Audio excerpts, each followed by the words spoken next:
They love the pressure, their backs against the wall. This is where they get to show exactly what they're made of. They've been able to do it time and time again so far at this event. Will the streak end now? Will the dream live on here, Jenkins? I mean, they are against a very, very tough opponent. Xtreme was defining the entire meta for the road to international, and I think because of that, they had a huge target on their back. That's the thing. People figured them out, but they defined the meta. Can they redefine it? Absolutely. They just did it. Like, I really believe in Xiao 8's ability to come up with something fresh here. He watched the NGX games yesterday, said north to mid, I don't care. I've got an answer. And I'm excited to see what that answer is today. Oh, absolutely. But you also need to be aware that they need to prepare for multiple teams. Like, they are preparing for this series, which definitely is the most important series, but they also need to prepare for BBT versus Heroic, which they're going to be playing if they win against one of these teams later. So not an easy prep for the coach as well. I think this is one of the toughest one for them. Yeah, not at all. It's going to be a very long day for whichever team does come out as victor here. However, our previous encounters of these two teams are kind of few and far between in the last calendar year. They haven't really been making it to the same sorts of events, and so we have to look at just exactly what has occurred when they've played, whether it's a best of one, a best of two, or a best of three here. Yeah, so overall, I would actually say for NGX, Xtreme is their biggest rival. They have been beat out by them, and you can see that they have played a decent amount, group stages and whatnot, but in terms of actual knockouts, it has been 2 times this year that NGX has been knocked out by Xtreme. So that is, you remember that, right? That sits with you. Like, you don't remember all the teams you lost to in the group stage, but you do remember the guys where, like, your back is against the wall, their back is against the wall, and then they beat you. They're the better team. Right, they're the ones that take it up to the next level there. Something that is going to help them, though, is maybe looking back at exactly what success they found in previous series. Some combos that have really helped them out. For Nigma Galaxy. Is that Storm? It is. That's Stormer. Stormer. He was, of course, with us during the road to the international. Now he's in the arena enjoying all the games going on. But Nigma Galaxy, let's focus back up here and talk about some of the success they've had in the past. What's gone good now?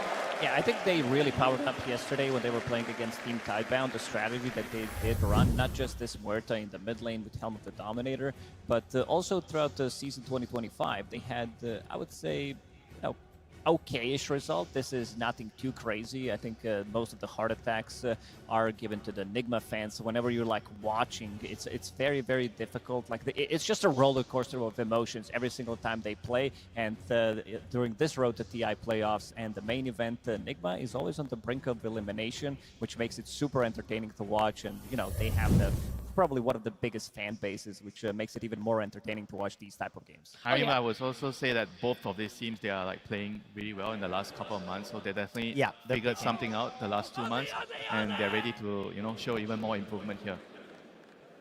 Yeah, I 100% agree. Both of the teams have powered on at the exact time of the year that they need to, which I think for one team has the entire China region essentially behind them and voting for them, and then you have the other side, which is one of the biggest fan bases that just really wishes this team could finally do something, and they finally do at the tournament that matters the most. Yeah, there's a lot of people that are going through those different stages of grief, whether you're at one or not, where you're wondering, am I ready to start believing in them? And I'm telling you, if we see any of these two combos, you can definitely start believing that Nigma Galaxy know what's going on now.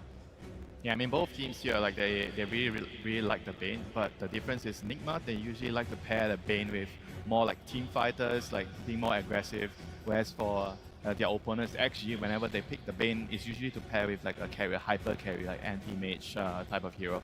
So I think there's a very stark contrast with how they utilize the hero.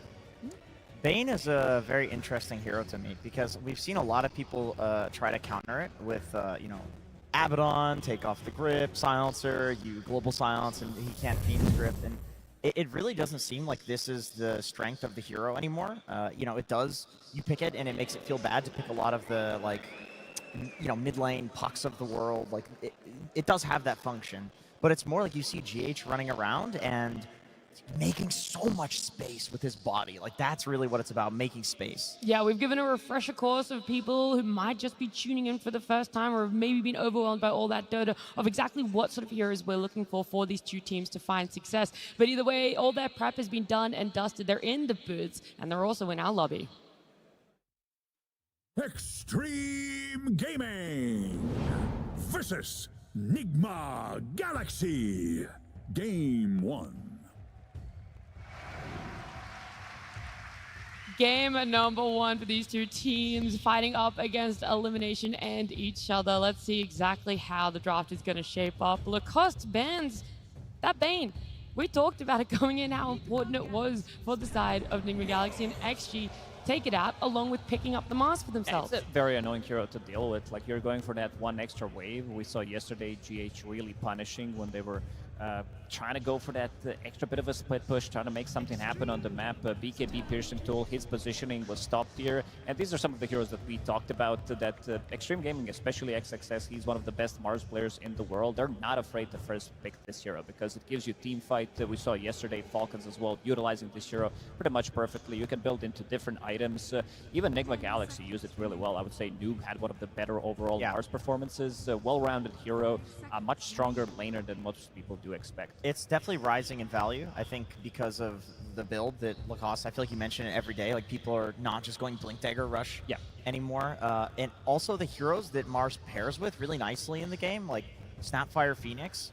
These are some standout heroes that we're seeing become very popular in the main stage. So you pick Mars, and it's not like you can even ban out the heroes that combo with it because so many of them are good that it feels like you're going to have a good Mars pairing. I'm sorry, I wanted to backpedal a little bit. So yesterday against Tidebound, they also banned the Centaur. I thought the Centaur ban was targeted at Tidebound because Bart likes to play, but today they are banning the hero again. So I kind of find that was an interesting ban in the first phase, you know. But Centaur is not a common ban in the first phase. Do you feel like then it's something that is prevalent amongst the Chinese teams? Because that's one of the best things about the international is seeing how each region likes to have their own unique hero pools for a specific role or a specific playstyle. Yeah, definitely. Because at least for me, you know, Centaur is not a hero that I would, you know, first phase, you know, and he's a hero that I think can only come up in the right matchup and in the right game. It's not something that, oh, I'm just gonna pick it like a Mars where I can just make it work in most of the games. This is the big one from yesterday when they were playing against Tidebound. Omar had extremely good game at Clockwork. He was pretty much the whole playmaker, and now when you pair him up with the Invoker, you can have a very easy setup for your Sunstrike later on. Forge Spirits, we saw Invokers, again, going for the Helm of the Dominator, being a bit of a zoo hero as well, making sure that he can easily rotate. You can also just send your stuff to the side lane, have global presence with the Sunstrike, but also still getting some XP and the farm from the mid lane. Yeah, we talk a lot about the tri heroes moving around in the early game. I think as Invoker, you would definitely want bodyguards, you know, like Clockwork, that can either set up a Sunstrike or at least protect the Invoker when he's getting pressured in the early game, you know. So I think Clockwork is definitely one of the better ones at securing the rune. And we also talked a little bit about that as well yesterday when it was the Invoker against Brute matchup. Whenever you have this type of matchups where the mid laners don't really care about the runes, sometimes the rune fights, you just want the support to walk over there and just secure it.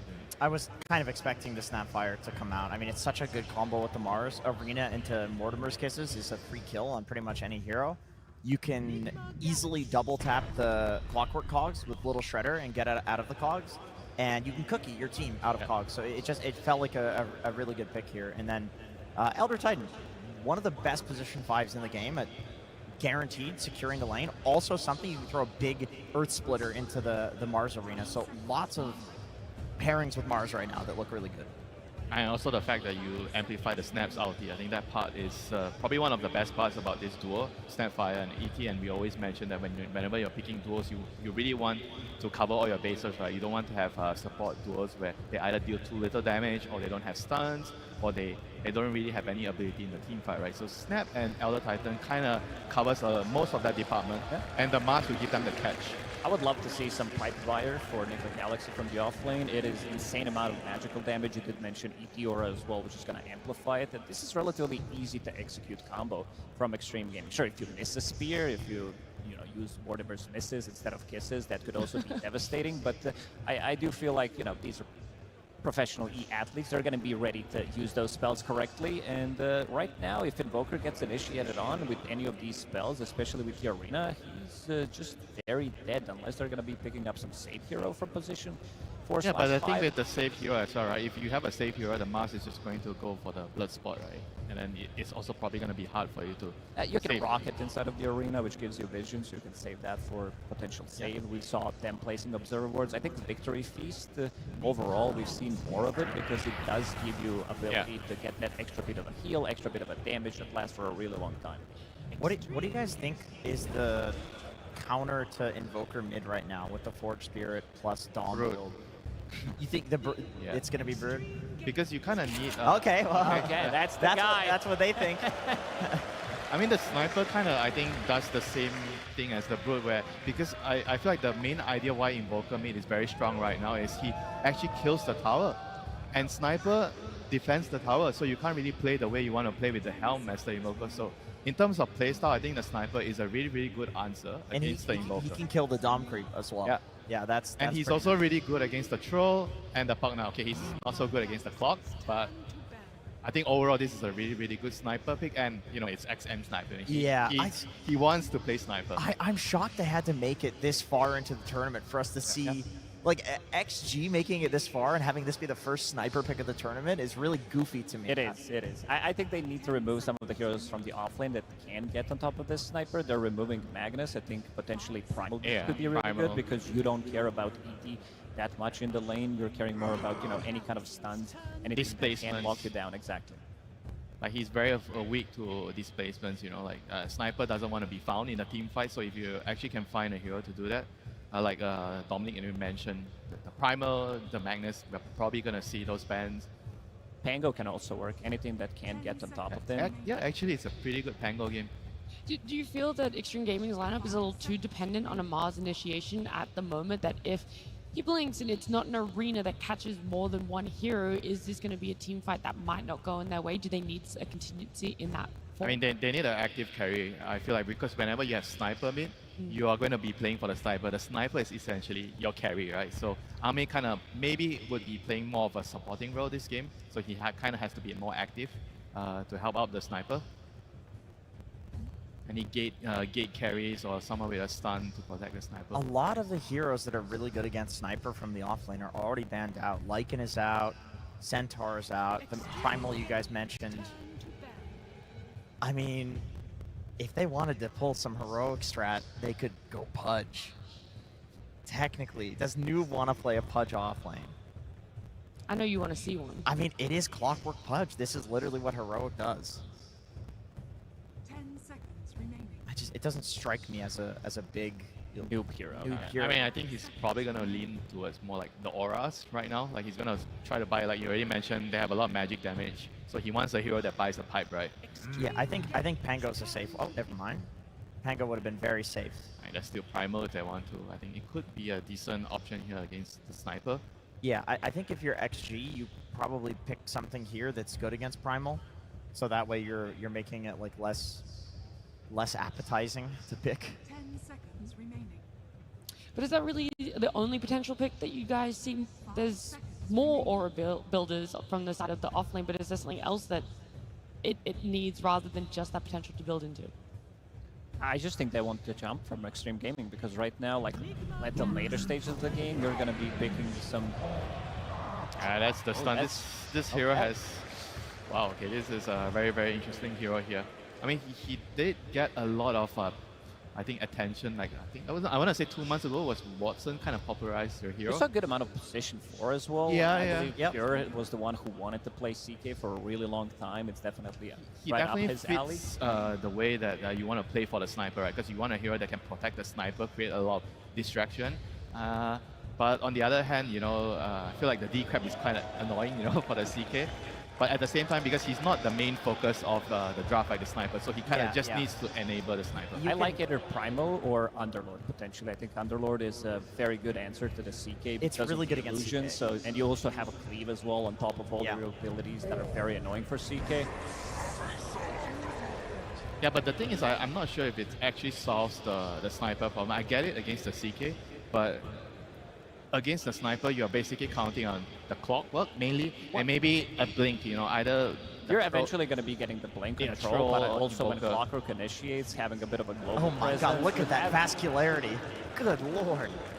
You do have the gates from Underlord to be able to potentially TP right in front of him and be able to kill him. So I think this is a very, very good answer. I believe they were debating between the two heroes that we were talking about, but this, after seeing what they picked, looked like a much better option. I agree. I think that's definitely an underrated component to Underlord. You know, the way people counter Sniper with the Centaur is you ult everyone on top of Sniper, right? It's not like you jump in with the Centaur, you jump in with literally the entire team. And in a way, Underlord can also do that.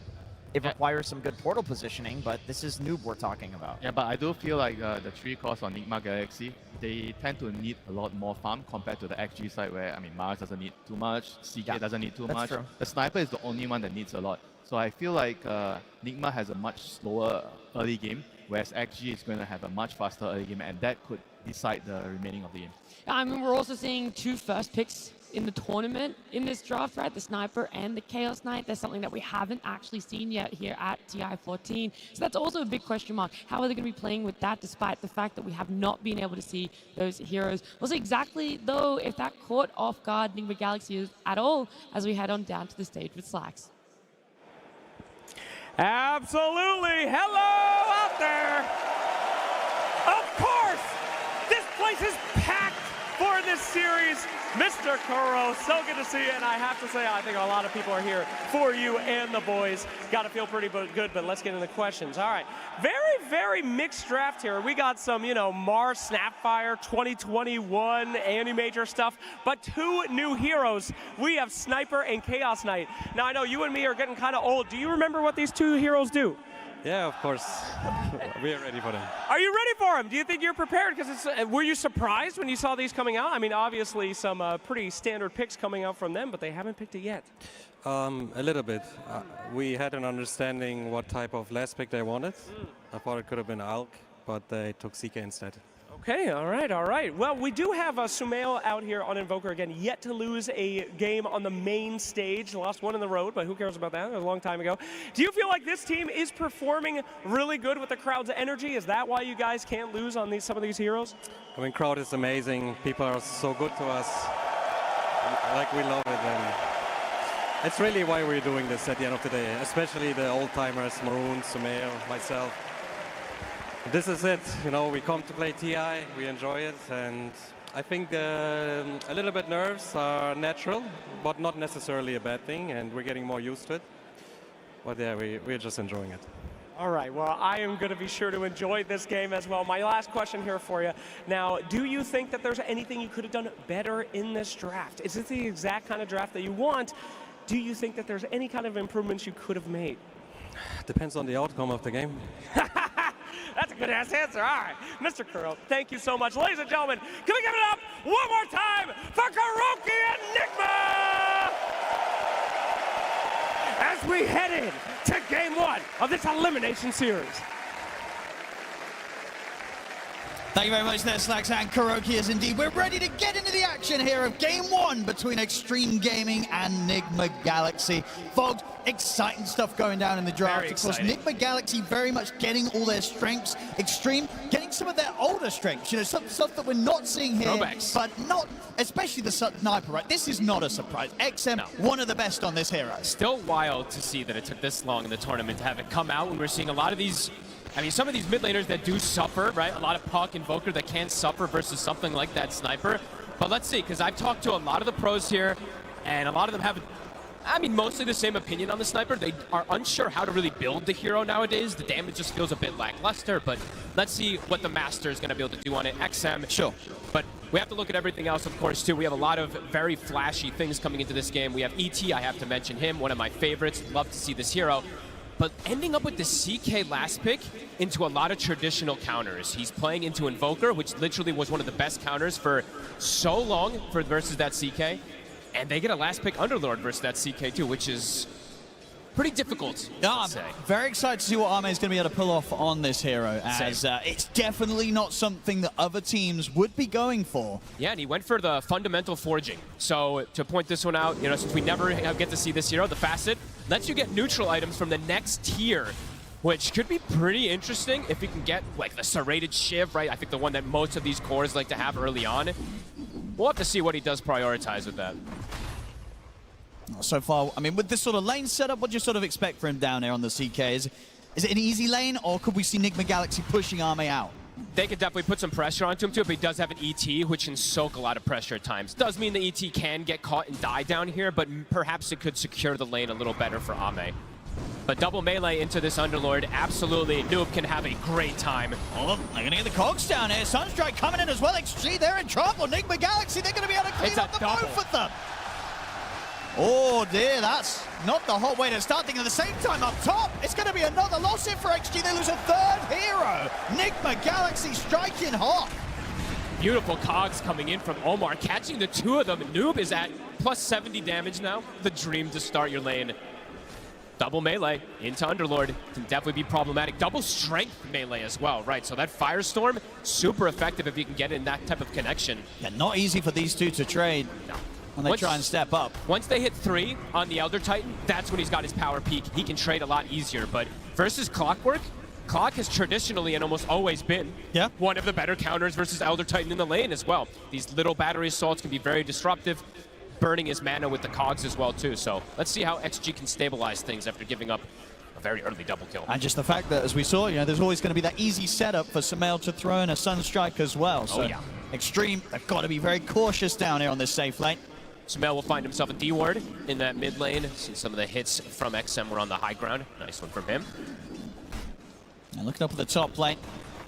And, you know, once again, Troll coming through, still has a pretty incredible win rate so far here at the tournament. Looks like a good Troll game, or what is there to sort of counter him this time?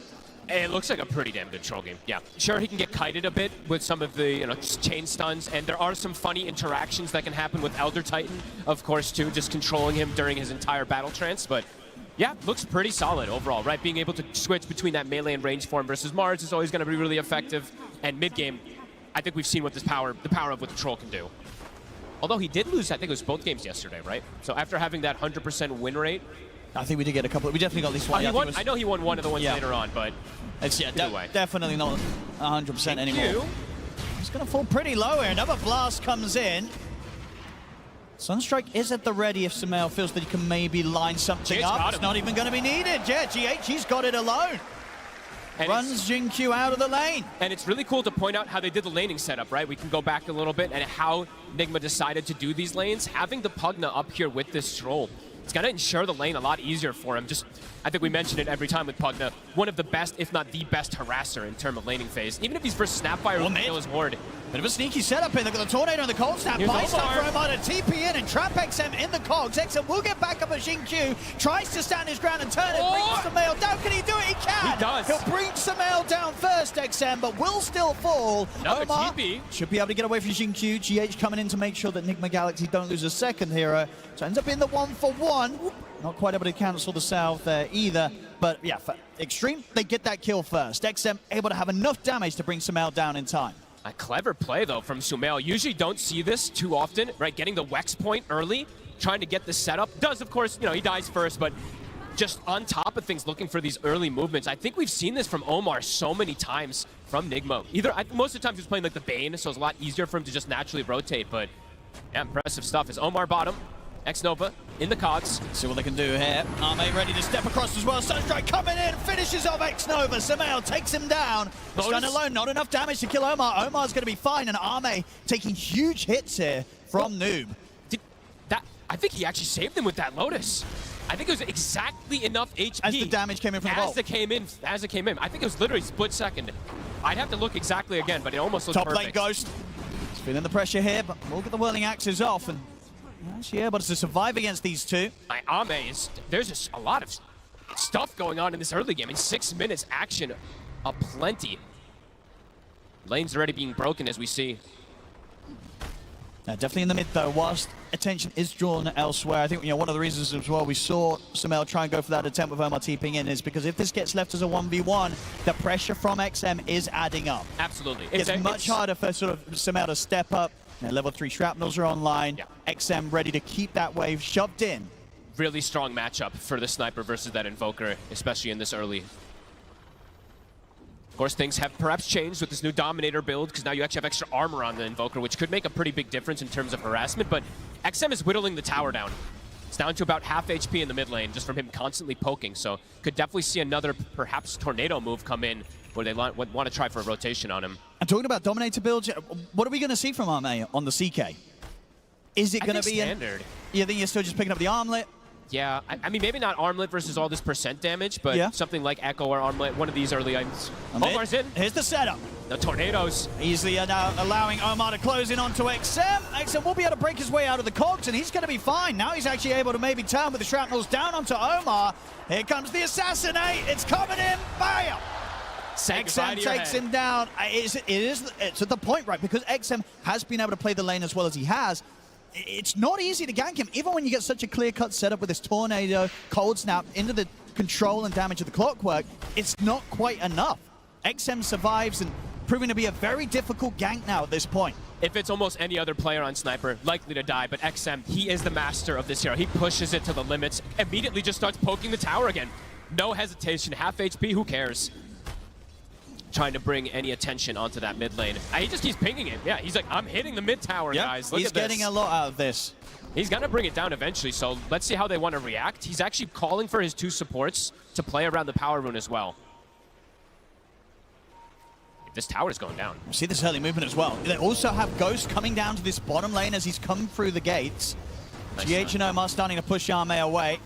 So at least with the presence of the 4 of them, they'll be able to push onto the tier 1 tower. But indeed, this tier 1 mid going down very early here to XM. It is absolutely dead. Sumail also, deep wards being placed. I believe that's just to block the camp. But Sumail, he does have his Dominator finished, but loses his tower at 8 minutes. A pretty big deal, as it's going to open up potential movements, or perhaps for XM, as he's going to find an amp damage. This is a big rune. And indeed, build-wise for Arme, no surprises. As you say, we'll stick to the armlet this game. Do it. Okay. So, nothing too crazy. Probably just can't not go armlet, I guess, on CK. It's just that value. Yeah. The Phantasm. There is quite a bit of percent damage, though, so we'll have to watch versus that Firestorm. And because how active do you think Arme is going to be? Is this a game where you get the armlet on the CK and you're turning up to fights? Or is it going to be armlet into the BKB or something and then you go? It just doesn't look like the easiest CK game, so I'm not sure. It feels like he might have to just sit back and farm. Because there's just a lot of spells that are excellent versus him. All the Pugna spells, actually, majority of the heroes, to be completely honest with you. So we'll have to see what he wants. See the Tumblr's toy. Now top lane, XM, ready to move around the map. Use his power to pressure some of these other side lane towers.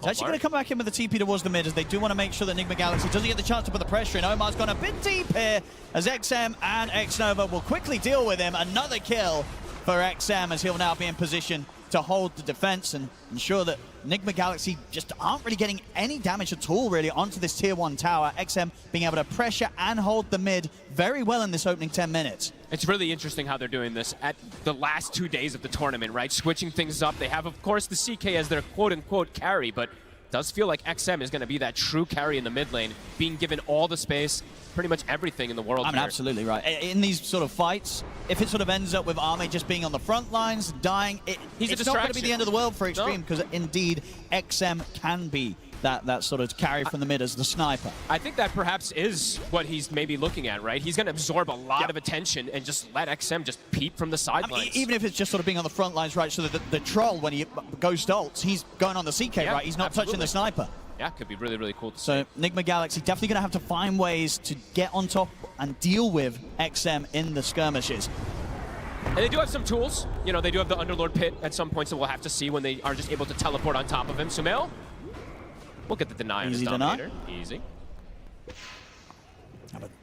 Xtreme showing it's going to be quite difficult for Nigma Galaxy to enter into the jungle. They did get that Observer Ward down, so decent bit of vision on to Xtreme side of the map. We're going to see XXS try for the setup. Kiss is coming in as well. Ghost, of course, will have the chance to get the trance off, but will surely come to an end. And Ghost, he's gone to strike. Oh, he's ready for it, XXS. He knows. That was really close.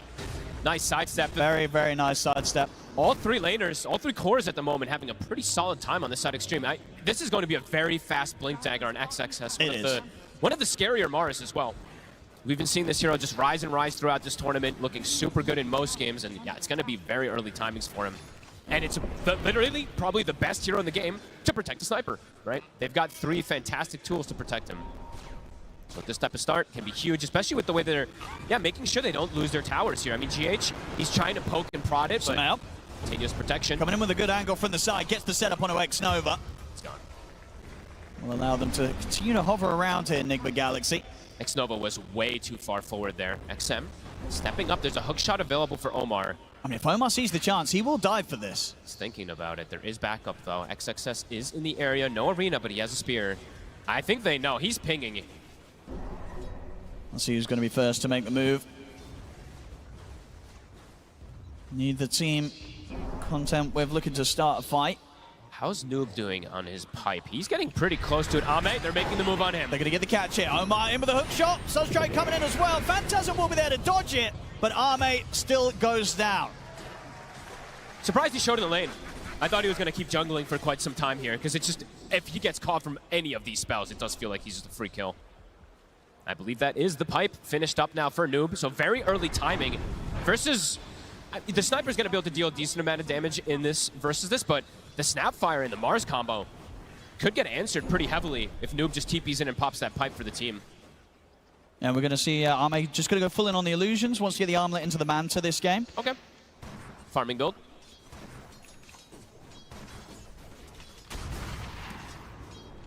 Yeah, good early pipe timing from Nigma Galaxy, which it's very early. Absolutely make the difference when they turn up to the fights. And they're going the build that we've seen most of the time on the Invoker. He's going for the drums. Some people have been pivoting away from it a little bit here, but more early game fighting they're looking for. Xtreme, ready with the smoke. Blink on XXS. They've got Kisses plus Arena. And Splitter available too. The combo is going to be good if they find any sort of these cores, but Omar already ready to sort of disrupt the push forward. He'll throw his body in with a hook shot. Samel's still going to get caught here in the arena. Omar surviving for now. XM just dying here to the life drain. They kill off the sniper. Samel, can he escape this? He can't. XXS takes him out with the final right click. Noob, he should be fine. 2 beefy here on the underlord for them to go for. XXS trying to get the connection. Does manage to latch down onto him with the spear. Ame moves in with a stun. Noob falling low. The blast comes in. Noob goes down. Xtreme. They find a third. Ghost. He's going to try and fight on though. Committing in with the battle trust. Another the spear stun. comes in from XXS. The cookie Another forward. stun. That's going to be ghosted. Another stun. From XM catching the 2 of them. They're all dead on Nigma Galaxy as Xtreme wipe them. Woo. They got XM, but it cost them everything there. The chain What a stun. fight. I mean, and it was just such a rough start for Nigma Galaxy. I guess they felt because they had sort of Omar go in and tank the initial brunt of the attack from Xtreme that maybe they could try and get something out of it. But the reality of it was, even though Omar throws his body in, XXS, he's still able to trap Samel in the arena. And from that point onwards, it was just chaos going downhill for Nigma Galaxy and Xtreme just destroying them in this 5v5. They just didn't really have that much damage on the side of Nigma after they did lose Sumail, like you're mentioning here. They lost so much of it. Ghost, he's trying to join the fray, but look at the map where he is. I mean, by the time he gets there, it's risky. It's very dangerous. Because here we go, turning up at this point, he's already lost 2 of his heroes. Yeah, and all the heroes that are alive still, every single one of them have a stun, right? Mars has a stun, CK has a stun, ET has a stun, Snapfire has a stun. They're just completely controlled. And just a beautiful fight for Ame to be able to turn up to. He's like, you want to try and come and bring this sort of team fight into my jungle? I'll come and be involved. Get involved in the cleanup. A rough move there from Nigma Galaxy that hurts them so badly. Yeah, they cannot lose. They can't lose Sumail that early in the team fight at this point in the game. And it really is these sort of moves, you have to be so careful making them, specifically into an Xtreme when they have something like the XM Sniper, right? If you don't deal with this sort of backline damage output, these fights are only going to get harder and harder. The moves, the initiation, it has to be there from Nigma Galaxy or Xtreme Gaming. They might just start to snowball. It feels like they might for sure. I mean, XXS and Jinq are having a hell of a game so far. The Snap has purchased up the Shard. XXS, he's already got Blink. Arena's back up, as we mentioned from before. Oh, yeah. They know how strong they are right now. Yeah, they're ready to fight at any time. Even into the pipe that we were mentioning from Noob, they have damage to go through it. They really did. It did not make a difference in that last fight at all. Omar's going to try and get in onto Xnova. Sunstrike coming in as well. Xnova will get taken out with the arena trap. The 2 of them, and XM, he's in perfect position to do the damage. Noob, he has to get back out of there, but the assassinate comes in, stops him getting back through the Fiend's Gate. It's another disaster of a fight here for Nigma Galaxy. And As Sumail. Xtreme, they clean it up easily here, Sumail. They have Because sentries. what they do is Yinku ready to lay it down. Arme drags Sumail back in. They just cannot fight into XG right now. XG are just so ready for this. It's too much overwhelming damage, too. Yes, you catch the ET, who was very disruptive in the last fight, but everybody else gets complete free spellcasting. And just free shooting it from this sniper. They have to find XM. XM's just going to be peeping away the entire time. They can't afford to make the jump without having the info on where this sniper is. I mean, it's getting out of control pretty fast. These first two fights, when Nigma's the one kind of trying to pick the fights after they catch the smokes, they don't even come close to standing in the fight. And they caught the ET at the start of things, too. Didn't matter. Still just far too much damage, far too much control. Nigma Galaxy, they've got to really sort of step back, reassess what they want to do in these next moments, because going for one more of these sort of moves and plays, if it comes collapsing down onto them, the game is going to fall into incredibly difficult territory. It feels like it already is, to be completely honest with you, because looking at the way that their draft functions, they don't really have the most stuns, right? They have a hook shot and some spell combos that can come in and some damage, but overall, Xtreme, there's just so much control in the fight. It's absurd. You're not going to stop Xtreme from getting off all of their abilities. They're going to get to click their spells. Even if you catch, let's say, X-Nova in the front, as we saw there, XXS is going to get the spells off. If you catch XXS in the front, you're not going to kill him. This Mars at this point is way too tanky. You don't have the damage. Because if you sort of look at the state of the heroes on Nigma Galaxy right now, it's like for Ghost, it feels like he can't turn up until he's got the Asher and the BKB done now, right? You just can't want to see this troll try and get involved because it feels like it's just impossible at this point for Ghost to turn up and have a chance of surviving against a 5-man of Xtreme Gaming. And is he going to even do damage when he has that build, right? It's not really much when you're playing versus something like Mars, CK, these heroes that can just stand and absorb. Especially the Mars, as we saw there, he just faces him. See bottom. They'll find a chance to get a pick off there. XXS caught out alone, Nigma Galaxy. Good catch. Able to make something happen. And the question is, are they going to be tempted now to try and turn this into something else? They've taken one of the big kind of frontline presences of XG off the map. Can you go for more if you're Nigma Galaxy?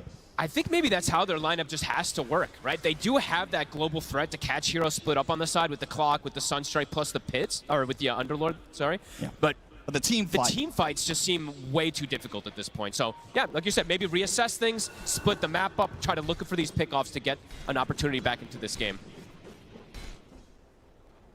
Now we'll see things start to calm down a little bit. Of course, you know, XG, it's not like they mind things slowing down either themselves, right? They're running this sort of, it's a carry sniper from the mid. Arme also ready, of course, to still be that carry presence. He's going to be looking towards that Bloodthorn now after the Armlet and the Manta. Yeah, we should point out. They're happy to hit creeps as well, XG. Yeah, we should point out, looking at his neutral item, something we just have to point out for the CK in particular, right? He's got the mystical pollen bag that usually you can't get for some time. These type of things absolutely make a difference in these fights. Just makes him that much stronger. He's getting away with a lot of farm now. 14 to 10, 5k lead. XG, smoked up, looking for the fight again. More than happy to keep going each and every time that the ultimates are up. I'm really questioning how Nigma approaches just the 5v5 engagements, or if they just literally have to dodge them until they feel like they have these timings. The 5v5 seem impossible with the way that XG have managed to execute in the last few times. Jin Q also, have to keep highlighting him. He's having a pretty flawless game so far in this Snapfire. 4-staff is done after the Shard. Nigma Galaxy is smoked up in preparation. Looking for that Tormentor fight. This does not look like an easy one for the side of Nigma. This is, if Nigma Galaxy sort of drag themselves into the action as well, it's a timing where, you know, Sumail, he's like 600 gold off the Agonies. Okay. So close to a big timing. I mean, they're looking for the fight. I mean, this is just a bit of a bait right from Arme. Are Nigma Galaxy going to commit for this? They seem cautious. XXS is in the tree line. I mean, XG is so ready if Nigma Galaxy do try and start something. XXS is going to go for the jump first. Sets up here on the gets the push back with the spit into the Earth, but the Kiss is coming in as well. Omar will be able to get onto the back lines. Gets the cogs down onto the two, and the meatball coming in from Sumail, burning through the support. Xnova will fall. Very good cogs, catches the both of them there. That's Kiss's used. There's still an arena available. I mean, XG, do they still want to try for more 4v5? They might still feel strong. Omar, barely surviving. Healing him up. That's what GH is there for. Noob, that was the show of the Crimson, plus the pipe, absorbs a fair bit of damage. Respawn is coming in for the ET. Does Nigma still want to stay in the area? It looks like they do. XXS. Trying jump again. forward again. slowly peeping away here at the Underlord. Noob down to half HP. It's Ghost adding up. watching for the sidelines. Noobie's, yeah, he's starting to drop now. The heals are coming in. Cookie gonna connect this time. Noob's gonna be fine. Arme's actually trapped to the side in the cogs. Sunstrike comes in. Arme's in trouble. Ghost, he's just able to take him out. And another hook jump forward. Nigma Galaxy, they know they're gonna try and push this for more. The arena will be dropped down to try and hold them back. XM peeping and goes to the side. The battle trance is up. Ghost gets the ultimate off, and now he's ready to start getting the hits in. Closes the gap over towards the snap. They're cleaning up in Nigma Galaxy. They turn towards XXS. Ghost getting focused by Noob and Sumail as they push the sniper out of the fight, and they bring him down. GH gets a triple kill amongst it all, and Nigma Galaxy this time, they get the team wipe. I love this buyback from Noob. I think this makes some big difference coming in, buffing up the auras, throwing on Ghost so he can stand his ground. What a beautiful fight. Wow. The angle they can find, right? Catching Ame on the south side before the fight kicks off. I mean, an incredibly rough way for sort of Ame to die very early on in that fight there.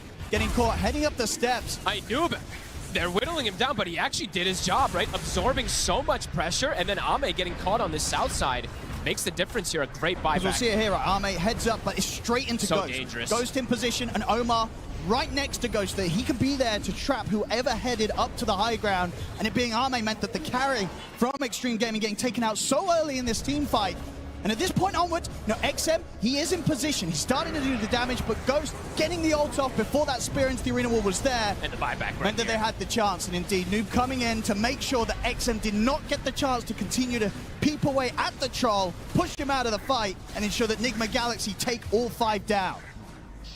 What a cool approach for that Tormentor fight. Love that they're able to still fight into this very strong team fight lineup they were mentioning. They broke the formation, and that's kind of the key. What allowed them to enter to that one there here too.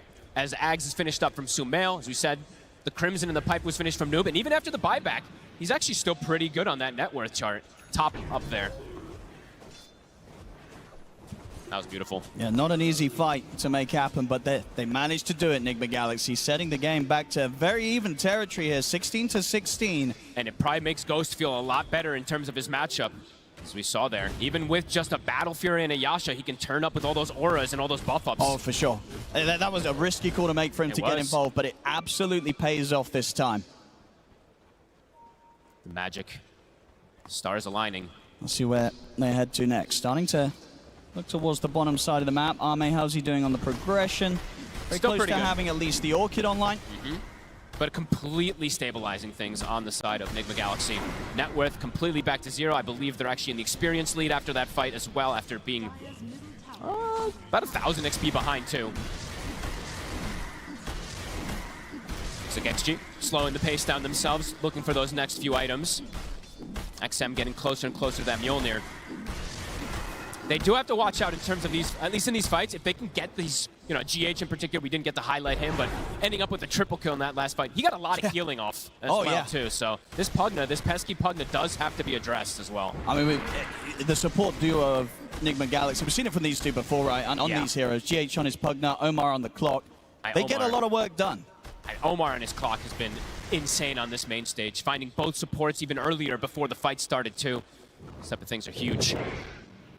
2K lead now for them. Yeah, as we see that as well, even though the Ghost had the toughest start out of the carries, already so far, he's managed to do twice the amount of damage that Ame on the CK has been able to do in these fights. Cool, very cool. So a lot coming out here from the Troll, and this is pre-BKB, as I said. That was not easy for Ghost to do. Next fight round, he will have that BKB complete. That probably was all that last fight. He literally was attacking for so long, right? So, yeah, he's going to have the BKB, so we'll be able to play a little bit easier versus that arena and versus those kisses, as we say.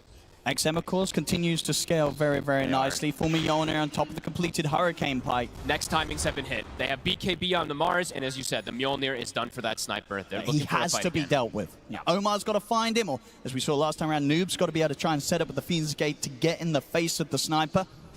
Yeah, they cannot let XG just set up for the team fight. They have to be ready to break that formation.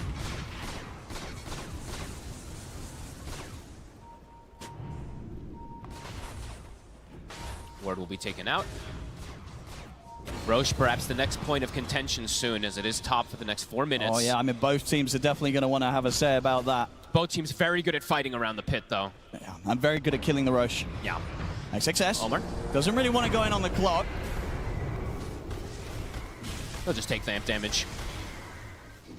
Yeah, mate. It's getting the Phantasm out so he can push the waves out, set the map up a bit more, preferably here for Xtreme. What's he going to take? He'll take the Magnifying Monocle. Okay, so a little bit of extra attack range, extra magic resist as well for him and his illusions. It's so weird to see a tier 4 neutral at 26 minutes in, just because you don't really see it almost at all, especially not in this tournament. Let's see if it does make that difference. Radiant's bottom tower is under attack. I mean, XG can't really start the Roche, can they? I don't think either really can. You've got to kill some heroes, really. Omar, they're poking for It's the an early distance. kisses, and it's a good arena. Stops Omar from being able to get away with a hook shot. Does take a couple of ultimates, but that is the clock gone. Nope. It's going to Fiend's Gate in. XX is able to back away. Ghost, he's moving on the backlines. He's just able to walk up over towards XM, but a cookie and a Hurricane Pipe pushback allows XM to get out of there. That's an early BKB. It is. He has to back off. Oh, Ghost has to be very careful here. I mean, he tried his chances there to attempt to walk up and get in on top of XM, but no. XM was more than ready to jump away over that Roche wall, get away, and now with the BKB on cooldown for the Troll, that might just be all that they need to have the time to go for this Roche and know that Nigma Galaxy aren't going to contest this. It looked nice for a second, right? Because Ghost had the angle, but there's a cookie, there's a force staff, there's a lot of different disengage. You have to be careful on this. And XM was so ready. He was so ready to step back and step away from that Troll, and there it is. Roshan taken down by Xtreme, and Aegis picked up by Ame. They give it to Ame, cool. That's interesting. That second life could make a big difference, because if they use the majority of the spells on the first one, then Ame can absolutely do some cleanup.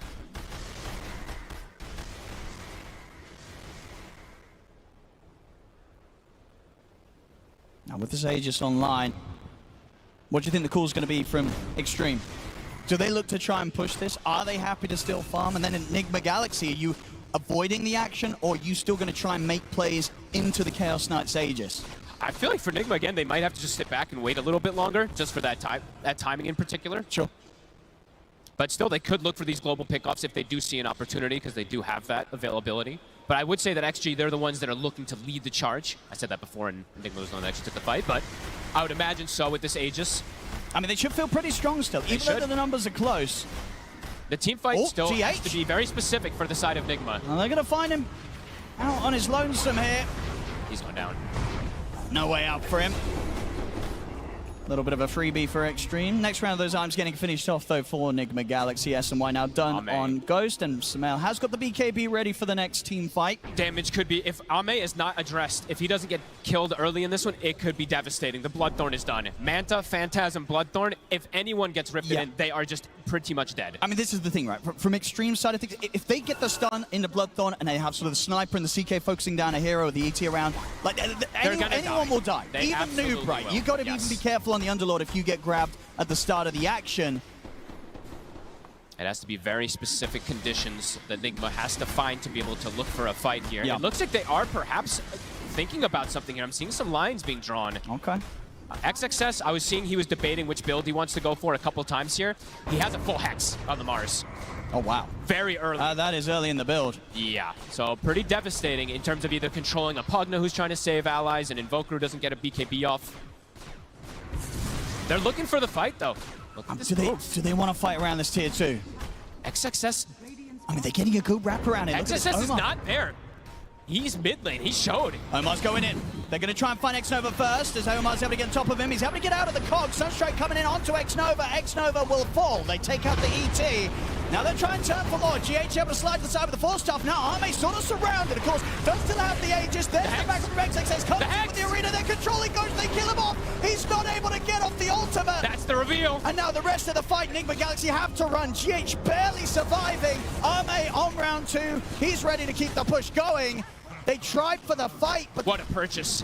But Ghost getting caught out. Not a chance to get the BKB off, to get the battle trance off. They kill off the Troll, and with Ghost gone, no chance for the team fight to continue in Nigma Galaxy's favor. I do not think they expected this to come out from XXS this early. Just gets the Hex off. You're not going to preemptively click your BKB in a lot of these team fights. Gets the control pre-BKB, and then he's just dead. Bottom, we saw a fair bit of split push, though. Like 2,100 damage done on this tower from Sumail in the meantime. Ame's ready to push it back out, though. Goes top. XM finishes off the tier 2 tower. That was a very decisive fight there from XG this time around. Yeah, Ame and XM continuing to maintain themselves at the top of the net worth on this CK and Sniper, and both scaling up fantastically. You know, again, it really is for these two carries that are going to be very, very strong as the game goes on. So a lot for Nigma Galaxy to try and deal with. And so much kiting. You know, this is something that we always have to talk about when there's a Troll Warlord, right? The problem that this hero can run into a lot of times is just sticking on targets and hitting them. I'm seeing Disperser now built up for Sniper. He's got Hurricane Pike. He's got the Grenade. They've got Force Staffs. They've got Cookie. So definitely could be difficult if Ghost doesn't find the right angle. GH, he's going to be caught. The Hex again from XXS, making these moves easy. Starting to get easier for them. The I call this usually the XXS build because I think he very rarely deviates. He's going to go Refresher next, and the teamfight control becomes pretty ridiculous from this Mars. I'll call it the Hex-Yes build. Here we go, push coming in on the bottom lane. Nigma Galaxy, do they want to do this? They're going to try. Samael jumps in and commits straight away with the BKB. They'll look to get the lockdown onto Arme. Ghost, he's in. Straight in on top of XXS for now, as XXS is going to try and tank this, but the damage from Ghost is building up. But the pushback, the spear, into the wall. He'll be held back in the arena. Sunstrike coming down onto Xnova. Will it be enough to bring him down? But XM, he's in position to get the damage in onto Noob. Take out the double. Nigma Galaxy, they have to scramble back. A risky fight for them to try and attempt there around their tier 1, and it does not go well for them, Fogged. And they used the buyback on GH even at the start of things. XG, they're showing the power of their team fight. Oh, they are. XM is just able to do anything he wants. Ame, he is the distraction. So many spells absorbed there. The Sniper's just peeping on the sideline the entire time. This CK Sniper thing, you know, the first time we're seeing it coming out at this international, and it just feels so at home in the hands of XG. And they're healed up. The Greaves, as we see from Jin Q. He's even got a Vlad's for the sustain in these team fights too. As that shard is sitting there for some time. He'll get it eventually, but the push, XM, getting a fair bit onto this tower here. And yeah, he's speedy. Disperser's done, so he's so slippery. How do you stick on him? Very difficult. Even without that BKB purchase. Now Ame, he will buy his own BKBs. Yep, he's going to have the two of them coming out. He said the BKB and the shard now being delivered. And now how do you kill the CK, right? The idea of killing the CK is around that Underlord and the Invoker. They couldn't even do a pre-BKB there, as we saw. I mean, when it comes to the high ground defense, is there anything that is scary from Nigma Galaxy in particular, or do Xtreme have pretty good ways of entering the base? Pretty damn good ways of entering base and forcing the issue. I think Mars is one of the best as we've seen, and they have good ways to get vision, right? They can just put an ET Spirit, and Sniper can just peep from low ground. Yeah. It kind of forces the issue, the onus on Nigma to make a move. I mean, it really is that scary even inside your own base, right, as you said. If they get the vision, and XXS is able to just blink the Hex, it could be game over. Absolutely. So you've got to be so ready to bail out whoever XXS looks to get his hands on with the Hex. And they do not have, I mean, they do have a defensive force staff, as we see from GH, but he can't do everything. He's been trying to save his allies as much as possible, but just could not on that last situation. Okay, Ame. What's he gonna get? It's the big timing for the CK. 30 seconds. And with the timing he's gonna get this upgraded tier of neutral, it's just sliding in so well with the progress that they've made so far this game. And this is really clever, the way that they've been able to play this one. DD top, Ame. We'll see now, Nigma Galaxy, earlier on, they were able to sort of turn the tides a little bit, despite the lead that XG were getting throughout these team fights. Now it's a much tougher point. It feels like they worked magic in that fight top, to be honest with you, because it felt like they had almost no qualms of winning that one, but having that fight go decent for them has put them into at least a position where they could fight earlier, but now we're seeing the problems as Ame, one more token. I've got the Blink Dagger now on Ghost, so he'll have a little bit better of a chance of finding his targets. His damage still feels limited, I gotta be honest. There we go. What's oh my god, he got the Stygian. Yep. 35 minutes in, the power here of this facet. He's gonna kill anybody. And bottom XXS, he's caught the two of them. Noob. He's gone. GH is going to try and run, but the Glimmer's going to soon come to an end. As XXS ready to shut down the escape. Oof, the damage is just ridiculous at this point with this Stygian. 70 seconds, no Pugna. I mean, how do you deal with this? I don't know, Owen. This, I truly don't. Again, this Chaos Knight and Sniper are going to be doing so much damage in these team fights. How on earth do Nigma Galaxy deal with the both of them? And they're not squishy, right? The Mars is very tanky. His refresher is about to be done, so you have to deal with 2 full combos. And yes, CK is going to be sitting at what? 4,500 HP pretty soon with that Octarine finished up. Outworld staff also for XM. Getting a very nice pickup with the alert as well. So that attack speed, bonus night vision, extra attack range. Pretty perfect here for him on the sniper. Yeah, and now BKB finished up too. It feels like he has every single tool that he needs. This fight's just getting harder and harder, it feels. Roche. I mean, it's really going to have to be nothing less than perfect from Nigma Galaxy to try and turn this one round. As XG in a fantastic spot here. Just don't know how Ghost does damage. I feel like he needs that next item before the fight, but he is going for Satanic next, which is just survivability. I guess he does have Alacrity plus Solar Crest to buff him up a bit there, but feels like they are getting too tanky on the side of XG now to deal with. Waiting for that Roche. Xingqiu. I mean, are you trying to take this fight if you're Nigma Galaxy, or you're I think waiting? you wait high ground. I think going out there is crazy, but they've done some crazy stuff this game already, so. Yeah, especially with this refresher now on XXS. And all these brand new neutral items that they've been able to pick up, some really big ones. So many things flowing in for Xtreme Gaming, whilst Nigma Galaxy just struggling to get that next set of items complete. They just haven't had that much growth in these last few moments, really. Sumail going for the Lincolns next. It looks like they are going to potentially try to smoke out and look for this. They are grouping up. It's a risky move, but Very maybe a risky risk one. that needs to be taken to get themselves back in this game. All right, Roche, it is up. Scout out the situation here. They know what's going down. Ame can just sit there and solo it. Roar will come out. Nigma Galaxy, they're going to look for the long wraparound, try and get up on this high ground. Smoke out, XG. Xingqiu will break, they know. Ame's coming in. They know what's up now. They know whereabouts Nigma Galaxy is. There's the jump straight away. XXS in with immediate Hex. On towards Noob. Controlling the arena. That's the tankiest one killed off immediately. Backline. They'll get onto the backlines. Ghost trying to get in onto Xingqiu. He'll be pulled back for now by Ame, but still closing in on the Snapfire. Ghost trying to desperately kill Xingqiu, but Xingqiu surviving. Can he actually finish up the job? He can't. Xingqiu will live. Noob, he bought back for this. He's dead again. And now at this point, Nigma Galaxy, they've got to run. The second arena will be off the mark from XXS, but it won't matter. They still get the catch on to Omar. The fight is still theirs, Xtreme. Ghost? I mean, Ghost, he has to run. I mean, doesn't have room for that one. So I won't be able to pick that up and get out. But again, it's just such an awkward situation there where you sort of have Ghost trying to get this kill on Xingqiu. It just took him so much time where he's chasing this Snapfire out of the fight. Sure, Xingqiu dies at the end of it all, but at that point, the rest of the fight for the rest of the team has crumbled. They also lost their aura carrier immediately at the start of the fight. Noob just dies to the first control. It's just so much damage from these two. Right, XM and Ame doing the work with the supporting cast. The XM sniper, we said it's a thing to fear. 11, 3, and 14. Yeah, didn't need to bring it out in the tournament up until this point, but he's ready to bring it out now here, down in the lower bracket, and absolutely making a case for teams to consider it going forward in the drafts. Onto the high ground, 30 seconds. Noob, as we said, he used the buyback again in that last fight.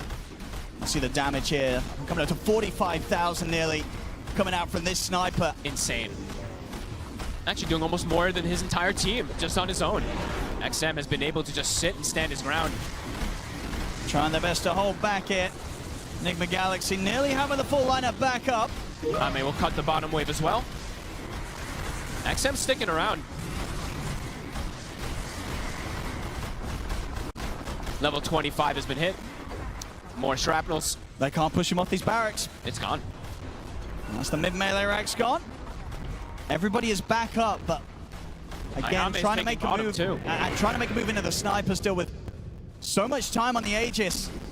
Can they even stop their racks from going down in Nigma Galaxy? XG is just going to stay around here. They feel strong enough. They have double arena in 40 seconds. Eyes on XXS. Is the smoke. They're going to try something again here. That desperate smoke. But the racks already gone. And XG is ready. Look at their positioning here. XXS, he's reading the move. I mean, we've seen his reactions this game have been immaculate on the Mars. If he sees them, he's going to be able to make that jump before they even get the chance to think. X-Nova.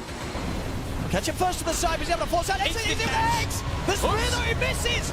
It's a whiff, so Ghost is able to get off the BKB, take out X Nova, and it's now in on top of Arme. Arme trying to bounce away. XM has the BKB, but Ghost is ready to turn back over towards him. Ghost BKB now coming to an end. XM Ghost trying to do the damage to bring down the troll, but the glimmer's there. Noob, though, he will not stand a chance of escaping the two of them, as that's Noob out for 80. No buyback left on him. GH caught by the Hex. Cookie in, dragged back by Arme. Another one for XG, as it's 3 dead on Nigma Galaxy and Xtreme. They can continue the push. That might just be it. They've got to try to hold on for one more fight. Satanic and Battle Trance is back up, but no BKB. Again, no Noob still for a full minute. XG ready to try and close this. Nigma Galaxy ready for their last-ditch attempt to try and hold on to the game. Ghost goes in with the stuns there, into the Hex. They're locking him down. Spirit will get the ult off, though. Level but will it matter? Ghost trying to fight back, but he just not have the damage. They lock him down as the ult comes to an end. Ghost will fall. Xtreme here, crushing these final moments against Nigma Galaxy. They'll try and hold on here with the last two. Noob's going to be back up in 25 seconds, but the mega creeps are up for Xtreme. XM onto the tier 4s. Nigma Galaxy, if they got anything left here in this first game, they're going to give it a chance here by the looks of it when Noob's up in 10, but the tier 4s are falling. They might not even get that time. They've got no Ghost. They've got no carry. Ancient exposed. As there's Omar in with the hook shot. Noob back up in 2 seconds, but Omar gets destroyed. The Ancient exposed. Noob's back in, tries to get over the fight, but the Hex comes in. Samel will jump forward, but Arme turns towards Noob. XM destroys the boat for the double kill. Godlike for XM, as GG is called. Xtreme will take game 1. In their own fashion, with their own heroes, X Nova sipping his drink at the end of it, saying that was easy. One fight that Nigma took that looked pretty cool in that top one, they had a good turnaround, but afterwards, XG put them back in their place. The team fights are just, it felt impossible, honestly, Owen. I was still very impressed, as I said, with that one fight that Nigma took, but my goodness, this draft and this play from Xtreme, it felt like they got what they wanted. XM, he gets this sniper in a perfect position. He has these bodyguards to protect him, and I didn't get to see the damage numbers at the end, but well over 50,000, I believe, on the sniper. Easily from XM on the sniper. Something about this team, every single land that they come through on, you've got to be ready to expect it, because the sniper pick and the way they play around it, it is perfect. Xtreme Gaming take game 1. These guys will come in.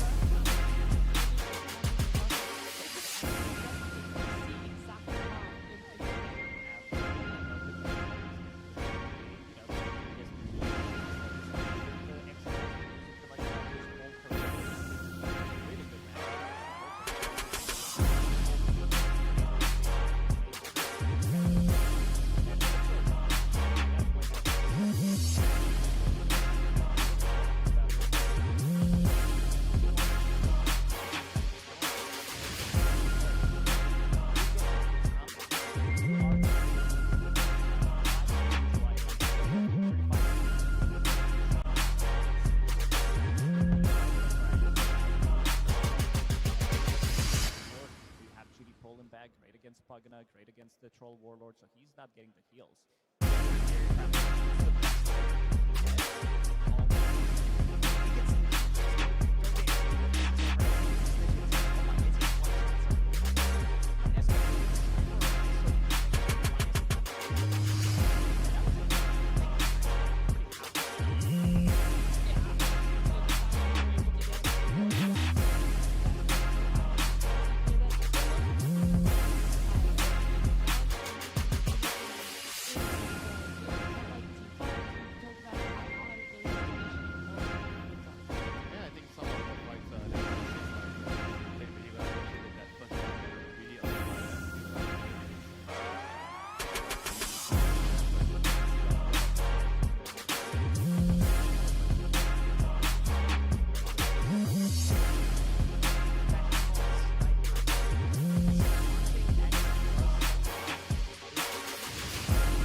solo kill. 1v2. Yeah, I mean, this is like the sniper early game.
And they buy it pretty much at the same time, between 6 and 7 minutes. This is the early time.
He's on the top of the network, so he's ready to join. He does have that pipe available, but it's still...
They were able to kind of just evaporate Nigma Galaxy hero, and then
you can see despite the deficit, the team play is still there from.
I heal you a bit. We get sniper. We're Trying them. We're fighting.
It's really mattered in two very crucial fights. This Roche fight setup here was great for them.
Swing in from the side, trying to hit the back lane. They need to kill some of these heroes for free.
plays around the hero so well that most teams just ban it. They don't want to deal with it.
having us talk, whether it's on the side of Xtreme Gaming, how to keep ahead of the curve here, whether they're going to be picking up even more heroes, if they can try and get their hands back onto that sniper. Nigma Galaxy, is there an answer, or is there a straight up ban against it? I don't know. What do you guys think? Is it worth leaving it in and trying to counter it? Like they didn't have Blink Dagger on Troll. You know, like there are better answers than, you know, Underlord, Clockwork. I mean, I think it only happened because of the picks though, because the sniper was picked because you open a draft with Invoker. So I think if you don't open the draft with Invoker, you're probably not gonna have to worry about sniper. Oh, be careful! Be careful! You're talking to XG here, dude. These guys will just win out game. You're not. I don't think you're gonna pick sniper before you see your lane matchup. Oh, for sure, for sure. So if you're not opening your draft with your mid hero, I think the sniper could be banned later if you think it's necessary. But I feel like the ban initially is not what I would do. I would just try to maybe restructure my order, my sequence. I'll pick my mid hero later, and if I really need to ban it, then I will ban it. I agree with that. The thing is, though, they value mid lane dominator builders for Sumail right now. This looks to be what NGX thinks is like the strong thing in the patch. And I feel like Sniper's probably good against all of those. Like he'd probably beat Muerta as well, right? In the last 5 games that they did play, they did pick Sumail's hero 4 out of 5 times. Yeah, but the thing with the Muerta is, it's different because Muerta is a flex pick. So when you pick the Muerta, you don't really feel like, oh, it's really going to be mid, and you're going to pick your sniper, right? Right. Yeah, but they also opened up with the double Nature's Prophet, which is also a flex pick. So they might need to, you know, maybe open up with an offlaner or just the straight up position 5/4. Yeah. It also goes back to those bans, right? For Xtreme Gaming, it was very targeted against Nigma Galaxy. They went for like the Marcy, the Muerta, the Bane. So whilst it wasn't necessarily targeting what Sumail likes to play, it is taking out all these things that I think have been the good openers, the strong foundations on the side of NGX. Yeah, the foundation is going to be very, very crucial here. Who's going to be on which picks, you know, which side. You're going to definitely have to plan everything around that. And I do feel like maybe it's more beneficial for Nigma to be on the second pick. Normally, I would say it's easier to be on the first pick side, because now the more I think of it, because they are both teams are very, very focused on getting the mid matchup. So Yeah. being on the second pick side means that you can decide based on what are they are opening, and then maybe you can 9-pick Sumail's hero without fearing that, oh, there's this sniper. Because I don't think they are going to open number 8 with sniper. No. So they're going to pick something else, and then if you think Invoker's open is a good game for it, then you pick the Invoker at 9, and then you ban the sniper in the second phase right away. So I think in this sequence, second pick is probably easier for Nigma to plan around. And if XG has last pick, you're just not letting sniper in the last ban phase through. Yeah, I agree with that. Okay, so it feels like there's a couple of solutions there. We'll see exactly what they've been able to bring up for themselves, because it brings me great joy to say we've got a game number 2. Xtreme Gaming versus Nigma Galaxy. Game 2. Our lower bracket run for Nigma Galaxy could end short here. They've got to bring everything they possibly can to the tables. Xtreme Gaming, they've been waiting for this moment to bring out those gotcha picks, get that sniper on these hands, and now looking towards the bans. It's not changing up too much in what we saw for that game number 1. Shadow Demon is also out now, but this also allows Nigma Galaxy to potentially take the Bane for themselves on the first pick if they want to, because I think they've been playing very good, but also banning Mars, which means that Beastmaster's not going to be in the pool, and this hero has looked amazing. He is undefeated at the TI main stage. We did have the stats for it, I believe 5 out of 5 games. It allows you to be played from 2 different roles, and it gives you so much tempo. Yeah, I think if Earthshaker looks like it's going mid, even just in general, like Queen of Pain would be really good to come out here. I think Noob plays an excellent Beastmaster. I know it's been played a lot more mid, and Sumail can play it. He was one of the first people actually to start experimenting with Beast mid. The Shaker, like we have seen the counter to it, and it is dominating it in lane. Shaker not having a very good win rate on this main stage. A lot of teams have come up with ways to bully him out of lane, but also be very proactive on the spots of either blocking the Ancients being stacked or just taking another call with them to try and steal it. I think the main idea here to exploit this hero is he's after all a melee hero in lane, right? So you have to be able to pick a good matchup to pressure him. So I assume with the next ban, they are definitely going to more or less remove the Quap because the Muerta is already banned. So those are the 2 main heroes that are going to pressure the ES in the lane. I'm not sure if there's a third one. Both of those heroes also follow the Earthshaker because, of course, both teams are aware that this can go position 4, position 3, or position 2. You know what? If Quap, you can go to any of these lanes. If Quap is banned, could they just use Sniper for themselves to pressure the Earthshaker in the lane? I like it. Yeah. Because you think about it, right? He's going to go Ancients and Sniper is going to take your tower. I think that's like a fair trade, you know? Like, I feel like that would actually make it difficult for the Earthshaker to play the game. What about a Helm Dom Sniper mid from Superman? Are we going to see I think we're overcooking it here. You think we're overcooking? We'll see. We'll see if we're overcooking. I'm going to listen to Lacoste on that one. Okay. Yeah, it might be a bit too much. I'll listen to Kuro. I'll see what Kuro picks. All right, we'll be interested. Nigma Galaxy, they did ban out the Bristleback, which did give yesterday Xtreme Gaming a lot of speed. This is also Battle Fury Bristleback, which is pretty uncommon. It's a good matchup into it the is. Beast. It is. And also the other good matchup is definitely Gyrocopter, something that Beastmaster doesn't like to play, having that flak, making sure that you can pressure him in the lane as well.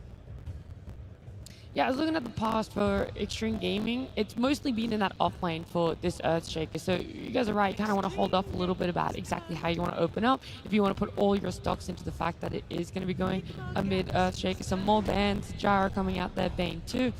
And leaves Xtreme Gaming going for the Warlock. I like it. I mean, this is a Beast lane counter. You Fatal Bonds the wave, and that will hit the boar. That'll hit Beast. So if it's played in the off lane, which I feel like it probably is here for NGX, Warlock will do well against us. It's also very hard to like initiate a fight against Warlock ulti plus Fatal Bonds. You roll someone, the rock's going to come on top of you and then get hit by some 2-3 man Fatal Bond and the fight instantly turns on you. Okay, so they're doubling down on NGX and saying, well, you want to fight us? Okay, we're going to pick another S-tier team fighter. Circles on circles, you know? Yes, yeah, classic Dota. Classic TI, or circles. This is a really, really good pick here. It counters both Earthshaker and Warlock. I mean, Warlock does not like at all against this has to be Snapfire from Xin-Q again. It's just too good to pass on. You're playing against Beastmaster, easy cookie against Aurora. You have a follow-up from Warlock, a Fissure. So you can choose how you want to be taking the fights, prolonging them. Great against Phoenix Egg, great against Clockwork and his cogs as well, so it feels really, really good. That gives you a team fight. I think the one pairing that we've seen in the previous game, Snapfire plus Mars, now you can do the same thing with the Earthshaker. Yeah. The only issue with that is it does make the support duo a little bit weird between like Snapfire, Warlock, like who's actually running The lane with the off-lane Earthshaker also might not be so ideal, you know. So if they are going for a Snapfire, maybe I would lean more towards the Shaker being like a mid hero. I think they could, I mean, they could also go like Snap Puck, something that's like really, really active on the mid lane that solves the issue with the supports running around and doing stuff together. In your tongue. Yeah, and the Puck also definitely exploits, right, the fact that you have a Phoenix Clockwork support duo. They don't really have the best lockdown against the Puck here. So there you go, the Puck for Snapfire. And this is just going to mean that this game is going to be all about the team fight again. Punishable by the Sniper again. I mean, Sniper. I think they have a couple of good options. The Sniper definitely. Not sure if Sumail wants to bang it out. I think Void Spirit could be really good, very elusive. Yeah, but if you do, okay, actually maybe. Either that, if it was the different teams that did have these drafts, I would say that XXS would probably pick up Slardar against this matchup. It's very good. Like the two supports, you can easily three-shot these two supports. They don't have much armor. Oh, Ghost Medusa. Right away. Yesterday they did pick it 2 times on 18. Okay. And it did work out really well for them. It's fair, yeah. I mean, they have this, you know, pick where they get the 2 bans, so they want to pick the higher priority thing. This means, I think they agree with us that there are like 3 or more options that are good for mid lane to pick against. Yeah, so yesterday they banned Anti-Mage and Darkseer, right, when they picked the Medusa here. So that's going to leave what other carries against Medusa. Yeah, they also did Anti-Mage and Juggernaut in the second game when they picked up the Medusa. Oh, Ame Jug. I mean, if he can find any excuse to play it, he will. It kills the egg as well, and it's good against Beast and lane. We actually saw Warlock Jug lane as well. Okay, so you think it's not out of the realm of the question for us to get to see an Ame Jug on the main stage? I definitely think. I think Ursa could also be decent here, like Ursa with the lane with the Warlock against the Beast. You can also kill the egg. I think those are decent options here. They have a couple of very good heroes here to pick here for XG side. It's all about like thinking what are your priorities. Like, do you want more of a better lane or do you want more of a better late game against this Medusa? I have a wacky one to throw out there for Sumail. Ricky Maru counters the puck in lane. You can't cookie when Ricky gets the Aghanim Shard. Good at killing the supports. Game and Gladiators did try that against Team Liquid, game number 1 in the Grand Finals last year, and it looked really good for the first 15 minutes, and then they just crumbled. It's good. A lot of these that we are mentioning can work out, but... Is it where the Ricky could potentially fall off, the Beast comes online, and then you're going to have your Medusa online? Is there enough power spikes throughout the thing is, the rest? the Ricky with the Beast and the Medusa doesn't feel like they have the best synergy. It's very good against their opponents' heroes, but it doesn't really work with their own lineup, which I feel like that's going to be my primary concern with the Ricky. Yeah, I mean, NGX definitely does need some sort of spirit type hero that's running around and doing things with the supports right now. Or they, once again, can all in and go for Sniper and just say, okay, we're going to dominate you in lanes, go late game, and then, you know, win the game that way. Which they have done. I mean, they did the Medusa-Muerta duo. This is not a super common, you know, scaling cores in your 2 and 1. But I just feel like more likely you're going to see like something like a Void Spirit. Void Spirit just with the Axe is going to counter basically the entire lineup. Yeah. The current 4 heroes. Yeah. That is definitely the best on Spirit. Nigma Galaxy. I think Troll could also be a good pickup. You did mention Ursa. All of these heroes are very good. Like, Ursa is not as strong of a laner. Warlock fixes that easily because you need that extra bit of a healing coming out in the first couple of levels. But also Troll, I think this is the hero that can build into either MKB. He's fine with that. He can also build into a slightly later Disperser after he gets a couple of good items as well. He can kill the egg. He lanes against the Beastmaster. Doesn't care too much about his boar. Another option, I know that Beast is traditionally considered quite good against it in lane, but Void has been getting, like Faceless Void has been getting banned a decent amount. And I wonder, like with the Helm Dom build... That is probably like the greediest option, right? It's just that they have a lot of stuff to throw into the Chronosphere right now, and it's traditionally considered a decent counter to Medusa, and the supports on the side of NGX don't do anything to a Faceless Void. How do you kill a Void here? Yeah, you have to roar. And I don't think XG has had many options to to get it as their last pick. It's almost always banned in this phase. Well, that would make sense why Nigma Galaxy are taking a little bit of extra time here. It feels like there are so many potential options, and they've got to go straight into this ban, into that pick here, revealing everything before Xtreme Gaming get that. Yeah, because the ban also is really dependent on what they want to pick, right? So Yeah. what if the last pick they have already counted certain things, so it means that they don't have to ban that hero right here, you know? So that's why they're taking quite some time here to decide what they want. So they ban the Jug in the end. The dream is gone. It's over. Now they have even less time for this. I thought that using so much reserve time, they would have been a little bit more confident in what they wanted that last pick to be. I mean, it's still good to use all your time, you know, just make sure that you cover everything, you make sure you don't miss anything. There's a lot of options. I mean, we've mentioned pretty much everything. Yeah, Void Spirit, I think Ember Spirit can also work if he builds into Mage Slayer against Wow, that is a fancy one. Okay, I was not expecting SF, to be honest. And they know immediately what they want to pick. Yeah, I don't know about you guys, but I feel like this Shadow Fiend might be a little bit too risky here. Like, it means that their lineup is going to be very reliant on the Beastmaster, and I think that with the Ursa being picked up, if Beast does not have a good lane, I feel like the momentum for Nigma is going to be really hard to play. You know, they won't have much to go around, and Xtreme Gaming, as long as they get to their team fights, their lineup is just going to destroy you. Yeah, I mean, I guess the argument is Clockwork makes up for a lot of what SF lacks in terms of, you know, like being a spirit. SF does a lot of damage. He can't really kill heroes on his own until he gets some items. But Clockwork, he will keep people in a circle for you to deal, you know, hit your raises, hit the ulti.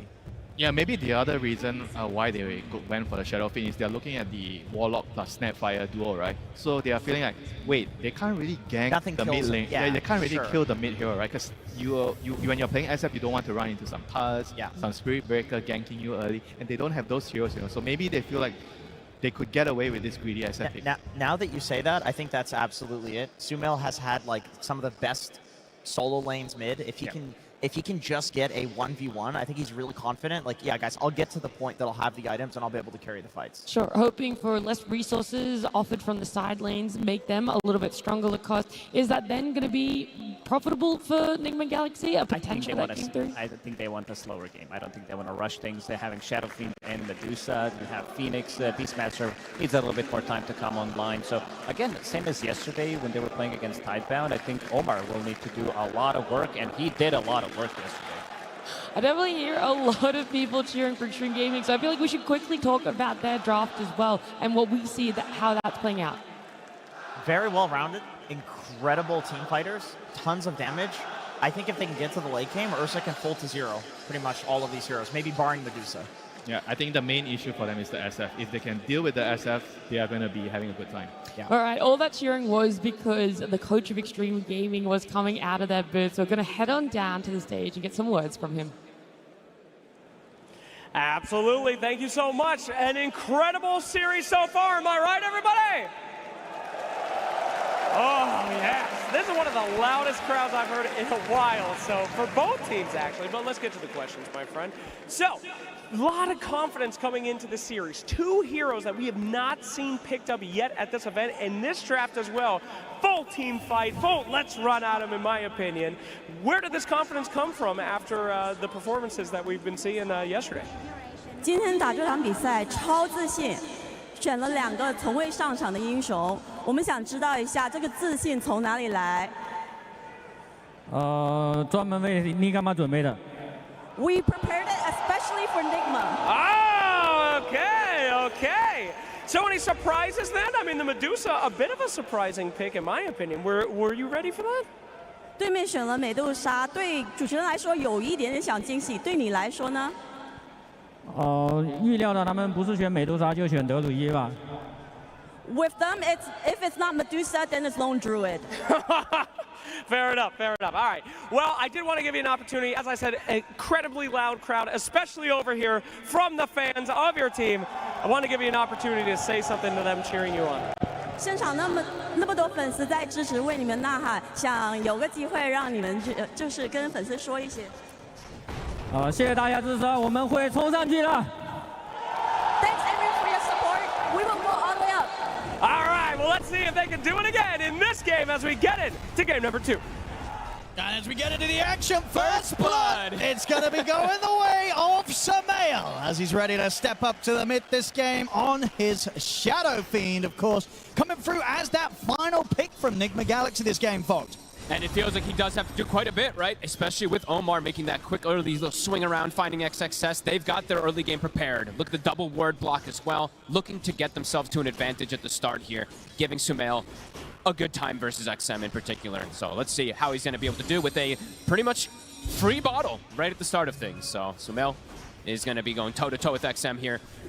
Let's see how these side lanes go, because it does feel like XG is very prepared for them, having this Earthshaker, having this Snapfire, which you've seen them do very well with in the past, and having this Ursa snap-picked, no hesitation whatsoever. Oh, yeah, they were ready for that. They did not care what was coming out from that last pick in the mid from Nigma Galaxy. They were absolutely ready to get our mate back on the bear. Xingqiu finds the kill. Indeed, able to catch out GH there on that top lane, so settling the score for now. And it's sort of overall, what do both of these drafts sort of tell you about what these two teams want to accomplish here in this game too?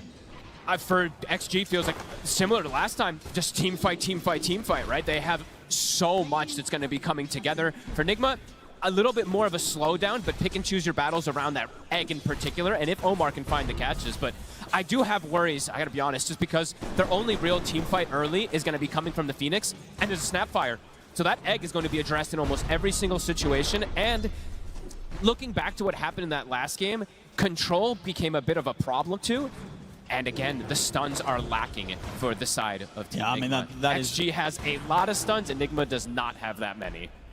Yeah, I mean, so when you look at the lineups, would you sort of see this being another game where there will be that period early to mid where the 5-on-5s, Omar, they're just going to have more to press on XG, and Arme caught, able to chase down the clock, finish off the kill for himself. Yeah, I would say, look, ease of execution, as we like to talk about it, definitely feels like it's there for XG. If they just get out of lanes, even or ahead, they're just going to have those natural ultis coming in that do a ton of damage, as we've seen. The Shaker with even the Snapfire from the support. And yeah, we have to mention it too, right? XM, Sumail is looking to dominate the lane, because if you look at the game overall for the puck, as we said, there's like no stuns. It's clockwork hook shot and a roar in particular to try to lock down XM. It's going to be super difficult to catch him. Yeah. And we saw how well of a performance XM had last game on the sniper. And his puck, also one, as you can see from that Dota Plus level, one that he is incredibly proficient on. So yeah, if you give him sort of the setup to have an easy puck lane, he is going to be an absolute nightmare to deal with. And let's see how this bottom lane goes, because they, like you said, they snap pick the Ursa. With this Warlock, they know it's going to have a free lane completely, and it's versus double melee. So Ame is set up for absolute success, and Noob, he's going to have just rely on stacks completely. I see he's already sending the boar. He's got a triple stack hard camp already prepared for himself, but he's got 6 last hits.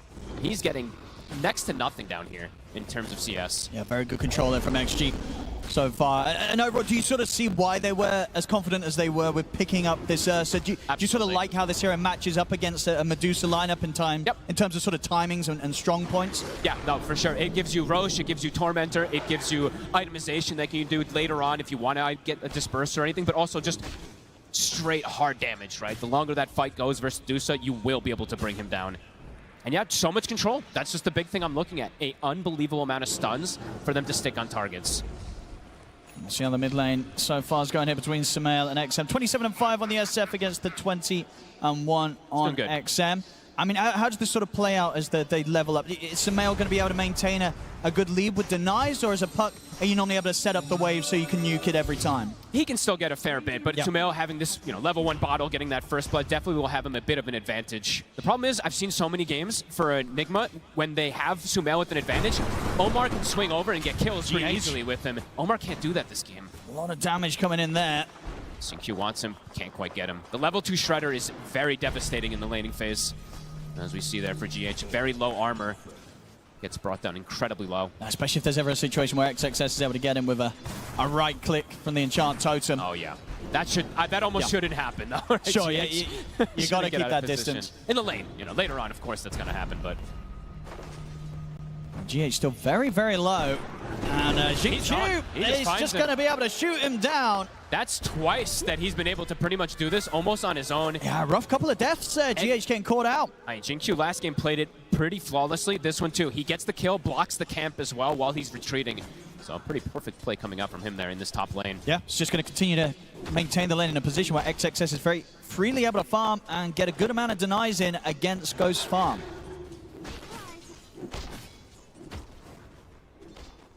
So far, slightly favorable early signs here from Xtreme in the way that they're maintaining the lanes. It's going to be a lot of eyes on what Sumail can do from the mid on his SF. Sumail and Omar to set that tempo in particular, to have that game for Ghost so that he can sit back and farm.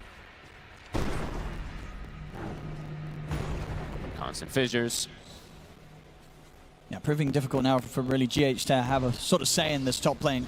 Each time, Xingqiu pushing him away. So I mentioned this last time, the way that they had their lane setups. This time they, of course, it's GH still playing that 5 position, but not having that matchup where they have like a ranged hero with the melee hero, the Clockwork with the Deucer, which is a pretty strong hero, versus Earthshaker too. So interesting that they decided to do this and just keep it very standard rather than adapting in any way. And you see XM has the haste rune. Can't look to toy with Sumail a bit here. Yeah, knows that he's at no threat at all. Yeah, Raindrop's going to be blocking a lot of that damage. Sumail down to his last Raindrop charge. XM still has the 3. Could see a rotation at some point. Xingqiu will finally deward the sentries that were placed from the start that we mentioned from Omar, although they were about to expire. Not the same move happening from Xnova. He is a Warlock versus a Clockwork, so it's very difficult for him to get over there and actually place this sentry to block the camp. So Noob, he will have those camps to go back and farm to, or maybe he gives them to Sumail. We'll see. Maybe they are all just about buffing up Sumail as much as possible in this early game. Since he doesn't have access on Noob, so he actually can't clear that neutral. And XM is... they cannot let this happen. This is a huge stack. They cannot let XM take this stack. I mean, so I mean, if they allow this to happen, it's Sumail's got to get over it. He's got a haste rune though, so XM can toy with them a bit here. He got a couple of the creeps, but Sumail should be able to maintain the rest of the stack, and D comes in just in time, because losing that would have been quite painful for Nigma Galaxy's early game. Yeah, that would have been devastating. Now we do see Sumail 1,200 gold advantage over that puck at the moment here. Now it's Sumail so far, getting the stack, getting the first blood, top lane, GH dead again. He's just getting caught off guard with the damage. Just this little shredder plus a fissure, it's just too much for him to deal with so far here. This is going to set XXS up for a very quick Blink Dagger timing. Even with the fact that they did block those camps, it kind of doesn't matter because of how much he's getting from the lane. Oh, and he's going to have... This is the off-lane Shaker, and he might actually have a pre-10-minute Blink Dagger. That is devastating. Ame in the mid lane. Ame's ready to head over. They get the silence onto the two of them. Ame getting the swipe stacked up onto Sumail. Sumail's able to get the Requiem off. Phase shift there from XM. See if he can jump out in time with the orb. He can't. He can't escape them. They'll get bonded here, the three of them, and Ame's ready to step back in, cookie forward. Sumail will get taken out. Xingqiu shoots down Omar. As XG bringing in the numbers there to contest this rune. Short, they lose their puck, but it's Ame, the carry, turning up and getting involved positively. Very cool move. I feel like that reminds you of Spirit that used to do that one, right? The 8-minute, they bring the carry to the mid lane at times. Ame, knowing that he can get involved into the fray. They do lose the puck, but they shut down the SF here. One time down. Noob in position to try and make the return to the bottom lane a bit more difficult for Ame, but he should still be able to safely make his way down here. Ghost is getting absolute free farm up here too. That is being said though, XXS is, as you said, gonna have that Blink Dagger at one of the earliest off-lane timings. Omar maybe continuing to get in under the tower if Noob's able to get this creep wave pushed in. Xnova has the book at the ready. He can pop 6. We're gonna try and set things up here. Ame turns towards Omar. We'll have to hold back in the cogs for now. Nigma Galaxy stepping up the pressure. So eyes on the Warlock. He's a little low on mana now, but he can consume the Grimoire to drop that Golem if there is an aggressive play. They won't push forward on the side of Nigma. They're still very difficult to push the Ursa out entirely.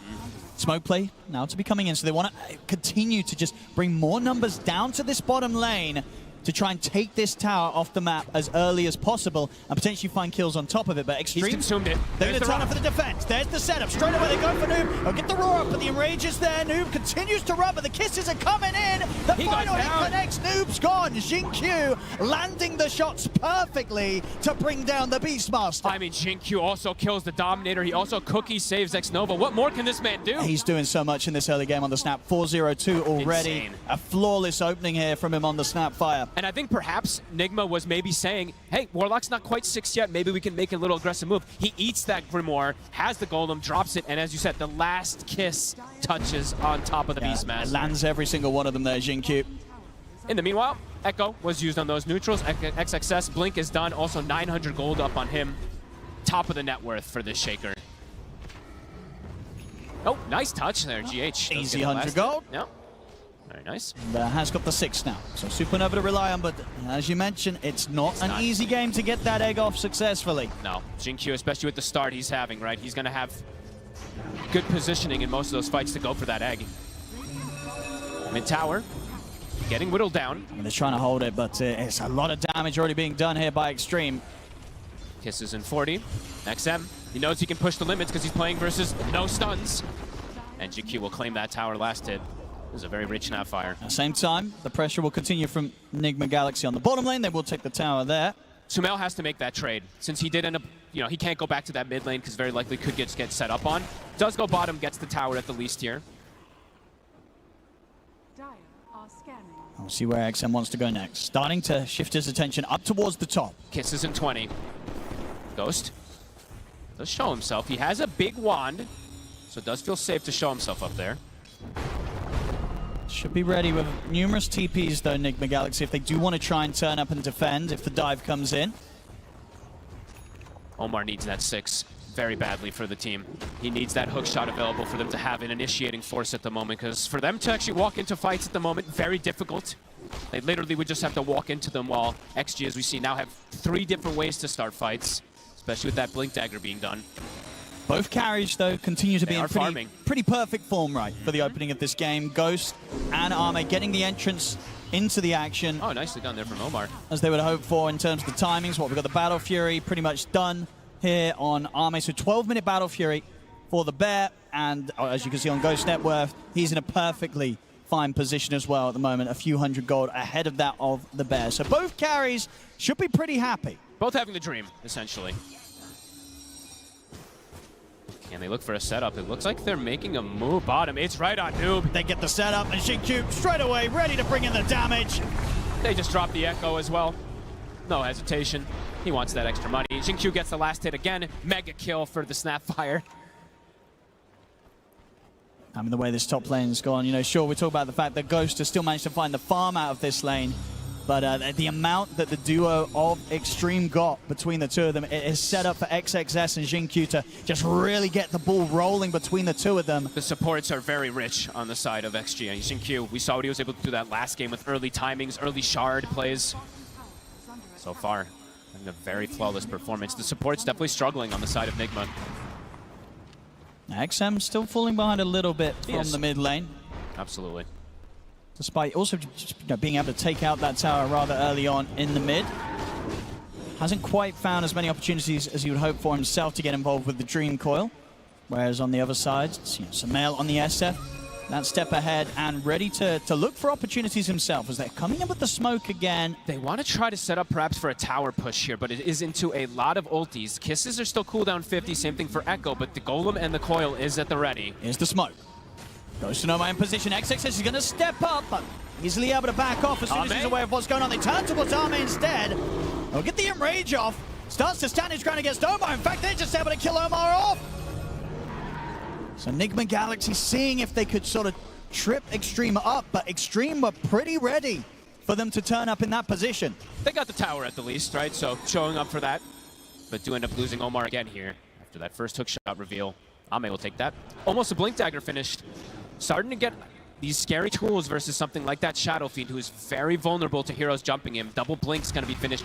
Double Blinks and a Puck who could just appear on top of you very early. So they're just going to drop the Golem here onto Ghost. TP's immediately coming in from Nigma Galaxy, though, so the Golem won't be able to do much offensively. A bit wasted, but they're looking to go back in, Ghost. They're still going with the kisses. Arme's closing in. They'll force out the Stone Gauge, but the damage in for these kisses from Xingqiu bringing Ghost so low. They'll fuel him up. They get about the side of XM. He's there ready and waiting for them. Shots off the escape. Comes in with the coil.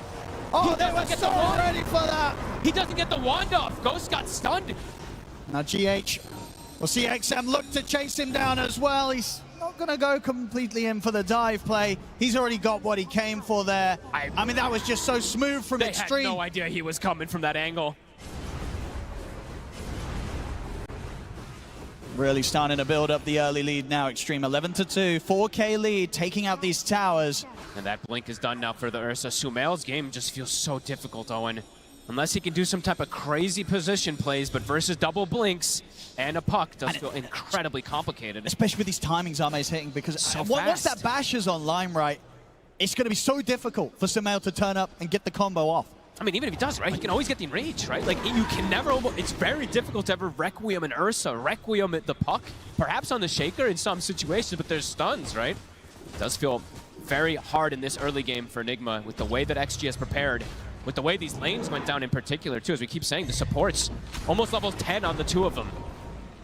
A slow start for the side of Nigma. I'm ready to go again. Echo slams at the ready. Kisses still going to be off for 30 seconds, but with just sort of the jump burst alone between the two of them, most of the heroes on Nigma Galaxy will suffer. Omar, Ame does find him. If they find Sumail, it's going to be quite a huge one.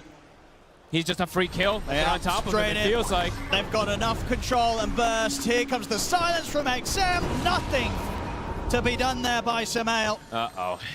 This is looking really tough for the Shadow Fiend. They wanted him to get a snowball going, but he's now bottom of the cores after that death. Noob. He's going to start running down in this direction. I feel like he's got to be careful. XG's still got a lot around. He's going to open up with the Roar onto XXS. See if he can make this play happen, but the kisses are up. XXS will die, but it's going to cost Noob his life. They get a trade. Jinkyu claims another. With these sort of kill involvements that he's going to have, he's level 11. He's very soon having this level 2 kisses. And he's doing already so much with level 1. He's got Pavis, I believe, finished up too to block out the damage from that Medusa, from the, I mean, mostly from the Medusa. I think they're starting to just realize that it's going to be the Medusa versus the world very quickly in this game. Straight into the pit here. Addressing everything else. Is there a chance they go for a steal? They do have kind of hook shot and stone gaze at the ready. They could try for a risky sort of move here. I mean, it is under vision though. Look at the ward they placed down. X-Nova, he sees them smoke. They've got Supernova ready waiting as well, so they have got the tools. Can Omar get the angle? They've got to try for this Nigma Galaxy, but are they going to be able to do it in time? It's a hook shot, they're in. Can they get the steal if they can't? Ame gets the kill, gets the Aegis. As Nigma Galaxy have to run, but a Fisher from XXS will stop Omar having any chances of retreat. They tried, and they were so close to getting the timing, but Ame stands strong and claims the Aegis.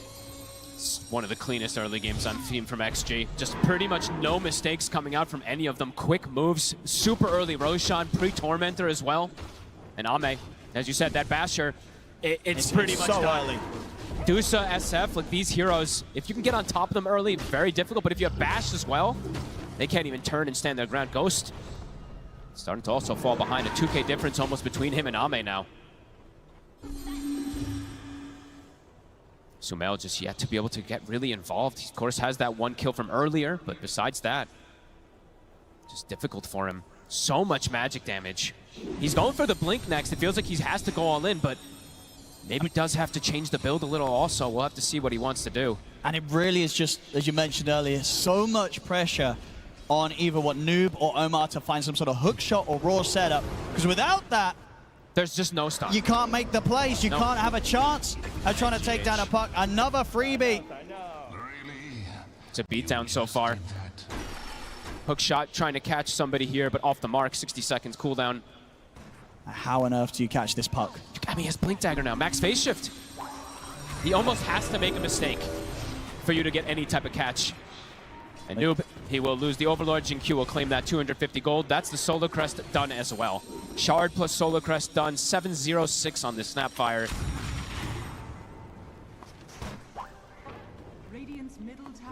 Trying to play around Noob with his Overlord timing, but they just, I mean, as soon as the creep showed, they killed it. So first one is gone.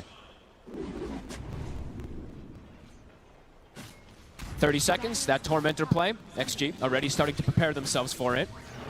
And for Nigma, they cannot fight there. Right? The egg is going to get addressed. Sumail very likely to just get exploded from all the spell combos that they have, the crazy team fight. So might just have to give this one up and hope that Ghost can just farm as much as possible out of it. It's going to become one of those games, right, where it's just for Nigma Galaxy, indeed, just hope that the Dusa can carry them. And of course, it has been able to many times before. Hook shot. The hook shot. They get into the the roar. roar. That's the 2 bits of lockdown and the Centaur and the Cogs. They do it. It takes it all in terms of lockdown, but they get the job done. High execution kill. They find XM. XM will be rewarded with a shard for his death.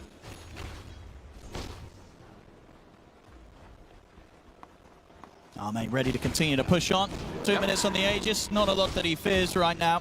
At least Nigma's able to find something there. Sumail also has the Blink Dagger done with the Arcane Rune. Oh, look at the items that come in, though. This is the issue, right? Because they're having such good times on the offlaner, too. XXS now has a BKB. So if he does try to go for that setup with a Requiem, it might just get countered. Noob might be in trouble here. Oh, yeah. There we go, straight away. Very dead. As soon as they see him. Another one for Jin Q. He even gets the Overlord creep. He's just getting so much money. Nah, he is having a ridiculously good timing on the Snapfire. This is crazy numbers already. I mean, best Snapfire first pre-20 minutes 8-0-6. I think ever that I've seen. And yeah, going for the blink. I mean, once that's there, it's pretty much going to be impossible that you ever get the air goal. Yeah. He's always going to be able to blink in, little shredder in from a safe spot. And potentially just the saves too, like Blink, Cookie, and Ally. But yeah, absolutely, just positioning being crucial there. Omar, Sumail, they're looking for the wraparound. Trying to catch them off guard here. They get the Omni onto X over, but it's kind of awkward. And in fact, he's going to get the chance to live. He's away now. They get the jump in onto Sumail. The bash comes through. They have the Invis to protect him for now, but the Dream Coil Snap holds him in position. Sumail will be able to get away, but GH is dead. Nigma Galaxy have to retreat. They can't even kill the Warlock with their combo. And Arme diving in under the tower on towards Ghost. That's the carry dead. A true disaster for Nigma. XG, a masterclass. Literally 0 mistakes, it feel like. And tier 2. And a tier 2 probably to fall here too. Starting to fall indeed. I mean, getting so much done with this Aegis on Arme. Nigma Galaxy, they tried their chances there. Yeah. But it just didn't work out. They couldn't lock down and kill this Warlock. And even if they do, very likely they all just die immediately afterwards too. So an attempt there from Nigma, but quickly answered from XG. BKB is about to be done after all the rest of his pickups that he already has. He is massive on this set. I mean, Sumail's game just feels actually impossible. Coming on towards the top lane, Sumail and Noob, they got to get out of here. Power Ranger TP is coming forward. Immediately killing that Overlord. The kiss is to Scout. And they're going to be able to find him. The Fisher comes in. You can't escape Xingqiu. He's always ready to spot you out and just do the damage. It's like, what do you do against this Snapfire? Don't give him it. This is actually insane what he's able to do so far this game. Nigma can literally get nothing going their way, it feels like, right? Even when they got like one of the kills, it wasn't a free kill by any means. The trade ended up happening on bottom. I believe that was the last one that they were able to find. The moves from XG just too fast, and yeah, the BKB done for the Ursa. Sumail hasn't been able to find this Requiem combo, and he may not be able to at all in this game with the items that they've been able to pick up already. XG. They've got to be careful down in Nigma Galaxy. XG are coming in from multiple angles. XXS, he's got the BKB. They're going to try and burst him. They get him with a hook shot, but the BKB's there, straight into the Echo. Fishers, he locks down the two of them. XM ready to come over as well as the Dream Coil's there, catching out Sumail on the retreat. As Sumail nowhere to run once again. XG take him down. Arme deals with GH off to the side. It's level 1 hook shot, super low duration, right? I mean, sure, it only goes up 0.2, but even 0.2 makes a difference in these type of situations. Doesn't get the Requiem before that BKB. And these items, they got them too fast, Owen. The fact that the Shaker was able to get it this early. I mean, it's just his item timings in general, right? Parasma online, 24 minutes in on XM. And they're making it look pretty easy right now. 21-4. As you said, it's Ghost versus the world, but they have the answers for this Dusa. Even though he has Butterfly, the Parasma's done already. The Ursa can start to make the build toward that MKB if he feels like he wants to. Oh, he can, and he's going to be well on the way, Arme. 2,500 gold ready to start spending up into that MKB. I mean, almost 5,000 gold ahead of the Dusa. And space now starting to be pretty limited for Ghost, and he's actually under vision the whole time. They know exactly where he is.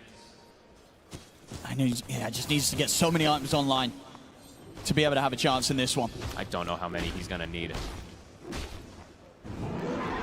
A much rougher game too, and game 1 was not a fun one either for Nigma Galaxy. At the moment, down 16k gold at 25 minutes in. I mean, all the timings that they wanted to go for, as we said, like just aren't working. They aren't going to work because of the itemization that XG's gone for, but the timing that they got them to, as you said, Sumail, the Blink Yashikai is out when all the BKBs and shards and Rage is available for the Ursa. Setting up top. Guess they're scouting if there is anybody, going to be anybody in the area here. XXS is going luxury build. It's actually going to be going for the Octarine next. So more and more stuns going to be coming out from this shaker. They find Ghost down here. Oh, they're going to find Omar, which is good news for Ghost, as that should give him the info to get out. You say that, but Ame's on him. Indeed, Ame coming in for this angle. He gets the bash. Ghost. Oh, he's going to try for the TP, but the coil's there, the Fissure, the kisses, everything coming in on towards Ghost. He can't escape. They're reading. They're just reading every single one of the moves. Even though Omar tries to catch the gank, Ame comes from a different angle and instantly through the portal again. No hesitation. It's an incredible play so far here from Xtreme. And we hear the crowd already loving it from Ame. They can feel it. Noob being stalked again. Oh. No? That was the Golem. Okay, maybe they thought he was on the other side of that there. But really despise these Helm of the Dom creeps. Yep, whatever. I'll get rid of it. Yep. Next Nova's like, don't need it anyway. GH.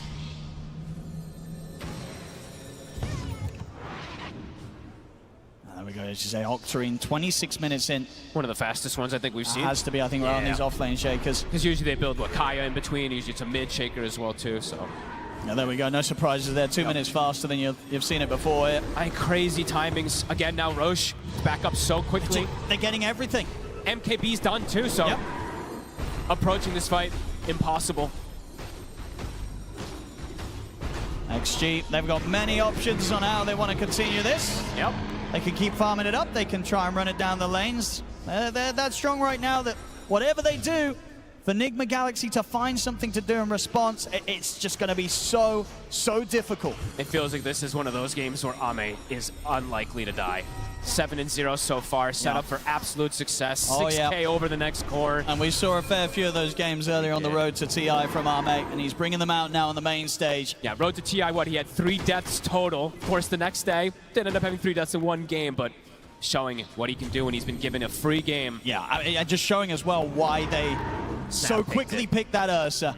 They knew that Ame was ready to pop off on this one.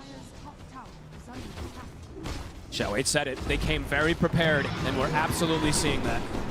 A Lincoln's now picked up for XM, so the only spell that he had to worry about, as we said, was the Roar. Now has the protection versus that. Ooh, he's out. We'll get a sneaky grab there.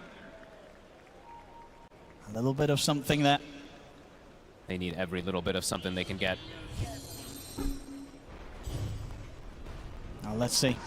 Can Nigma Galaxy turn this one around? I mean, Noob is just not getting much growth, Owen. It's the issue. He got the butterfly, I believe it feels like 6 minutes ago or more. He's only gotten 2,500 extra gold afterwards. Just no real space for him to farm. XG, they're sweeping the map, not giving that opportunity for him to get any type of items. Sumail does have BKB, but... Okay.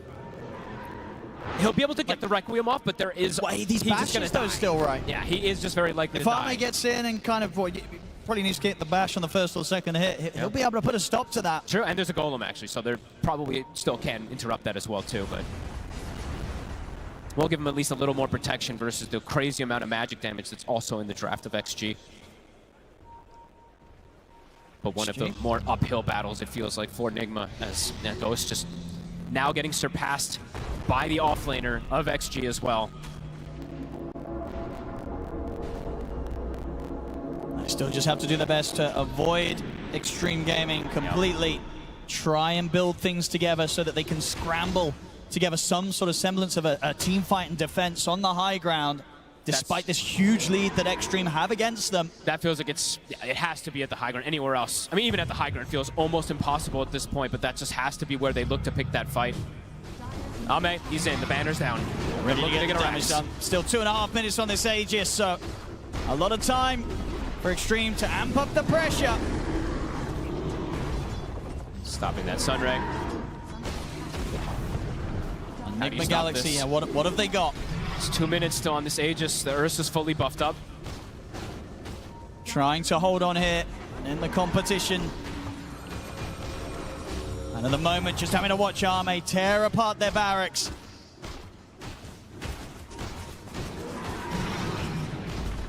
Can they even make a move to stop this set going down? Ooh, hook off the mark. Tried to go for the back line, and now he's going to pay with his life, Omar. Instant death. And that's a BKB as well from Samael Press to attempt to make that move work. So Arme, he can get back to business onto the racks. Full Abyssal Blade out as well. That's the fortification coming out from Nigma Galaxy. They're catching both waves as well. XM clears top wave, Arme clears bottom wave. Momentum on all three.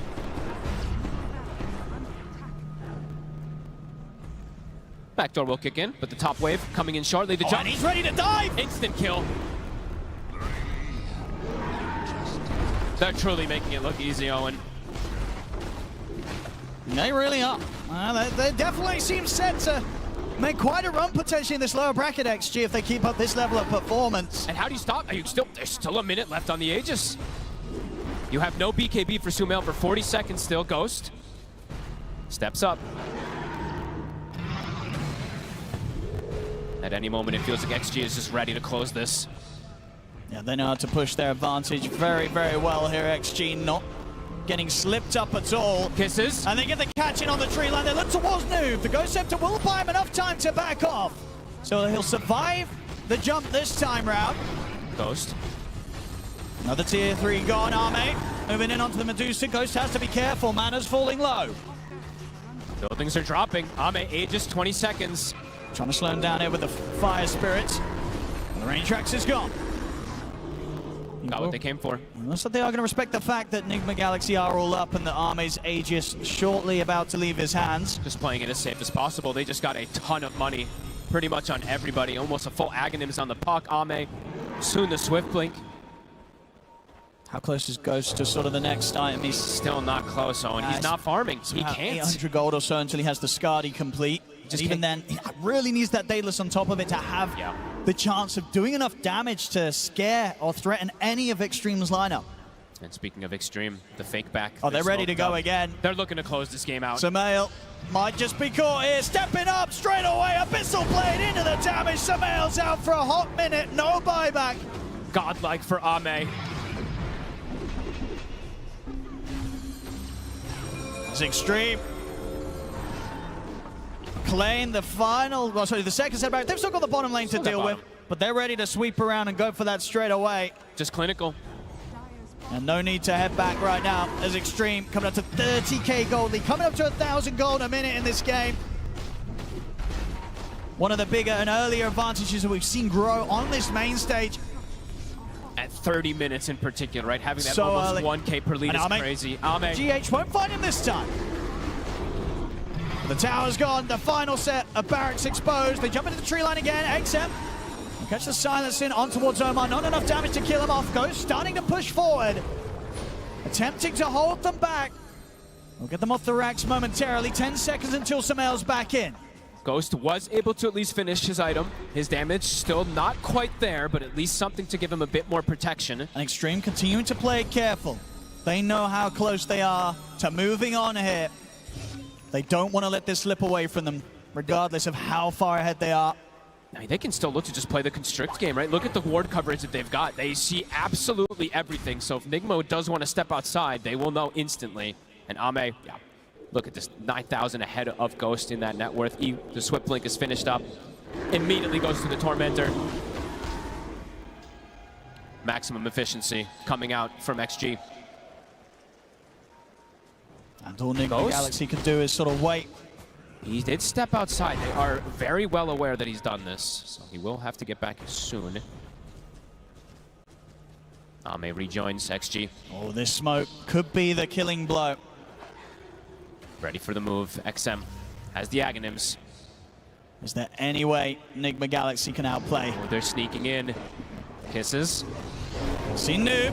Arme tries to make the jump on a GH. He'll get the dive off, so they'll avoid the initial jump from XG. Final racks. TP coming in here from Noob. XXS. He's got Aeon Disc at the ready. Just say you're ready to put that together if necessary. The call comes in, they make the jump. That's GH gone. And Arme, he's in onto Ghost. The slam cuts through the hook shot's attempted, but goes. He's gone. Sumail, he'll go for the red grip, but the bash comes in. He's dead. Noob will get the roar on, but he's the last one left alive on Nigma Galaxy as XG deal with him as well. It's game over. Xtreme knock Nigma Galaxy out of the International, and in incredible fashion as well in this game too. A complete just mismatch of skill and performance in this one, folks. This was one of the biggest stomps we've seen here on the main stage. A total beatdown. I mean, everybody, right? Everyone on XG did so well. Their draft as well. Xiao Wei coming in, mastermind. I mean, Xingqiu, it's hard to give the MVP to anybody, right? But this Snapfire performance, absolutely ridiculous. Yeah. Just covering all their bases and not letting Nigma get any of their timings they wanted. I think that's pretty much what happened, right? Sumail, he gets the early first blood, gets his bottles, having a pretty good lane, but can't actually get anything off of the floor afterwards. Just, yeah, clinical performance from XG. Yeah, as I said, the Xtreme's going to be terrifying in this lower bracket for whoever ends up facing them in their upcoming series. And yeah, this game too, we heard it, as you said, from Xiao at the start, right? They were prepared for Nigma Galaxy. They knew exactly what they wanted to do, what they wanted to draft against them, and how they wanted to play. And we really saw them bring that out to a T. It was perfect in this game too. So much stun, so much control. They make it look kind of easy, right? When they have these type of stuns, just so that Ame can just kill anybody he wants. Unbelievable performance from Xtreme Gaming. Yeah, a tough, rough series here today for Nigma Galaxy. They did well to get it this far, but they won't be making any further steps here at the Internationals. Xtreme Gaming take the series 2-0 and are ready to move on. I'm here with XXS from Xtreme Gaming, and my first question is, how fun is it to play Earthshaker in front of a TI crowd?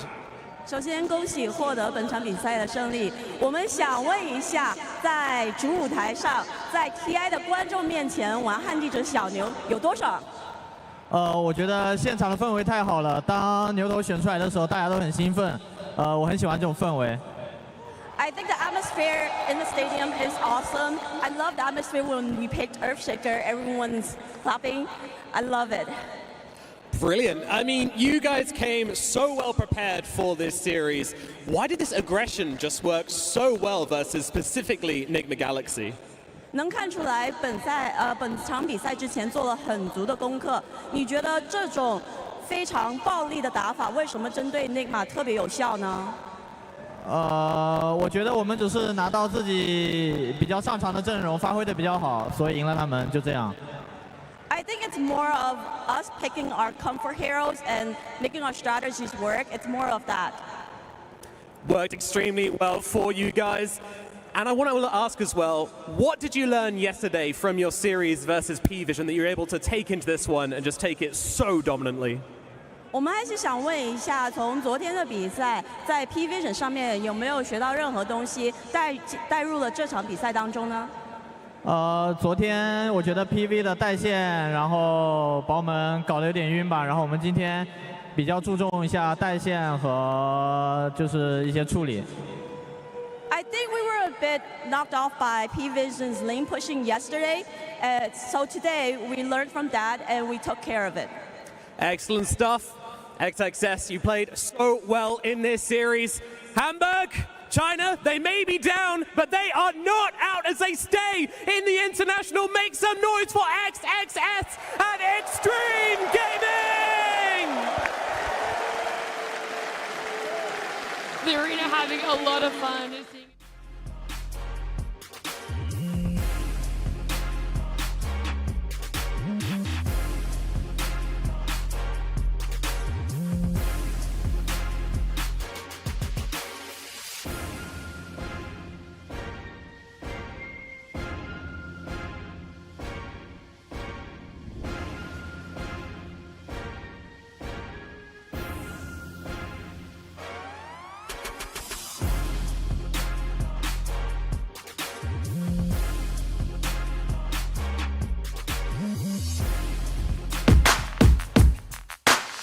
Hello， 歡迎嚟到簡單阿里，人類會有做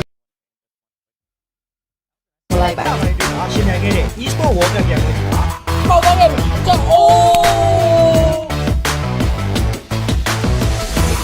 在為做嘅 radio。မှာလည်း super cat ကိုရမှာပေးကြတာအဲ့ဒီတော့မှလည်းဟိုးရှင်းတယ်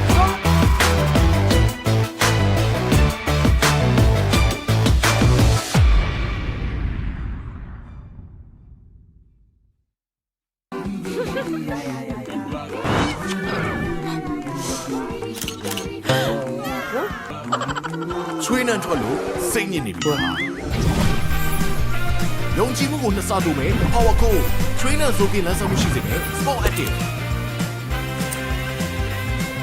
吹南ဆိုကပြီးစုံတင်ခြင်းမရှိအနံ့ဆုံးများကို24နာရီကာဝယ်ပေးပါမယ်ယုံကြည်မှုနှစ်ဆတိုးဖို့မှန်ကန်တဲ့ရွေးချယ်မှု Bellman Deodorant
Shiny down, shiny down, umare.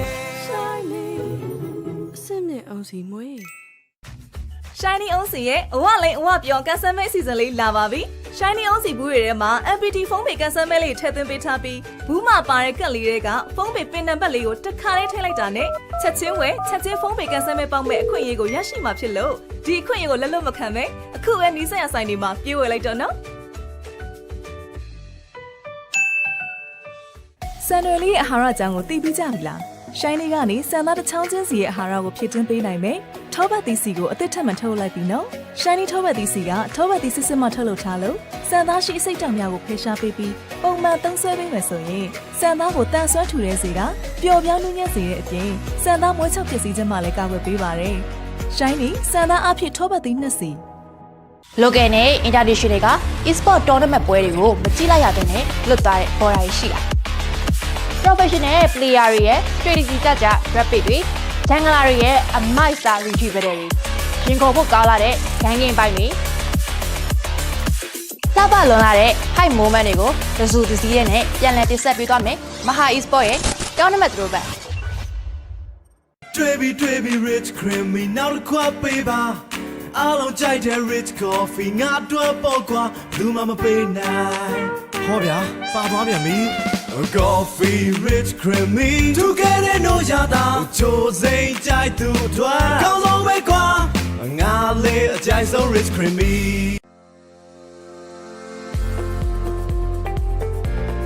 တစ်ဖက်ရဲ့ကောင်းတစ်ဖက်ဖြစ်ဖို့အတွက်အေးမြတဲ့တောင်တန်းပေါ်ကဆင်းသက်လာတဲ့တစ်ဖက်ရွက်နုနုလေးတွေကိုခင်မီစက်တစ်ကြီးများဖြင့်ထူးစီမံထုတ်လုပ်ထားပြီးချိုးချနာစွာပေါင်းစပ်ထားတဲ့ပြီးပြည့်စုံတဲ့ပုံမှန်ရတာနဲ့ Grand Palace မြန်မာလက်ဖက်ဆိုင်ဖြော်လက်ဖက်တစ်ခွက်တော့ဘူးတစ်ဖက်ဆိုင်သွားပြီးချိန်ပြနေရလိမ့်မယ်တစ်ဖက်ဆိုင်ကိုသွားစရာမလိုချိန်နေရမရွေးဆိုင်ဖြော်ချူစိမ့်တစ်ဖက်ရတာစစ်စစ်ကိုခံစားရမယ်စန်ဒီဆိုင်ဖြော်လက်ဖက်ကတစ်ဖက်ချစ်သူတို့အတွက်အသင့်ရှိနေပါပြီဆိုင်ဖြော်ရတာစစ်စစ်စန်ဒီဆိုင်ဖြော်လက်ဖက်ဘယ်တော့မှရိုးရီမသွားတဲ့တင်းပြတ်တဲ့ကော်ဖီရနက်နဲ့နူးညံ့ပြည့်ပြီးစိမ့်သက်တဲ့ကော်ဖီရတာလေးကြောင့်ဒီနေ့ဒီရင်ထဲဆွဲညီစွာအမြဲတောက်ဖြစ်နေတဲ့ Platinum White Coffee ဟာနေ့ရက်တိုင်းအတွက်မဖြစ်ပဲပေါ့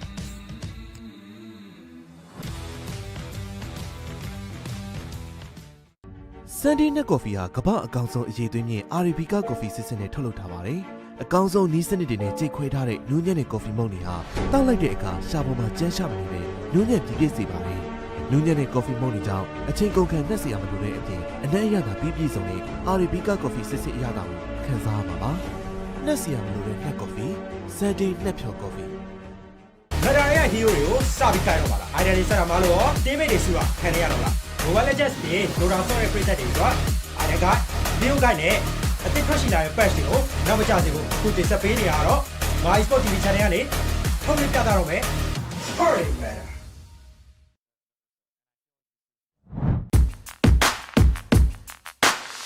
Hello ခေါရမတာကဏ္ဍကနေပြန်လည်ပြီးတော့ကြိုလိုက်ပါတယ်။ရှင်နိုင်ခဲ့တဲ့ e-sport world cup ပြန်ဝင်တာ။ပေါက်သွားခဲ့ပြီ။ကျအိုး That was a radio.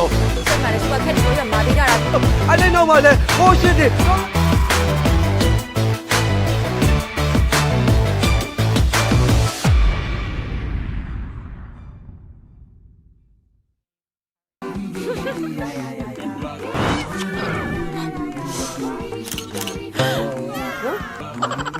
ချွေးနှံထွက်လို့စိတ်ညစ်နေပြီ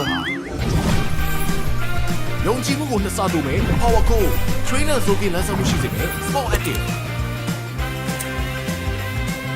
ချွေးနှံဆိုပြီးစုံတင်ခြင်းမရှိအနံ့ဆုံးများကို24နာရီကောင်းဝင်ပေးပါမယ်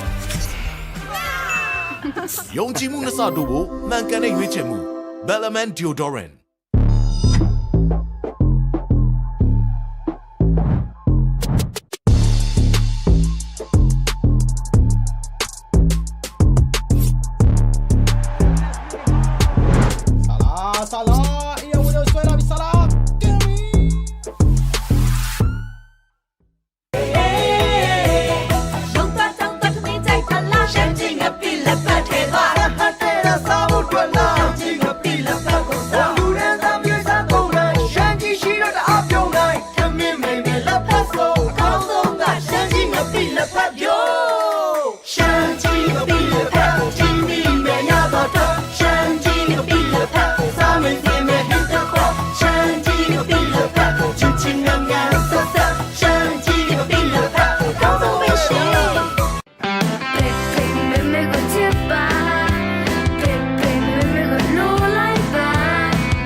Shiny down, shiny down, money. Shiny အစနဲ့အောင်စီမွေး Shiny Onsi ရဲ့အဝလိန်အဝပြောင်းကန်ဆယ်မဲစီဇန်လေးလာပါပြီ Shiny Onsi ဘူးတွေထဲမှာ MPT ဖုန်းပေကန်ဆယ်မဲလေးထည့်သွင်းပေးထားပြီးဘူးမှာပါတဲ့ကက်လေးတွေကဖုန်းပေပင်နံပါတ်လေးကိုတစ်ခါလေးထည့်လိုက်တာနဲ့ချက်ချင်းဝယ်ချက်ချင်းဖုန်းပေကန်ဆယ်မဲပေါက်မဲ့အခွင့်အရေးကိုရရှိမှာဖြစ်လို့ဒီအခွင့်အရေးကိုလက်လွတ်မခံပဲအခုပဲနီးစပ်ရဆိုင်တွေမှာပြေးဝယ်လိုက်တော့နော်စံရွယ်လေးရဲ့အာဟာရအကြောင်းကိုသိပြီးကြပြီလားရှိုင်းလေးကနေစံသားတစ်ချောင်းချင်းစီရဲ့အာဟာရကိုဖြည့်တင်းပေးနိုင်မယ်ထောပတ်သီးစီကိုအသစ်ထပ်မထုတ်လိုက်ပြီနော်ရှိုင်းလေးထောပတ်သီးစီကထောပတ်သီးစစ်စစ်မှထုတ်လုပ်ထားလို့စံသားရှိအစိတ်တောင်များကိုဖယ်ရှားပေးပြီးပုံမှန်သုံးဆွဲပေးမယ်ဆိုရင်စံသားကိုတန်ဆွမ်းထူတဲ့စီကပျော်ပြောင်းနှူးညံ့စေတဲ့အပြင်စံသားမွေးချောက်ပစ္စည်းခြင်းမှလည်းကာကွယ်ပေးပါတယ်ရှိုင်းလေးစံသားအဖြစ်ထောပတ်သီးနှစ်စီ local နဲ့ international တွေက e-sport tournament ပွဲတွေကိုမကြည့်လိုက်ရတဲ့နဲ့လွတ်သွားတဲ့ပေါ်ရာရှိတာ professional player တွေရဲ့ strategy ကြ rapid တွေ jungler တွေရဲ့အမိုက်စာ rejuvenator တွေရင်ခုန်ဖို့ကောင်းလာတဲ့ gang game ပိုင်းတွေ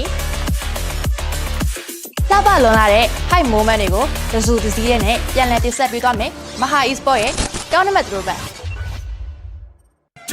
Baby rich creamy နောက်တစ်ခွပေးပါအားလုံးကြိုက်တဲ့ rich coffee ငါတို့ပေါ့ကွာဘူးမပေးနိုင်ဟောဗျာပါသွားပြန်ပြီ Coffee rich creamy together no yada ချိုးစိမ့်ကြိုက်သူတို့ကောင်းဆုံးပဲကွာငါလေးအကြိုက်ဆုံး rich creamy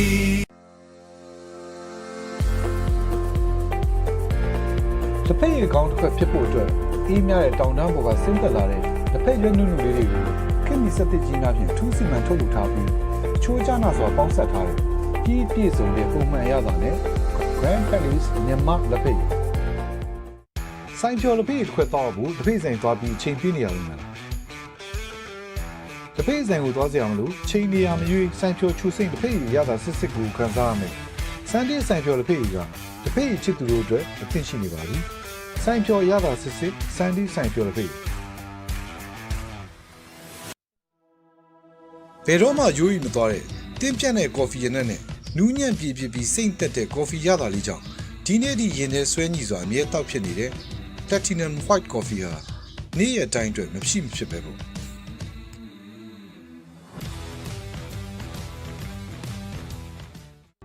စန်ဒီနက်ကော်ဖီဟာကမ္ဘာအကောင်ဆုံးအရေးသွင်းမြင့် Arabica ကော်ဖီစစ်စစ်နဲ့ထုတ်လုပ်ထားပါတယ်။အကောင်ဆုံးနီးစနစ်တွေနဲ့ကြိတ်ခွဲထားတဲ့နူးညံ့တဲ့ကော်ဖီမုန့်တွေဟာတောက်လိုက်တဲ့အခါရှာပေါ်မှာကျန်းရှာမနေတဲ့နူးညံ့ပြည့်ပြည့်စေပါတယ်။နူးညံ့တဲ့ကော်ဖီမုန့်တွေကြောင့်အချိန်ကုန်ခံနှက်စရာမလိုတဲ့အပြင်အနံ့ရတာပြည့်စုံတဲ့ Arabica ကော်ဖီစစ်စစ်အရသာကိုခံစားရမှာပါ။နှက်စရာမလိုတဲ့နှက်ကော်ဖီ Sandy နှက်ဖြော်ကော်ဖီမဒါရဟီယိုတွေကိုစပြီးခိုင်းတော့ပါလားအိုင်ဒန်လေးဆက်တာမလို့ရောတင်းမိတ်တွေစုတာခံရတော့လား Mobile Legends တွေလိုတာဆော့တဲ့ပရိသတ်တွေဆိုတော့အားရကဒီဥကိုင်းနဲ့အသစ်ထွက်ရှိလာတဲ့ patch တွေကိုနောက်မကျစေဖို့အခုတင်ဆက်ပေးနေရတော့ My Sport TV Channel ကနေထုတ်ပြပြတာတော့မယ် Sorry man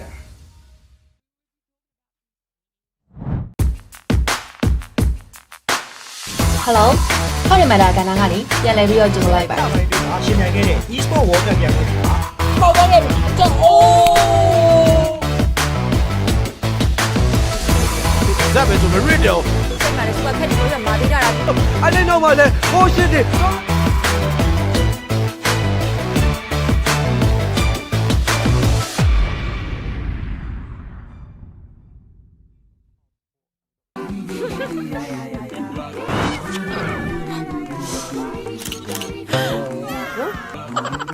ချွေးနှံထွက်လို့စိတ်ညစ်နေပြီယုံကြည်မှုကိုနှစ်ဆတိုးမယ် Power Code Trainer ဆိုပြီးလမ်းဆောင်မှုရှိစေမယ် Sport Active Trainer ဆိုပြီးစုံတင်ခြင်းမရှိအနံ့ဆုံးများကို24နာရီကောင်းဝင်ပေးပါမယ်ယုံကြည်မှုနှစ်ဆတိုးဖို့မှန်ကန်တဲ့ရွေးချယ်မှု Bellman Deodorant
Shiny down ပါတယ် Shiny အစင်းနဲ့အောင်စီမွေး Shiny အောင်စီရဲ့အဝလိန်အဝပြောင်းကန်ဆယ်မဲအစီအစဉ်လေးလာပါပြီ Shiny အောင်စီဘူးတွေထဲမှာ MPT ဖုန်းပေကန်ဆယ်မဲလေးထည့်သွင်းပေးထားပြီးဘူးမှာပါတဲ့ကတ်လေးတွေကဖုန်းပေပင်နံပါတ်လေးကိုတစ်ခါလေးထည့်လိုက်တာနဲ့ချက်ချင်းဝယ်ချက်ချင်းဖုန်းပေကန်ဆယ်မဲပေါက်မဲ့အခွင့်အရေးကိုရရှိမှာဖြစ်လို့ဒီအခွင့်အရေးကိုလက်လွတ်မခံပဲအခုပဲနီးစပ်ရဆိုင်တွေမှာပြေးဝယ်လိုက်တော့နော်စံရွယ်လေးရဲ့အာဟာရအကြောင်းကိုသိပြီးကြပြီလား Shiny ကနေစံသားတစ်ချောင်းချင်းစီရဲ့အာဟာရကိုဖြည့်တင်းပေးနိုင်မယ်ထောပတ်သီးစီကိုအသစ်ထပ်မထုတ်လိုက်ပြီနော် Shiny ထောပတ်သီးစီကထောပတ်သီးစစ်စစ်မှထုတ်လုပ်ထားလို့စံသားရှိအစိတ်ဓာတ်များကိုဖေရှားပေးပြီးပုံမှန်သုံးစွဲပေးမယ်ဆိုရင်စံသားကိုတန်ဆွမ်းထူတဲ့စေတာပျော်ပြောင်းနှူးညံ့စေတဲ့အပြင်စံသားမွေးချောက်ပစ္စည်းခြင်းမှလည်းကာကွယ်ပေးပါတယ် Shiny စံသားအဖြစ်ထောပတ်သီးနှစ်စီ local နဲ့ international က e-sport tournament ပွဲတွေကိုမကြည့်လိုက်ရတဲ့နဲ့လွတ်သွားတဲ့ဘော်ဒါရှိတာ professional player တွေရဲ့ strategy ကြကြ rapid တွေ jungler တွေရဲ့ a master retriever တွေရင်ခုန်ဖို့ကောင်းလာတဲ့ gang game ပိုင်းတွေ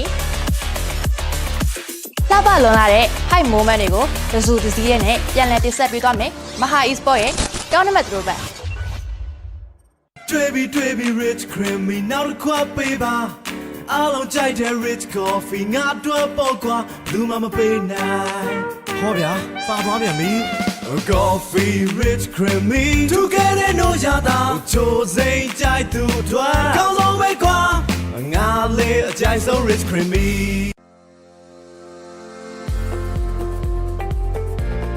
တစ်ဖက်ရဲ့ကောင်းတစ်ဖက်ဖြစ်ဖို့အတွက်အေးများတဲ့တောင်တန်းပေါ်ကဆင်းသက်လာတဲ့တစ်ဖက်ရွက်နုနုလေးတွေကိုခင်မီစက်တစ်ကြီးများဖြင့်ထူးစီမံထုတ်လုပ်ထားပြီးချိုးချနာစွာပေါင်းစပ်ထားတဲ့ပြီးပြည့်စုံတဲ့ပုံမှန်ရတာနဲ့ Grand Palace မြန်မာလက်ဖက်ရည်ဆိုင်ကျော်လက်ဖက်ရည်တစ်ခွက်တော့ဘူးတစ်ဖက်ဆိုင်သွားပြီးချိန်ပြနေရလို့မလား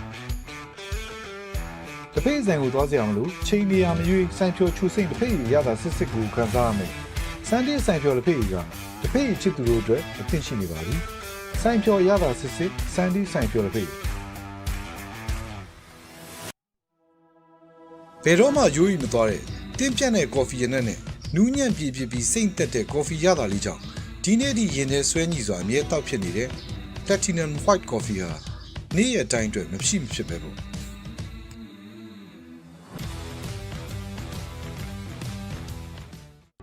စန်ဒီနက်ကော်ဖီဟာကမ္ဘာအကောင်ဆုံးအရေးသွင်းမြင့် Arabica ကော်ဖီစစ်စစ်နဲ့ထုတ်လုပ်ထားပါတယ်။အကောင်ဆုံးနီးစနစ်တွေနဲ့ကြိတ်ခွဲထားတဲ့နူးညံ့တဲ့ကော်ဖီမုန့်တွေဟာတောက်လိုက်တဲ့အခါရှာပေါ်မှာကျန်းရှာမနေပဲနူးညံ့ပြည့်ပြည့်စေပါတယ်။နူးညံ့တဲ့ကော်ဖီမုန့်တွေကြောင့်အချိန်ကုန်ခံနှက်စရာမလိုတဲ့အပြင်အနက်အရသာပြည့်ပြည့်စုံတဲ့ Arabica ကော်ဖီစစ်စစ်အရသာကိုခံစားရမှာပါ။နှက်စရာမလိုတဲ့နှက်ကော်ဖီစန်ဒီနှက်ဖြော်ကော်ဖီမဒါရဟီးရိုတွေကိုစပြီးကိုင်တော့ပါလားအိုင်ဒန်လေးဆက်တာမလို့ရောတေးမိတ်တွေစုကခံရတော့လား Mobile Legends တွေလိုတာဆော့တဲ့ပရိသတ်တွေအတွက်အိုင်ဒန်ကဗီဒီယိုကိုင်နဲ့အသစ်ထွက်ရှိလာတဲ့ patch တွေကိုနောက်မကျစေဖို့ခုတင်ဆက်ပေးနေရတော့ My Sport TV Channel ကနေထုတ်ပြပြတာတော့မယ် Sorry man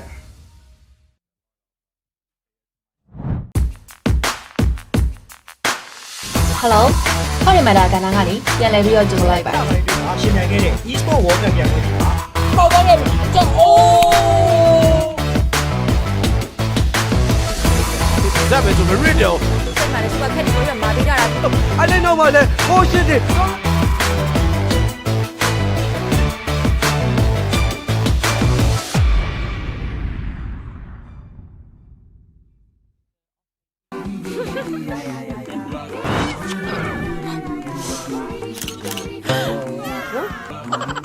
ချွေးနှံထွက်လို့စိတ်ညစ်နေပြီယုံကြည်မှုကိုနှစ်ဆတိုးမယ် Power Code ချွေးနှံဆိုပြီးလမ်းဆောင်မှုရှိစေမယ် Sport Active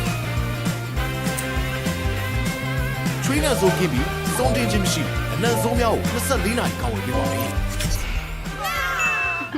ယုံကြည်မှုနှစ်ဆတိုးဖို့မှန်ကန်တဲ့ရွေးချယ်မှု Bellman Deodorant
Shiny down ပါတဲ့ Shiny အစင်းနဲ့အောင်စီမွေး Shiny အောင်စီရဲ့အဝလိန်အဝပြောကန်ဆယ်မဲအစီအစဉ်လေးလာပါပြီ Shiny အောင်စီဘူးတွေထဲမှာ MPT ဖုန်းပေကန်ဆယ်မဲလေးထည့်သွင်းပေးထားပြီးဘူးမှာပါတဲ့ကက်လေးတွေကဖုန်းပေပင်နံပါတ်လေးကိုတစ်ခါလေးထည့်လိုက်တာနဲ့ချက်ချင်းဝယ်ချက်ချင်းဖုန်းပေကန်ဆယ်မဲပေါက်မဲ့အခွင့်အရေးကိုရရှိမှာဖြစ်လို့ဒီအခွင့်အရေးကိုလက်လွတ်မခံပဲအခုပဲနီးစပ်ရဆိုင်တွေမှာပြေးဝယ်လိုက်တော့နော်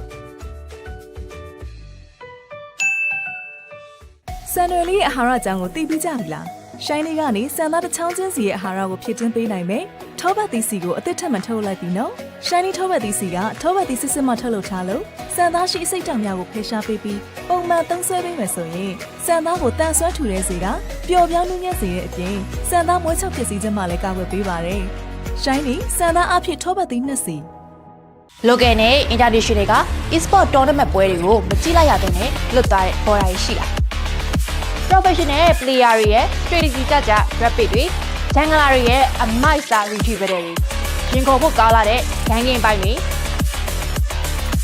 စပါလွန်လာတဲ့ high moment တွေကိုတစုတစည်းနဲ့ပြန်လည်တင်ဆက်ပေးသွားမယ်မဟာ e-sport ရဲ့ tournament throwback တွေ့ပြီ rich creamy နောက်တစ်ခွက်ပေးပါအားလုံးကြိုက်တဲ့ rich coffee ငါတို့ပေါ့ကွာဘူးမပေးနိုင်ဟောဗျာပါသွားပြန်ပြီ coffee rich creamy together no ရတာချိုးစိမ့်ကြိုက်သူတို့ကောင်းဆုံးပဲကွာငါလေးအကြိုက်ဆုံး rich creamy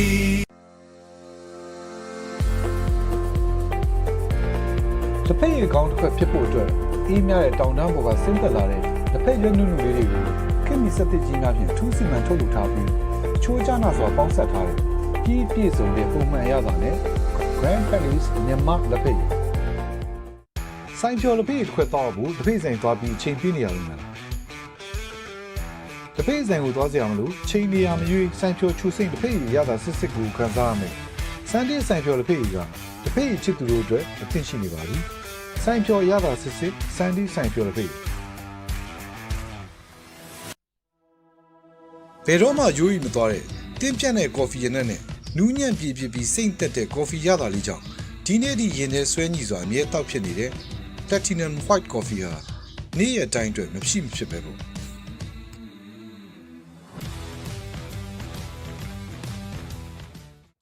ဆန်ဒီနက်ကော်ဖီဟာကမ္ဘာအကောင်ဆုံးအရေးသွင်းမြင့် Arabica ကော်ဖီ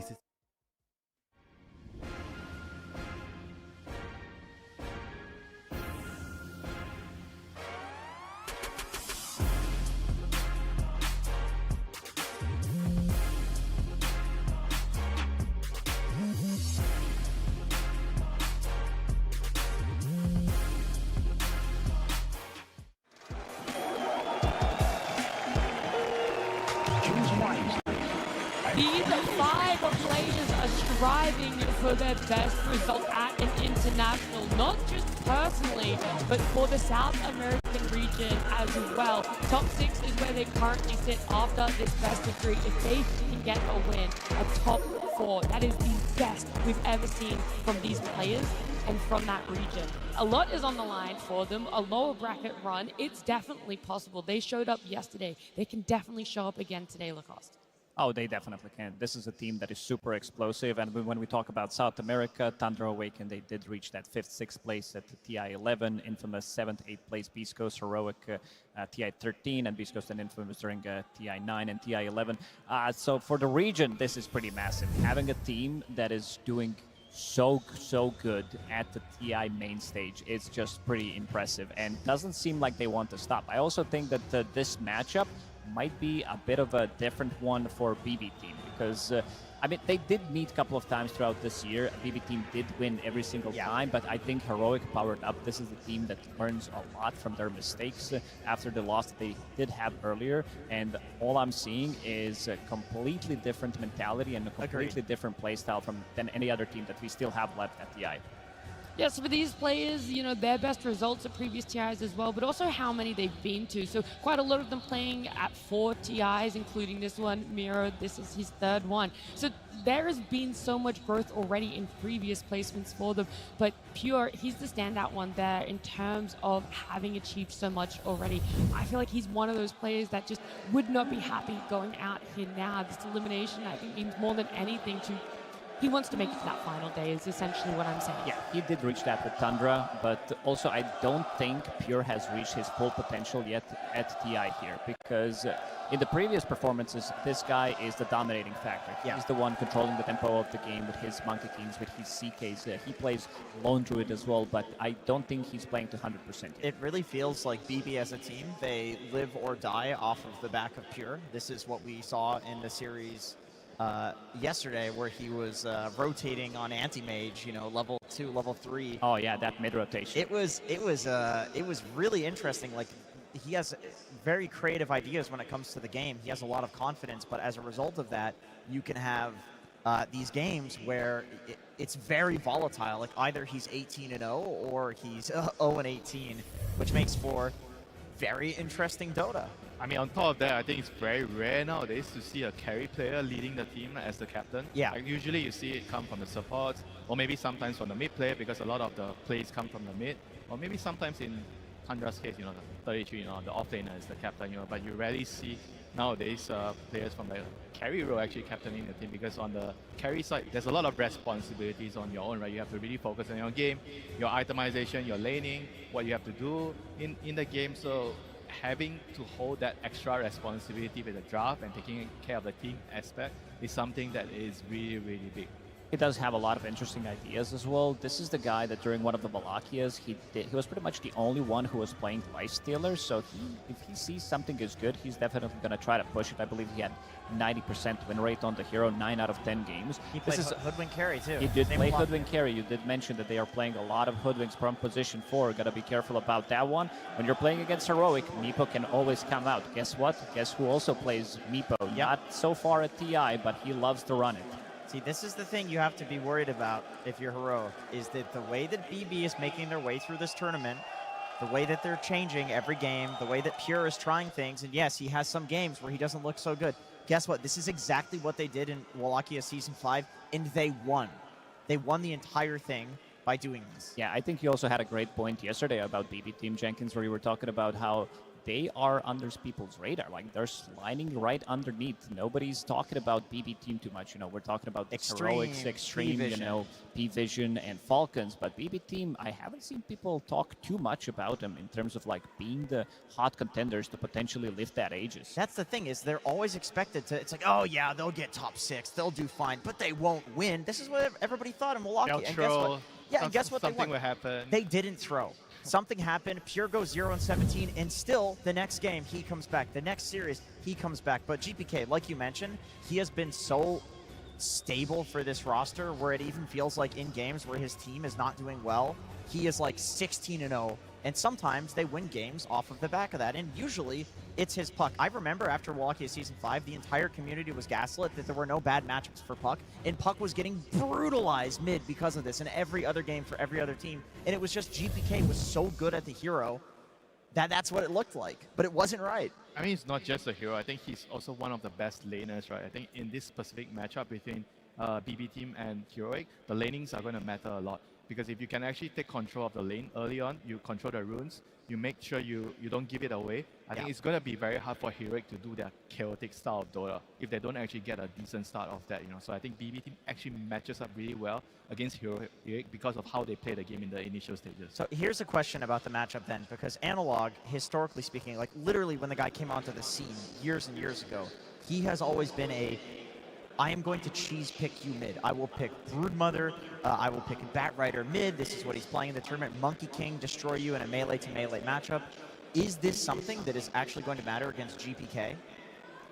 I would say no, because GPK has been so stable. He's basically the rock of BB Team, but Analog, this guy has been also powering up. He has a very interesting hero pool that he loves to bang out. Like yesterday, we've seen that Broodmother that you talked about after seeing Invoker. This is the hero that GPK loves to run, so gotta be careful, especially at these, I would say, early picks, something that we've seen Nigma in the previous one kind of did a bit of a mistake opening up with that one hero getting countered immediately because they couldn't really flex it.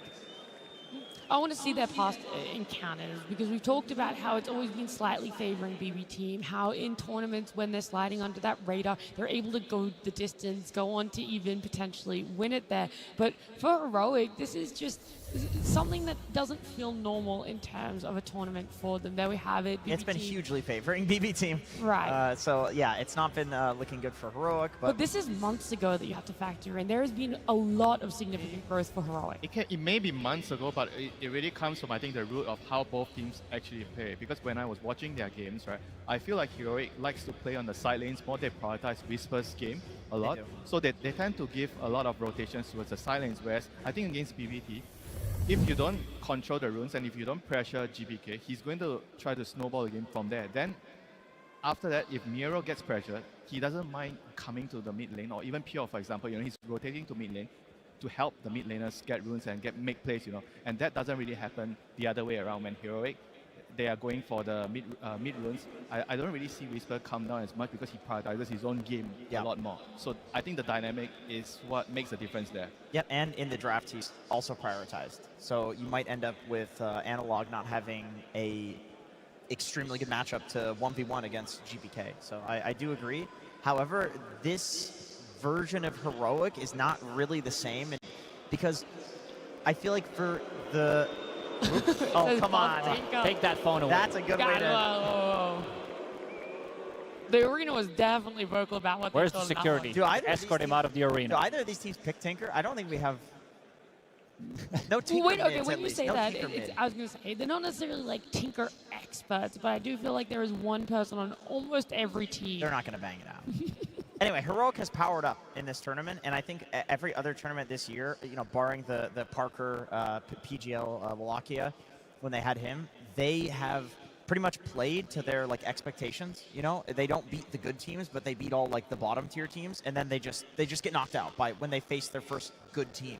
I mean, usually that's like a sign of a team not being flexible enough, right? Because to a certain point, you might need to play out of your comfort zone to make certain adjustments to beat the stronger team. Yeah. And maybe right now, like you said, they're already powered up, and we'll have to see whether they are really willing to make that change, like the prioritization. Are they going to try to move that away from Whisper and try to help Analog more to make sure that they don't get run over by BB team in this series? I think the offlane duo for Heroic is pretty similar to way P-Vision plays, where Schofield, I'm gonna say, they put their offlaner in a really weird position, whether they're gonna be dominating the lane completely like they did yesterday with this Marcy plus the Batrider, or he's gonna be doing his own thing on the clock, would be very annoying, something that 9 class does really well, compared to the offlane duo of BB team with Miero and Save, who's been so stable in the last, pretty much ever since he joined the scene. Miero, I also think that this meta does favor him, because we're talking about these Helm of the Dominators, these Zoo metas. These are all of his most successful and the best heroes. We're talking about the Lycans, Beastmasters, Visages as well. So he knows how to micro. Look, those fans are getting passionate out there. They're seeing Heroic on the stage and in their booth, and all they want to do is just get on into this series. BB Team versus Heroic, Game 1. Yeah, we have another elimination on our hands here between BB Team and Heroic. We've talked about the chaos that could potentially ensure for these two, depending on what they get their hands on in the draft. The stability coming from that offlane, especially in the position 4 on the side of BB Team. However, on the side of Heroic, it's the chaos that is somehow stabilizing their lineup in a position 4. I'm never going to get used to a first phase ban punch. That is so goofy and wacky. Actually, speaking of the 9 class comparison that you made, Lacoste, I think one of the best measures of goofiness in a position 4 and chaos is courier kills, because you're just on the enemy side of the map. That's where you're going to snipe couriers. 9 class is number 1 in the record for I this assume tournament. Schofield's number 2. Why am I not surprised? So the comparison is definitely very accurate. I mean, the counter to that is to pick Marcy, so your couriers don't die easily. That's true. Genius. And it might actually make it through here. Yeah, I think Heroic does have it's first something pick. that's not highlighted enough. Whenever you have Marcy, it actually helps the lane a lot because of that. It does, yeah. More of a counter to Heroic, but they snag it. Such a strong hero. Literally the reason that the whole Dominator meta even happened. The fact that you can run it as a core position, it can play in every core role. I think even mid would be fine. You can run in any core role with the Dominator, play for having a lot of damage. You can run it in either support position and use the double jump, jumping your ally in. The facet is also really strong, right? It's not just the helm, the fleeting fury facet. I think those are the two things combined together make the hero so hard to deal with right now. Yeah, the position 4 pick me up facet, getting people out of trouble. Or didn't we see one game previously, someone did it on a core role?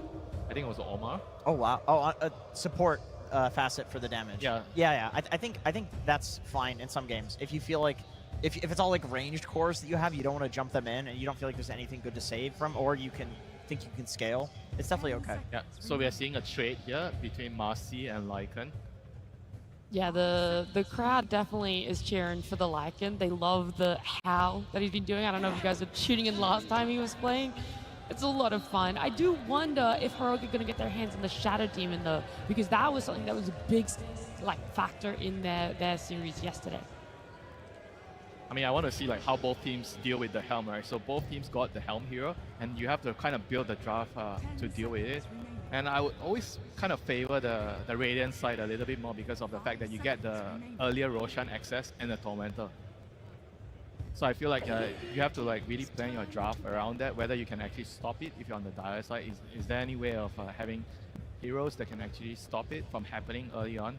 Like you want to have, I think, heroes that can sit in mid lane and defend a tower. Because the thing with the mid tower is the Radiant side, once they kill your mid tower, it's very easy for them to kill the Roshan between 50 and 20. Yeah. So That's a good point. I would like to have heroes that can push the way out. Like we've seen Sniper, we've seen like Puck.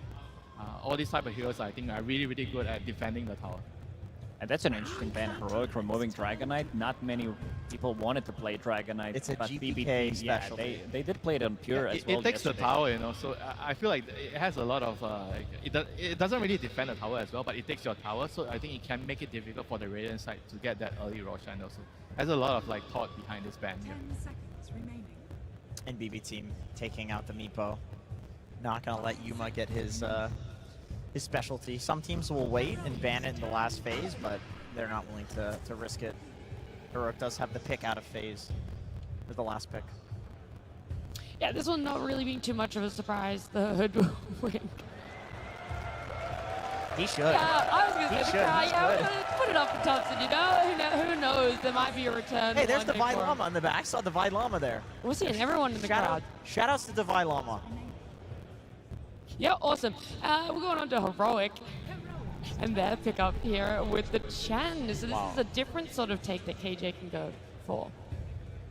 It's a very fast-paced lineup with Marcy and Chen. They're just planning to run them over from the early game. They're like, you know what Falcons did yesterday? They removed Dragon Knight. They did beat Dragon Knight as well in one of the games, but they also did play Chen, which gives them quite a lot of momentum. Like Chen brings all these auras, very annoying for the offlaner to be laning. Yeah, I think you might your mana burn. We might actually see a Wyvern actually popping out here for Katalmi. Ooh, I think Wyvern is good. very good against these two heroes. He's very good against Chen. He kind of blocks the Marcy's damage. So it'll be interesting to see whether they actually go down their route after this. Oh. Okay, Queen of Pain. I would say this is quite punishable from her. It's also really good with the Chen, right? Because Chen likes to go mid and pressure and take the tower. Co-op always keeps the enemy mid lane low on resources, so it gives you a lot of opportunities to kill the tower. That's a cool point. That's a cool point. I feel like there are heroes that can counter Queen of Pain, and I don't know. She doesn't really like playing into Lycan that much. This is a very interesting one. I mean, Hoodwink is a really low HP hero and very hard to catch. So I do feel like Queen of Pain loves playing against Hoodwink. And the thing with Heroic is Schofield does play Quap. This could be a Quap 4. Could be a Whisper Quap as well. So for now, they're just keeping the flex open to see the two heroes that BB team is going to pick. They need some kind of a control. I don't think having Hoodwink as your control is going to be enough because this is not a reliable control. Maybe in Save's hands it is, but also Lycan doesn't provide you with much. But again, if we talk about the Lycan, this hero gives you very strong timing. It gives you like 12, 13 minutes Helm of the Overlord as well. Then you're going to be pushing with your Wolves, you're going to be pushing with your Shard. A lot of ghost pushing that's going to be happening on the map, which means that the lanes are going to be in a good position, which opens up potentially you going for Tormentor, collecting all that information. One of the reasons why this hero is first pick. Yeah, we love being able to open up the map for those objectives there. I just don't really know where they go for this. If there is this comfort that needs to be relied on, or if you're going to try and go for something that is going to be catching someone off guard.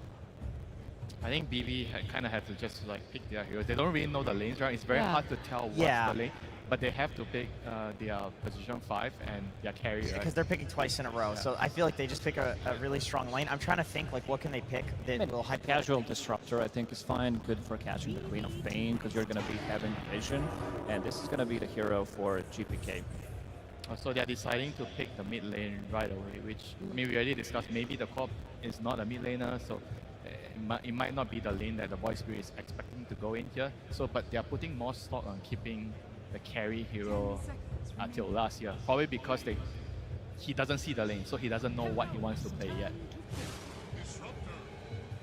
Right, this is a decent catch against the Quap here, and Lycan gets people to run away from him. So guess what? Disruptor brings them back. Yeah, he loves an anchor, for sure. I mean, this is like one of the best duos, right? I think I remember seeing these two together. I think earlier today, Matt, you mentioned the combinations, Disruptor and Lycan. It's a very strong trio, too, between the mid and the two supports. Like, they have a lot of kill threat, lots of magic bursts, lots of ways of locking people down, and even if the two supports go with Lycan, like, these are really good This is what Lycan likes to have with himself, any kind of lockdown, any kind of a slow, something that can keep him in place just so that he can be the one dealing that damage. And I would say that this is relatively natural response to what they do have. Because so I guess Shaker's going mid now? Yeah, I assume so. I think this Queen of Pain will be shifted to off lane, I would say. Yeah, it's very similar to like the Bat and the Phoenix that he plays, right? He plays all these like range heroes that deal a lot of damage, aiming to destroy you in the lane. I think that's probably the reason why BB team felt like they are more comfortable waiting for the carry pick to fully understand what is a lane matchup, because that's what heroic like to do. They like to destroy the safe lane.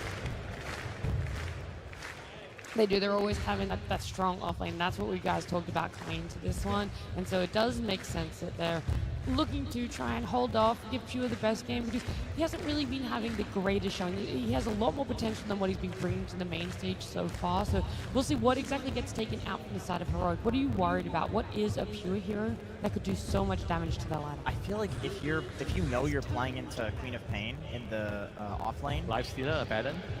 Abaddon would have been great. Lone Druid does very well against Queen of Pain. Oh. And I feel like that's something you should be afraid of, not necessarily because it's the best, but because it's very good and it's BB team. But does it depend on who's your 4 as well, right? Maybe the right position 4 would enable the co-op against that specific matchup. I don't know if there is a position 4 that enables co-op versus Lone. I mean, some of these melee position 4s, if we're talking about tasks potentially coming out, but for now it does seem like they are thinking that this, I mean, Marcy is kind of the same type of the hero if we're talking about melee position 4s that they do have stuns. Queen of Pain, Marcy could be their offlane duo. Yeah, just pick another carry, right, if they want to. Yeah, that's true. That's what BB seems to think. They're banning out the carries. Yeah, Marcy Quap is definitely a very strong lane. Disruptor can feed in that relentlessly. Yeah, so that Queen of Pain and that Earthshake still having some questions, but now we feel more confident that a Marcy is going to be a support. So yeah, just straight up banning out what carries are good here. So both of them trying to get the best lane matchups, the best possible last pick. Yeah, but Pure gets to see his lane, and he gets to see the carry-to-carry matchup first too. So. I mean, if you're picking a carry, I kind of feel like it has to be like a more general one, like something like Gyro. For Heroic? I mean, yeah, for Heroic. Yeah, I like either that. Because you don't really like know your Assassin. carry matchup. You want something that, TA. Yeah. You need something that can maybe fight a lot more early and just help your team, you know. Gyro Chen would do very well against Lycan in lane. Yeah, you have the flag for the creeps. Yes. You have the armor. I think. And it's an excellent gate hero as well. I think Heroic loves to have a carry that can come through the gates to unleash their offlaner Whisper. I was building up because they're still thinking about this ban that goes into that pick for themselves. What else has Pure just really been? I think Lifestealer. I think Lifestealer is one, but the one that you did mention as well could work out, especially if this is going to be Queen of Pain from the offlane, and it does look like it's going to be. It's just too scary in the hands of a team that's willing to. So they need to pick something that kind of covers the Lifestealer's bases here. I agree. Would that really be that Gyro though, or do you lose a little bit of faith? That was the matchup. Gyro in Lifestealer is a bit complicated. I don't think you can beat the Lifestealer later. What about picking up the Lifestealer for themselves? Wow, well that answers my question. Yeah. Maybe like, do you just hard push? You go Nature's Prophet. You just Nature's Prophet looked so bad from We're gonna play Oral, I tempo. gotta say. I think TA Gyro are really good options if they want to speed things up. These are also heroes that allow your supports to be playing around you. So you are not going to be afraid of Lycan. Chen's going to give you protection. Chen's going to be giving you some armor as well. And if you're fighting close to them, these heroes are going to be strong. But they're going to take... Oh, I like that. This is good. This is something that Xtreme Gaming did try yesterday as well, to go with the Bristleback, to have a little bit more extra pressure, something that comes online super early, and that did work out for them at the early stages of the game. They did ended up losing that game, but Bristle, I gotta say, looked good from the carry roll. I mean, Lifesteal looks pretty nasty here now. I mean, I like the Bristle too. Yeah, like you said, it's an answer to the Lycan. There is Void Spirit who can force you to face in a certain direction, which is always rough for Bristle, but carry Bristle blunt, get a BKB. They do have break mechanic though. And this they have is break a relatively early hoodwink pick that you're gonna need to be careful about, and you have something to pull him back. You did mention Void Spirit as well, turning him around. I mean, the thing about the Bristol is it kind of enables their whole lineup, right? Because if you don't have the overall last pick, I think the next best thing you could do is just try to make sure you have a draft that covers all your bases. You enable each other's timings, and hopefully you can, pull through. And this anti-mage means it's gonna go totally the other way for PRX. I see. Okay. I mean, this is a co-op counter in the lane. This is a lane dominator against Queen of Pain. Although I will say. Wait, do you change your lane matchup right now? Put the co-op on carry and put the Bristol there? I think that's what they're doing. Right they're now. doing Schofield 4 on Queen of Pain, and Bristle versus AM. Oh, that's actually a very nice switch up there. Smart, very smart. Because Bristol loves anti-mage. Yeah, he's not worried. Now, about is this anti-mage last pick really lost its value, or is there still a lot of value in having it? I think the value is to win the lane. I feel like their lineup is slow with the anti-mage, but if you can actually win the lane, then it kind of compensates for that fact. But Heroic is noticing that how important is AM needs to win his lane, so they're swapping their heroes down to try to destabilize that. So I think I kind of like what Heroic is doing here, and I feel like this AM won't have time to pump. Yesterday against Falcons, this anti-mage was level 2 in the mid lane, trying to go for the gank. I think this time around things are going to be slightly easier for him, but overall, when you think about how much control they do have against this anti-mage, there's Earthshaker. That's pretty much about it. That's true. I like the switch up. I think Heroic has 3 winning lanes. Earthshaker should also do very well against Void Spirit mid. The question is, it is GPK. He seems to win matchups that he shouldn't. Does that factor in? But I love the switch up. I mean, it's not just the lane, right? After the lanes, they're going to group up with this Shaker and Chen Creeps and the BB in front. How is the AM going to stop the push? They're going to lose their towers, they're going to lose Roshan down the Radiant side, Tomata is going to go down. And I feel like AM is going to need too long, and he's going to miss his timing in this game. Well, is there a timing on the side of Heroic now that we're seeing? Is there a moment where you feel like they might lose some power and kind of fall a little bit short? Is there that time limit? I think this is where Lycan comes in, because this hero comes online so quickly, so it's going to be a lot on Miro to be able to do a lot. If he's not shut down, it's going to be him and GPK buying just enough time so that Anti-Mage can be able to push back, because this is not an early game-oriented hero. Even with the Helm of the Dom, I just want to see how good of a start you're going to be having on this AM. Alrighty, we're almost ready to get into our game. Before we do, we're going to head on down to the stage with Tsunami and the coach of Heroic. Thank you very much. I am indeed joined by Cats of Heroic, where I've got some questions about what you made Schofield do this game. You picked up the Queen of Pain, decided to turn it into a support. What's the idea here? Well, I think everyone that plays high-level ranked know that Schofield plays a lot as a core. And Queen of Pain is one of the go-tos. He's always playing co-op randomly, and I think he plays really well on the hero, and we needed that for the draft. We're doing that a lot this tournament, and I believe him. I think he's going to show he's good on the hero. I'm more than happy to see that become a reality, and what you're doing for the draft is working consistently. You put Analog on Shaker. I'm biased, but that has been my favorite hero to see him on. I'm happy you're making it happen. What was the reason in this matchup? They picked the Void Spirit. It is a flex for them, because Spirit already plays. And we figured that if we pick Shaker and we have co-op, we can have 2 good lanes against Void Spirit on both mid and off lane. So we could double flex and just play for that. It kept him guessing. I need a one-word answer for this last one.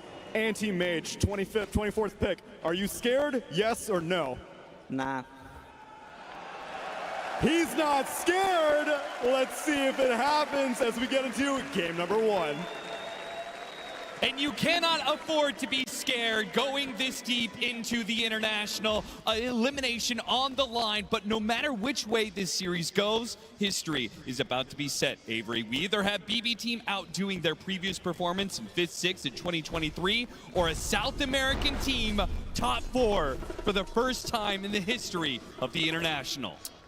So many TIs have come and gone, and they have never gotten that far. It would be historic indeed. A lot on the line for these two teams, and one series to prove they are worthy to advance farther here. This is quite a Game 1 draft we have in terms of how much skirmishing, how much teamfight has been prioritized, and already the action commences. First blood to KJ on that bottom lane. Exactly what you want to see if you're a Heroic fan. This is a team that plays better when the action is fast, chaotic, in your face. You don't know what's going on. Classic South American style Dota. And Pure, he's going to fall as well. Heroic taking this laning phase by storm just as they intended from their draft. This lane swap is really going to hurt the AM pick. And we saw how much damage this AM suffered yesterday on the hands of Pure. I mean, he had one of the worst lane stages I think he's ever had in his career on this hero in that last pick situation. He got lane swapped into another rough situation again, already suffering. You do not want a repeat of that game if you are BB Team here. Yeah, the upside being that it really can't get much worse than the last Anti-Mage performance, but the downside is this time around, elimination is on the line. You can't afford to drop the series. This is a very different team, too. Heroic will play fast. They will push the pace. They will kill you around the map. They will hunt you. They are extremely good at it, and they have a Chen Bristle lineup where if you give them a lead, we could see something similar to what Falcons did yesterday. You just push 25, 35 minutes, first, second Roshan. If you can get it down quickly, high ground is absolutely on the menu for this lineup. You do not want to give them that 9, 10K gold lead. They will just end the game out of nowhere. This AM, he's on a clock. He needs to find his items fast enough to contribute in the team fights as Heroic try and push the pace, and the howls are already coming out. Collective 10 denies already from the Heroic side. You see not just the kills, but the denies that they're getting out of things, and it's only escalating from here. You're going to expect that, particularly with the Earthshaker matchup. But the fact that the Bristleback is able to get as many denies as he has as well. BB Team are going to be walking into this early game behind in gold, but certainly behind in experience.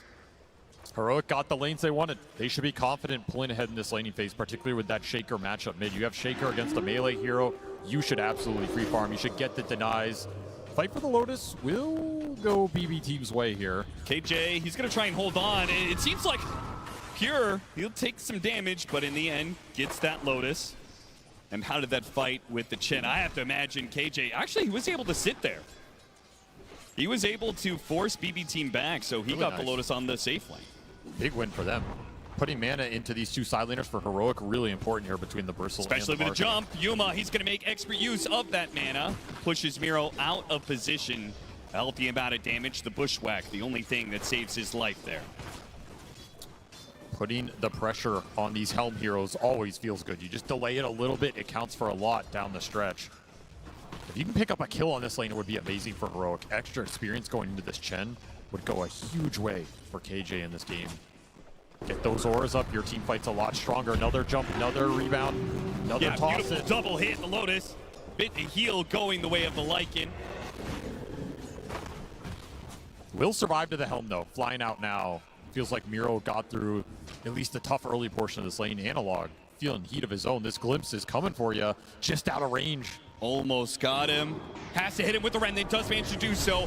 Now the glimpse is in range, but it's not even required to get the kill. Nice little rotation from Kataomi. I mean, that top lane not going well at all. Try and make something else happen on the map. And this will skew that mid matchup that was going Analog's way. Now it's going to swing back to GPK. We saw how much of a rock GPK has been for this team. If you're going to put resources into one lane in this game as BB Team, it's got to go mid. Enable this man, let him carry you, let him carry those early mid-game fights. He's your one playmaker. He's got to create space for this Lycan and this AM. Look at this body blocking. KJ, true to his name, king of the jungle, but apparently not good enough as Kataomi continues his roaming experience. As a glimpse. The Disruptor with the glimpse ready to go. 1 kill, looks to turn to 2. It's an immediate bushwhack after the glimpse, guarantees a double for Miro. This double Disruptor rotation completely broke that stranglehold Heroic had on the early laning phase. They're topping the CS chart, but the net worth is starting to swing. And more importantly, there's just not the equivalent pressure going into the AM. The helmet's flying out for him. He's getting some decent net worth on that top lane. Top CS. Way better start for Pure than we saw that other time around. Yeah, the fact that BB team is actually up in gold now, is that, how concerning is that for Heroic, considering the fact they put in so much effort to win the laning phase, and it seems like the latter part of this has not worked out for them? Still fine. I mean, you can still snowball this game. You can still put pressure on the lanes with Chen rotations. You can look for the Shaker Blink. You can look for the stacking on the triangle too, right? Schofield trying to just deward these sentries to free up the camps. It's been a nuisance for them. So no stacks created at the 6-minute mark. Could hamper Analog's momentum here. If you can't find kills, you got to go back to that jungle. And if there's nothing waiting for you in the jungle, then where are you going on the map? I was expecting to see teams put more resources into blocking out these camps, just because it has been one of the reasons that Earthshaker has been so highly valued, right? You just pick this hero up. Even if you lose the lane, you have this guaranteed fallback. And if you win the lane and you get it a bunch of ancient stacks, you're just so far ahead of anybody else, it's hard to fight. If I see Shaker or Saiyan King mid, I'm going in there and I'm blocking those camps as much as I can. That's your biggest accelerant going into that mid game. Analog definitely getting slowed down here. Whisper trying to make up for it, doing some creep cutting. Very hard target to all in and bring down. They might be able to get him here. They're going to try. Yeah, a decent amount of mana, so Pure can do some damage, and with a Void Spirit, it's guaranteed. They pull him back in off of the glimpse. And GPK nets another one. Analog will cut what waves he can just to try and deny some golden experience away from BB team, but the damage has been done. Pure, despite Kataomi's roaming around the map, is 33-7 in CS. This is, I mean, he had this similar CS score in like 15 minutes last time around. Oh, he's cruising here. Way stronger and more fluid early game for BB team than we saw yesterday. They're picking it up here, and this is the right time to do it, and against the right team. Again, you do not want to fall behind in this game. You get those helms up, your laning is really solid at that point. You can start to push heroes off of the lanes. You can threaten the towers. Those gank rotations are going to turn into objectives if Heroic can't battle back. And they need Analog in order to battle back. The faster he gets his Blink Dagger, the better. A good glimpse. Make sure the Kataomi stays alive. Schofield is getting a little behind here in experience. I was just looking at it. This Queen did not want to take a lot of the experience off the lane from the Bristleback and has done some stacking, so Schofield's going to be the one super far behind in this game. I mean, he can absolutely make up for it in the fights, get that experience back. But he is a big playmaker for this squad. It hurts to see him on this super sacrificial role. Maybe he'll leech a bit off the stacks here. I mean, you got to pay him back somehow, right? Kataomi certainly knows this is going on. He secures the power rune for GPK. Question is, will GPK go into the triangle at the right time here? The Earthshaker has been missing for such amount of time. He's got to be careful not to get too close, though. Analog is going to hold on to the Echo Cent for as long as possible. BB team will manage to soak some of that experience. Now GPK, now the stacks are cleared, he goes in for a kill. He'll chase after Schofield, misses the Remnant this time around, still got the glimpse on him. 2 seconds till the blink is back up. The bushwhack lands before the blink can get him away to safety. They did get some of that experience leash. Kataomi getting to level 5 off that stack being cleared. They sapped it across both heroes, I believe. Pretty decent win for BB team. It's really tough to get in there and contest the actual creeps, but if you can get the experience, it's a huge boon. Schofield will recover his game a little bit, also pushing up to level 5. Very even across the board. Just be a matter of Analog finishing up this blink, and then you can look for some aggressive plays onto this Void Spear, potentially. Quick smoke here from Save. He wants to get GPK's momentum built even more here. Dynamic duo of Save and GPK. They have been the ones on BB team who have secured them or brought back many a mid-game. Just these two running around, finding kills. And they're looking for one on Yuma here. He's tanky. He is. If Yuma had some sort of creep to jump to, he might have been able to get away. but even after the rebound, there was still the glimpse. BB team brought in Katomi, 4 heroes in the bottom lane, and why not? If they get a kill like this, if they clear out this bottom lane, the tower is free for the taking. It's a Lycan, it's a Helmet Dom, it's kind of guaranteed. It's just dying. Double troll summoner down here. All this skeleton rally on top of wolves, on top of each other. So much tower damage. This tier 1 just got shredded. Tried to secure power runes here. Instead, going for the kill on Katomi. A Fissure will help out here, slowed down by the Hellbear. They certainly got it, but the trade-off. GPK trying to do some damage. Sonic Wave just got picked up. Big damage on save in the back lines. They focus on GPK, though, and they've got the Sentry in place. Despite the Invis Room pickup, they still hit the kill. Necessary for Heroic, as it felt like things were slipping away a little bit. Really nice connection from Schofield. He hits 3 screams plus the Sonic Wave on 2. Max damage coming out from that fight. Your Queen of Pain right there. Hits his mark. That's exactly what you want from this support. It'll get him to an early fighting item here. And a really nice connection with the cores. I will say this combination of mids that are able to go hit jungle, the Earthshaker, Beastmaster, the 2 that come to mind, clear out stacks, giving an opportunity for supports that fall behind like Schofield did in this game, and just give them the mid lane for a while. Right? It has done wonders for a lot of these 4 positions that have found themselves a little bit starved in experience trying to give solo to their off lane. I agree. They did a nice job recovering. Schofield here prioritizing and do not want that Sonic Wave on off the bat for too long. Straight up Echo is the burst damage. There it is. They got him with the trio of Whisper, Analog, and Schofield. They pick up that kill, but the pressure from BB team is still on. They may be finding kills around the map for Heroic, but BB team are taking towers. The rally continues here. Glyph already popped this tower. It's gonna fall really fast, and you use that Echo top, so they're very confident to push. In fact, they want more. They want mid and a kill top, looking for the glimpse, plus the sharp shot. Managed to get the shot on him. He's gonna be broken into the Static Storm for the guarantee. Not messing about whatsoever. As Heroic back away after taking the tower of their own, they lose a core. This is a really fast-paced game right now. Everybody's just looking for more off of the initial play, and those are generally the games where Disruptor thrives, because you always get that +1. You always get that secondary kill off the little tower of the fight. Kataomi having himself a very strong early game here. Sonic Wave back up for him. Got him, but they used the glimpse, so unfortunately a bit of overlap there. It doesn't matter. GPK, thanks to the amp damage, had more than enough to bring down Schofield and another outer tower pressure. The kill combo of GPK and Save, combined with Miro and his efficiency in taking towers, is taking map control away from Heroic at a blistering pace. This is where this anti-mage looks so much different than past iterations of the hero. I mean, Pure has contributed with this helm to a lot of pushes. He's been stable on that top lane. He's farming incredibly fast. You picked him off twice, but he has not slowed his game down at all. And you simply can't say the same about Yuma's Marcy. Nope. Another break onto the Bristleback. Underneath the tier 2, this just cannot happen. Sonic Wave goes out, already got them to assimilate. Nice hit from Yuma though, lands on top of the Void Spirit, toss him back into Kataomi. They'll finish off the support, but can they get the core? This is a crucial kill. GPK trying to hide away, goes to the desperate teleport out, but there's a Fissure. That'll stop him in his tracks. Heroic, they do strike back.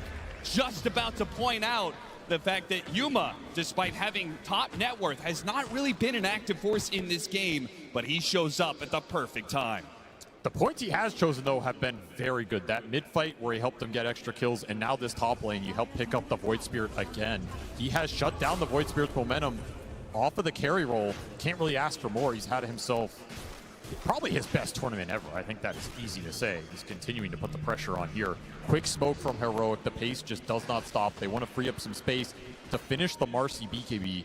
No Sonic Wave for this play, but you do have that Echo Slam Blink Dagger available for Analog. Looking to find his mark. Would love to find a big core target off this smoke, especially if you're bringing multiple cores. This could be Whisper just farming that Ags. Instead, he's looking for the aggressive potential. Scan hits. Oh, right as he's on top of the Ancients. Perfect opportunity for a big Echo Slam.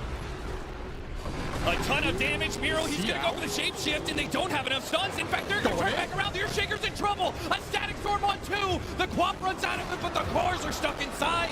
Schofield makes his blink away. A glimpse to pull him back to his doom. Nigma. They thought the opportunity. Mira was farming up Ancients, but the damage, they underestimated just how tanky this Lycan truly is. A total disaster of a play for Heroic. They just didn't have the Ags on the bristle. You're missing a lot of damage. There's not that many creeps around for this Echo Slam, and that Wolf, he's got over 2,000 HP. That is not an easy target to go in, especially without that Sonic Wave. Again, you made that play without the Queen of Pain ulti. If you have it, it's a guaranteed kill.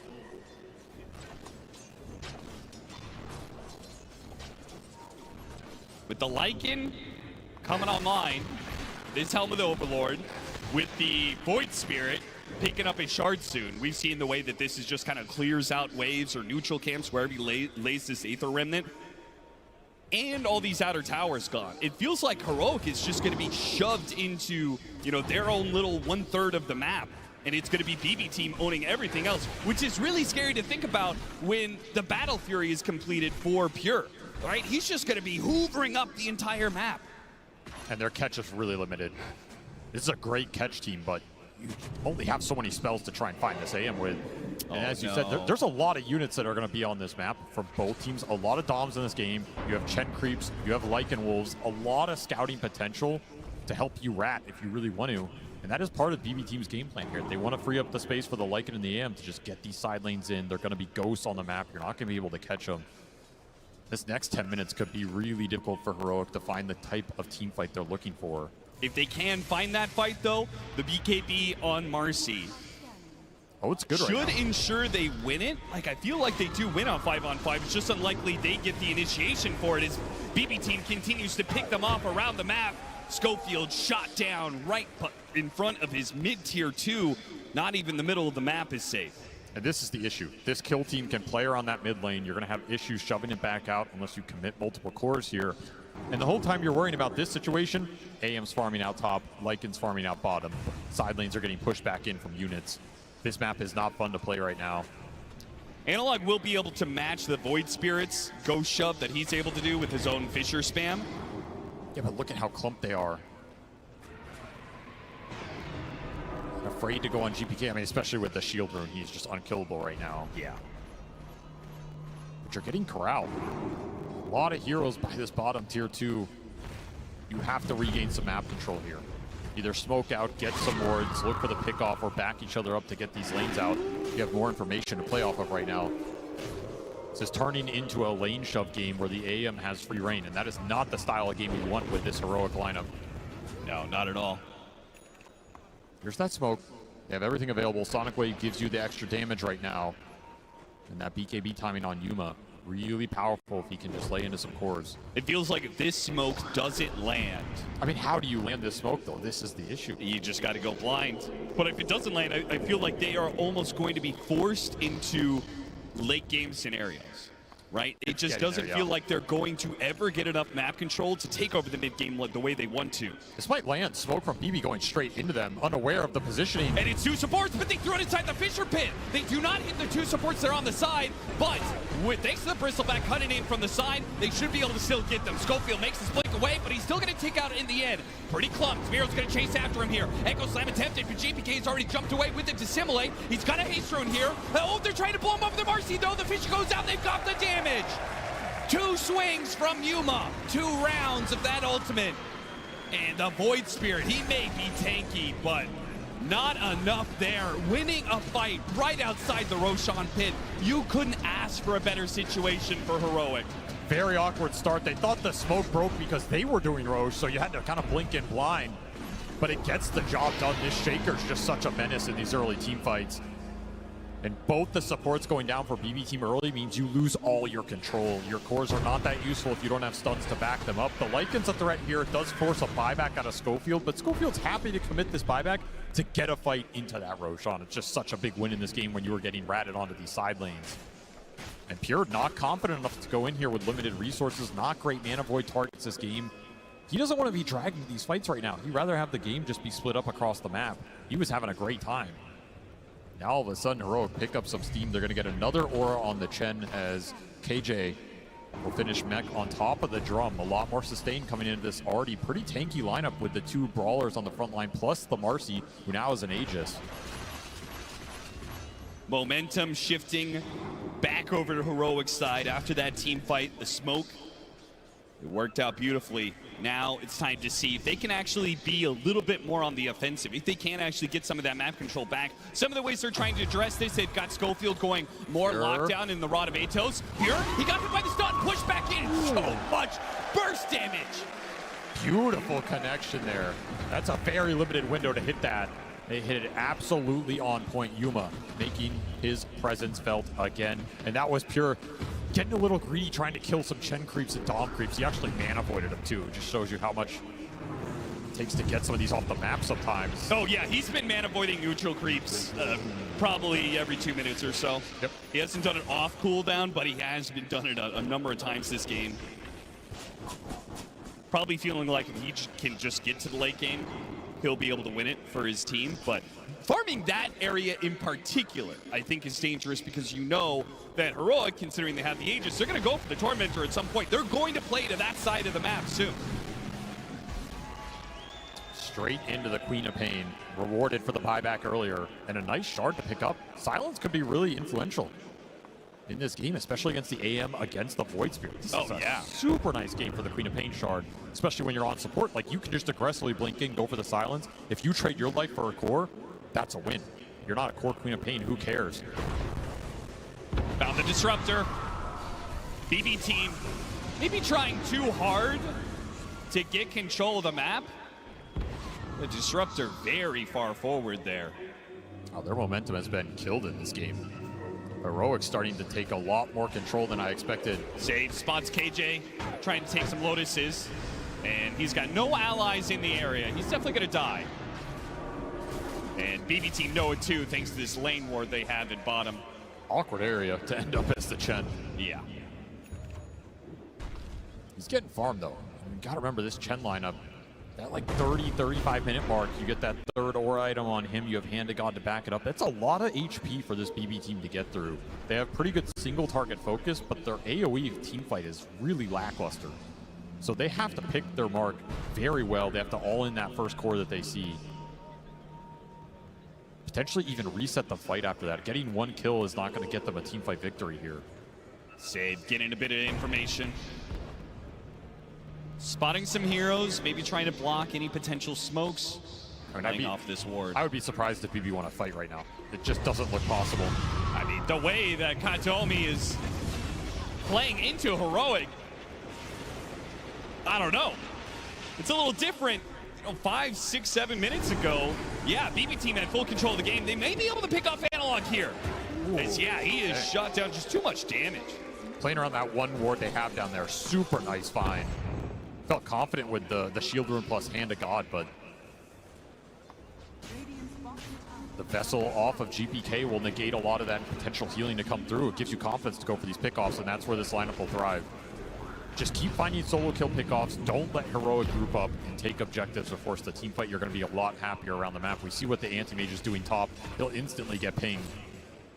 I mean, you can ping him, but to go and kill this man takes a lot of time, takes resources. Yeah, if you don't kill him right now, he's going to have a Manta, making it even harder to pick him off when you get that jump, like that silence from the Clop, for example. Interesting smoke from BB going through the gate. Almost like they're reading some sort of play that was going to go on the AM and they were trying to back him up. Instead, they just run into Whisper. Yeah, it's just a Whisper. Now, he has a BKB. He pops it now. He's got his team joining him. They've got some Suns on Pure. Pure is the one who has to blink away. And what they get out of it, still 250 gold off of that Helm of the Overlord creep. Something to work with. BB team just out. Continue to farm the map. No reason to take that fight head on. Nah. That'll waste the Aegis period here for Yuma. Time's out. So that next Roshan potentially in 3 minutes, you're looking at that. And you really want it if you are Heroic. You gotta gear up for that fight. Could be a fight that BB easily contests if they have some nice item timings for it. I don't know. I mean, you're going to get Aghanim Scepter on the Void Spirit, but is that going to matter if you're matched up against triple BKBs? The BKB timing is going to be tough for BB to fight into, but they potentially have Nullifier on Lycan, that Ags on the Void. If you can get to another item on the AM, I think that team fight is absolutely doable. Again, you're looking to go in, get a target or pop BKBs, reset, kite that fight out, re-engage. It's not just an all-in slam. Sure. For Heroic, it's a lot more straightforward. You can just go in and slam. Yeah, see hero, stun hero, all in. Especially Yuma. If stuns connect on a target and he can get in there with the rebound, he's just going to shred anybody in this game. This Marcy AM matchup is not fun for AM until, you know, 4th, 5th item. You can start to kite the fight out and maybe survive. Even then, I don't think still it's good ever for Marcy. Yeah, I don't think it's ever good, but at least then you have a route to take the fight. Right? Sure. You can try and dodge and play away from the Marcy, kill other heroes, kite him out. But Yuma's going to be really confident in this matchup, and if he can finish this Daedalus, which is coming out very soon, it's going to take 2-3 seconds of stun duration. This AM's gone. And there it is. There's the Daedalus and the damage buff up of the Vlads from the Chen.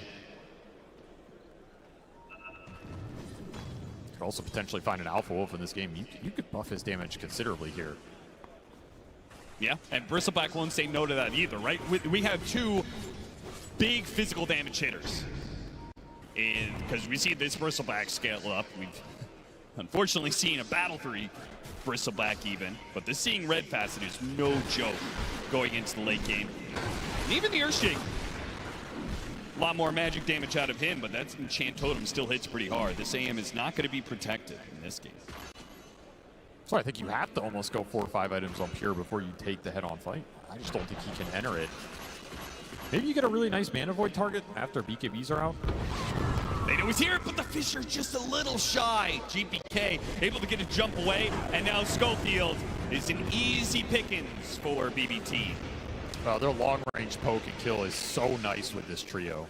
Yeah. Just so low committal. You can't turn that play. There's nothing to turn on. Yeah. What much harder for, I think, particularly for Marcy, who is kind of the shortest range core of these initiators. Like, you really need... You can't really contest this, like, 1,500 range that BB team is working with. No shot. The fight for Heroic has to be within Yuma's range and has to be centered around that Marcy damage. And every time you overreach or that fight gets stretched out, way harder to connect with your biggest damage source. So more time for BB to split this map. The game continues to be dead even. Yeah, well, look at that. I mean, Whisper, he's thinking the same thing. Yeah, I need to get on top of these heroes. He buys up a Blink Dagger. Yuma buys up a Blink Dagger. Double blinks for Heroic, trying to solve the gap close issue. I like it. More mobility in the fight to find your core target. More instant damage follow-up on the stuns from the Shaker. That could be a big problem for you in this game. The blinks should fix that. And Analog, he's going to find a gift down here. Yeah, what is this? Pure, once again, farming just a little bit too aggro. See ya. They are more than willing to drop double ultimates to get a big kill like this, particularly when Roshan is in that spawn tier. That's a huge find. Absolutely huge. Just gifted. I mean, I think that was a look of surprise from Analog. He's like, wait, this is real AM just sitting here farming. Yeah. That Roche will be in 30 seconds time. So Heroic are going to set up for it, hoping it'll spawn sooner rather than later. That's a really long spawn for them. A little unfortunate here. But it also means they can't just keep trying to take fights. They'll run into some wards, clear out the area. Thanks to a gem on Yuma, not even the Wolves are safe to scout out Heroic. Max spawn. You try and force it now. 15 seconds on the AM. There's a window here. I mean, they have a lot of physical burst to put into this. I also feel like it's easy for them to do it with just 1 or 2 heroes. Not a ton of risk in that regard. Yeah, you just man up here. I mean, again, BB's pit fighting is pretty lackluster. Even if you're clumped in that pit, what's to punish you? Static storm drop on a mass BKB lineup? Who cares? And even the Wolves, if they're not killed by the Marcy, they're converted by the Chen. Schofield, I mean, he's been punished a number of times for these aggressive blinks. Apparently, he just does not care. The smoke wraparound, though, is coming from DBT. Moving up through the river, and Heroic have a lot of heroes inside of this pit right now. This is pretty dangerous. They're just all inning for it. trying to finish up this Roshan now, and they will be able to do so before BB Team strike. Now, a Bushwhack grabs a couple, Sonic Wave goes out, and with Whisper blinking up to the high ground, it's hard for BB Team to get through. Nevertheless, they get on top of the Static Storm and take away the 2 supports. But do they want to fight this Marcy? After all, he's got BKB, he's got the Aegis, but it looks like Yuma has called it quits. He wants to back away. Whisper doesn't want to do the same. Nullifier placed onto Yuma as he's being hounded by the Wolf, but they go after the Bristleback now, who's just barreling forward still, refusing to back away. Now he pops his BKB, but it's a bit too late. The physical damage, it's stacked up, and he's dead. Gem on the ground. Beautifully played fight from BB Team. They got the angle. They take the Chen down first. That's your biggest target. Take the sustain, the auras out of the fight. You get the other support on top of that, and then you're able to kite it out. And there's just no ult for Yuma halfway through. He's got to bail in that situation. Yeah, I don't mind Yuma making the call to bail, but why are they not on the same page? Why is Whisper pushing after kills and Yuma backing out? It got very disconnected very early. The start wasn't terrible, but they could not protect their supports, and this Lycan is doing some work in these fights. And he's just chasing people down. There's no real control for him. Nobody wants to commit on that target. Big team fight when, even though the Aegis will go to Yuma, he does keep it here. Something Heroic can play around, but not the team fight win they were looking for. I mean, I think the bigger loss, I think the Bristleback dying, you know, that sucks. But I think the loss of the gem, it hurts. It hurts so badly when you're the ones wanting to take team fights. We already saw the last Aegis expire without a big team fight forced, right? Oh, they're coming through the gate. Miro, you see this, right? You see what's coming your way. You just took the Tormentor, but you might just die for it to get the grab on him. Hit him with a stun, lock him down with a Rod of Eight Toes, and once again, the Unleash combined with the Sonic Wave, they've got him. A Bushwhack grab on a 2, though. See, it's going to burst down KJ, and he makes a break for it. He's out of here. Nice little pickup from Zave. That is a 7x streak on that Lycan. And yeah, Analog's not messing about. He could have waited for that Ghost Scepter to fade away and just Enchant Totem hit him, but he didn't want to take any chances. That's a very hard exchange to evaluate. I feel like it's kind of worth it for the Lycan. The Shard went to the Hoodwink. That's the one you wanted here. Sure. It's to use that Boomerang to pick up another support kill. Like, that exchange is okay, but that was a big streak on the Lycan. A lot of gold going into the Queen of Pain there. Still, it's time for Pure, who does have a Butterfly. So he has an answer, kind of, to the Marcy for a little while. But he has to pick his blink target perfectly in the fight. Like, if he blinks in and he just ends up in the middle of the bristle of the Marcy, his fight's over. Yeah. Nothing to bail him out of that situation. So he really has to let other heroes go in first. He needs to see the fight develop and come in later. It cannot be the first point of contact for BB Team. And Heroic will take that every time. I mean, if they see Pure, they're jumping him. They're all in him. Marcy is just going to slay him. 2 minutes left on the Aegis, and the lanes are actually kind of in Heroic's favor. They're getting them all over that mid line of the river. They have some map See what they control can to do play with it. Right, it's likely they will try and smoke during this Aegis period. I don't think they are confident enough to push mid tier 2 straight up. That feels a little brazen, given how these fights are going. Whisper trying to catch Analog. He gets him with a blink for it, hits one stun. They need detection. They really want to get this gem back into their favor and should be able to do so. There's just no outrunning this situation. So the gem is back on Heroic's side. That means that they can make these movements without wards or wolves scouting them out as often. That was the easiest gem recovery of their life. Kind of was. Surprised Save was out that far carrying it. Could have given it to GPK or something. I mean, this gem is just so valuable for the wolf scouting. Having confidence about the vision going into the team fight, and you give up pickoffs like this, it's going to lead to objectives for Heroic. They're going to feel a lot more comfortable grouping. This will be a free tier 2 top, as Pure gets a free tier 2 bottom. Santimage picking up the rat action. And I think he asked a rat because I still don't believe that BB Team are going to be able to take the 5-on-5. You've got, even with the Aegis expiring, you've got this Shen who's going to pick up a shard, right? He gets one of those golems. That aura makes this squad, this triple strength core, so tanky. I just kind of don't believe that Pure has the damage to deal with that. He doesn't want to take the fight straight up, but if you can rat, you can put Heroic in an awkward position. Maybe you get a numbers advantage somewhere. Maybe the single hardcore pickoff that we've seen BB do a bunch of times with the damage from this Hoodwink comes through and gets a hero really low, forces out early BKBs. This kind of chaotic situation can create openings for the anti-mage to come into that fight later. Again, you're not looking to go in here and man-fight the Marcy, but he can do a lot of damage. He is incredibly farmed in this game. Helmet Dominator, Battle Fury anti-mage is doing what it does best, pushing towards that level 25, getting incredibly farmed. There's a full Abyssal Blade. That is something that lets you fight this Marcy. In fact, you probably have the advantage right now with full Abyssal plus Butterfly before the MKB comes out on Yuma. In fact, well, he just finished it, actually. He's also very farmed, so... Yeah, I didn't get a fight out at this exact time. That's kind of what they're looking for, right? You get this Abyssal, you're, okay, I can go in. I can Abyssal stun this Marcy. I can give us a little bit of a bigger window. Whisper, he's going to be one to break this smoke. They do not want to go after this bristleback, but maybe they have to. Oh, go! They actually can go for it. Still, though, the Echo Slam hits on Miro. He gets off his BKB, and Yuma does not get a bash. He couldn't get the lockdown. A glimpse back with the BKB lasts just long enough for Analog. A Fisher as they try and retreat backwards here. Yuma does not see the opportunity. They may have to leave behind KJ, whether it's the Void Spirit or a glimpse. Maybe they can protect him still with the Fisher as he gets up to the high ground. Pure with the Helmet Dom spots him, but Disruptor too far away for now. So in the end, it's Whisper to die. Not much else out of that fight. I guess Schofield did buy back once again. He is certainly not making a whole lot of progress in that network chart. Just huge burst damage coming out on that first target they run into. No bristleback back interaction. They just go heads up, chain stun him off the Bushwhack Remnant Abyssal. Overwhelming damage.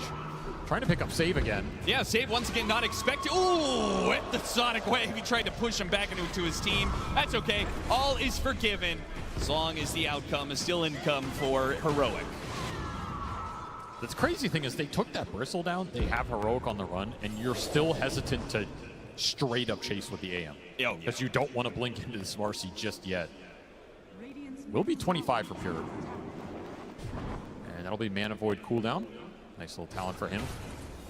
Thinking about BKB here, that would give him a lot more confidence to go in early in the fight. Not afraid of the Shaker chain stun potential. Now he can Mana Void even more neutral. It's efficient. Brought the Shaker down bottom, plus the Marcy, maybe looking for a quick pickoff on one of these waves. They will only find illusions. This feels like the point in the game where BB wanted to get to with this lineup, right? You stalled out the early momentum. You fought through those first two Roshans. Now you're getting to the late game with the Anti-Mage, with the Lycan split push. You have a lot of scaling to fall back on. You have a Disruptor Ags you can get into. You have 3 more items on GPK that he can eventually build into here. A lot of room to scale. I feel that way for both sides. I mean, the Void Spirit, known to be quite the menace in the late game, and they've got some very solid supports behind it, but Heroic also have like this tri-core lineup. It's not just all in on the Marcy. I think their biggest problem is going to be, yeah, that man right there, Schofield, and how well he's able to progress. Having to buy back 2 different times, and the sacrifices he took in the laning phase means that he is not scaling the best. But even he is working towards a site device, and as long as he's got levels, he'll have damage. Smoke coming through, BKB done for Pure. He buys out for this moment. A fresh blood right for Analog. This Octarine opting for that over the Refresher. They're going to spawn Whisper, try and burst it down again. Whisper wants to make sure he gets off the BKB first. But it does mean that the commitment from BB team, they can just go in and out.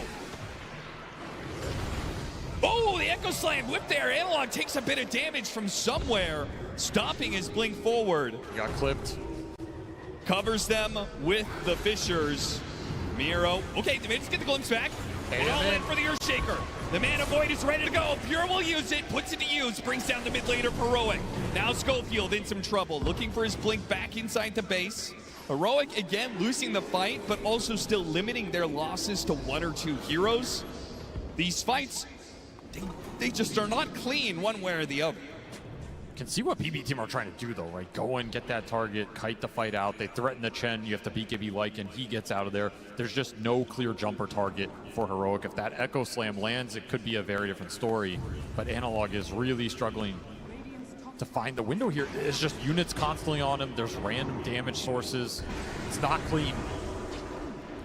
GPK continuing, just trying to get something out of Heroic right now. Yuma is not a threat without a basher.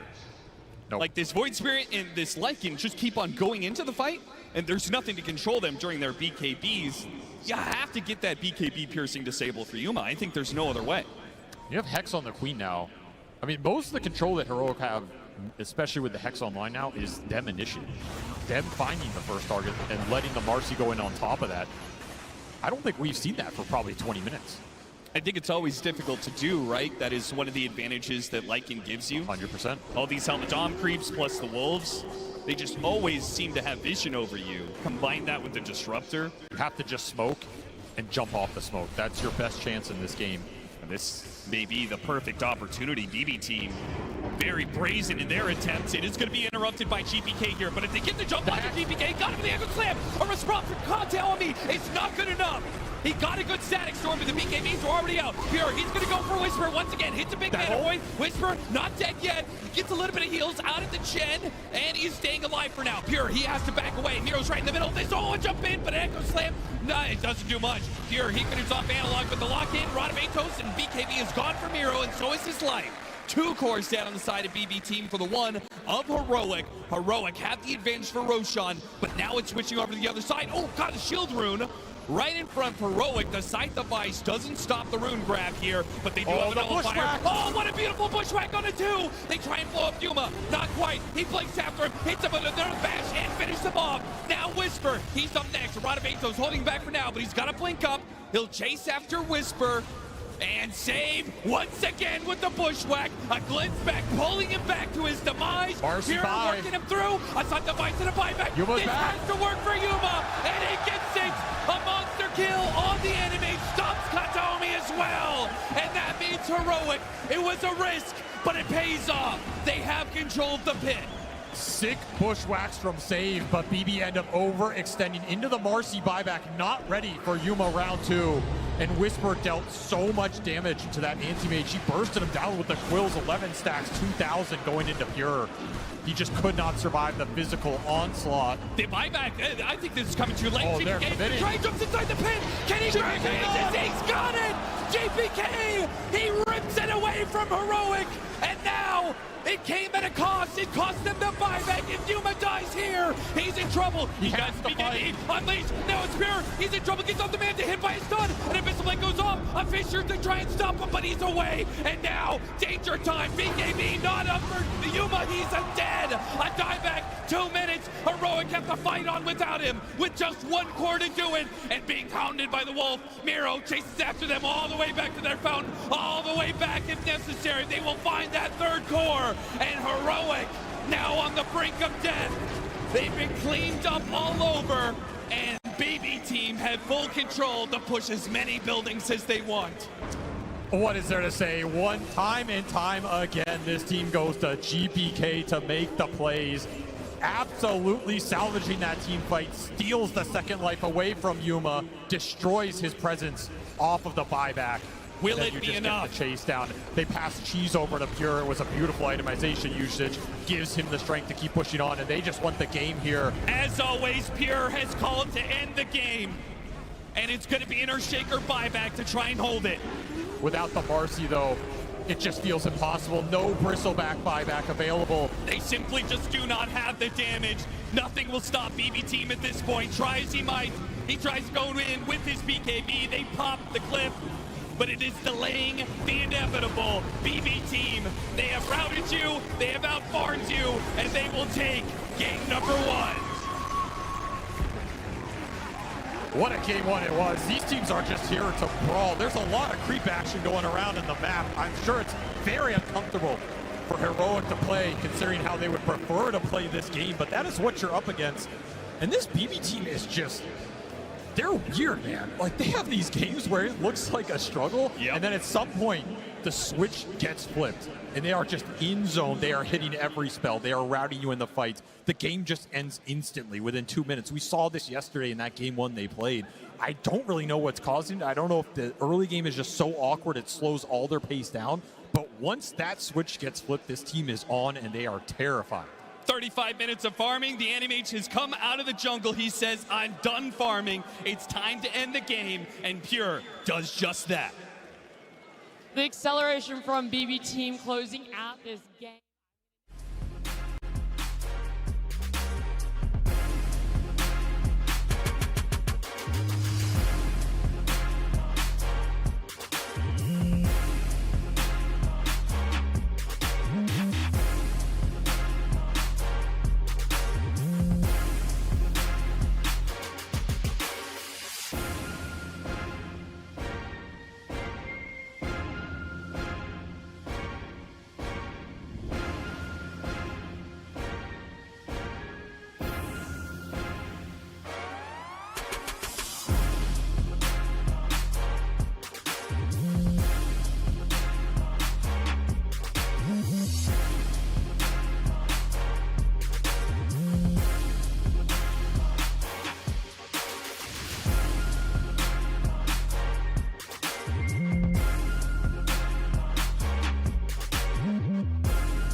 these like 1 in 17 anti-mage games after just winning a game, especially with the anti-mage. You know, like he's gonna pop off in the next game. So. I mean, also for Heroic, right? Every time they lose the first game, they kind of lose the series, right? They haven't really played any 3-game series so far, you know. So this is definitely going to be like a huge challenge.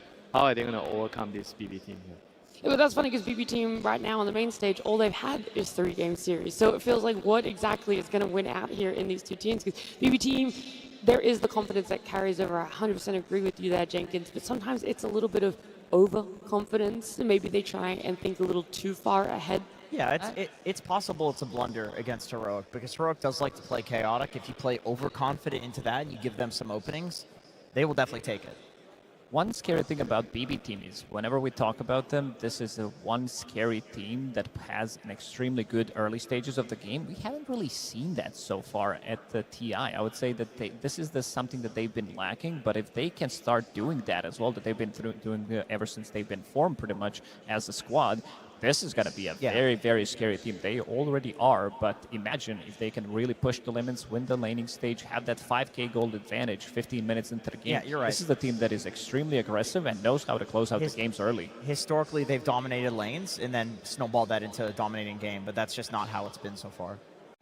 I felt like they've been a lot more patient than like compared to like a couple of months before, right? I feel like whenever they were having this sort of lead before a couple of months ago, they would try to push it maybe a little bit too far, hence the the throwy nature of the team. And in this event, I feel like they have sort of like addressed that. They played more defensive when they could just sit back and farm. And they muted Pure's mic. Yeah, and when they needed to go aggressive, they would have tried to use their buybacks and do something aggressive. So I feel like I like that balance. I like that change, and it certainly paid off. So far. Anything else though? When you guys see this, it could potentially be Heroic's last game on a TI main stage. There's going to be some staples that you guys are eager and itching to see. I mean, you're dangling it in front of me. I want to see the Pudge if that can come out. Like I would love to see an early phase Meepo. It wouldn't even surprise me if BB is expecting this and that they first phase ban like these cheesy specialty heroes. I feel like Heroic backs against the wall. Like they're going to take risks that we have not seen before, because this is them right about to be eliminated.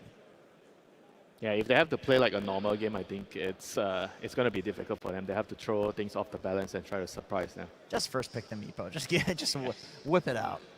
I actually wouldn't mind seeing KJ going back on that Shadow Demon as well. I know he still had a really good early game for the Chen, but there was so much when it came to team fights on the way of trying to pick up that hero. But we don't want to discuss Theorycraft anymore. Our elimination series continues between these two teams. BB Team versus Heroic Game 2.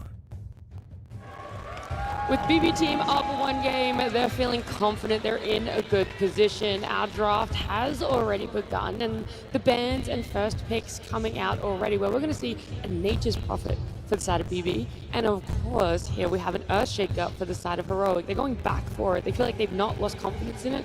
And maybe it's more open to be flexed now. It still does a lot in most of these games. So, like you could see that BB team wanted to invade enemy triangle. They saw him going into the triangle, but they were keeping the distance, not allowing them to get instantly killed on 1 or 2 heroes potentially, but wanted to get something out, knowing that Earthshaker is still going to be very low HP after clearing those Ancients, because you need to drag them close together. But again, you get very good timing on a Blink Dagger after taking the Ancients, and Analog, he did have a very good time in terms of killing the enemy carry hero. Pure got killed like 3 or 4 times by Earthshaker because he got that early Blink Dagger.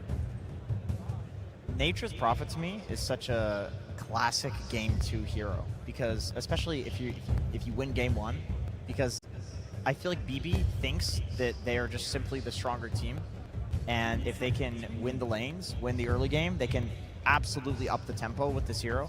Nature's Prophet is a lane dominator almost against anything, and very few carries can TP around and get kills and take the towers like he can. I mean, you sort of see like a heavy emphasis on carries that can be around the map to push out waves, right? I think that's why we see a resurgence in anti-mage, because he's probably one of the best, right, outside Nature's Prophet to push out those lanes, and we saw how much he could influence the state of the game by just chopping out lanes and making it difficult for your opponents, and you give your team time to get objectives. This is very interesting, the bans Spectre, that just happened, seeing that they are banning out Spectre, which means that this Nature's Prophet is definitely going to be a core. So far, BB Team didn't have much success with it. They only played it once, they lost that game, and Nature's Prophet at main stage DI also didn't win a single game. He's been played 5 times, didn't find much success. I think the nerves that did happen also are not in his favor, and now you're going to be playing into Earthshaker, into Clockwork. These are 2 very difficult matchups for you, allowing you to get on top of him, having multiple stuns, so he needs to do a lot. Even though he builds into Hurricane Pike, he builds into a BKB, still not an easy matchup by any means. Yeah. If it is going on Pure, I am also wondering about how susceptible it is in that early laning phase, because that has been the biggest weakness so far for Pure, is how punishable is this Nature's Prophet in that first 10 minutes. It will depend on the core that he's playing against, because Clockwork needs a core that will like actually jump on top with him and kill the Nature's Prophet. Although, great Timber pick, excellent against Clockwork, high strength hero, excellent against Earthshaker, high strength hero. 0% win rate though in the main stage. Yeah, but why are they showing here right now? That's like the question, right? Like, if they wanted a hero like Timber, wouldn't it be better at 18? Unless there's something that's going on here, you know, like maybe one of the heroes. I think this is a statement from BB Team. They are picking a hero that has 0% win rate on main stage and 0% win rate, 0 out of 8 games, road to PI playoffs and main stage. The reason I'm confused is because they chose to ban the Puck, right? So they seem to think that the Earthshaker is not going to be mid. And now they're picking Timber, I presume, against the Earthshaker, which he wants to go mid against the Shaker. That's what I find a little bit confusing here. I mean, one argument is Nero is level 30 Timber. It's easy to talk about, you know, the Amars of the world and forget that Nero is, like, he came onto the scene playing Timbersaw every single game. So maybe it's just a confidence thing. I also think it blocks Meepo a little bit. You don't feel as good playing Meepo into this, and I think Heroic could maybe bang it out here. We'll see. I mean, they have last pick, so they could look to get it there, but it's not going to make it through the second phase ban, or the third phase bans. No, I don't think so at all. That's something that everyone's very cautious of, about letting them get their hands on. A Bane here as well for BB Team. Kataomi's done wonders when it's been picked up. That's something that gave them success so far on this main stage as well, is when he's on that hero. Yeah, Bane plus MP is absolute pleasure to have. You know, as a teammate, you're playing Bane. You want someone that can just come to you instantly when you catch a hero with your sleep or your Fiend's Grip. Even though it might seem like counterintuitive to pick Bane into Clockwork, because Clock is one of the worst matchups in the game for Bane, but I do feel like they put a lot of emphasis in enabling this MP. That might explain the Timber, you know. Maybe they are feeling that we need some offlaner to keep shuffling the wave and pressure. So you draw the attention to you, and then the Bane goes to you, sets out with the MP TPing in. Maybe that is the idea of their first 3 picks here. Yeah, BB is definitely prepping to be really active, because Timber also is a hero that loves being left alone in lane. So that means they can pick a support that can run to the mid lane, play around GPK, have Pure on Nature's Prophet TP in, and Miro's just chilling, farming. Yeah, Hero seems to agree that the Timber is going to be on the off lane, picking the TA right away. TA is like one of the better heroes against Timber in the lane. So let's see if like maybe BB Team try to, you know, adjust, try to move the Timber away, or they have to try to figure out what type of support they pick to enable the lane. You know, TA is just going to be, I think, a very strong lane matchup into the Timber. Yeah, I like this pick a lot, allowing them to have a super strong laner, and this is not gonna be an easy game for Bane by any means. He might need to shift priority. He might need to play as a position 5 in this one, because you're playing against Earthshaker, Clockwork, One Fisher, Clockwork with the hook shot, the trap silence from Templar Assassin, just global silence in general is gonna make things a lot more difficult for Bane than maybe he expected. Yeah, that's a nasty silencer pick. Like, even Timber, Arcane Curse, he hates playing against this. The lane too, like just the silencer versus the Timber and lane, I think is a winning lane almost no matter what carry you have. If you're forcing Timber to deviate from his build, okay, that's why I felt like the Timber is there's gonna be something interesting with the Timber. So they're moving the Timber mid, they're picking a Darkseer, changing the lane matchup, so they are trying to outfox Heroic in the lane. So Darkseer against TA, that's a pretty good matchup here. In the lane, they need probably strong position 4 to make sure that the silencer can't really bully the Darkseer too much. They could still get a very good matchup for them if they want to get something like a Lifestealer maybe for themselves and use this Nature's Prophet as a support plus the Bane. I know that the Darkseer loves to have, you know, something that he can run in, some Tiny, some Tusk potentially, but overall they don't have the last pick. But after seeing this Templar Assassin, I think they use Nature's Prophet as a bit of a bait to see where the heroes are gonna go and try to counter-react it, because I'm seeing Enigma as well. This is one of the few matchups that Lifestealer doesn't like to play into, and also another hero that I think overall Whisper plays really, really well, and it would give them the momentum. I think having Templar Assassin building into Deso, having Earthshaker from the mid lane, two supports who can easily rotate, and they want to rotate to get that +1 for Silencer. Clockwork wants to be active. Could be that they just want to shut down the tempo that Heroic is building up. I love the Hoodwink ban because that could be either be a the carry or the 4. You have to ban it for both. Because, you know, I agree with what you're saying. Maybe not Lifestealer, like there are also other options. You know, Faceless Void is an option there as well. Like, I mean, any hero that builds a Manta style you want against Silencer, and something to win the core-to-core matchup against TA. I guess TA is kind of solved by the Darkseer. Do you split your bans then, or are we still looking at a potential strong position forward to come out? Because you've given a lot of good carry potential for the side of BBT. Is it that easy to take it out? Is that easy to all in that's the last pick that is required? It could just still be a 4 for save. That's also possible. We're just thinking of like interesting flexes because they don't have the last pick. I mean, he usually likes to play like range heroes on save. You know, we've seen him on usually Grimstroke, Rubik, Tauhir, Muerta. I mean, Batrider is banned. Okay, well, that would have been great. I'm just trying to think, what are the ranged heroes that play well with Darkseer? Willow? Yeah, Willow is okay. It's like Bat and Willow are the two good ones that you can actually Ion Shell. Yeah, but at the same time, I feel like they want more than one initiator. Right now, that's only Bane, right? If your core is going to be MP, Timber, and Darkseer, you kind of want more stuns and catch for your lineup. And Save Lion is a classic. He lanes well with the Darkseer.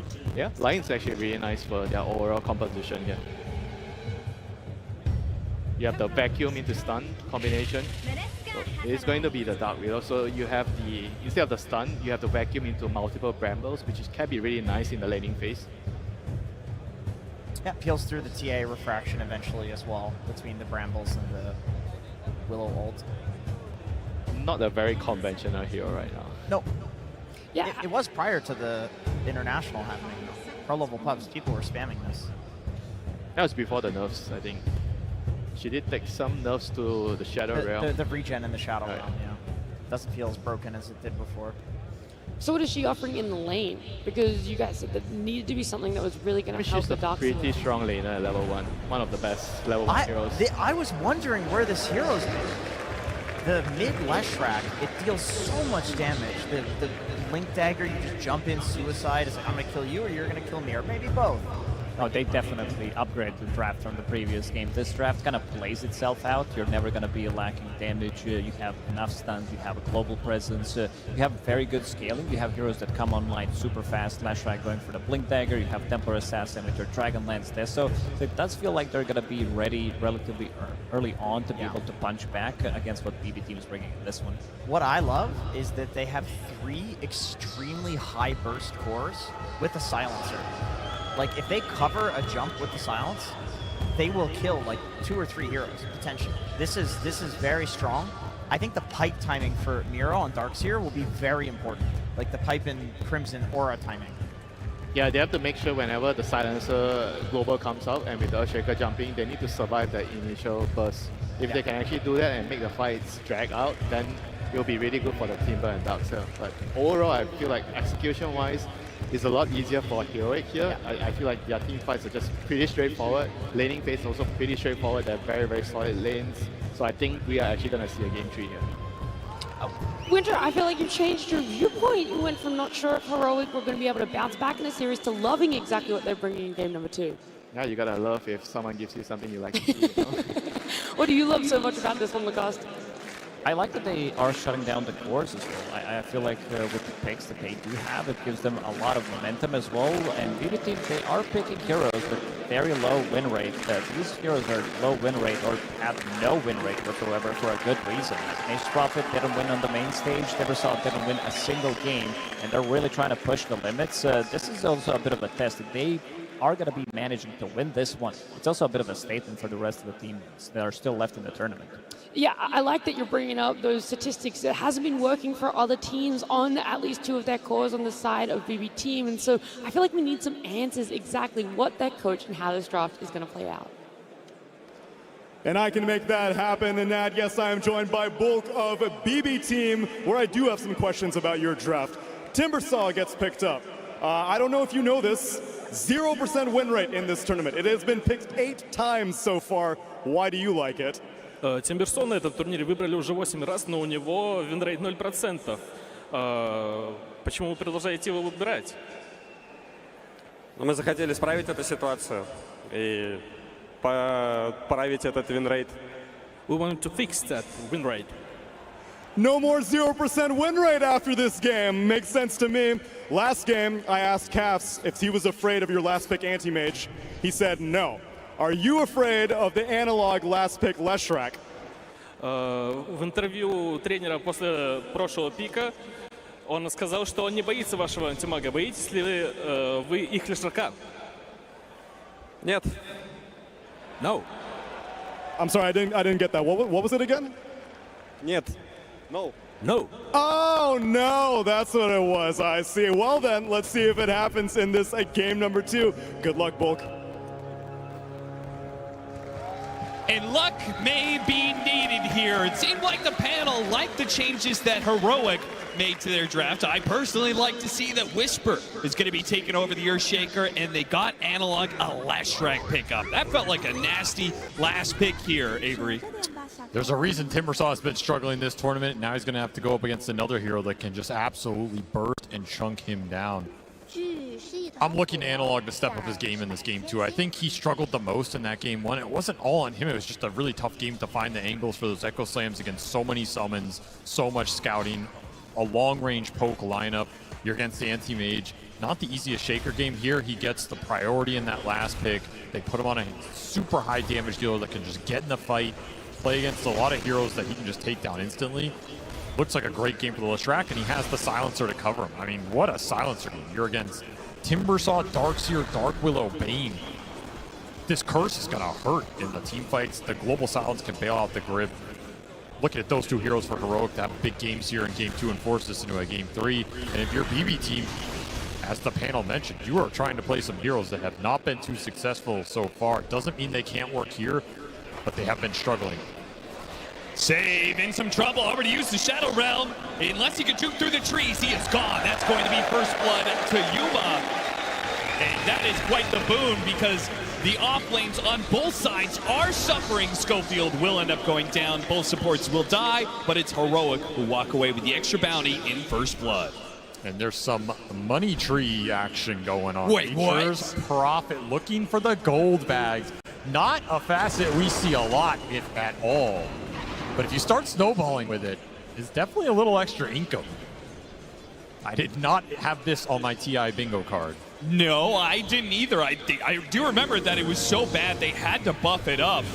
But it seemed like the numbers still weren't quite right.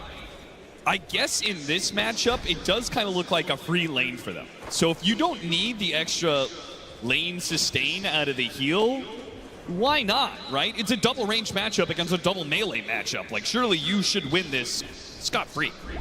Oh, flat vacuum pull back in, trying to go for KJ Fairy Fire. Oh, he walks back into the Ion Shell and will be run down and saved. He's already healed up enough. Refraction from Yuma is quickly burned through, and he'll have to back away. No rebuttal here. Schofield, meanwhile, Fairy Fire of his own is going to be popped to stay alive.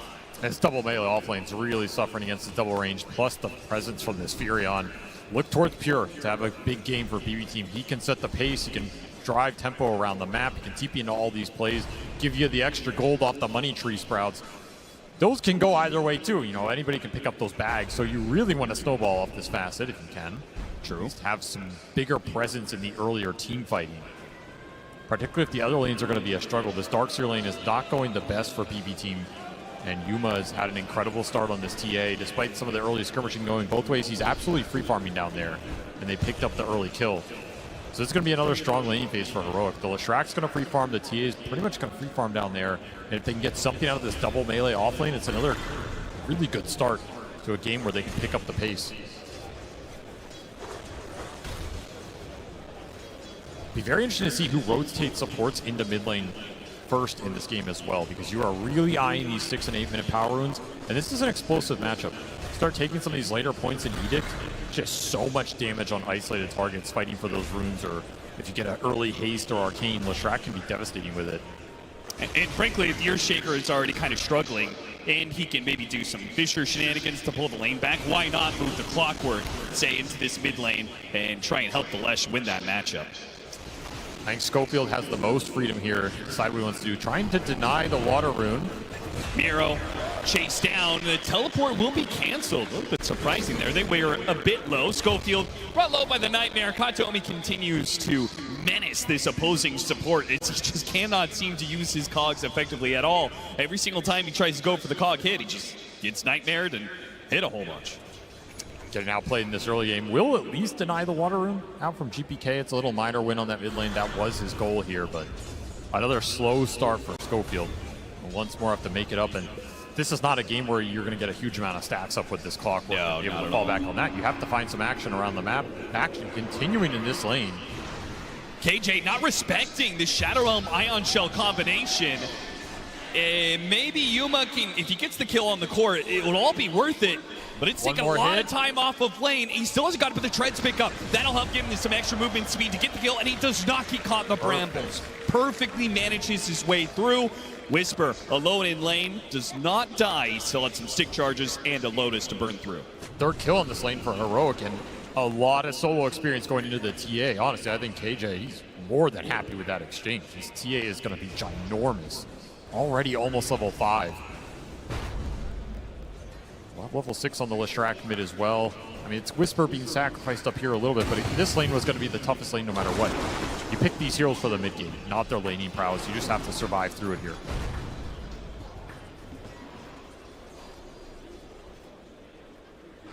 Considering how well Yuma is doing, I halfway expected the Silencer, KJ, to go through the gate, maybe help out this top lane, but he's opted against it, instead playing for power runes. They're just too weak up top. Too many resources got burned out there. That play is not available. You can look for the mid clash, however. Again, these power runes are super valuable for the Leshrack if you can secure them. I love that, though. They already have the ward in place. They will run down KJ first, go back for the power rune, which spawns top. Works out well for them. Analog would have gotten it otherwise, but instead Katomi gets an amp damage, and he's going to pull the Leshrack underneath the tower.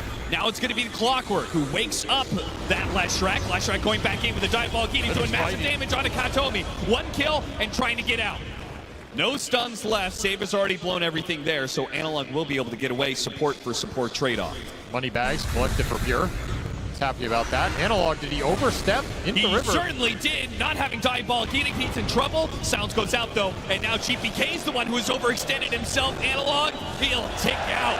Analog didn't have to run forward. KJ will collect that kill. GPK offering a respectful tip to KJ for the rotation. It's just such a good Silencer game. They got it really late in this draft. He has great core matchups, great heroes to punish with the curse, and a great target for that global silence later. I expect a big game from King Jungles here. Pure feeling the heat of a Yuma rotation.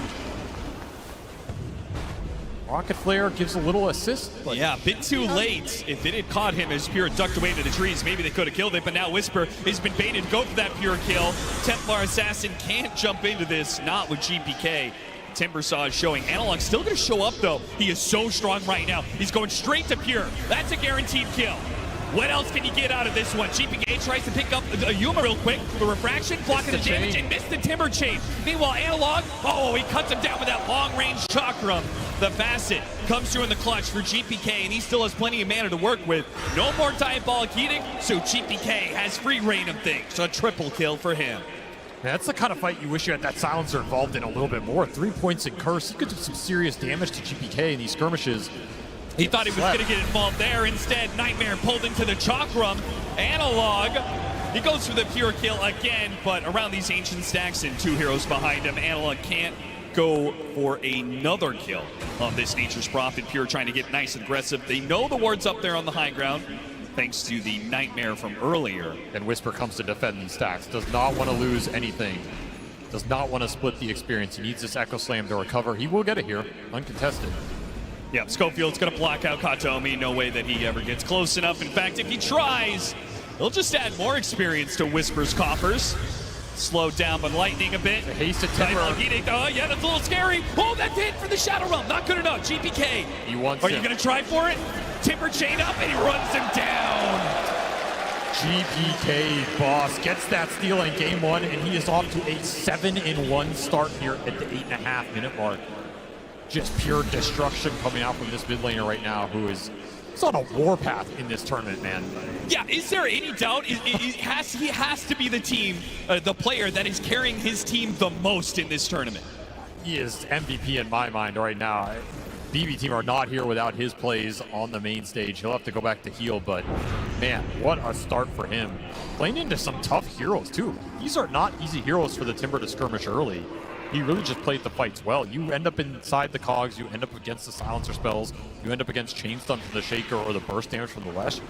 Not the easiest Timbersaw game in my mind, and he's had an incredible start here. It's going to go a long way. He is the only reason that Heroic hasn't really broken away in 100%. this early laning phase. I mean, they're still up by a K, but it could have been so much worse, right? He gets that kill on Yuma, and that top lane rotation, that could have been just Pure dying again. He's kept Analog down a bit, but he will be the center of attention for Heroic. Hook shot does land, and really no way out of this one. Nope.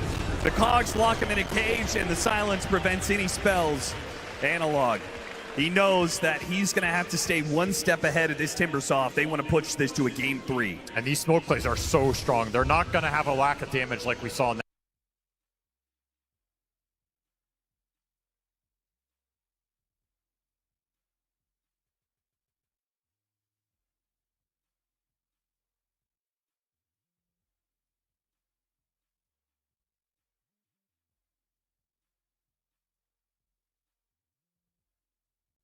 game 1 where that block off. around. Not needed. Whisper already has his blink dagger. He gets in front of Katomi, and they chain the stuns for another kill into Analog. Now second in net worth, and Yuma is topping out the charts. This is a perfect pace for Heroic. They love this style of gameplay, and this draft is built for it. You just showed so many heroes, though. Yuma, he's left alone in this bottom lane and run down by a simple 1-2 punch of a Miro wall and save with the Bedlam. That is going to cost Heroic a decent amount. Gotta respect this Helm creep with the Darkseer Ion Shell and the potential back stomp that can come out. It's been a while since we've seen this combination, but it'll be live in this game. And all that space that the Timbersaw created allowed Miro to catch back up. He was doing farming. He was doing big stacks in the jungle. So this Darkseer's absolutely back in this game. They're trying to pick up the pace themselves. Well, Blade pick up, but the creep is on top of him with the Ion Shell. Ion Shell does go out. If they can trade this out to get the kill on Pure.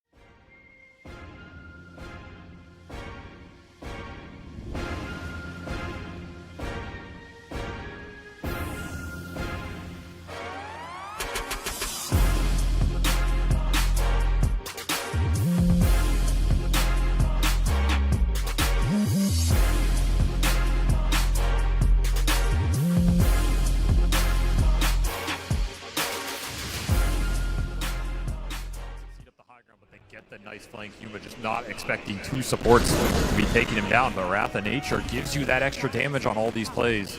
There, however, is the Blink Dagger for the Leshrac, and this is when this hero becomes the scariest hero on the map.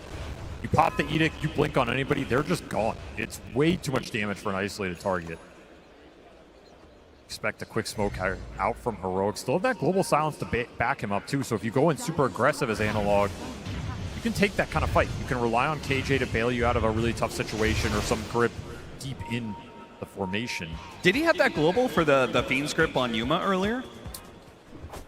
I have to imagine if he did have it, right? he would have popped it, right? It's true. We have not seen it used. Maybe Yuma expected he was going to get some sort of bailout here, but let's hope that global silence is put to better use here. This is the same smoke path. They scanned it, and they have this ward still on the high ground. Their sentry in range never killed it. Yeah, this is insane that this is still up. BB team unaware and caught out by it once again. Global silence just in case. I think that was a little wasted global there, but... Yeah, that did not feel necessary at all. They had that kill guaranteed. One courier. And a second Pure trying to juke it through the trees. Analog and Schofield, they tried their best, but distracted by the courier, they still got it. But it is Whisper dying on the other side of the map. As the aggression from BB team, they see all these heroes on the other side of the map. They're going to go for the Wisdom Shrine, expecting that Schofield will do the same on the Clockwork. But they're going to fight. Analog, he's going to jump right into the Bane. Opts not to go for the Wisdom Shrine, gets the quick kill on the support. Can he get to the Wisdom Shrine in time? He opts for the stun. He does not want to go into melee range of this GPK Timbersaw that has been menacing the map the entire time. He takes the experience and makes a run for it. Hook shot in 7 seconds here. Save, he knows, I think he's given up his life to block the pass. Miro, he's run down by the dodgeball. He thinks that TP is not going to work for him. And it's GPK, the only man perhaps who can make it out. Schofield spots him. Oh, that hook shot just barely off the mark. That is still a fight Heroic will gladly take in exchange for that shrine. They got so much of that. Some extra in for the silencer. It's up to 7 brain drain. And that Darkseer, he was the most farmed hero going into that fight. Miro quietly just having himself a game here, farming up at a very fast pace. Big kill to give away. It's your best team fighter on the side of BB. He just got locked in the cogs from Schofield, who chose to go to that fight over stealing the shrine. Absolutely the correct call. Arcane Rune in the river. Huge rune for both mids. Analog snags it. GPK not getting all the power runes he's used to. This is almost the downside for him having the best start out of everybody. Yeah, this Timbersaw went 7-1, but you can't push your advantage into this lineup. There's too many spells that counteract you. You need defensive items. You need either super fast Lotus or super fast BKB, and I think it has to be the BKB he's eyeing up because there's just way too many disables for you to play into. He also couldn't really use that momentum, not just because of the counters, but because his own supports don't start the fights. They can't really guarantee that heroes will stay inside the Timbersaw AoE, whether it's because of the global silence. Frankly, Heroic's heroes are just better for that, right? The Clockwork and the Earthshaker, they're going to be much more active at starting fights for their mid than BB team could be. Control is just more reliable here. It's also longer range. Fissure plus hookshot, you can start the fight from anywhere. This Dark Willow Bane has to get in pretty close, and that's super risky against this lineup. There's a lot of interrupt. That grip is 0% guaranteed against the global especially, but even if the global gets thrown out, there's still a lot that can stop you. Deso online for Yuma, puts it to use, does not get the last hit on the mid tower. So missing a bit of bounty there. Analog, meanwhile, working his way through the jungle with this Invis rune, spotted out by a sentry. Did BB team with the night vision of Katomi. They certainly know this is coming, and he's going to be so far forward. He's going to be caught out the global silence. It hit, but the hook shot did not. Baited in by BB team. Analog will overstep himself, and his team might be punished for it. Schofield, the Force Staff, gets him away from Pure. They will not lose anybody else for that blunder. All 5 heroes were there to punish him. Even the Furion coming in, landing a little helping hand, and the damage is just overwhelming. Even though you get global to bail you out, you're stuck in the brambles, you're stuck in the chalk room. Just can't get out of there. If you have BKB, I mean, that looks way different, right? But that is a ways away right now. Slowing this down is crucial. Any pickoff because the Deso could lead to Roshan, right? But the faster you get this early Roshan and Templar Assassin, the happier you'll be, especially if you could do it during this night cycle where it is on the Radiant side. You can continue that cycle throughout the rest of the game. You'll always have that outpost advantage. You just want to find any sort of pickoff right now. Keep hunting, keep abusing the fact that Lesh is super strong around the map and you have good initiation. Any sort of big skirmisher fight will lead you into that objective. They'll find a little Katayomi. Nice little pickoff there. I don't think this is enough to instantly force the Roshan, especially where you are on the map, but you can chain this into something else as well. And you look at the vision right now, you would love to get some deep vision on Dire side of the map. if you are Heroic. The more information you can get of where BB Team are sending their heroes, the faster you can set these plays up. Pipe complete for the Darkseer. BB Teams. Pure almost just TP'd into Analog up top. But they actually had a dire ward on that camp, so they saw him. Oh, so he was teleporting to the Ancient camp? And he was about to go in there and farm. It would have been instant death. Nice defensive ops, saves Pure's life. It does.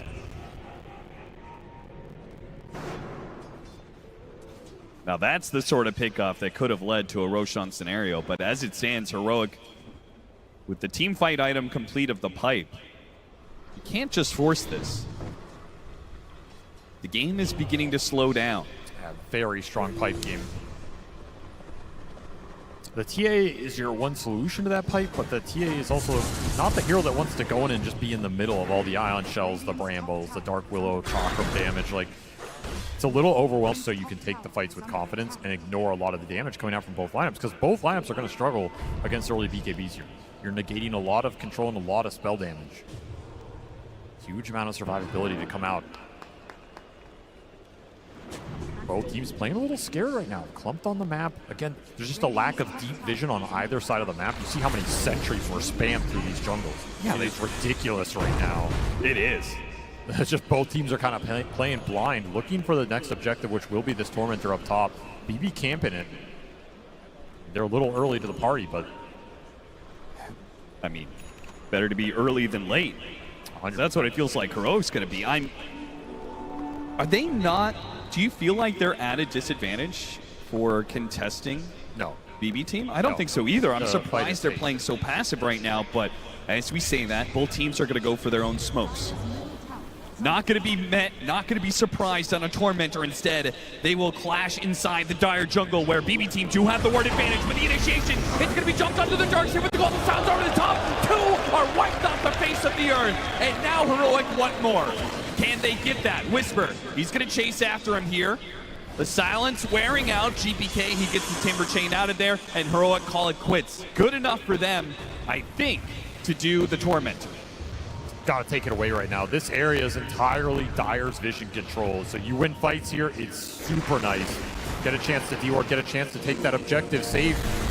Wants to get something going. Good four-staff. I mean, this early four-staff picker has done wonders for GPK, though. He was pulled in by this, and there's too many stuns. Overreaching, trying to find a little opening and stall this objective up. You end up paying even more of a price. The damage is overwhelming from this lineup right now. There's just no way to take an early, easy fight if Heroic are the ones jumping you. Now it's a very fast hook shot Cogs, very fast blinking from Yuma. They have so much confidence to go in with their cores before all these BKBs are out because they have the global silence to back them up, whereas BB Team do not. And this jetpack could actually do a lot of work for Schofield. Helps him get out of Sprout, will help him find some of these supports, and maybe even the Nature's Prophet as he's been ratting around the map.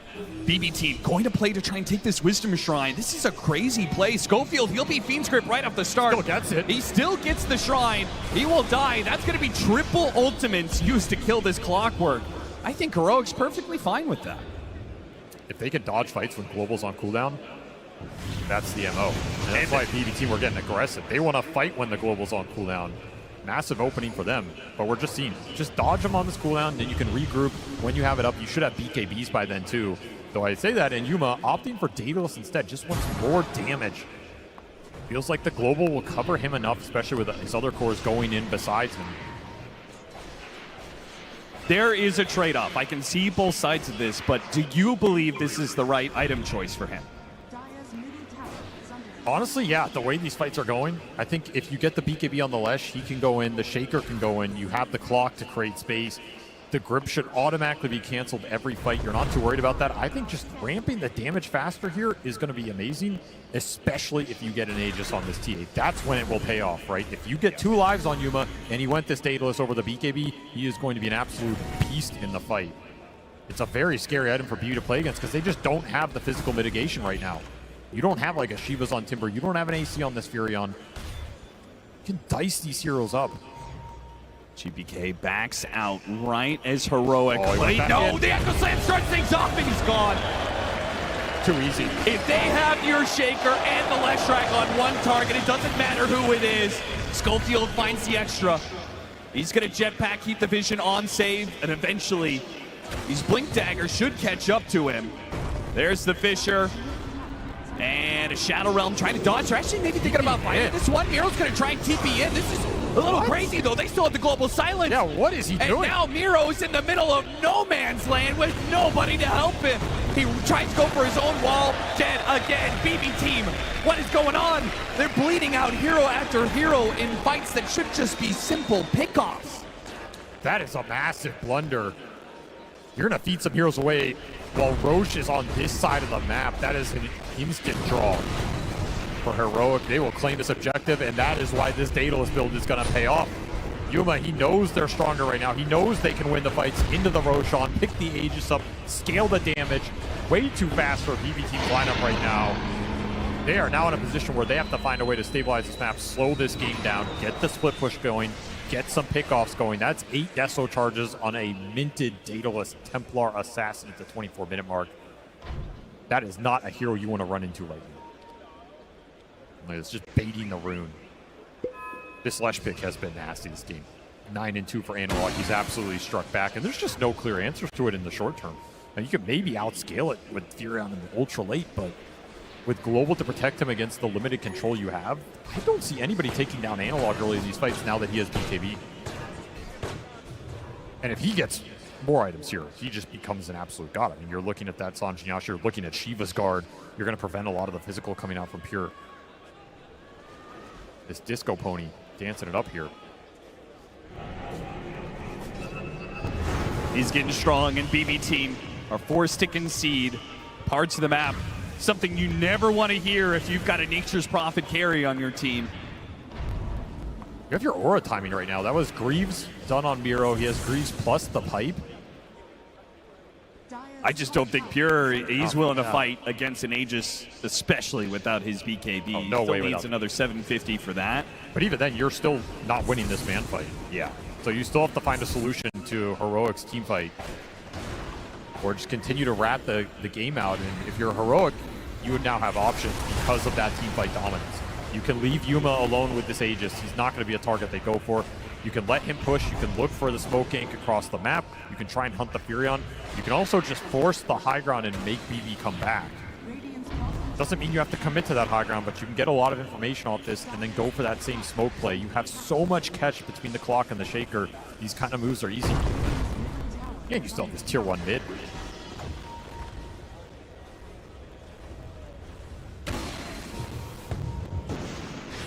Every time you cross the river, you run the risk. There's just so many Blink Daggers, so much initiation, so many stuns. Heroic is bound to catch some of these heroes that cross over into their side of the map, catching a courier on the way too. BB Team, they're doing what they can to rat the map and try and prevent the loss of some of these objectives. Their tier 2 towers, though, will start falling with 2.5 minutes left on the Aegis.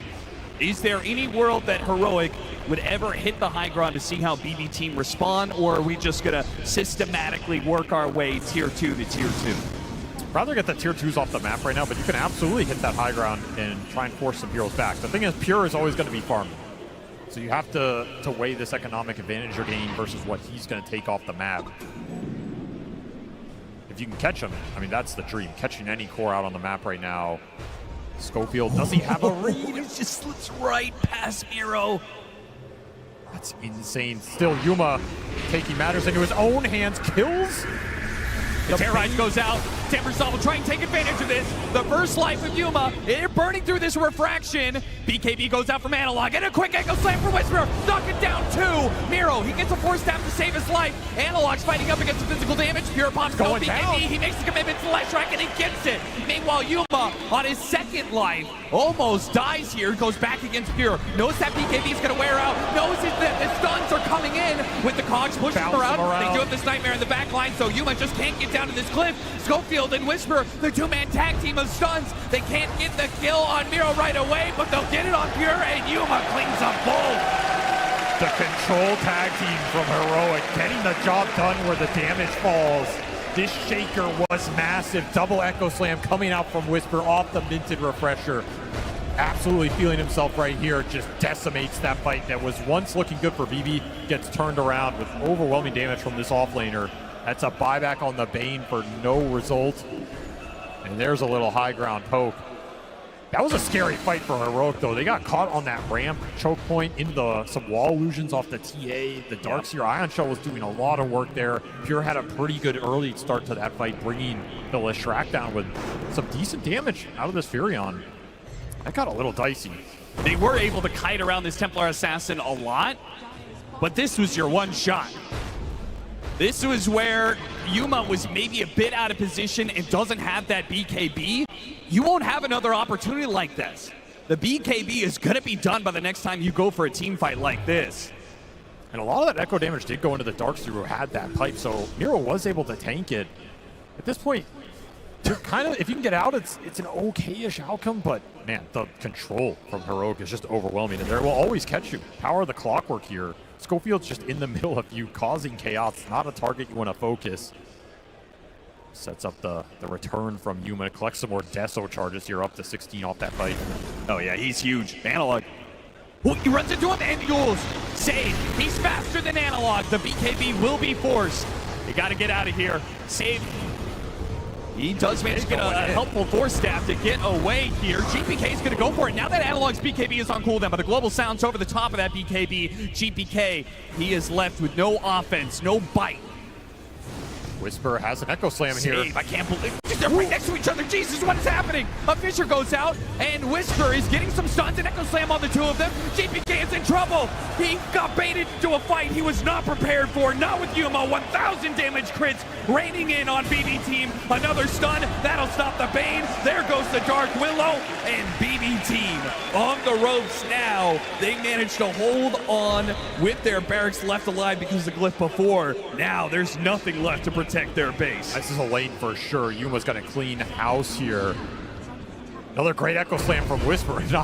Probably not the way he wanted to get it, but he'll take it. An immense amount of damage going into the Timber. Yuma cleans it up. No BKB on GPK because he used it earlier, and the Global Silence canceled the grip that was on the Clockwork on the back of that fight. So you don't have grip to throw into those cores later on. I mean, this Silencer is just ruining the Bane's day. Oh, Pure, he's walking into a ward. Oh, they see him. He's got a BKB, but they've got the stuns. They've got the instant hits. Yeah, that is some overwhelming damage. Double wards in this jungle area. Heroic knew exactly what Pure's playbook was going to be when he's behind like this on the Furion. He's going to play to your side of the map, and Heroic were more than prepared for enough for that. Just look to the camps on the sides, right? There's only a few places he's going to go, and you know he wants to go to some of those ancient camps. They've been setting up for multiple times in this game, especially with the vision from the clock and the TA traps.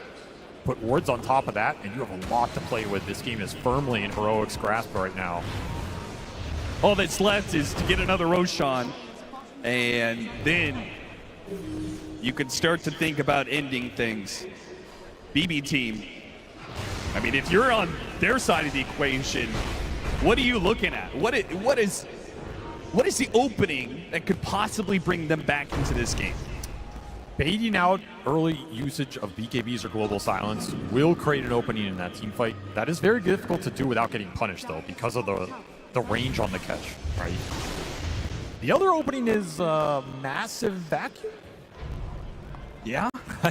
It sounds a little difficult to get here, but in theory, if you can vacuum 3 or 4 heroes, you have some spells to combo with it. You have the Terrorize off the Dark Willow, you have Brambles, you have potential Centaur Stomp off of Dom Creep, you have Chakrams that can go through and dice everybody up. A Massive Vacuum into a wall, create a bunch of illusions, make that fight chaotic for Heroic can be another pathway to victory here, but I think it has to be one of those two options. I mean, that timing is tight.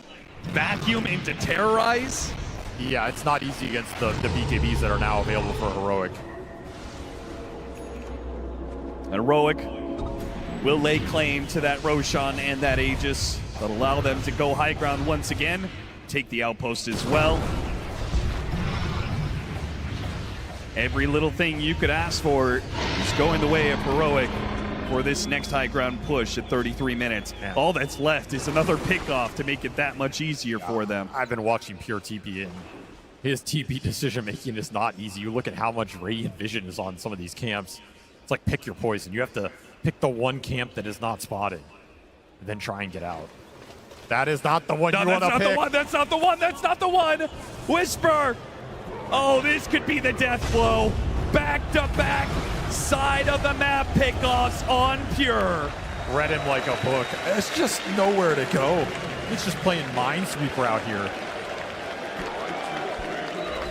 Too much vision control on Radiant side of the map, and you don't want to keep farming your own because your team also has to get something right now. Nowhere safe to go for this Furion.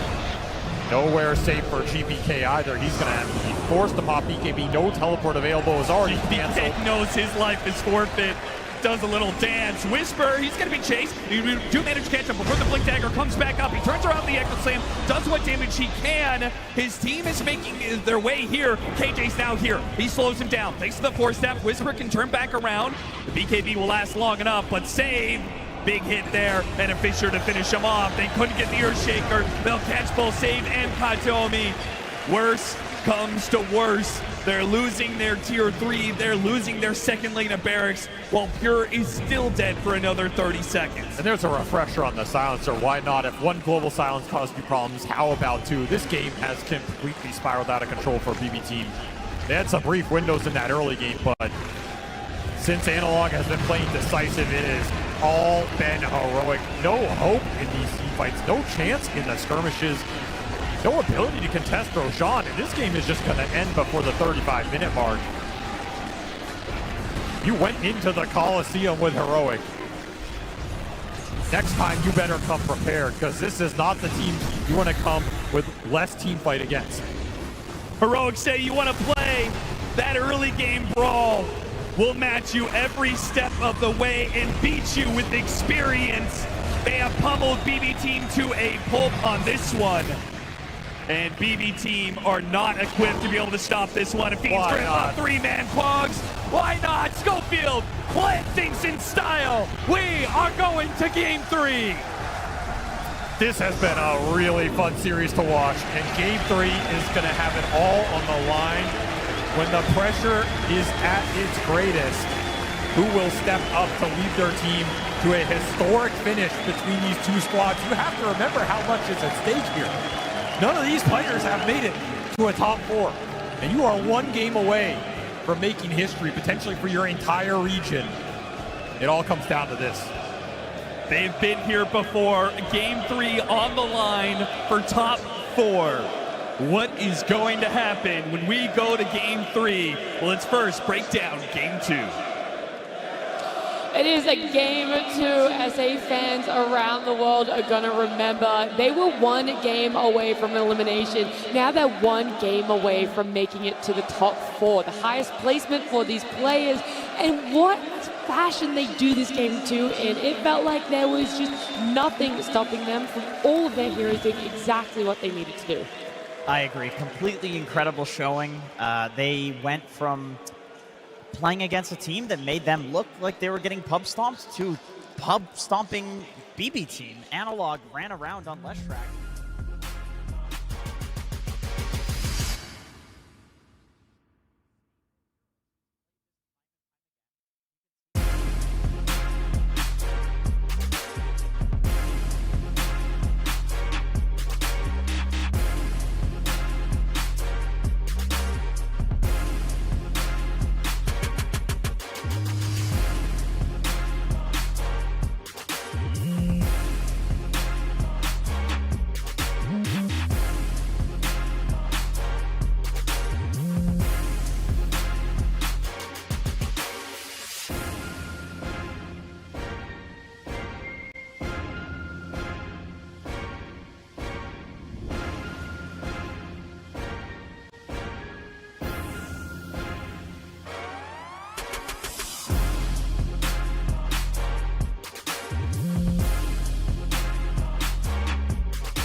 That's part of why Nature's Prophet has not looked so great as a first pick in this week compared to like the couple weeks before, because people were flexing to 4 and 5 position if it was a bad game for it, but the core Nature's Prophet is what is better at killing the Dom creep, so people started playing it more as a carry. I can say as a support, yes, you can sprout the Dom, but it's a lot harder to kill it. So maybe that's the thought process, that like in this meta, it's just not as good as a support as it was previously. And I also think that there are supports that are way more impactful. We're seeing them do so much more if it's team fight securing lanes than what the Nature's Prophet could potentially add. You're relying a lot more on your second support to offer more in the way of team fight or a setup.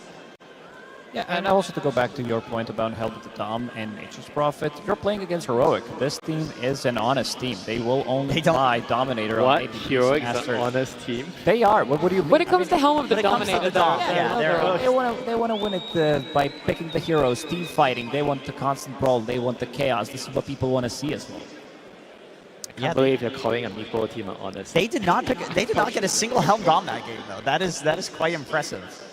It's nice to see teams doing well, though, not picking it up, because one of the narratives coming here was how broken is it going to be? How many people are going to be picking it up? Will we see every role be able to play with it? And while some teams are still favoring it and having impact with them, it's great to see that this lineup is going to run over it, right? Heroic still know a way to play around it and without it, too.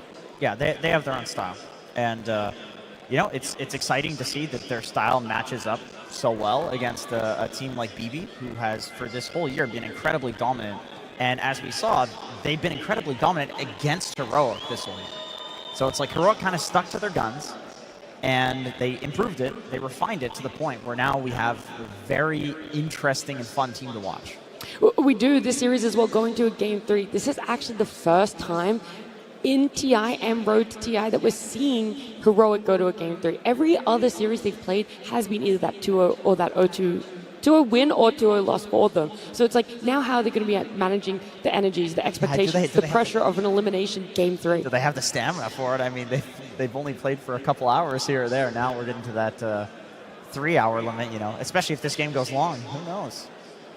I mean, it's Dota players, they can play 10 games a day. I'm sure they'll be fine in this series, And on the other hand, BB team, they are quite used to playing 3-game series so far. They've been playing a couple of those.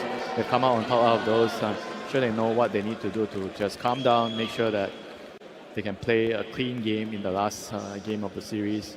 And for Heroic, they are going to be in totally new territory. So how are they going to play? This has also been their arch nemesis, I would say, when they start to feel that they need to fix things and they're unable to fix them, when they start losing on the brink of elimination, one game away from it, it could definitely affect a team like BB team, even though they definitely got better over the last half a year or a year, because they started to win the tournaments as well. They kind of got into that territory of being able to breach the barrier and win, but still on a big stage of TI, you can definitely feel that they are also feeling the pressure.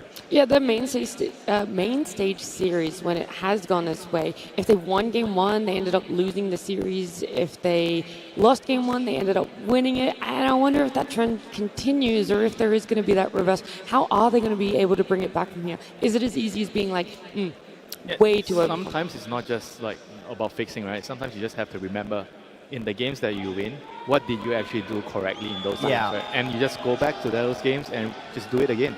There's nothing to fix sometimes. So what was it that they did right in Game 1 that you want to see them go back to? I feel like the draft, the hero matchup, they left Pure's hero till last. He got a good anti-mage game, and they were able to play calmly, and they knew that they were going to outscale them. So it was more that rather than the execution aspect? Yeah, I think it definitely affects. I mean, the execution is definitely something. They didn't really play a perfect game, but you can't expect your players to play perfect. I mean, GPK tried in that game. They had a 0% win rate hero. Timber's just, it's bad after the nerfs. Like, this is an easy excuse that Bolt can say, my bad, guys. Pick Timber, G next. Let's go. Yeah, expectations, you just have to throw them out the window right now, because no matter what you think you're going to get, one thing you can know for certain is it's a Game 3. BB Team versus Heroic Game 3.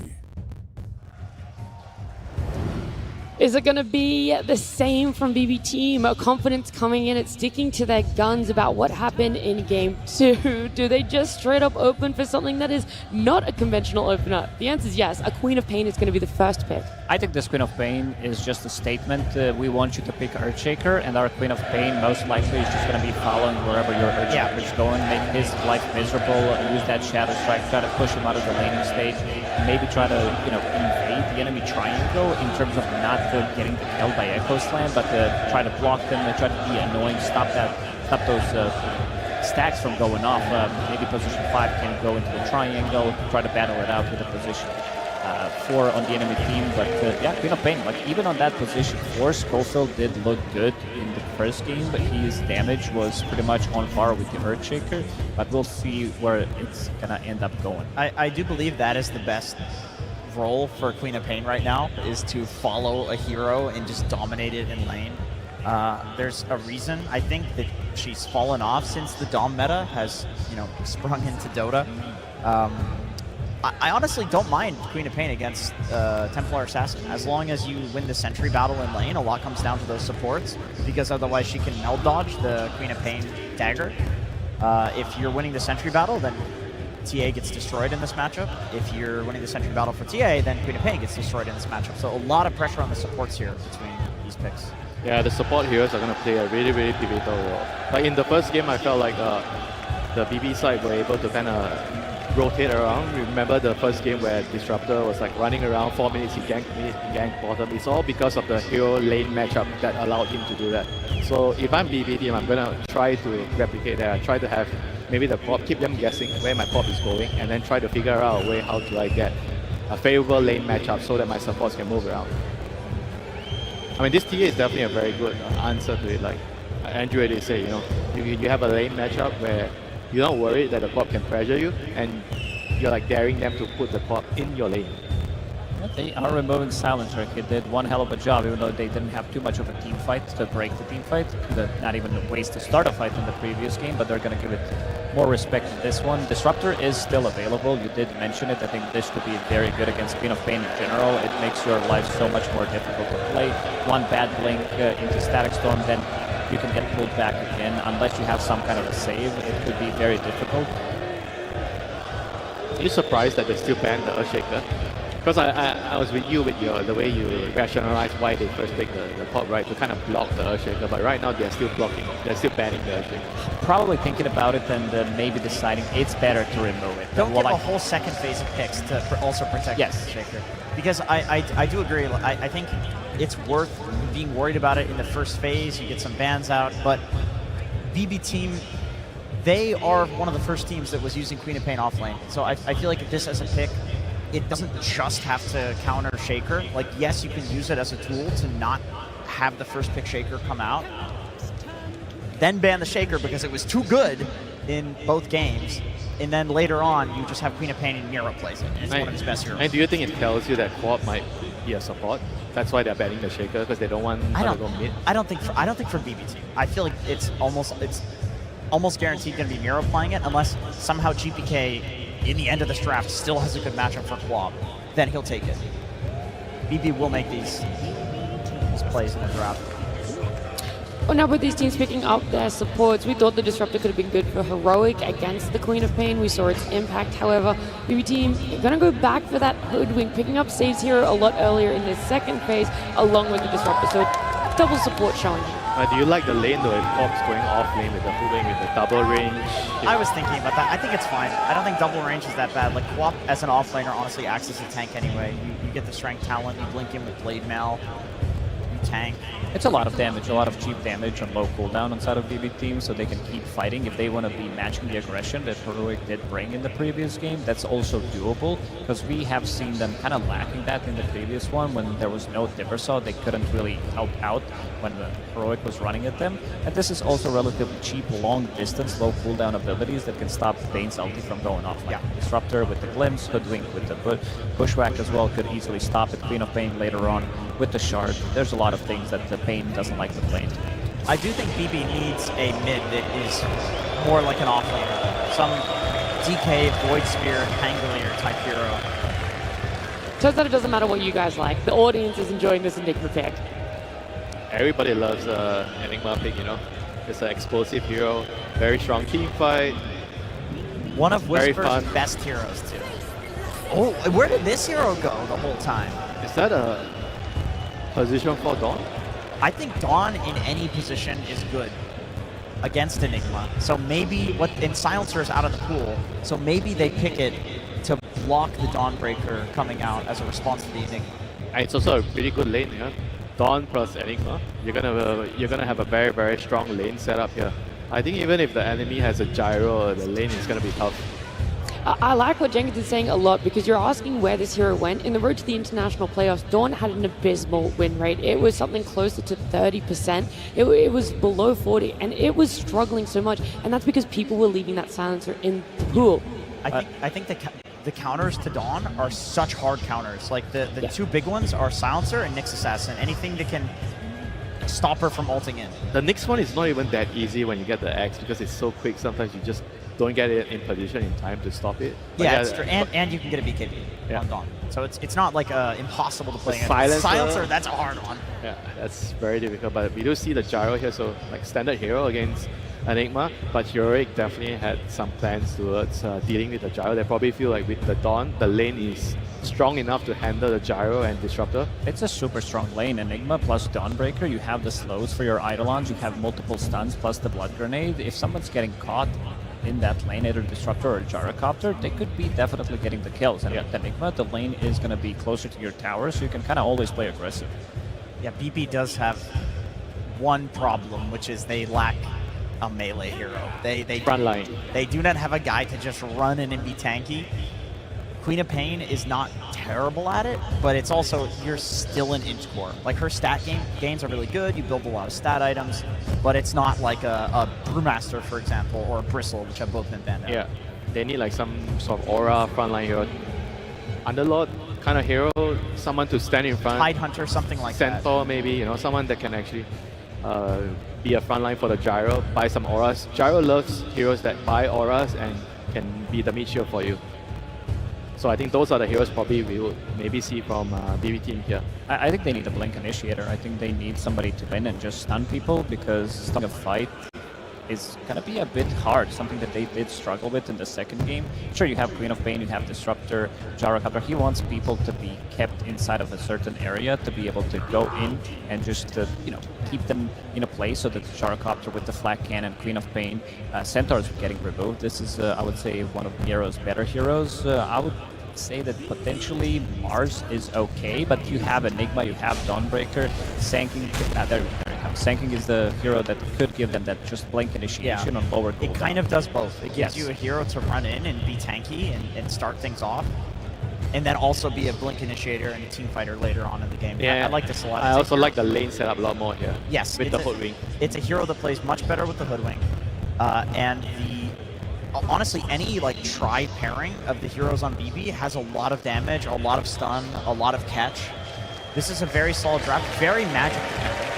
Gotta start them young. You gotta get all the information you possibly can.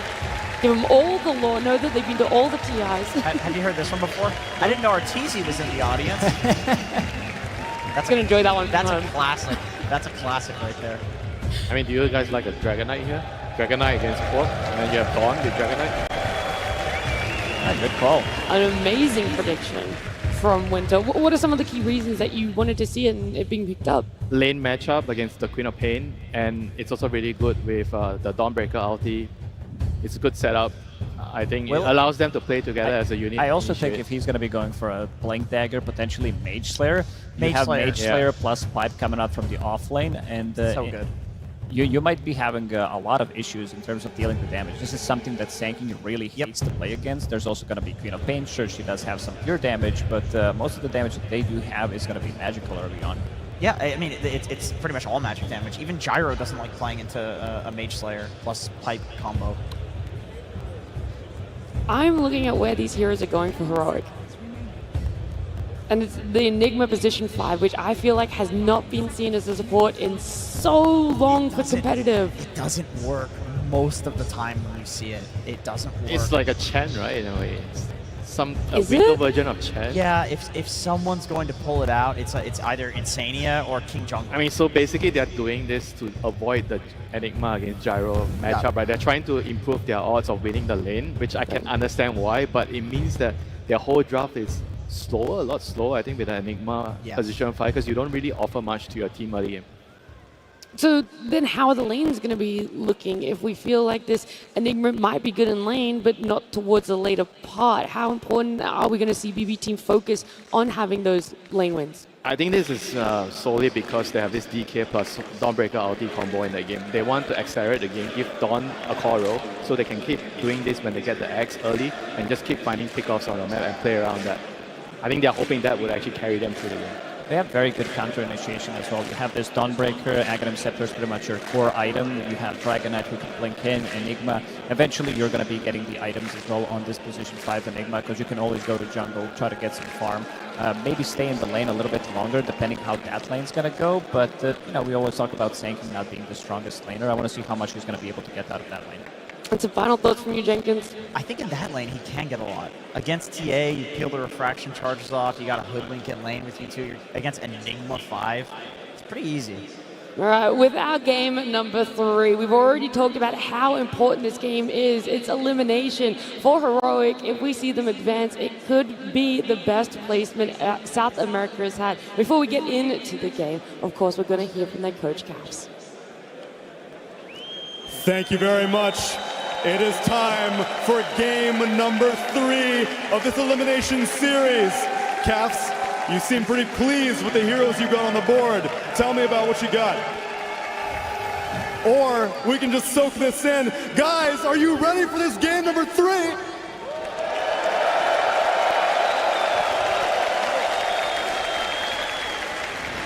All right, let's get to the Dota. 5 heroes on the board. Tell me what you got. We've been practicing this for some time. I love the draft setup. KJ is a fucking beast on Enigma. I hope you can deliver. I think he just might. And since it is indeed elimination, and we heard it from Nat, if you win this game, this will be the best a South American team has ever done in South American and TI history. And you are no stranger to being a champion. I know in October of last year, you brought South America to their first ever LAN victory in Wallachia. Are you ready to get these guys hyped up? Tell me what you're gonna say to this Brazilian crowd, to all the South American Dota fans out there. Can I get a mic? It would be my honor. I wanna try something. Who is cheering for Heroic? Stand up! Who is cheering for Heroic? Stand up! Woo!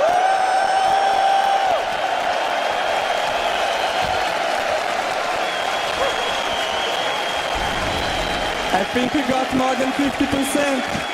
I think you did, Cass. Now let's get into game number 3. A top 4 on the line for a South American team. A game 3 that is sure to be a banger, because the last time we were in this position, Avery, we got the 1 HP miracle or curse, depending on how you look at it. That is a fabled game to bring up right now. A game of dreams, a game of nightmares. That is what TI always seems to deliver. And these guys have delivered some insane games so far on their run in this international. It all comes down to this, a final game to try and set history. And it's going to be an absolute barn burner, because this is just skirmish city, man. Team fight on skirmish on more team fight. Oh, already snags the first blood. BB team, I had a fear for Heroic going into this, that they might just be overwhelmed by the pace that BB team have picked up. It is a lot of run at you Dota they're going to be bringing to the table, but if they can secure a laning phase win, that would do a lot to bolster their mid game. You got the first blood on this Gyro pick. This pick to me says, I want to be able to fight, I want to be able to have a strong lane, I'm going to skirmish. Everything about this game points to fast-paced fighting Dota. That is Heroic's wheelhouse. Once more, BB have decided to meet them on their ground, on their turf.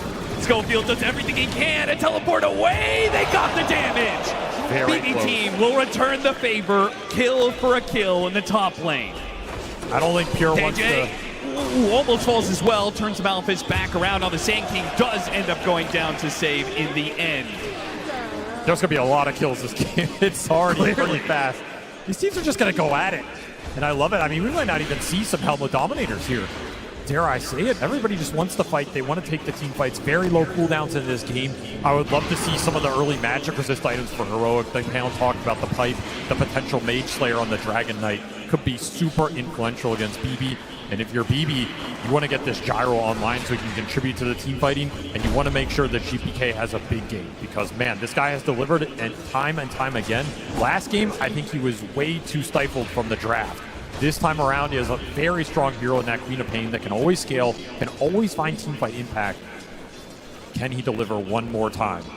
He does feel like, though, he is still a bit addressed, right? We've got some single target stuns that are rough for the Quap to be blinking in aggressively into. We've got the backline Fiend's Grip, we've got the Dragon Tail, and he also is going to be walking into some serious team fight between the Dawnbreaker and potentially the Enigma.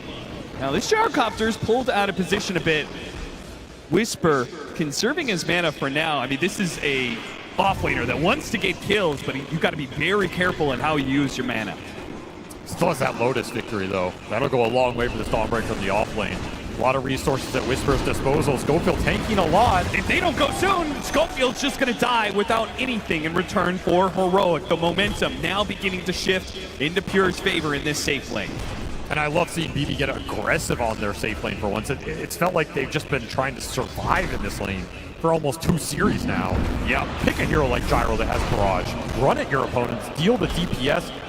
You're going to take some back. I mean, that's a guarantee, but at least you're getting something out of this lane. Pure having a much better time in this game 3, at least at the start. Whisper trying to get wants one more hammer on him. Out of range. Katomi doesn't have the mana for the glimpse back. They were going to try and sandwich him here on the trees. Oh, they got the hammer on him, and he got him! A teleport away denied! Pure, the walk of shame for him. He almost should have just taken the death and been able to TP back with full resources, right? It's not as if this lane was going terribly for you. Now it is going terribly. That is going to be a lot of time off the lane for the Gyro. Big moves from Whisper. Getting a lot of experience off these kills as well. There is that walk of shame. Oh, God. With it's no a slow boots. one. So slow. No boots, no smoke. It's just playing Dota the hard way right now for Pure. I felt like this game was going to be a little better, but it seems this man is destined to struggle this event. It really is. Mid lane matchup, let's talk about that. 18-11 compared to the 22-3. So the Quap walking away with a lot more denies, so should have the experience advantage, but Dragon Knight still getting some good gold out of the lane. I don't think it's just lane for the Queen. GPK just winning that CS battle early, putting him in a really good position. You will have to get value out of these Sonic Waves, though. That's the biggest thing. If you're BB team, you want to be playing a fast-paced game with the glimpses and the bushwhacks, but Queen of Pain's your biggest early game damage dealer, particularly when that ult is up. Got to get GPK involved. That means focusing on those power roots, making sure his lane is good, and making sure Analog can't just push into that tower and force the Queen to sit here on low resources. Some situation like that is not going to feel great. Save already marking his territory here. He's just going to camp out for 30 seconds if need be. There's a triple stack potential for these Eidolons right now. KJ eyeing it up. Can he get them all? Oh, yeah. A little tricky. As Cav said, they've been practicing this, and maybe this is exactly how a triple stack for KJ. Absolutely beautiful. This is the stuff you have to practice in lobby. Nail that timing exactly, especially with all these camp timings changing every patch. Still, at the same time, GPK did pick up the shield rune, and he has the level 6 advantage. So let's talk about, you said you have to get value out of this Sonic Wave, particularly if he's going to rotate out of lane, because that means the Dragon Knight will hit this mid tower. What's the plan for GPK? Where is he looking to make this use of this ultimate? I mean, you're either just trying to kill the Dragon Knight with rotations into you if you think you have the damage. Might be a little iffy with the lack of really strong use from the supports.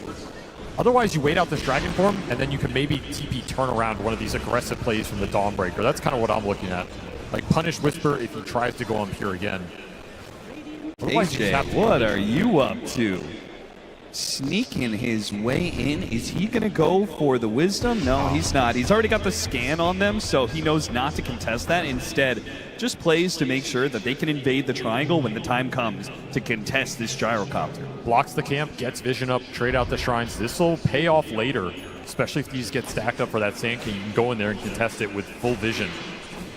Could be really influential down the stretch here. Still, Yuma coming out on top of this laning phase. Top net worth hero, getting solo XP now. Potentially can also have some ancient stacks built up for him and waiting, and there are. I mean, there's all those stacks in the jungle as well. KJ just playing an economy game. He's not really playing the lane. He hasn't been pressured to sit on there too much. He's not using the Eidolons into the Sand King. He's just using them to stack. Could potentially get another triple stack up in this Radiant jungle. They're sitting there, they're waiting. This would be a huge boon for that TA when he moves in there early. And not something I think BB expect. This is not something you're looking for right now. No, certainly not. And this is, I love that you're doing this in a game 3-2 because BBT, again. All right, he missed one of them. But I mean, a double stack this time around. Good Nightmare enough. pushing him up the cliff. Katomi in a bad spot now with Whisper cutting across too. Miro's They here. ensure they get that kill, but now with Miro with the epicenter, the Dawnbreaker ultimate, the Sonic Wave has to be used to finish off that tanky Dragon Knight, and now Whisper, victim of both the ultimates, will fall as well. Miro cutting across the map to make this happen. A big win for BBT. That's a beautiful move from him. Not something Heroic expected at all, but BB are bringing the heat in this game 3. They are not going to get outnumbered. They are not going to get out-fought. And you have to respect the Dawnbreaker's capability to join these fights. There he's just in the river, but that can easily be a Solar Guardian to protect that DK on mid. So you need the numbers. You need the ults to go in, and a beautiful Sonic Wave connection. You caught Whisper going into it after the ult. That's just pure juice. And then Pure being able to go into their triangle takes the hard cam stacks. We'll see if they're prepared to deal with the other stacks that Heroic have managed to build up themselves, but that combination of plays was huge. This will still be a really nice accelerant for Yuma. Because he doesn't want to go to that other ancient camp this early, but now this jungle is just pre-stacked, super efficient for him. You can give the bottom lane to the Enigma if KJ can stand down here without dying. Yeah. If he can just leech some XP, use Eidolons for some CS, he'll be happy. PV do not want to let that happen. Yeah, they will punish KJ. He steps a bit too far forward, caught by the bushwhack, and gives Miro another kill. Yeah, he had to be very disciplined down there, just hide in the trees type scenario. There's no way Save is going to let you leech experience on this dead lane. They're going to give the Ancients 2 Whisper, so they're not just going to funnel it all to the Templar Assassin, which I do kind of like. Yeah, he's already doing stacks himself. Like, it's just an insane amount of stacks coming out. Downside of all the stacking, though, is that Nigma didn't get to play the lane as much, which gave a very good game to the Sand King. And Miro has already put that to use, and his game is going to be a little slower. So there is a trade-off to this economy right now for Heroic. Oh, Whisper, not now! Not on the main stage of TI! Not his finest moment. I'm sure we've all been there, but not on this stage. Meanwhile, on the other side, the opposing offlaner, he's clearing out stacks and has his Blink Dagger. So BB team are about to pick up the tempo more than they already have. So farmed, man. This TA has 112 CS, and this Sand King is above him in net worth right now. That's crazy. That is a ridiculous start for the playmaker here on the side of BB.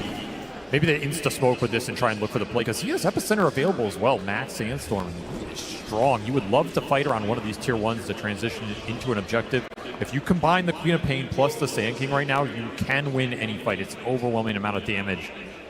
What a move from BB team, abandoning the off lane here. They baited out KJ. King Jungles sat in that safe lane, expecting BB team to go on him again, but there's so two-man smoke is going to be spoiled, and instead they'll try and take the off lane tower. There's that smoke. Here comes that Blink Dagger. KJ nice going to try and stop it as best he can, using the Eidolons to tank the tower. The Siege Wagon chips away at it, and BB team will reveal some of their heroes. But the full extent not known by King Jungles, not hit by the Burrow Strike, but the Bushwhack will certainly land, and they'll still have a glimpse back when necessary. Pull them back in a little bit. BB team are very scared to go beyond this. They just don't know what's behind King Jungles. They had the right idea. The Heroic was behind him.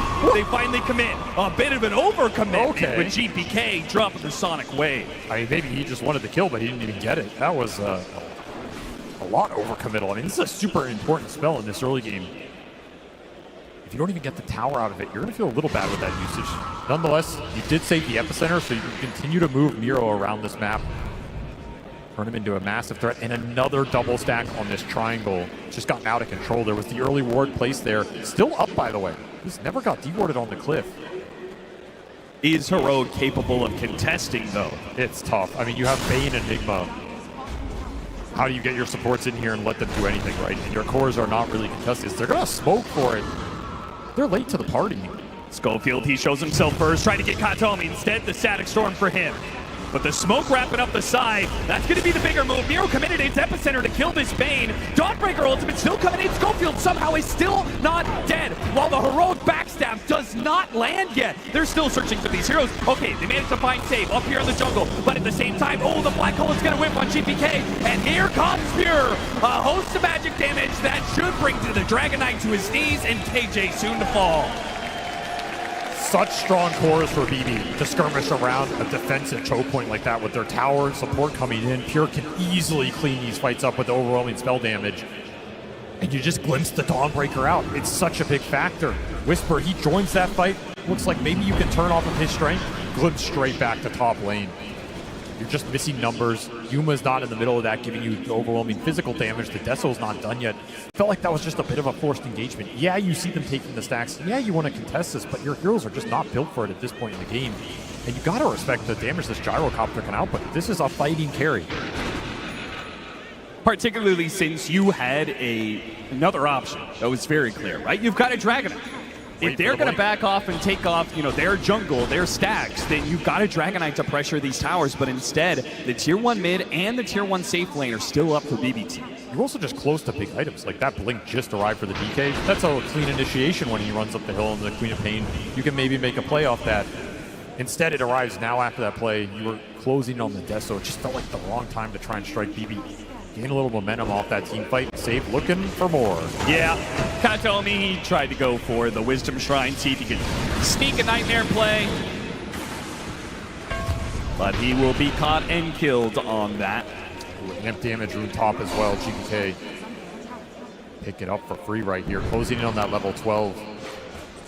Such a powerful rune at this point in the game for this hero. Not only is BB Team getting the kills, obviously, with a score of 11-4 to their favor, but it feels like they're actually catching up in stacks. They definitely recovered the stack game. Early, it went Heroic's way. In that mid game, it went their way. And they're just continuing to play off of Miro's strengths. Absolute beast in these smoke ganks. A lot of early smokes committed. That might be something that comes back to haunt you when the Roche is a contestable objective later. But for now, they are working, and it's giving you a lot of map control, especially if you get this tier 1 off this play. And Pure's going to make sure they do get it. With Miro behind them, ready to go with the epicenter. It's not possible for Heroic to stop this. Taking advantage of the fact that the Enigma is just not that strong on the map compared to the outrange of the Disruptor. Hoodwink Pure. Listen, man, your games have been a struggle a little bit. Not make it any more difficult than we need to. Yeah, there's no need to draw even more enemies on the field than you already have. There's the Blink Dragon Knight move with the form already committed. They need to get something out of this. Just using the Blink, they know they can catch him. Dragon Tail, Beam's Grip if necessary, and they feel like it is. Big kill. That's a 4x streak, almost 1,000 gold to the team after that kill. And some early Deso charges for Yuma, almost level 13. Really nice clean pick off there, abusing the fact that tier 1 went down early in this game. Speeding these cores along to BKB seems a necessity for Heroic, though Analog's not going to go for that. Mage Slayer. Mage Slayer instead for him. You actually think that's the better choice? It's just so good against BB's lineup. Like, I don't know how you can turn it down. Maybe it's a little slow, but I mean, by that same argument, isn't BKB really good against BB's team? Yeah, it is. It is for sure. This item's a little cheaper, a little better of a farming item. You can kind of build some momentum with it. He was just about to get his Aghanim Scepter. He buys it out, but in trouble. Tries to pull himself away from the epicenter. Turns back in with the Starbreaker and the ultimate. He's going to drop it on Miro, and Miro might be the one to be bursting here. Instead, though, the glimpse on the Templar Assassin stops the damage. Miro survives because of that. They claim Whisper's life. Take the tower once again. BB Team, every single time it feels like there's a full plan out here where they are giving a kill into an important objective. And everything is going through the Sand King right now. Like, all these fights and plays start with him going in. It's just not a hero that Heroic want to commit into, especially when you're getting heroes glimpsed out of the fight. If you bring the whole team together, you take that fight head on, you can take him down. You can win that 5-on-5, but not when you're trickling in one by one and Katayomi just gets the punish. You have to be a bit more disciplined around this glimpse in these team fights. The smoke is going to bypass the ward, but Yuma, he drew on the map. He knew that this play was coming, and despite the ward offering some false security, he will not be caught in this trap, and instead, they'll place their own little play here, a high ground ward, and wait to see if BD team walk into them. His map reads have been immaculate this event. Absolutely one of the hardest carries to kill this international, and PV trying to accomplish the near impossible will not find him. Have to just gate top, but who are you going to find up here? Just Eidolon's pushing the wave. It does at least ensure that the tier 1 goes down, but they've left Pure alone here. Heroic, they catch him on this Ancient stack. It's hard to do, though. There's a defensive ward around that Ancient stack. The Watcher is up. Instead, they're going to spot save. A much easier kill. Dragon Tail stays pretty tanky, but they get the Nightmare to pull him back in. Whoa, got canceled there. Fiend's Grip. He'll finally go down. Nice little pick off this ward in their own jungle. This is designed to do. And slowing down the vessel is going to be huge for Analog's game. Definitely helps. I mean, they have a lot of defensive vision right now. Heroic just trying to play on their side of the map, play around these wards that are giving him a little extra info, let BB run into them. It's kind of been the MO of this game so far. They have one ward across the river, and it's that Radiant ward bottom, which sees literally nothing, by the way, because it got replanted on by trees. So not the most useful in terms of information. And there's the Ags for the Sand King. Incredible timing here. 5-1 and 4 start. He is going to do some serious damage in the team fights if he goes unchecked.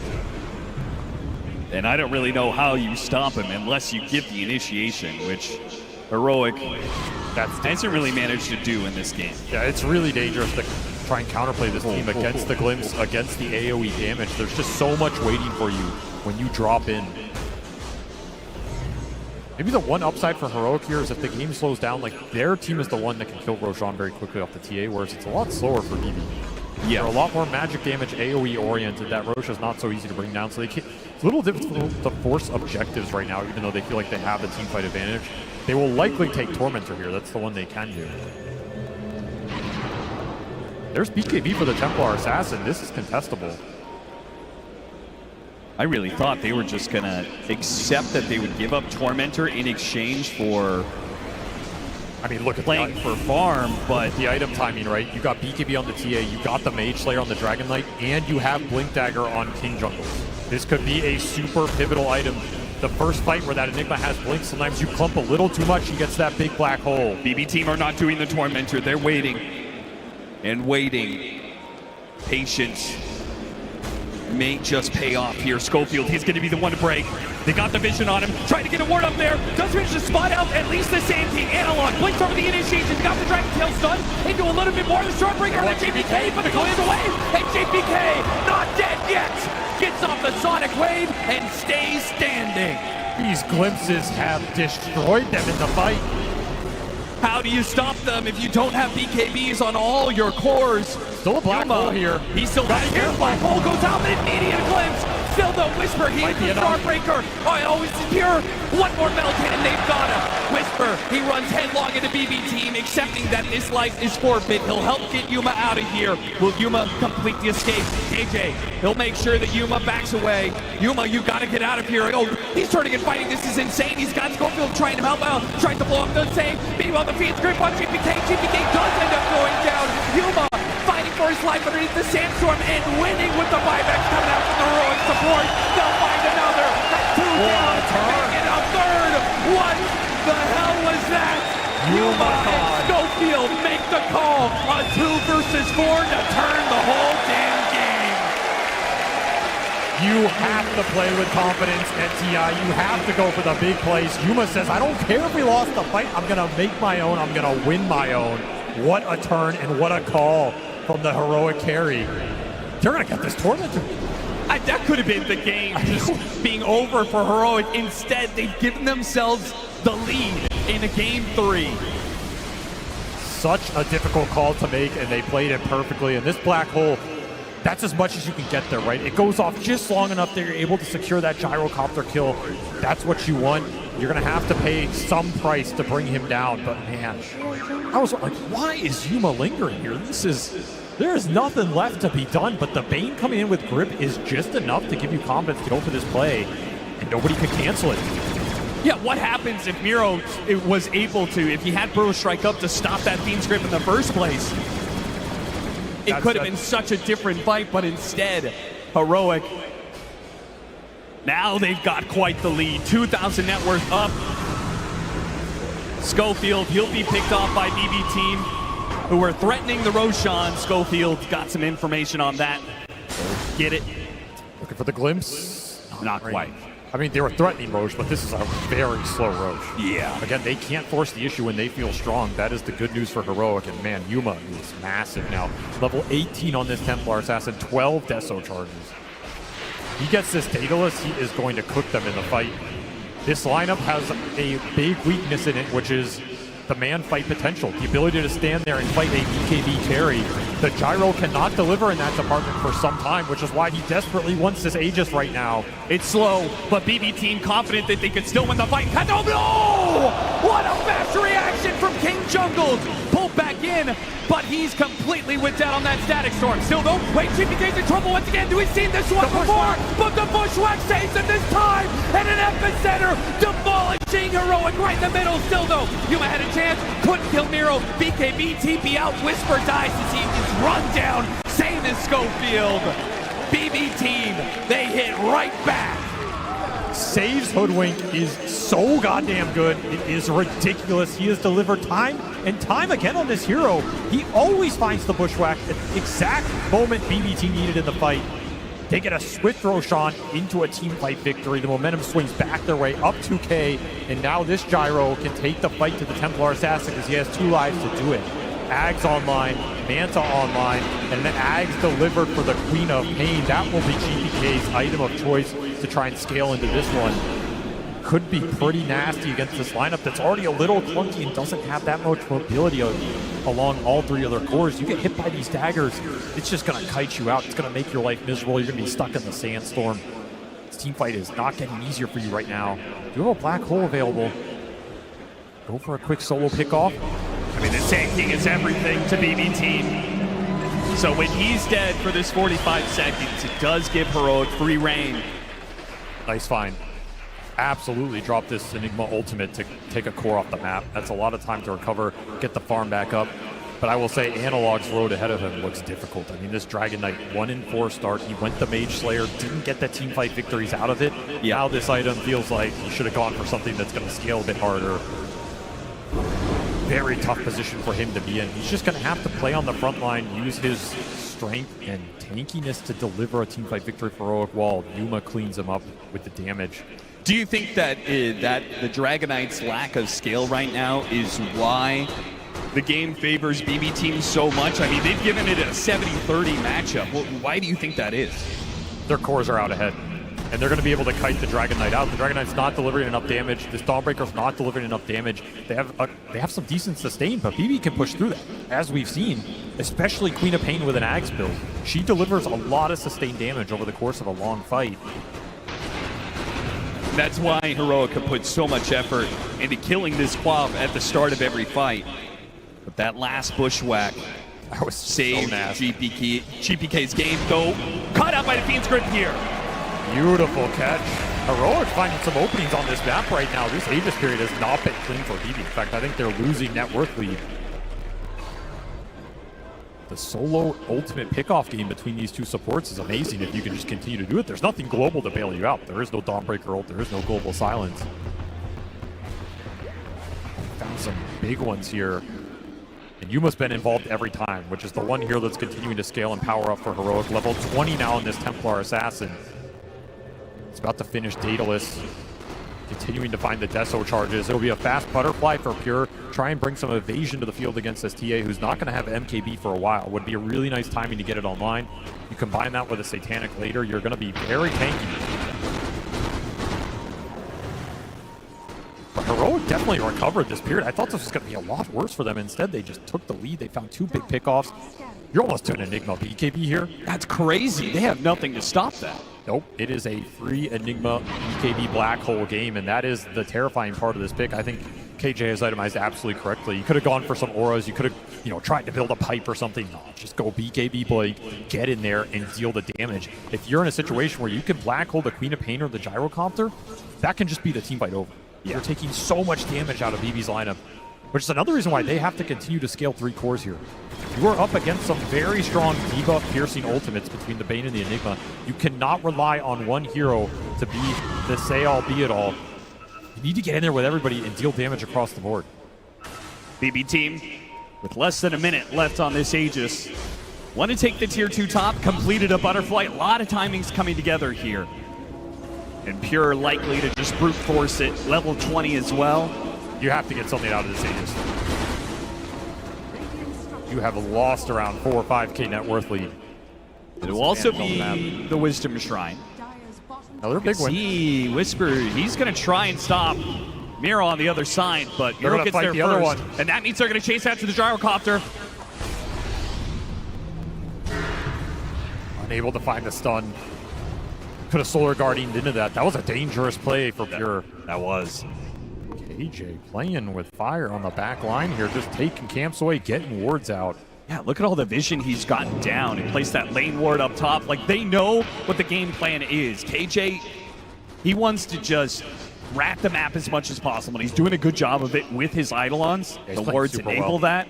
And this is an impactful 0-8 Enigma. It does not feel like he's 0-8. No, it doesn't. You can also just potentially find a solo hero with Black Hole into Solar Guardian. Like, that is enough damage to bring some of the heroes down in this game. He commits for the Courier. That's the Gyro Courier. Got off the shield. That means Pure will still have a TP scroll if that Courier can get to him. Who are currently smoke wrapping through Triangle, getting deep into Heroic side of the map, Yuma. and wrapping into Yuma. Yuma right past him. He blinks away. Instead, they get the Bane. Even getting the BKB out of the Templar Assassin would have been a small win, but smaller still is the life of Schofield. Maybe they try and kick Analog out up here, but there's Radiant Vision up here. He can play it to the limit. And that was an amp damage Queen of Pain for GPK. That was something they wanted to turn into a team fight. Won't get it. We'll have to probably wait for this next Roshan if Heroic continue to dodge. Though there's the BKB for KJ. Their team fight's online. It looks scary, man. This black hole is going to be a big problem if you clump.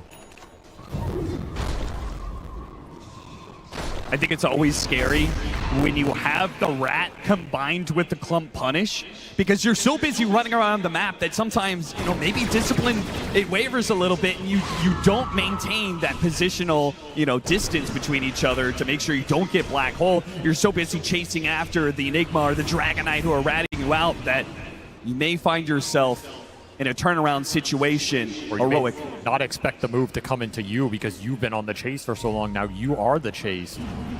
And it's Katomi. 2-shot casually by Yuma. The rest of the smoke not revealed yet. Now it shows on a save. Save shoots himself down to the low ground, but revealed. The trees are taken away from him. All cover gone. And Yuma, a godlike spree for him and his Templar Assassin as they regain control. Just feels like Heroic have a better read on this map right now. Yuma just playing out of his mind. A perfect game from him so far, 9-0. TA has an insane amount of Deso charges, an insane amount of damage, and if you give him an Aegis in this game, that was an important reason why BB took it away. You do not want to put Aegises on this Templar Assassin. That fight becomes impossible. Oh, we're just outmaneuvering him right now. They have found more pickoffs. They've gotten the lanes in better. They've got deeper vision, more information to play off of. And it kind of feels like they're outscaling him. Like, they have this Enigma backup. They have this Bane grip that can come out. I don't know what this Gyro is supposed to do in these late game fights against all these debuff piercing ultimates. You can recover this Dragon Knight's game. It's not impossible. He already has that BKB done. He can build into some damage. You can get a Bloodthorn here. You can eventually get to Black Dragon if you want it. You can get a Mjolnir. Whatever your choice is, this DK is going to do some serious damage. There's a lot of pressure on BB to try and find something here in the next 5 or so minutes leading into this next Roshan. You have to execute, have to find a jump, have to make Heroic clump so your AoE can go to work. That's the best thing about your lineup. Are they ever going to have anything that stops BKB TP out? At this rate, it feels like Heroic could do this indefinitely as long as they have the right vision to see the initiation coming. It feels like they can just keep splitting the map until they're finally ready to fight again. Austin, this is Heroic. Heroic doesn't dodge you. Heroic fights you. Okay, if they're stronger, they're going to force the issue. I guess the question remains, do they think they're stronger? Oh, they're trying to play for Roche right now. They know the exact timing of it thanks to the Templar Assassin innate. A max respawn. A double meld hit.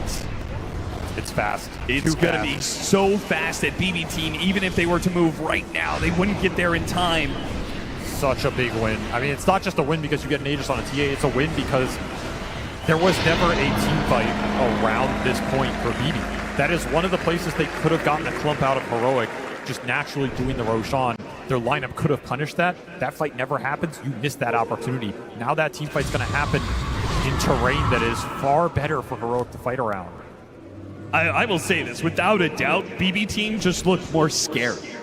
Right? They've clumped you could feel all it. the way. They're just 5-manning across the map non-stop. Heroic, they're playing with some risk, right? Their heroes are split up around the map, and as a result, the net worth that they pulled back into their favor has swung this win probability to almost an even game. I will say Pure is hitting his power point, right? That Satanic's done. He has the butterfly. There is no evasion Pierce on this TA yet. You get some good evasion procs in that fight. You get a good Satanic off. You can live for a very long time here. You can maybe even survive some of those big ults coming out from the supports. But you're right, they're playing a little scared. I mean, there's a Tormentor sitting there right behind him. They're expecting the fight, but how long can you wait for this?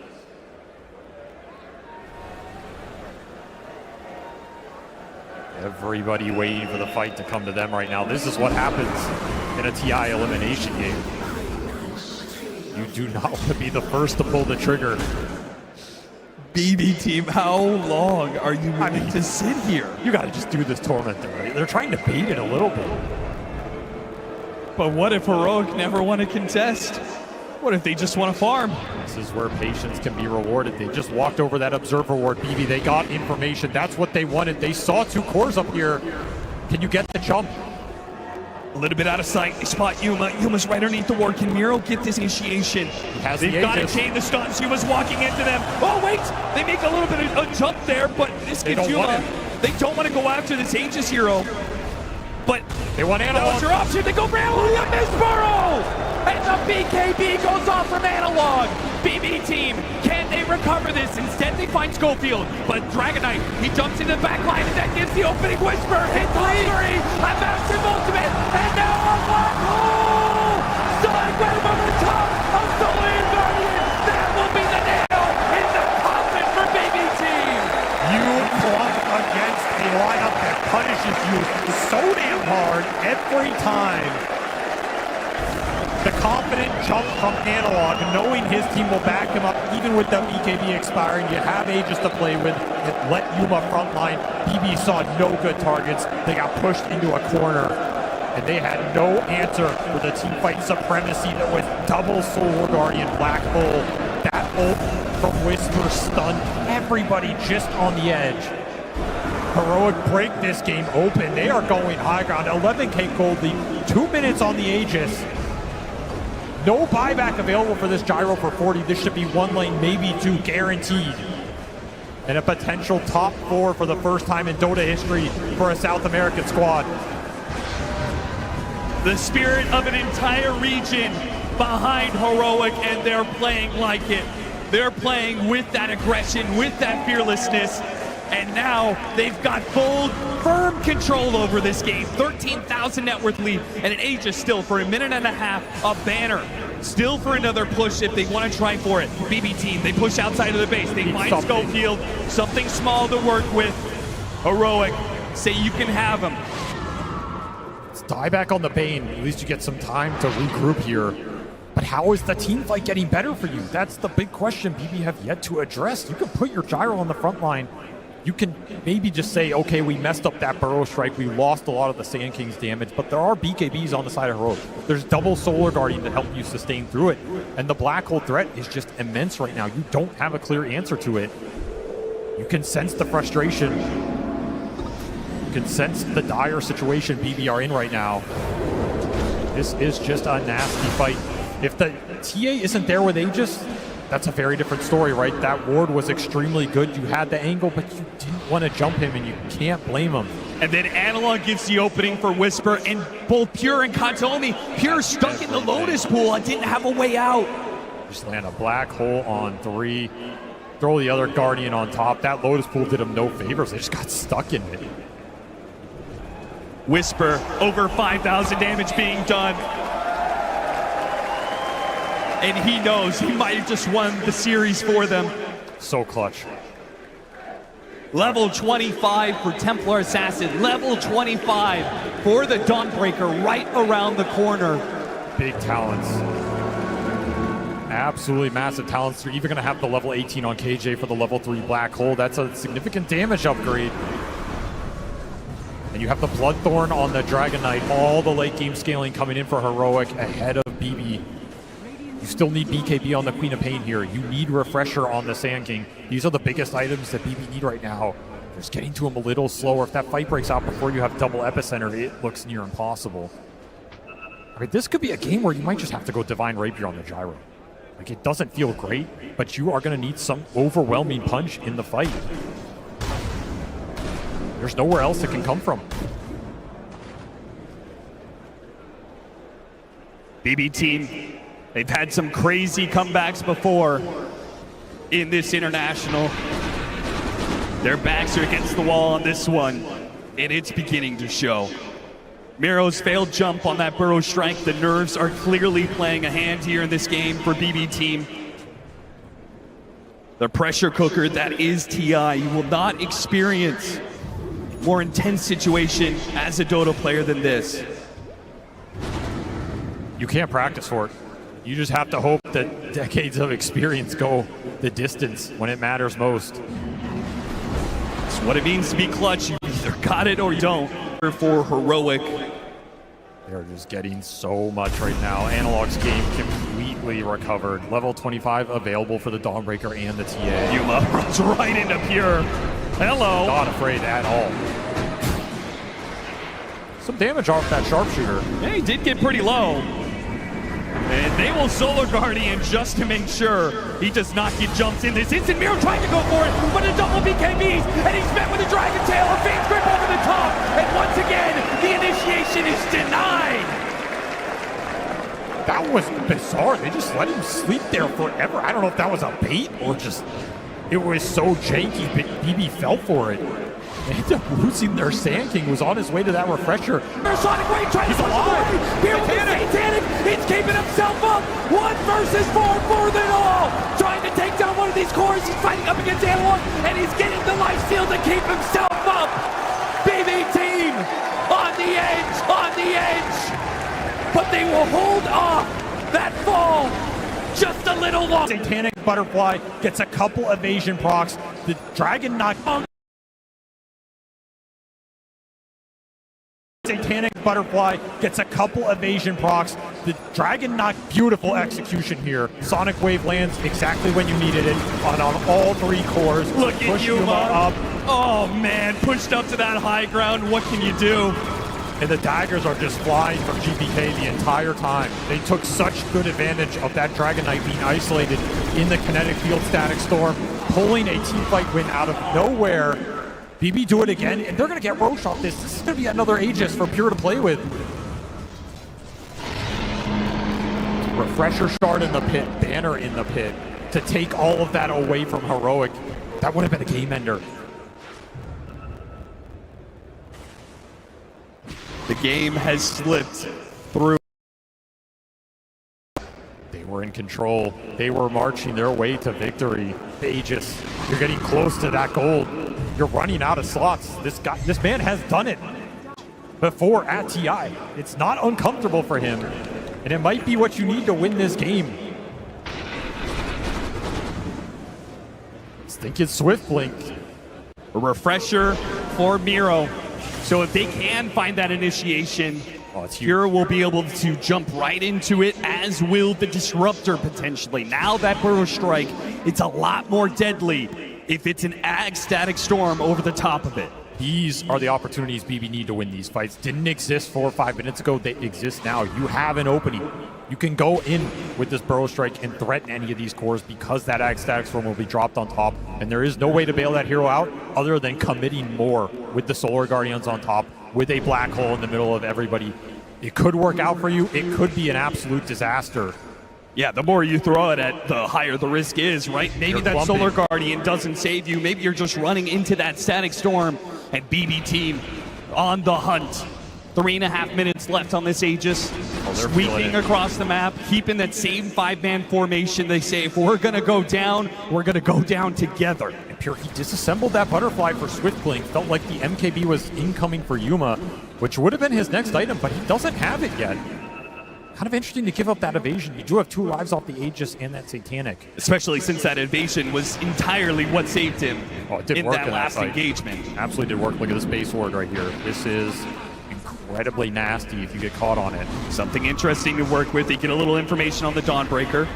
And keep in mind, 25 hit for GPK. That's a Sonic Wave damage upgrade. This thing's hitting for 900, and he's the one who got the Refresher Shard off the Roche. So it's going to be double 900 damage, pure damage Sonic Waves going into the fight, amped up even more. This is over 2,000 damage of pure going into somebody. Somebody just has to take it.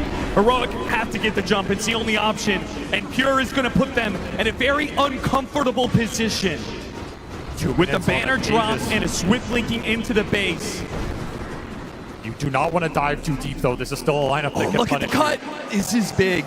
If they can manage to take away the mid-creep wave as well, though that should be protected by BB team. Kills that banner, though. That hurts a little bit if you're going to commit to the high ground push here. It's such a terrifying push. You don't know who has buyback available. And guess what? It's all fought for Heroic. They all say this push is almost doomed to fail. Unless you execute out of your minds right now. Fortune favors the bold. Will it favor him here? A bold move to go into the base, but they found the bushwhack into the epicenter initiation of Sonic Wave 1, and that's one down. Now they still have the Solar Guardian though, so it does trade off core for core with the buyback being used on the Dragonite. Heroic, they want to make the most of this situation. They got the control on the GPK, another Solar Guardian to finish him off. The bushwhack from the Templar assassin at bay, and GPK, he's away. Another Sonic Wave, and back in. A killer instinct for GPK, but it might just go awry here as a black hole. It catches Pure. Safe Whisper. Wait a minute, a Satanic. He stays alive, doesn't lose the Aegis just yet, but Analog, that's going to be a dieback for him. A Nightmare on the high ground. No, he's not going to make it. Stuck on the low ground and nothing on a bushwhack. Save. Give him an opportunity. BB team still working with this Aegis. Do they go in? Do they go for the throat? 2 heroes dead, one of them with no buyback. You use GPKs though, you all in here and you die. It's game. It's up to Pure. It's his call. It's his shot to take right now. 30 seconds on the Aegis. Another buyback from Heroic. They're down to 2. Whisper on that Dawnbreaker. Yuma on that TA. They somehow got Whisper out of that Another fight. Refresher. They may not see this coming. There's another black hole available. As he said, they've all they got the Static Storm on a Pure. But you can't go. They can't. No. GPK. He does go. He does get that kill. He does force that buyback. Where is it? Yuma, you have to pull the trigger. There it is. KJ, this is an opportunity, a moment for greatness. Can he hit the black hole? That sets up everything for Heroic. God, and it's not enough. Pure hits the Satanic, and everything is wasted for Heroic. How is he alive? He's just tanking Sideblade after sideblade, not enough to kill Miro. And Pure, he can play it slow. He's got another Satanic coming up. There's no way you back here, right? I mean, you have pushed this to the limit so far. You have another Satanic. You've gotten everything out of Heroic from 5 buybacks to none available. Black hole dropped. Refresher black hole dropped. There's nothing left in the tank. Pure makes the call. Divine Rapier, Swift Blink in. He's going for the throat. Going for the throne. He wants to deny a South American top 4. And claim his own top 4. He made it to the final day of TI before. He's led a team to this victory before. He apologized to his team. He said, I'm sorry, but next time, I will carry you. And he does it. He takes his team all the way to top 4 PI. What redemption game. That man right there. That thing looked completely out of reach. And somehow that one team fight bottom tier 2. Belief in the squad, belief in your carry. Go in, let him do the work. The satanic timing was beautiful. And Pure just turns this game on its head. Crazy bushwhacks from Safe. Crazy survivability. If you execute one more team fight in that game, it is yours. It was all it took, just one more fight. And South America, hearts bleeding right now. They've been here before. They've watched a team come so close to setting history. And Heroic regrets and redemption. The two sides of the coin in these matches. Overwhelming happiness for the win and unforgettable grief in the loss.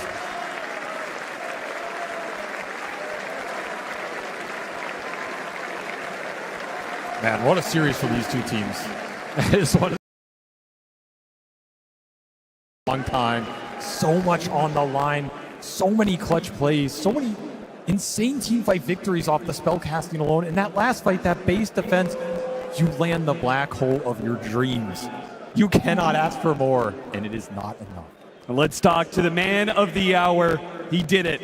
He did it for BB Team. Let's talk to Pure. Pure, I mean, what on earth was going through your head at the end of that game? You were locked in, making no mistakes. How do you stay focused in a moment like that? I mean, I think I made quite a lot of mistakes, but we won in the end, guys. So happy about that. You mentioned before in an interview for a different language yesterday that you feel like you haven't been playing your best this TI, but I think that game earned you a lot of redemption. That was some incredible moments. Do you feel like you've redeemed yourself? Of course, guys, I think we disappoint you a lot, guys, with games against Falcons in the upper bracket, guys, but we gonna came back stronger, and we already show you, we have already shown you that we can win, and we're gonna try our best, and we're gonna be even stronger in the finals days and in the finals, guys. All the way to the finals, that is a promise right there. I also want to ask you about your teammates as well, of course, because GPK, he has been pulling in some incredible moments. What's it been like playing with him as a teammate throughout this tournament? I mean, he's crazy good. He's always been like that, like this last year, and I think he's performing as his best as always. So just pleased to play with him. You know, like it's good to have him in my team. He has been fantastic. Last question from me then. Of course, we do say goodbye to the South Americans here, but as an incredible carry player yourself, how do you feel about how Yuma and the rest of Heroic played in that series? He played good. I think he made a lot of progress like since last year, and he's playing really nice. I think he's a proper carry. He can win some tournaments maybe someday. Maybe, but not today. Today is your day as you go through to top 4. Guys, give it up for Pure and BB Team!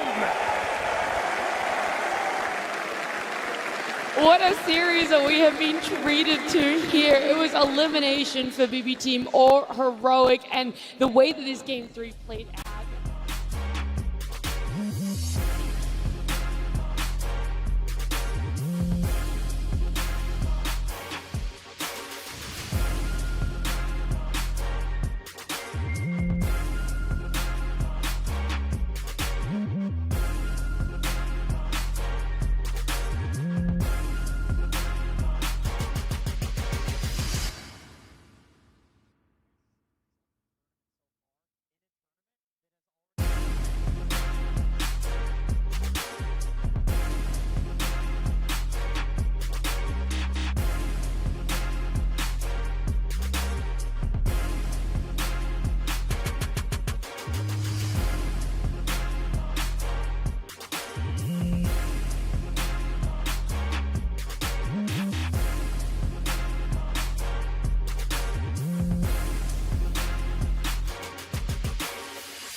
Hello ခေါ်ရမတာကဏ္ဍကနေပြန်လည်ပြီးတော့ကြိုလိုက်ပါရှင်နိုင်ခဲ့တဲ့ e-sport world cup ပြန်လို့ဒီမှာ ခေါ်တော့ခဲ့ပြီကျန်အိုး That was a Meridio. ဆက်မှာလေစပါခက်တွေမှာပေးကြတာ I didn't know about that. Oh shit.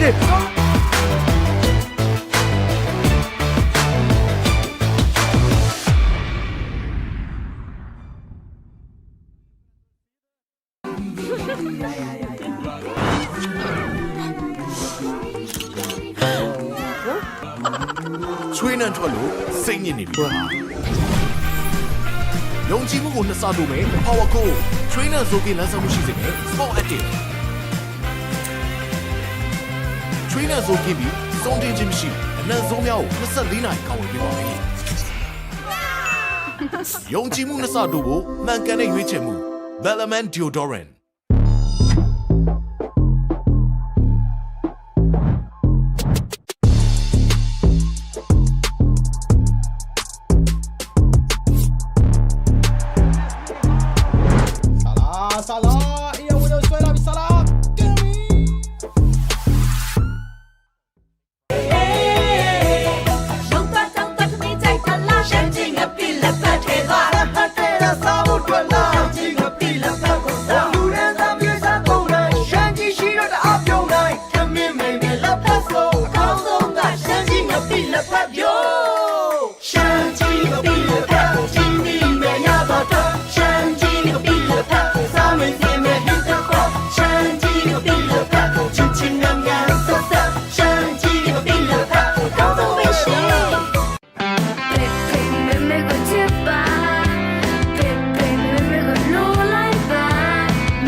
Shiny down, shiny down, money. Shiny, အစ်မြင့်အောင်စီမွေး Shiny အောင်စီရဲ့အဝလိန်အဝပြောကစမဲစီဇန်လေးလာပါပြီ Shiny အောင်စီဘူးတွေထဲမှာ MPT ဖုန်းပေကစမဲလေးထည့်သွင်းပေးထားပြီးဘူးမှာပါတဲ့ကက်လေးတွေကဖုန်းပေပင်နံပါတ်လေးကိုတစ်ခါလေးထည့်လိုက်တာနဲ့ချက်ချင်းဝယ်ချက်ချင်းဖုန်းပေကစမဲပေါက်မဲ့အခွင့်အရေးကိုရရှိမှာဖြစ်လို့ဒီအခွင့်အရေးကိုလက်လွတ်မခံပဲအခုပဲနီးစပ်ရဆိုင်တွေမှာပြေးဝယ်လိုက်တော့နော်ဆန်ရွယ်လေးရဲ့အာဟာရအကြောင်းကိုသိပြီးကြပြီလား Shiny ကနေဆန်သားတစ်ချောင်းချင်းစီရဲ့အာဟာရကိုဖြည့်တင်းပေးနိုင်မယ်ထောပတ်သီးစီကိုအသစ်ထပ်မထုတ်လိုက်ပြီနော် Shiny ထောပတ်သီးစီကထောပတ်သီးစစ်စစ်မှထုတ်လုပ်ထားလို့ဆန်သားရှိအစိတ်တောင်များကိုဖယ်ရှားပေးပြီးပုံမှန်သုံးဆွဲပေးမယ်ဆိုရင်ဆန်သားကိုတန်ဆွမ်းထူတဲ့စီကပျော်ပြောင်းနှင်းညက်စေတဲ့အပြင်ဆန်သားမွေးစီခြင်းမှလည်းကာကွယ်ပေးပါတယ် Shiny ဆန်သားအဖြစ်ထောပတ်သီးနှစ် local နဲ့ international တွေက e-sport tournament ပွဲတွေကိုမကြည့်လိုက်ရတဲ့နဲ့လွတ်သွားတဲ့ပေါ်တာရှိတာ professional player တွေရဲ့ strategy ကြကြ rapid တွေ jungler တွေရဲ့ a master retriever တွေရင်ကုန်ဖို့ကောင်းလာတဲ့ gang game ပိုင်းတွေစပါလွန်လာတဲ့ high moment တွေကိုတစုတစည်းရဲ့နဲ့ပြန်လည်တင်ဆက်ပေးသွားမယ်မဟာရိုဘတ် TBD Rich Creamy နောက်တစ်ခွက်ပေးပါအားလုံးကြိုက်တဲ့ Rich Coffee ငါတို့ပေါ့ကွာလူမပေးနိုင်ဟောဗျာပါသွားပြန်ပြီ Coffee Rich Creamy Together no yada ချိုးစိမ့်ကြိုက်သူတွေကောင်းဆုံးပဲကွာငါလေးအကြိုက်ဆုံး Rich Creamy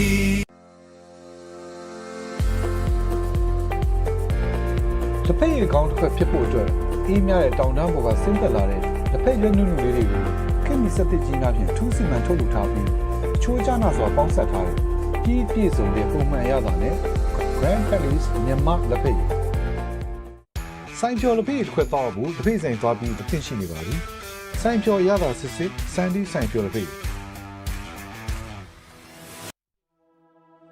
ဘယ်တော့မှရိုးရီမသွားတဲ့တင်းပြန့်တဲ့ကော်ဖီရနက်နဲ့နူးညံ့ပြည့်ပြီးစိမ့်သက်တဲ့ကော်ဖီရတာလေးကြောင့်ဒီနေ့ဒီရင်ထဲဆွဲညီစွာအမြဲတောက်ဖြစ်နေတဲ့ Platinum White Coffee ဟာနေ့ရက်တိုင်းအတွက်မဖြစ်ပဲပေါ့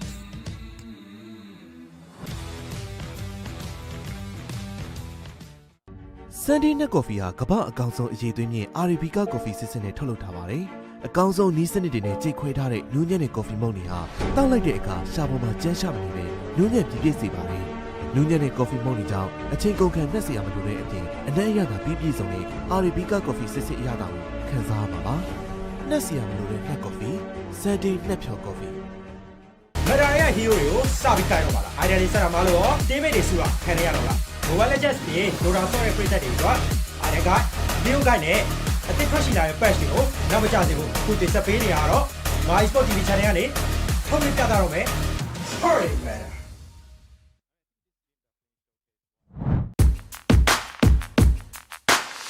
Hello ခေါရမတာကဏ္ဍကနေပြန်လည်ပြီးတော့ကြိုဆိုလိုက်ပါရှင်နိုင်ခဲ့တဲ့ e-sport world cup ပြန်လို့ပါခေါ်ပါရဲ့ကျအိုးဇက်ပဲဆိုမရစ်တော့ဆက်မှာလေစပါခက်တွေမှာပေးကြတာအဲ့ဒီတော့မှလည်းကိုရှင်းတယ်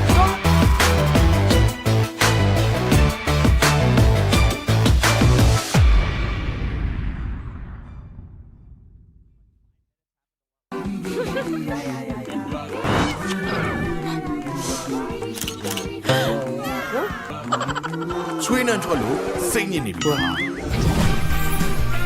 ယုံကြည်မှုကိုနှစ်ဆတိုးမယ် Power Code Trainer ဆိုပြီးလမ်းဆောင်မှုရှိစေမယ် Sport Active Trainer ဆိုပြီးစုံတင်ခြင်းမရှိအနံ့ဆုံးများကို24နာရီကာဝယ်ပေးပါမယ်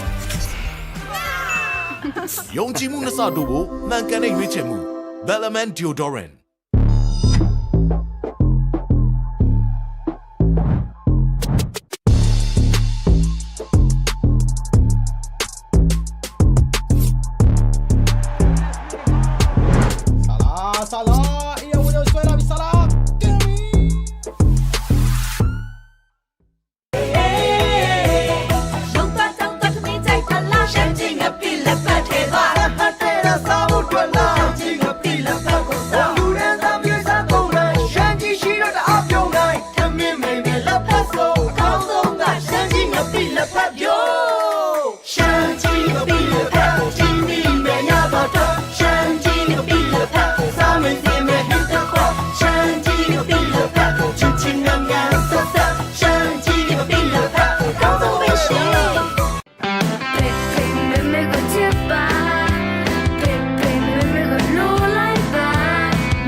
Shiny down, shiny down, body.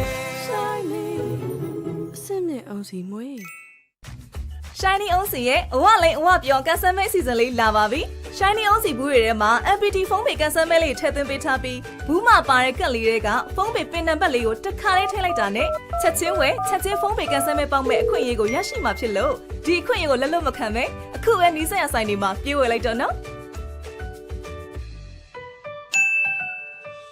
ဆန်နယ်လေးရဲ့အာဟာရအကြောင်းကိုသိပြီးကြပြီလား Shiny ကနေစံသားတစ်ချောင်းချင်းစီရဲ့အာဟာရကိုဖြည့်တင်းပေးနိုင်မယ်ထောပတ်သီးစီကိုအသစ်ထပ်မထုတ်လိုက်ပြီနော် Shiny ထောပတ်သီးစီကထောပတ်သီးစစ်စစ်မှထုတ်လုပ်ထားလို့စံသားရှိအစိတ်တောင်များကိုဖယ်ရှားပေးပြီးပုံမှန်သုံးဆွဲပေးမယ်ဆိုရင်စံသားကိုတန်ဆွမ်းထူတဲ့စေတာပျော်ပြောင်းနှူးညံ့စေတဲ့အပြင်စံသားမွေးချောက်ဖြစ်စီခြင်းမှလည်းကာကွယ်ပေးပါတယ် Shiny စံသားအဖြစ်ထောပတ်သီးနှစ်စီ Local နဲ့ International တွေက e-sport tournament ပွဲတွေကိုမကြည့်လိုက်ရတဲ့နဲ့လွတ်သွားတဲ့ပေါ်တိုင်းရှိတာ Professional player တွေရဲ့ strategy ကြ rapid တွေ jungler တွေရဲ့ a master retriever တွေရင်ခုန်ဖို့ကောင်းလာတဲ့ ganking ပိုင်းတွေလှပလွန်လာတဲ့ high moment တွေကိုတစုတစည်းနဲ့ပြန်လည်တင်ဆက်ပေးသွားမယ် Maha e-sport ရဲ့ tournament တို့ပဲ တွေ့ပြီ rich creamy နောက်တစ်ခွက်ပေးပါအားလုံးကြိုက်တဲ့ rich coffee ငါတို့ပေါ့ကွာလူမပေးနိုင်ဟောဗျာပါသွားပြန်ပြီ coffee rich creamy together no yada ချိုစိမ့်ကြိုက်သူတို့ကောင်းဆုံးပဲကွာငါလေးအကြိုက်ဆုံး rich creamy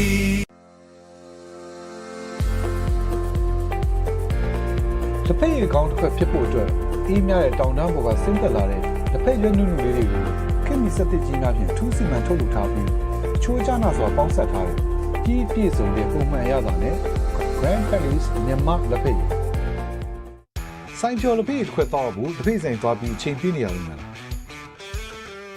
တ တဖိတ်ဆိုင်ကိုသွားစရာမလိုချိန်နေရမရွေးစိုင်ဖြောချူစိတ်တဖိတ်ရတာစစ်စစ်ကိုခံစားရမယ်စန်တီစိုင်ဖြောတဖိတ်ကတဖိတ်ချစ်သူတို့အတွက်အသင့်ရှိနေပါပြီစိုင်ဖြောရတာစစ်စစ်စန်တီစိုင်ဖြောတဖိတ်ဘယ်တော့မှရိုးရီမသွားတဲ့တင်းပြတ်တဲ့ကော်ဖီရနက်နဲ့နူးညံ့ပြည့်ပြီးစိတ်သက်တဲ့ကော်ဖီရတာလေးကြောင့်ဒီနေ့ဒီရင်ထဲဆွဲညီစွာအမြဲတောက်ဖြစ်နေတဲ့ Platinum White Coffee ဟာနေ့ရက်တိုင်းအတွက်မဖြစ်ပဲပေါ့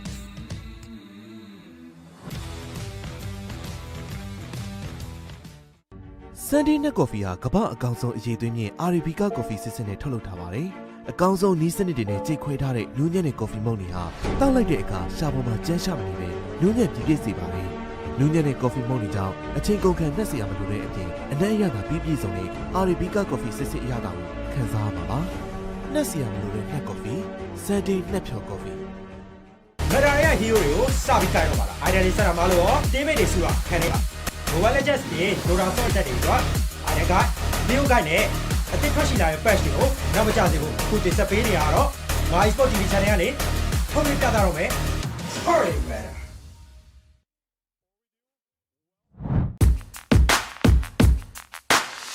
Hello ကဏ္ဍကနေပြန်လည်ပြီးတော့ကြိုလိုက်ပါရှင်နိုင်ခဲ့တဲ့ e-sport world cup ပြန်ဝင်တာဟောတော့လည်းအိုးဇက်ပဲဆိုမရစ်တော့ဆက်မှာလည်းစပတ်ခက်တွေတော့မာပေးကြတာအဲ့ဒီတော့မှလည်းကိုရှိတယ်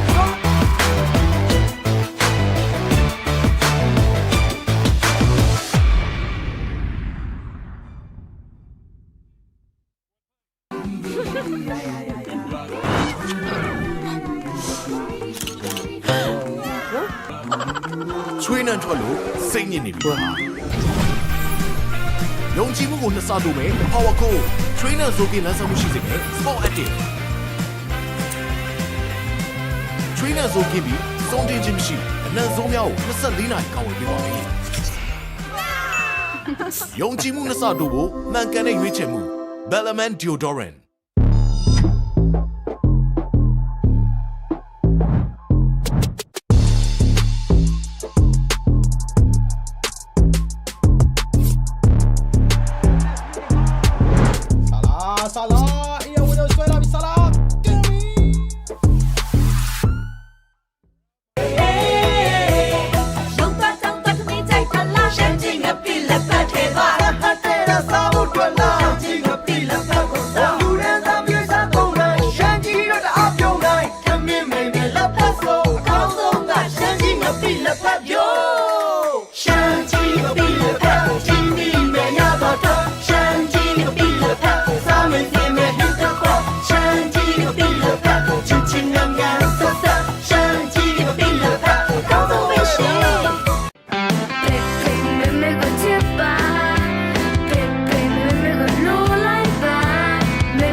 Shiny down, shiny down, money.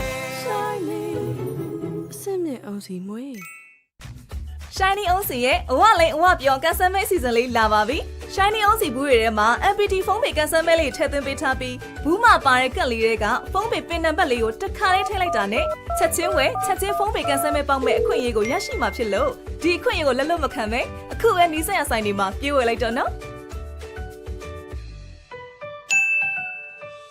ဆန်နယ်လေးရဲ့အာဟာရအကြောင်းကိုသိပြီးကြပြီလား Shiny ကနေဆန်သားတစ်ချောင်းချင်းစီရဲ့အာဟာရကိုဖြည့်တင်းပေးနိုင်မယ်ထောပတ်သီးစီကိုအသစ်ထပ်မထုတ်လိုက်ပြီနော် Shiny ထောပတ်သီးစီကထောပတ်သီးစစ်စစ်မှထုတ်လုပ်ထားလို့ဆန်သားရှိအစိတ်တောင်များကိုဖယ်ရှားပေးပြီးပုံမှန်သုံးဆွဲပေးမယ်ဆိုရင်ဆန်သားကိုတန်ဆွမ်းထူတဲ့စေတာပျော်ပြောင်းနှင်းညက်စေတဲ့အပြင်ဆန်သားမွေးချောက်ပျက်စီးခြင်းမှလည်းကာကွယ်ပေးပါတယ် Shiny ဆန်သားအဖြစ်ထောပတ်သီးနှစ်စီ Local နဲ့ International က e-sport tournament ပွဲတွေကိုမကြည့်လိုက်ရတဲ့နဲ့လွတ်သွားတဲ့ဘော်ဒါရှိတာ Professional player တွေရဲ့ strategy ကြကြ rapid တွေ jungler တွေရဲ့ a master retriever တွေရင်ခုန်ဖို့ကောင်းလာတဲ့ ranking ပိုင်းတွေ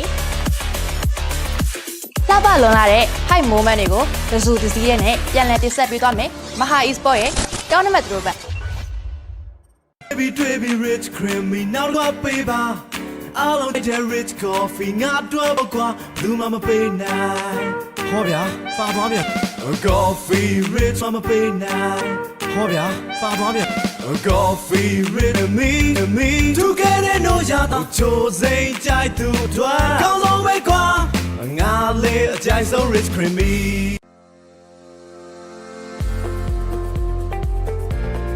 တစ်ဖက်ရေကောင်းတစ်ဖက်ဖြစ်ဖို့အတွက်အေးမြတဲ့တောင်တန်းပေါ်ကဆင်းသက်လာတဲ့တစ်ဖက်ရွက်နုနုလေးတွေကိုခင်မီစက်တစ်ကြီးများဖြင့်ထူးစီမံထုတ်လုပ်ထား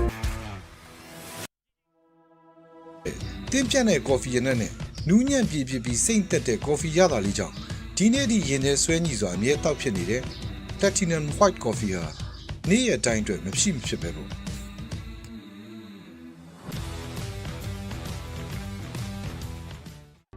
ဆန်ဒီနက်ကော်ဖီဟာကမ္ဘာအကောင်ဆုံးအရေးသွင်းမြင့် Arabica ကော်ဖီစစ်စစ်နဲ့ထုတ်လုပ်ထားပါတယ်။အကောင်ဆုံးနီးစနစ်တွေနဲ့ကြိတ်ခွဲထားတဲ့နူးညံ့တဲ့ကော်ဖီမုန့်တွေဟာတောက်လိုက်တဲ့အခါရှာပေါ်မှာကျန်းရှာမနေပဲနူးညံ့ပြည့်ပြည့်မဒါရဟီးရိုတွေကိုစပြီးခိုင်းတော့ပါလားအိုင်ဒီယာတွေဆက်တာမလို့ရော team mate တွေစုတာခံရတော့လား Mobile Legends တွေဒေါ်လာဆော့ရဲ့ပရိသတ်တွေတော့အားလည်းကဒီဥကိုင်းနဲ့အသစ်ထွက်ရှိလာတဲ့ patch တွေကိုနောက်မကျစေဖို့အခုတင်ဆက်ပေးနေရတော့ My Sport TV Channel ကနေထုတ်လွှင့်ပြသတော့မယ် Hurry man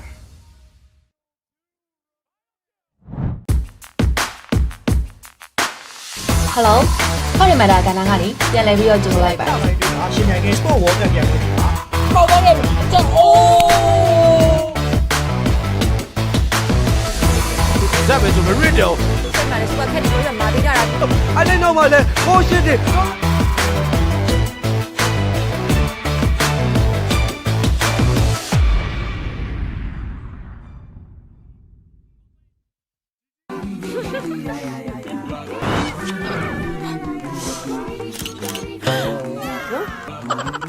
ချွေးနှံထွက်လို့စိတ်ညစ်နေပြီယုံကြည်မှုကိုနှစ်ဆတိုးမယ် Power Code Trainer ဆိုပြီးလမ်းဆောင်မှုရှိစေမယ် Sport Active Trainer ဆိုပြီးစုံတင်ခြင်းမရှိအနံ့ဆုံးများကို24နာရီကောင်းဝင်ပေးပါမယ်ယုံကြည်မှုနှစ်ဆတိုးဖို့မှန်ကန်တဲ့ရွေးချယ်မှု Bellman Deodorant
နဲ့ချက်ချင်းဝယ်ချက်ချင်းဖုန်းပေကန်ဆယ်မဲ့ပေါက်မဲ့အခွင့်အရေးကိုရရှိမှာဖြစ်လို့ဒီအခွင့်အရေးကိုလက်လွတ်မခံပဲအခုပဲနီးစပ်ရဆိုင်တွေမှာပြေးဝယ်လိုက်တော့နော်စံရွယ်လေးရဲ့အာဟာရအကြောင်းကိုသိပြီးကြပြီလားရှိုင်းလေးကနေစံသားတစ်ချောင်းချင်းစီရဲ့အာဟာရကိုဖြည့်တင်းပေးနိုင်မယ်ထောပတ်သီးစီကိုအသစ်ထပ်မထုတ်လိုက်ပြီနော်ရှိုင်းလေးထောပတ်သီးစီကထောပတ်သီးစစ်စစ်မှထုတ်လုပ်ထားလို့စံသားရှိအစိတ်တောင်များကိုဖယ်ရှားပေးပြီးပုံမှန်သုံးဆွဲပေးမယ်ဆိုရင်စံသားကိုတန်ဆွမ်းထူတဲ့စီကပျော်ပြောင်းနှူးညံ့စေတဲ့အပြင်စံသားမွေးချောက်ပစ္စည်းခြင်းမှလည်းကာကွယ်ပေးပါတယ်ရှိုင်းလေးစံသားအဖြစ်ထောပတ်သီးနှစ်စီ local နဲ့ international တွေက e-sport tournament ပွဲတွေကိုမကြည့်လိုက်ရတဲ့နဲ့လွတ်သွားတဲ့ဘော်ဒါရှိတာ professional player တွေရဲ့ strategy ကြ rapid တွေ jungler တွေရဲ့ master retriever တွေရင်ခုန်ဖို့ကောင်း master retriever တွေရင်ခုန်ဖို့ကောင်းလာတဲ့ gang game ပိုင်းတွေပါတဲ့ gang game ပိုင်းတွေ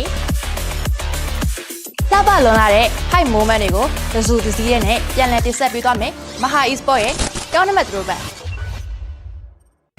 Baby rich creamy နောက်တစ်ခွက်ပေးပါအားလုံးကြိုက်တဲ့ rich coffee ငါတို့ပေါ့ကွာဘူးမပေးနိုင်ဟ ဟောဗျာတိုက်တဲ့ rich coffee ငါတော့ပေါ့ကွာဘူးမှမပေးနိုင် စက်သစ်ကြီးများဖြင့်ထူးစီမံထုတ်လုပ်ထားပြီးအချိုးကျနာစွာပေါင်းစပ်ထားတဲ့ကြီးပြည့်စုံတဲ့ပုံမှန်ရတာနဲ့ Grand Palace မြန်မာလက်ဖက်ရည်ဆိုင်ကျော်လက်ဖက်ရည်တစ်ခွက်တော့ဘူးတစ်ဖက်ဆိုင်သွားပြီးချိန်ပြနေရလိမ့်မယ်တစ်ဖက်ဆိုင်ကိုသွားစရာမလိုချိန်နေရမရွေးဆိုင်ကျော်ချူစိမ့်တစ်ဖက်ရည်ရတာစစ်စစ်ကိုခံစားရမယ်စန်ဒီဆိုင်ကျော်လက်ဖက်ရည်ကတစ်ဖက်ရည်ချစ်သူတို့အတွက်အသင့်ရှိနေပါပြီဆိုင်ကျော်ရတာစစ်စစ်စန်ဒီဆိုင်ကျော်လက်ဖက်ရည်ဘယ်တော့မှရိုးရီမသွားတဲ့တင်းပြတ်တဲ့ကော်ဖီရနက်နဲ့နူးညံ့ပြည့်ပြီးစိမ့်သက်တဲ့ကော်ဖီရတာလေးကြောင့်ဒီနေ့ဒီရင်ထဲဆွဲညီစွာအမြဲတောက်ဖြစ်နေတဲ့ Platinum White Coffee ဟာနေ့ရက်တိုင်းအတွက်မဖြစ်ပဲပေါ့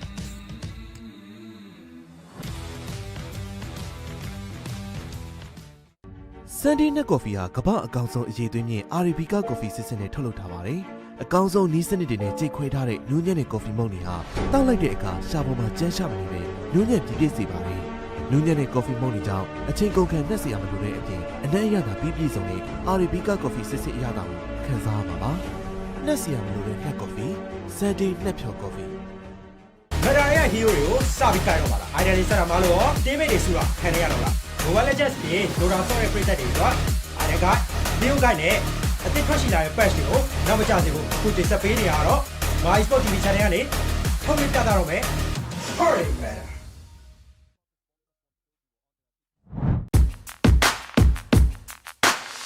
Hello ဟောဒီမှာဒါကဏ္ဍကနေပြန်လည်ပြီးတော့ကြိုလိုက်ပါတယ် ရှင်နိုင်ခဲ့တဲ့ e-sport world cup ပြန်ဝင်နေတာ ပေါ်တော့တယ်ကြောက်အိုး That was a radio. စက်မှလည်းစပတ်ခက်နေလို့မာသေးတာ I didn't know my leg. Oh shit.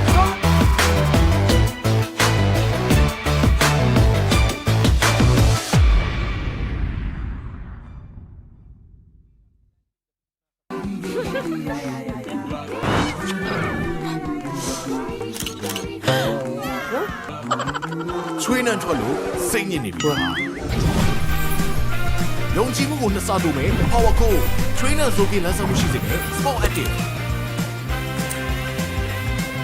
Trainer ဆိုပြီးစုံတင်ခြင်းမရှိအနံ့ဆုံးများကို24နာရီကောင်းဝင်ပေးပါမယ်ယုံကြည်မှုနှစ်ဆတိုးဖို့မှန်ကန်တဲ့ရွေးချယ်မှု Bellman Deodorant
Shiny down, shiny down, body. Shiny. Simne onsi mwe. Shiny onsi.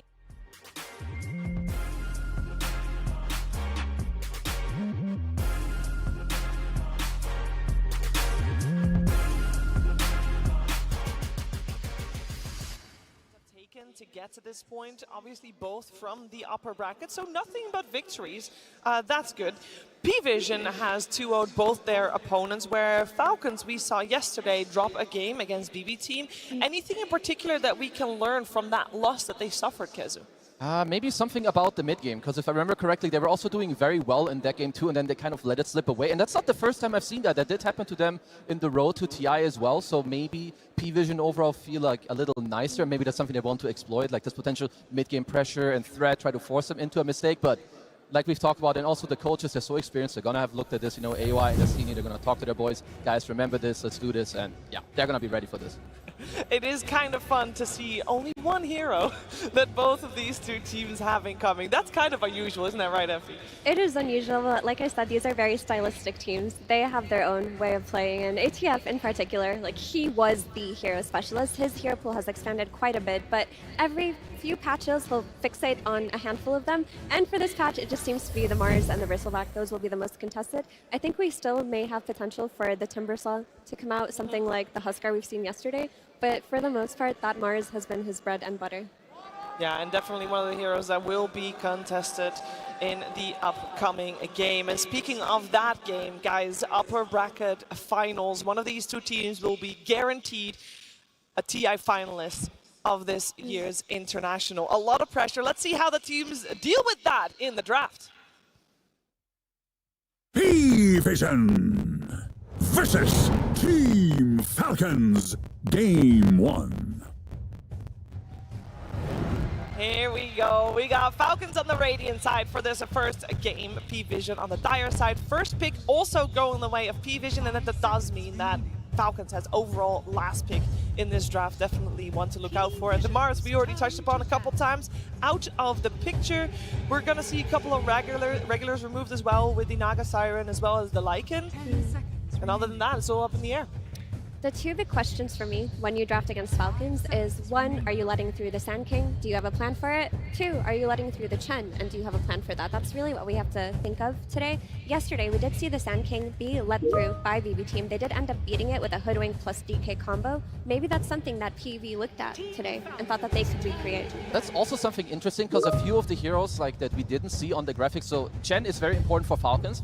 PV, I believe they haven't touched this hero too much, but this is a hero that is on their radar. Lucales has played it a lot, so if you don't want to ban it, you could go for like a cheeky first pick yourself, maybe take it away from them, because like we said, you get to this stage of TI, you're going to be cooking up something. You know what your enemies want to do. Falcons as well, do they want to go for like more the snaking? He plays like this big body, you go for more of the 5-man. Do you want it to play more of the map hero to kind of like contest what PV want to do? We're just going to have to wait. And going back to the Mars ban from PV, right, it's a lot of respect coming into this game 1. I don't think any other teams banned Mars in the first phase against Falcons yet, but with the way that Mars playing it, in some games it's Blink, Lotus, Lincolns. In others it's the Blink, the BKB, the Refresher. He's not just going for one build like you used to see 6 months ago on Mars. He's trying to read the game and make sure he has the right items. And against the Zoo aspect of Paravision, or P-Vision, sorry, Throwdown Arena, happy days. Yeah, speaking of respect, the 9 class Slark is respected in that opening ban phase by Falcons. I'd also like to see, because usually when Falcons play, Monkey King is banned against them. PV, they have first pick, they play a lot of Monkey King. Their other like substitute guy with Slark is banned out, so I wouldn't be surprised if that's what they want to snag. But then we need to remember they will be trading Monkey King very likely for the Chen, or maybe even the Beastmaster that's also left in the pool. And there's also Nature's Prophet left in the pool. Kind of hasn't been that successful on the main stage, but still a very popular hero for these teams. Oh, here it is, the 9 class starter to the draft. You already know that unless you put some, melee guy mid and then no one is like, okay, I'll snag it. This is your 9 class Monkey King +4. You're gonna combo it up with DM in the offlane like we saw with the heroes. It works so well. So, good start. It's what they want. You have to respect the vision game very early on against Spot Monkey King, right? You're jumping around the trees, you're placing the deep wards. If you're reacting a lot on mid lane, then suddenly it just takes that one ward at your kind of safe jungle area, bottom side of the map, and the game gets very difficult. It does mean that we get the Shaker making it through, getting picked up. Malrine does play that in a similar fashion, I want to say, compared to the Sand King in terms of getting the stacks out.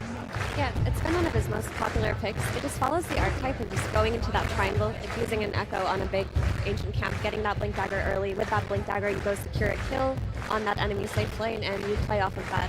You do need stun heroes on Falcons, because that is how you enable Crit's hero pool, right? His Snapfires and his Hoodwinks. You need mid hero that can start the fight and get the follow-up damage from his ports. And if you know Helmet Dominators are coming out from P-Vision, then Shaker's already a correct step in fixing that. With the Kaya, with the Shard, you push wave so quickly, it doesn't matter if there's a Dominator creep standing next to it, there's no wave to utilize to push down. And I think Shaker, you now have, you know, one of the 3 lanes is already fixed against P-Vision, a team that has bought Helmet Dominator, I believe, still in pretty much every game they've played so far at the International. The only thing I'm wondering, like, a little bit, most likely this 9 class should be on Monkey King, but I will say, at least when it comes to the laning stage, Monkey is one of the strongest heroes against Shaker to, like, shut him down, but maybe they're going to be like, okay, even if that does happen, we have the Shaker with the Hoodwink, with the Snap. Sure, you only like the first 5, 6, 7 minutes, then what? I have a triple quad stick Ancients, you're going to walk over, I'm going to act you, see you later, and then later the game is hard for you, so maybe they just don't care. And you have to respect the flex, for sure, but if there is a player in this tournament that does not mind getting into bad matchups, it's Snellreen. He's perfected the art of not laning. Yeah, he's like the king of whatever. He reminds me of like the offlane Zai of like years ago. It doesn't matter when you pick his hero, what you put him up against. Bro is somehow gonna find whatever he wants and just has a S-tier performance. At this rate, though, I feel like P-Vision is taking a very different route from what we have seen teams do against Team Falcons. Mainly that every single support that Falcons might have wanted is still in, so they get the freedom to ban out the Pugna themselves, pick up the Snapfire. I think P-Vision is respecting the fact that you can ban supports, but it's the front line that Falcons need to utilize to get themselves into a game, right? And I think a lot of the bans are the building blocks to the aggression of Falcons. I respect it, especially for a game 1. You go with this style, if it doesn't work, going into the next game, then you start respecting the supports maybe. But go for this idea, try and implement it in the first game. And Falcons continue down the very kind of textbook approach of their draft. They enter the second phase, they pick Snapfire, there's Hoodwink, the Snaps. You just pick one of them, nothing too crazy. And something to note is that P-Vision, DM has still been playing his sacrificial style of offlane. He'll play his buff or utility offlaner, so if they need a pipe now that they've seen the Snapfire, you could just roll it back, have DM play a hero that builds the auras, buffs his team, let 9 class roam, play off of a mid-game timing with that aura.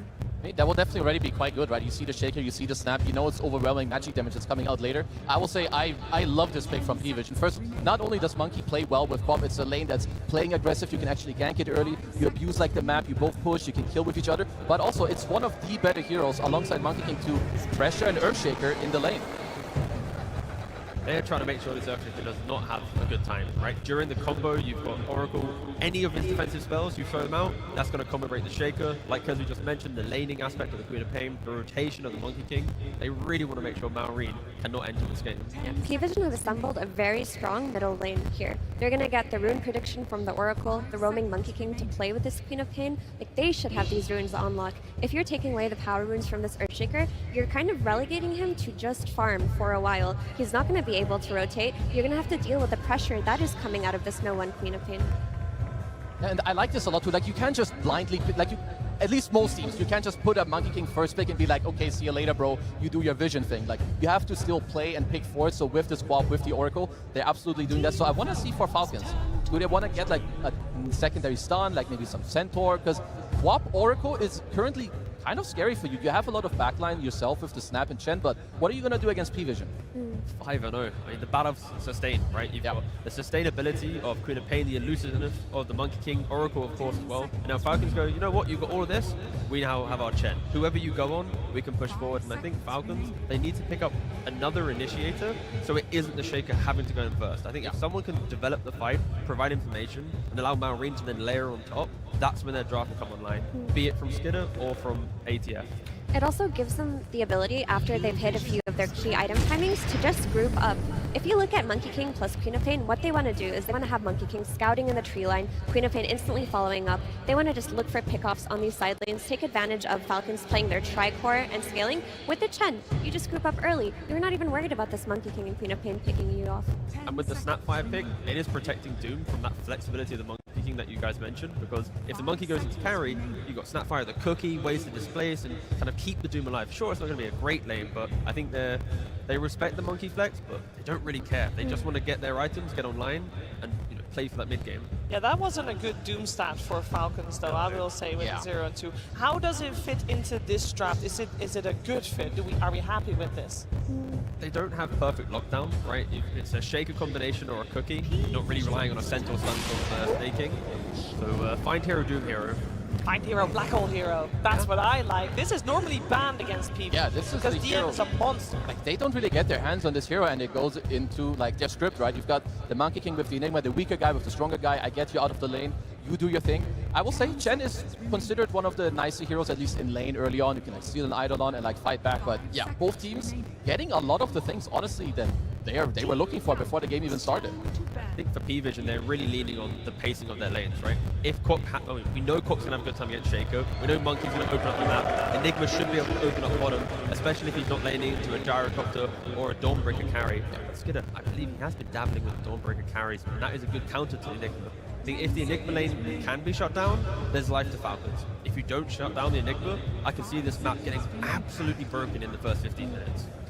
We also have to respect the flex of this Doom. Like, you could easily, if the last pick from P-Vision calls for it and Falcons see a better hero for the offlane, they could just throw this on Skeeter. With the Scorched Earth and the Chen, they could play into this Enigma lane comfortably, and then they could activate their Doom early on by just sending into the mid lane. The nice thing about carry Doom is it plays into enemy triangle. It will dive the enemy in the tower instead of just sitting in that offlane and trying to open a tower itself. And that's definitely something very nice about Falcons, and specifically about Skeeter. He doesn't need to be the win condition. He'll be very open to flexing and doing something else, you know, let his Zoomer kids, you know, the Marine, the Amar, who have all the skill, like, let them take over the game. Doesn't matter. I play for you guys. You know, we're going to make it happen. The one thing I'm still looking for PV, there's like two things, rather. If they could get a hero that, one, benefits from Aegis, would be super good. It's one of the biggest counters to Doom. Sure, you have some like map play and tower push with the Enigma, but if you can get an Aegis, or secondary, even a hero that plays into the enemy triangle, that would be great, because you have a quad who beats Shaker in the mid lane, but you know where he's going to go. He's going to go to the triangle with Sex. Can you contest it? Will you push his mid tower? What's your answer? The issue with that is I kind of feel like I'm leaning more towards Terrorblade. He's not going to be able to invade the triangle, but he provides more. He does the rest. So after you finish the triangle part, he does everything that you're asking for, right? And against the Doom with the Sunder, more wave shove. Keep pushing the waves in. Find that opportunity to get that correct black hole. It's definitely one of the heroes I was looking at too. Let's see, they're going to go for the Sven then.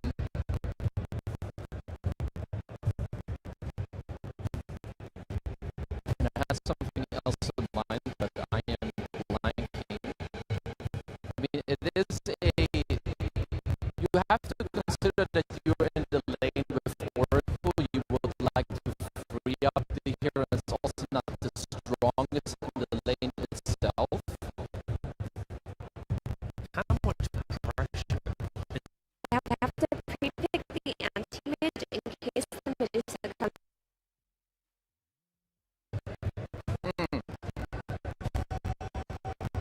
They could do. I will say the other heroes around P-Vision are a little bit better than whatever the surrounding of PB team was yesterday. You could do it, it will mean that your Doom has to play into the safe lane. I still feel this is kind of annoying because there aren't that many heroes that counter. I mean, sure, Enigma and AM both have counters, but they also protect each other kind of nicely. It feels a bit annoying to go for this pick here because Nigma already corners you a bit. There's like Alchemist if you want to play fast. But the thing with Falcons, their cores are static. Doom and Shaker kind of play in their lane. They might poke their head towards the jungle for the Shaker, but they're not really breaking open to the game. That's why I think P-Vision are kind of being running the gambit, like, can we get the anti-mage through to the draft? He messed it. Oh no, you got it.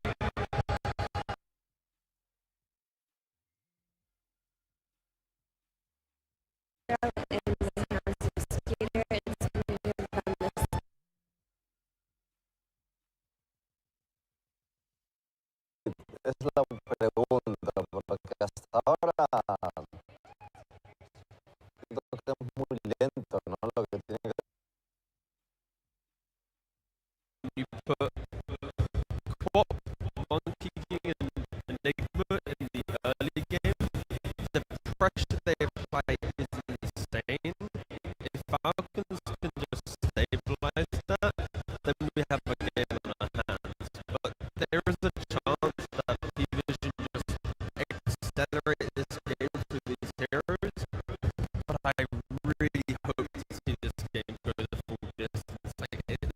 so many beautiful, back and forth that these two teams can provide. Do we feel that Falcons has what it takes to draw out this game then? Because they are kind of known for these very long games. Shaker is a very skilled hero, and you simply press fissure and toast them on the wave, and it gets deleted. You can buy as much.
Snaking running with the Quelling Blade Chen, just trying to cut away trees from the MK to work with. Not a common sight. On support, you more or less exclusively buy this item against Nature's Prophet because of the Sprout, but this is the one other hero that it does have some merit against. Plus on another scouting mission. And, well, he might just get another courier kill here. Nope, he went the wrong way. I say wrong. Well, could be a dive potential here. We're getting 6 now on No One's Queen of Pain. This is a great moment of opportunity if you could find the connection.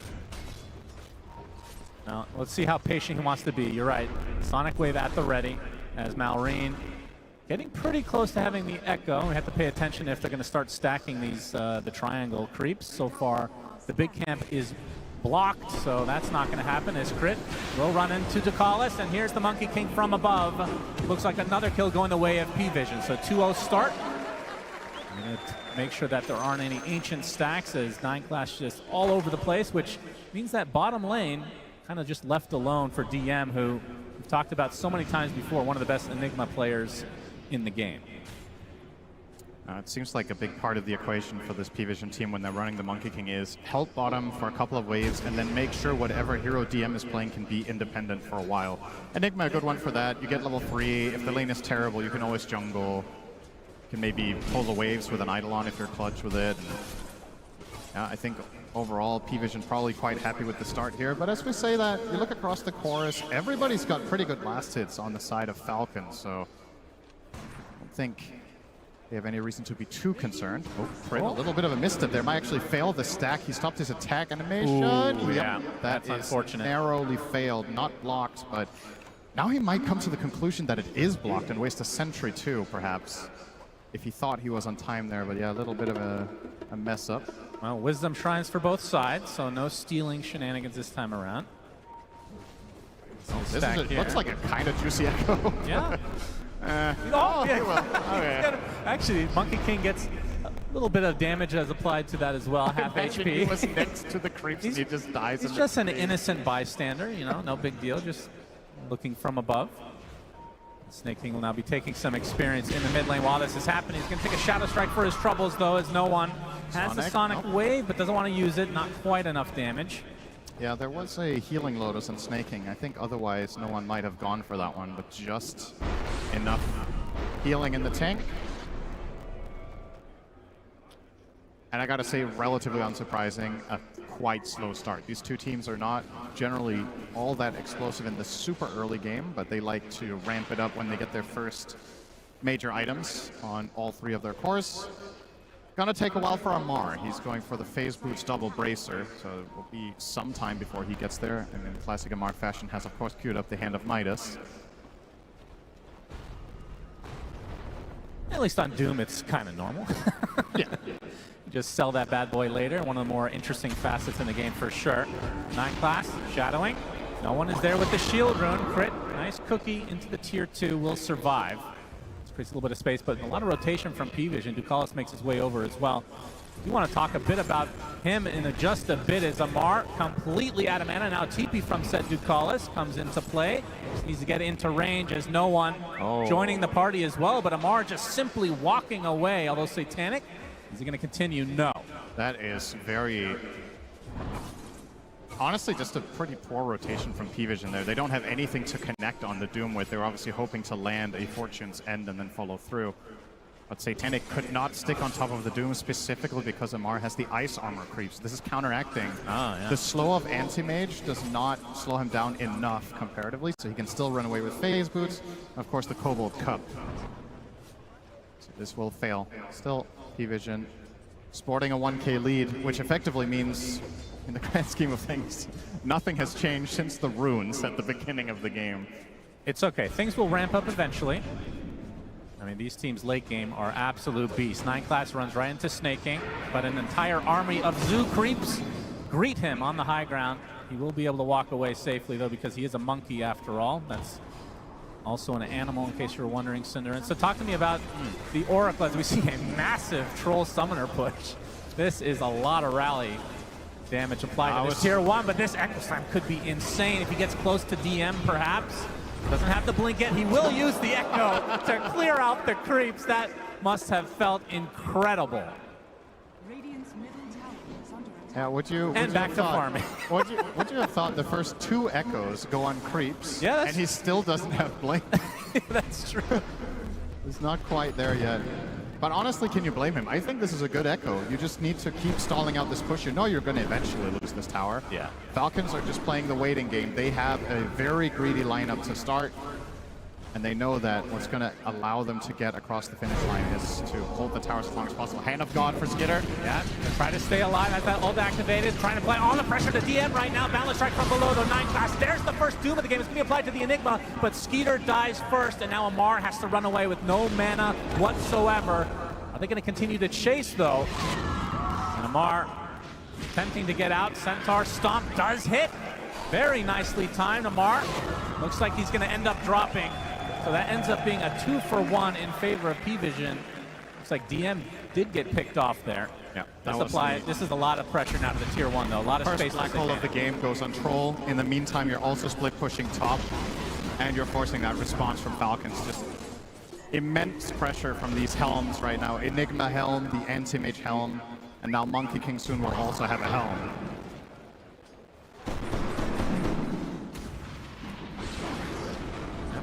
Seeing some stacks in the triangle for Mallory. Obviously no echo for 40, but said the blink dagger. We'll see if they opt for a smoke around that timing of the cooldown. While we have some time with more zoo creeps in the mid lane, you want to talk about Ducalis and the Oracle pick, because it's not the most common save type hero we've been seeing in this tournament. They picked it as a response to, what did they see? They saw Snap Shaker, I think, at the time. So maybe just that overwhelming magic damage, just wanted the the Fate's Edict against it to cover. And of course, in response, Falcons did grab the Doom, which will counteract the healing. But yeah, you're right. It's cool to see. I've always liked this hero. I think it's very high skill and has a lot of cool skill expression. Maybe a little bit less so than the old version where 2 of the spells were more polarizing, like Fate's Edict was disarming your teammate while giving them immunity, etc. But still a lot of play, and one of the heroes at a pro level that requires the most precise formation. If you're caught out even slightly, your hero can go from a lot of high save impact to having absolutely none. Yeah. Very important that he does not get caught by, say, a Shaker this game, or get doomed. I think dooming Oracle can absolutely be worth it. Oh, some cases. Malrine finds one. He has the Echo if they need it, but there's so many stuns to work with. 9 class will be picked off without it. So that is second kill now for Falcons. That is the blink reveal. Still Echo Slam, though, at the ready, of course. Yep.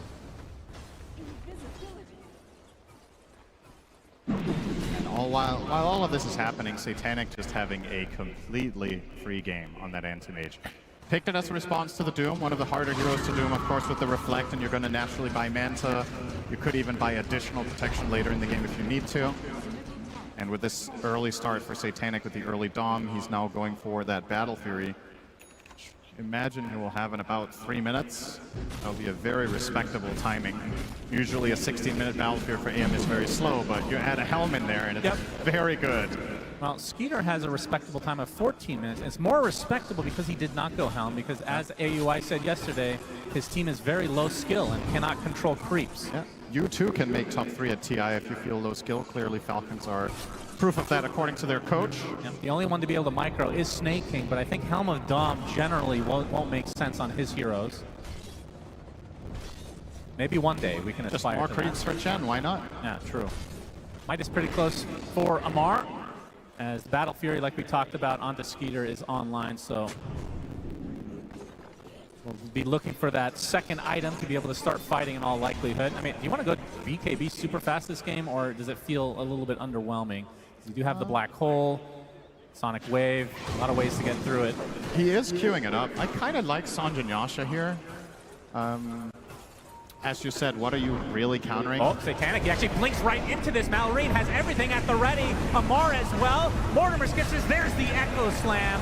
Down goes Satanic. Wrong place, wrong time. They continue to have Doom ultimate at the ready as well. The biggest kill of the game, and like you said, they don't have to expend Doom, so he can't even feel safe when he comes back that he can just free farm for a while. With Echo on cooldown, you're still not out of the woods if Amar finds you at an opportune moment from the high ground. They're going to try to turn this into some tower pressure up top, but P-Vision are in pretty good position with some of their heroes. And now Amar on the receiving end, perhaps. Yep, DM shows up to the party. They're going to get rooted now. Nice fissure. Going to block off DM, but they have so many stuns, so many slows to work with. Amar does die. 30 seconds in the base now. Looks like that's going to break things up overall. Who do you think has more Doms between 3 heroes with Dom or Chen? I think this is a philosophical question. Yeah, that's a great question overall. Chen has 4 creeps, but they're not as strong. But he has 1 more. And he is in control of all of them himself. That's true. And he can get Shard to get Ancient, so they become even more powerful. Midas. A rare sight these days, because everybody who usually buys Midas buys Helm. It's true. 9 class, hounding crit.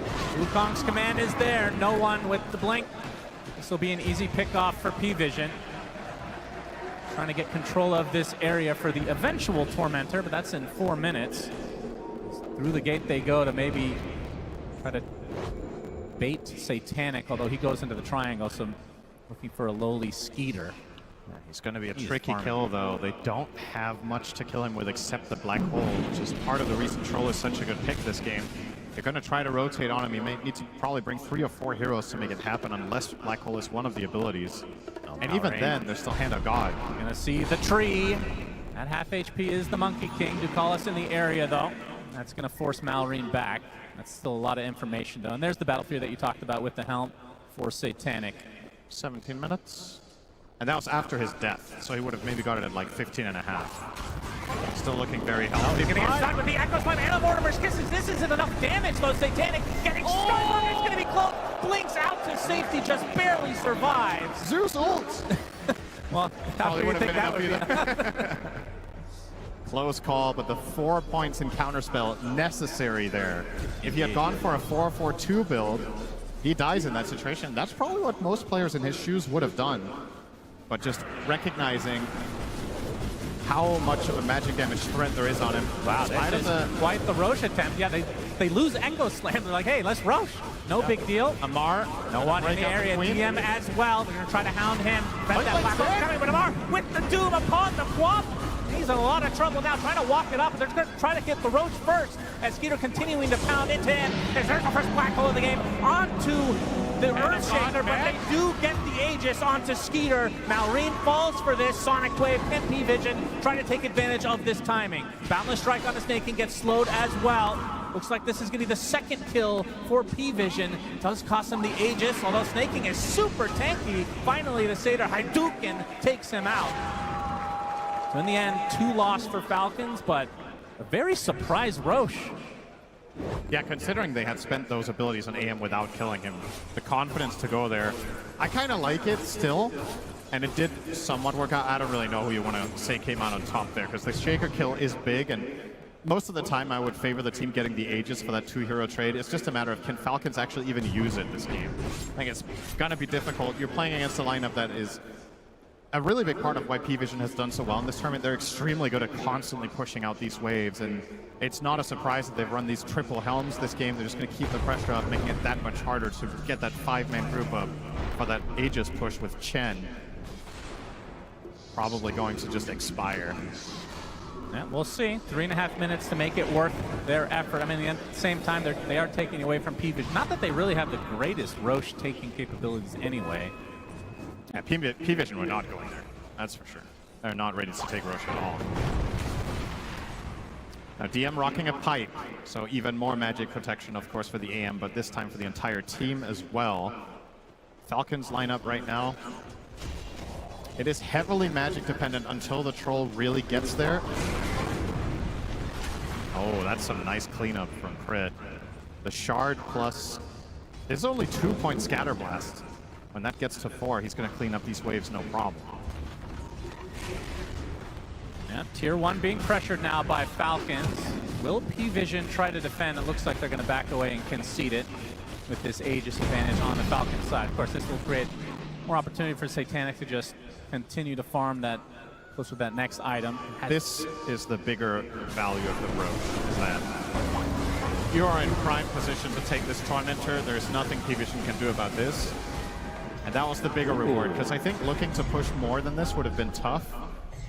You can see on the map, right? You get the Tormentor, but look at mid and bottom. Like, you have to start putting out fires now. 9class spending this opportunity to get some good vision out. Mid is pushing in all the way to the tier 2, and now bot is well underway. Ducalis even getting to work with pushing as Oracle. Yeah, classic push hero. Yep. But they have their sights set on another tier 1 perhaps here. This could work. And maybe grab themselves an additional Wisdom Shrine. No skitter for this play, though. Yeah, no one's going to be spotted. Centaur does not stomp in time. Malorine, though, still in the cover of the smoke. Looks like P-Vision have already backed away. This could be the 21-minute mark Wisdom Shrine play, though. As no one. We got it. Inside the circle. Malorine coming in with the Echo Slam. Blade Mail reflects quite a bit of it. He does take the Shrine of Wisdom, but now his TP canceled, left all alone. Was it worth it? Malorine eventually will fall, and it'll be to 9class, of course, coming in for the last second steal. It's a pretty rare sight, the Blink Echo TP. Didn't work that time. And no one's super fast on the Blade Mail, I have to say. Skitter being pressured quite heavily here by DM, but nobody around to assist either hero. Yeah, they'd love to be able to burn this Aegis before the timer, but like you were talking about, only about a minute left on it anyway. Not gonna, in all likelihood, find a good opportunity to use it, unless they force the issue pretty soon here. I'm curious to see what Ancient Snaking is gonna find with this Tormentor Shard. Now that he doesn't have to buy it, he can get them even earlier as he's working on his Vlads into pipe. I guess the ideal ones here are the Granite Golem. You're playing with pretty high HP heroes in the Doom and the Troll and Shaker. Not exceptionally high, but Doom has a lot of HP. And then, what should the second one really be? A little bit unsure about that one. So far, he's running the Prowler Aura for the lifesteal and health regen. Definitely strong. And we do get to work on a tier 2. So I wasn't sure if Falcons were going to be able to get here. It took them 3.5 minutes. The Aegis is actually about to expire, but they do make it in time. Yep, and P-Vision let them have it. Peter will take it as the Aegis about to expire, like you said, so likely will now regroup as Satanic's net worth lead just continuing to expand here, has the Manta to go along with the Battle Fury, and we'll be working on the Butterfly next. And now smoke for P-Vision, knowing that this Aegis has expired. Of course, DM's Black Hole is going to be front and center of any team fight for P-Vision, and likely the biggest concern for Falcons overall. Of course, don't think we mentioned it, but now that 9class has reached level 9 or higher, the 5 points in Tree Dance is going to be hopping all over with the Simian Stride, reducing the cooldown to 0. This transforms this hero into an absolute nightmare to deal with. Yeah. Hopping around, trying to break smokes. He might be, if he were to jump right now, he would break the smoke on Skitter. He's staying on the ground for some reason, which is quite unusual for Amar, he is spotted. The Vlad's now online for Snaking, as this battle is likely to start soon if they can run into each other. So far, like ships in the night. DM has that Force Staff. We've seen this a couple times now.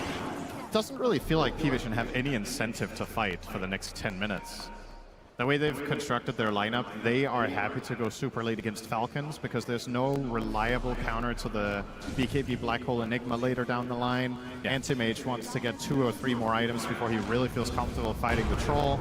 Malorine gonna open it up onto the Enigma. The Mortimer gets his follow, but he has the pipe, and now they have the TPs. Falcons now on the run. Malorine looking for a good echo, but they're not giving him one. He's just getting stun locked on the sideline. But there's the Doom under Satanic, blinking it all by himself. The echo goes off as Satanic attempting to run away, but Amar is going to continue to hand him. Now the right clicks from Skeeter are enough to take out DM in turn. The Doom, there's a false promise to save the Anti-Mage for now.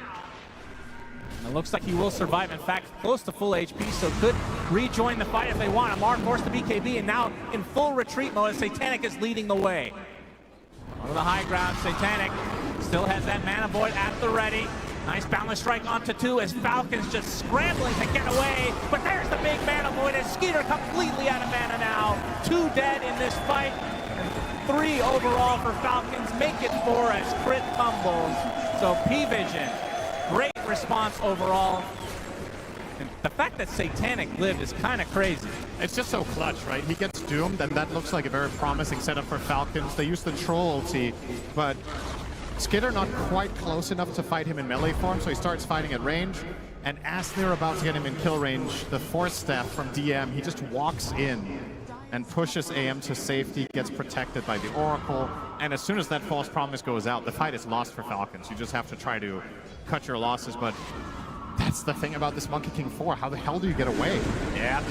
And another potential pickoff. Snake King shows himself in his own triangle. How dare he? No one there to clean up swiftly as Amar coming to the RT ping to try to support, but no one able to blink out to safety. 9 class might be in a bit of trouble. As Amar going to get slowed, and the balance strike comes up. That's not going to be enough. So it's still a support for support, but it does require many TPs for Falcons to try to get some sort of a response. This is a major upgrade on the way now for no one. Full Ags just completed. He didn't have any of the components before this, so yeah, wow. A massive level up. Playing against multiple melee heroes, you know these Shadow Strikes are going to land. And on the side of Falcons, you don't really have any dispels. Troll doesn't go Ags this game, so he can't really get rid of it. That's going to be a problem. P-Vision looking very comfortable, and you can start seeing the makings of Falcons getting a little bit cornered. The waves, once again, are going to be pushed more and more.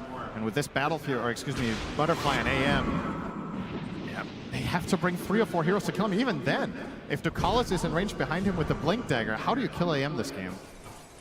You have to have 5 items on Troll and have him be uncontested for a long time, getting into that AM. Give them a drubbing they'll not soon forget. Yeah, Satanic going for Basher next. Into a full Abyssal, so it'll be even harder to take down with the extra HP that comes with that. And Snaking, or Skeeter rather. Looks like it will be the SNY, so the extra status resist, but does feel like he needs a +1 item on top of that to really pose a threat against Satanic. It really does feel like it's kind of up to the stun locks that the rest of the lineup have to offer, in addition to Amar's ult. I was going to say, do you have any choice but MKB? And the answer is probably no. He is queuing it up for now. They need his damage to kill AM. It's just such a good pick this game. And when you looked at the options available to Falcons, this might have been the best last pick they had available in the Troll. Even then, still looking tough. They're going to took no one. Absolutely no damage taken by no one. He's going to be able to get away. Put a Fate's Edict on him. Indeed. Oracle. Again, a hero we haven't been seeing too much of, but so far has worked out quite well for P-Vision. And it begs the question, do you buy Nullifier on someone on Falcons to get rid of Fate's Edict? It's like, maybe Doom could. Yeah, definitely not the ideal heroes for it. None of the heroes feel good about purchasing that. Yeah. As there's now a pipe on the other side, so Snaking finally finds his. And as we already saw, Roche number 2 is up. Falcons were thinking about it, but after the last time, did cost them quite a bit, but they're going to try for it again. Will P-Vision have an idea that this is occurring? Satanic on the other side of the map. Now they will. Yep, they will. This is a pivotal moment for Falcons. There's no way they don't get contested here, and they have to play a they scan out, they know. Spectacular fight if they want to try to do this. And yeah, well, their Roshing isn't even that fast to begin with. And look at the wards on the map. Courtesy of 9 class and Ducalis, they've got really good coverage all around. Look, they're basically cornering Falcons to like 25% of the map unwarded. No one spots Malrain. Shadow Strike applied right now. There's a BKB for DM, by the way, and I mean, to stop it, you have Doom, and that's it. Yep. Unless you get a Basher onto Troll, which even with that is going to be kind of hard to cancel a Black Hole. This sound very reliable. This feels like such a good game for DM going forward now. Even without this lead, it's going to be hard to contest. Back into the pit, Falcons. They're going to continue to get spotted, though. They have so many Helm of the Dom crews they can always just send in here for vision. This will never be a freebie. As Roach will now start his way to the other side of the pit. Summer vacation time for him as DM comes in with the black hole only on the one. The big echo slam on the 3 heroes from Malrine. Everybody's still super healthy though. Finally, Tro gets off the ult. Satanic gets doomed to the other side. He's been able to walk his way past the fissure though. And now there's the big throw from Roach. Nigma in a lot of trouble. Got to get away from that big bad boy as Malrine. Onto the high ground. He's going to be safe. The Satanic now no longer doomed. Wants to fight. Skeeter no longer with the ult, and we've seen this story before. They're going to have to try to run away. They get the stun lock onto no one, though, stuck inside this area. He's in a lot of trouble, but there's the big mana fight from Satanic, taking out Malrine in turn, and now Falcon's likely trying to run away. Snake King gets bashed up, gets destroyed, and now next on the list is Skeeter. 3 dead for Falcons as P-Vision honestly relatively easily take this fight, just long and drawn out. They don't have the damage. They're getting on top of this AM with Doom, but the follow-through is not relevant enough. You find a good echo, it immediately gets piped off. Ducalis didn't even have to ult. They were never in enough danger that they had to cast the False Promise on the Ansem Mage or the Queen of Pain. They're just they're leveraging their tankiness in these fights and exploiting the fact that Falcon's lineup is so heavily reliant on Troll attacking stuff for it to die, but he's just getting kited. This is already going to be a lane. This is a crazy timing for P-Vision. This will be completely free. They get the full lane, everybody remaining with their lives. 20 seconds left on the death timer for Skeeter. And P-Vision can just chill because, I mean, it's not like anybody killed Roche. Yep. They can just go for that now. Oh yeah, by the way, Enigma got tossed twice by Roche. Oh, twice. And they still won the fight and without having to use any. I'm pretty sure Roche did more damage than Falcons that fight. Might have. And into the pit Satanic goes, and this is a free one for them. This could just be the game-ending Aegis. I have a really hard time seeing Falcons kill Satanic twice. Considering the fight that we just saw, I don't think P-Vision are going to hesitate to try to end this one out. Enigma now with the Blink Dagger on the way as well for DM, so he's going to have a guaranteed Blink Black Hole. He could probably just BKB Blink Black Hole the Doom, and they just kill him. It's a little bit of a consolation prize here for the side of Falcons. They're getting the Tormentor, which will be a shard for Amar. A little bit of healing for him to stay tankier in the fight, but not a game changer. Doesn't really seem to be the problem. If you could kill that shard and get permanent amplified damage on Troll, perhaps that would be a good shard this game. Yeah, make sure that's in the next patch for sure. Sacrifice your own items so your position 1 can get stronger. Just like the good old Dota 1 days. You buy when you were able to buy items for your teammates. You buy Rapier for Clinks. Remember those? Back when you could buy Aegis and it had 3 charges. Oh yeah, the classic times. And then it always took a slot in your inventory, you couldn't destroy it. Yeah. We've come a long way since then. Since the good old days of Hans 2 Clinks. Wonder if he was German actually with that nickname. Let's get a shout out for Clinks with Divine Rapier, everybody. Very related to the game, of course. Satanic, 4 minutes on this Aegis. What are they going to be able to accomplish with it? With already a lane of racks, which, I mean, it's not often you see an AM on your doorstep pushing and able to get a full racks. Also not very often you see him with 500 CS minute 35, but that's where we're going. True. We have 7 Gale Guards in the game. It does feel like both sides are super tanky. Yeah. And like you said, Falcon is just lacking damage. Yeah, that's the primary difference here. One of these teams is not like the other. One of them has the damage. Maybe they should get... How do they get the damage, Cinderin? I mean, Troll needs the MKB, and then... Okay, what else? Shaker Refresher. Okay. I don't see any other solution, and I don't think you're able to take a fight before that, so... At the same time, P-Vision aren't necessarily in a hurry. I think they could try to end the game. They don't have to, because of how good Enigma is this game. But I wouldn't mind seeing them at least trying to put the Aegis to good use here and poke and prod Falcons and see if they've got what it takes. There's no reason to give them that refresher on Shaker as well as that Troll MKB if you can finish the game before they get that potential play. Yeah. You've got to feel so confident after these multiple fights that Satanic is just seemingly unscathed after being doomed every single time. Now he's going to find himself a little bit of an illusion room, so it's 5 AM now in Germany. When he uses Manta, of course. Sure you didn't understand that. It's fine. It's for the more sophisticated. It was a people. combination of me not understanding and not listening to you, which is a common trait between the both of us. That's why we're so good together. That's every sentence, basically. Thank you for paying attention. Here comes AM. Panic. Falcons have to pay attention immediately. This is a fast push with the banner. Yep. 2 minutes left on Aegis. The creeps are coming, looking like a juicy Echo Slam potentially, but Satanic has so much resist that he's going to be tough to take down not only once, but twice. DM, Malefice, there's the Abyssal Blade from Satanic, but the cookie onto Skeeter, going to be okay for now, but the tier 3 is not going to be okay. It's already dead. No one creating some space for Satanic, who now gets healed up by Ducalis ever so slowly. And this will be round number 2 on this mid-barracks. Minute and a half on this Aegis. Not sure if you can just give up this second set. Gonna be able to try to burn this first life of Satanic. DM gets the Midnight Pulse off. Mana Void actually applied to Skeeter. He's very low on mana. We'll have to use the cookie to get away. Nightclass still on the tree line.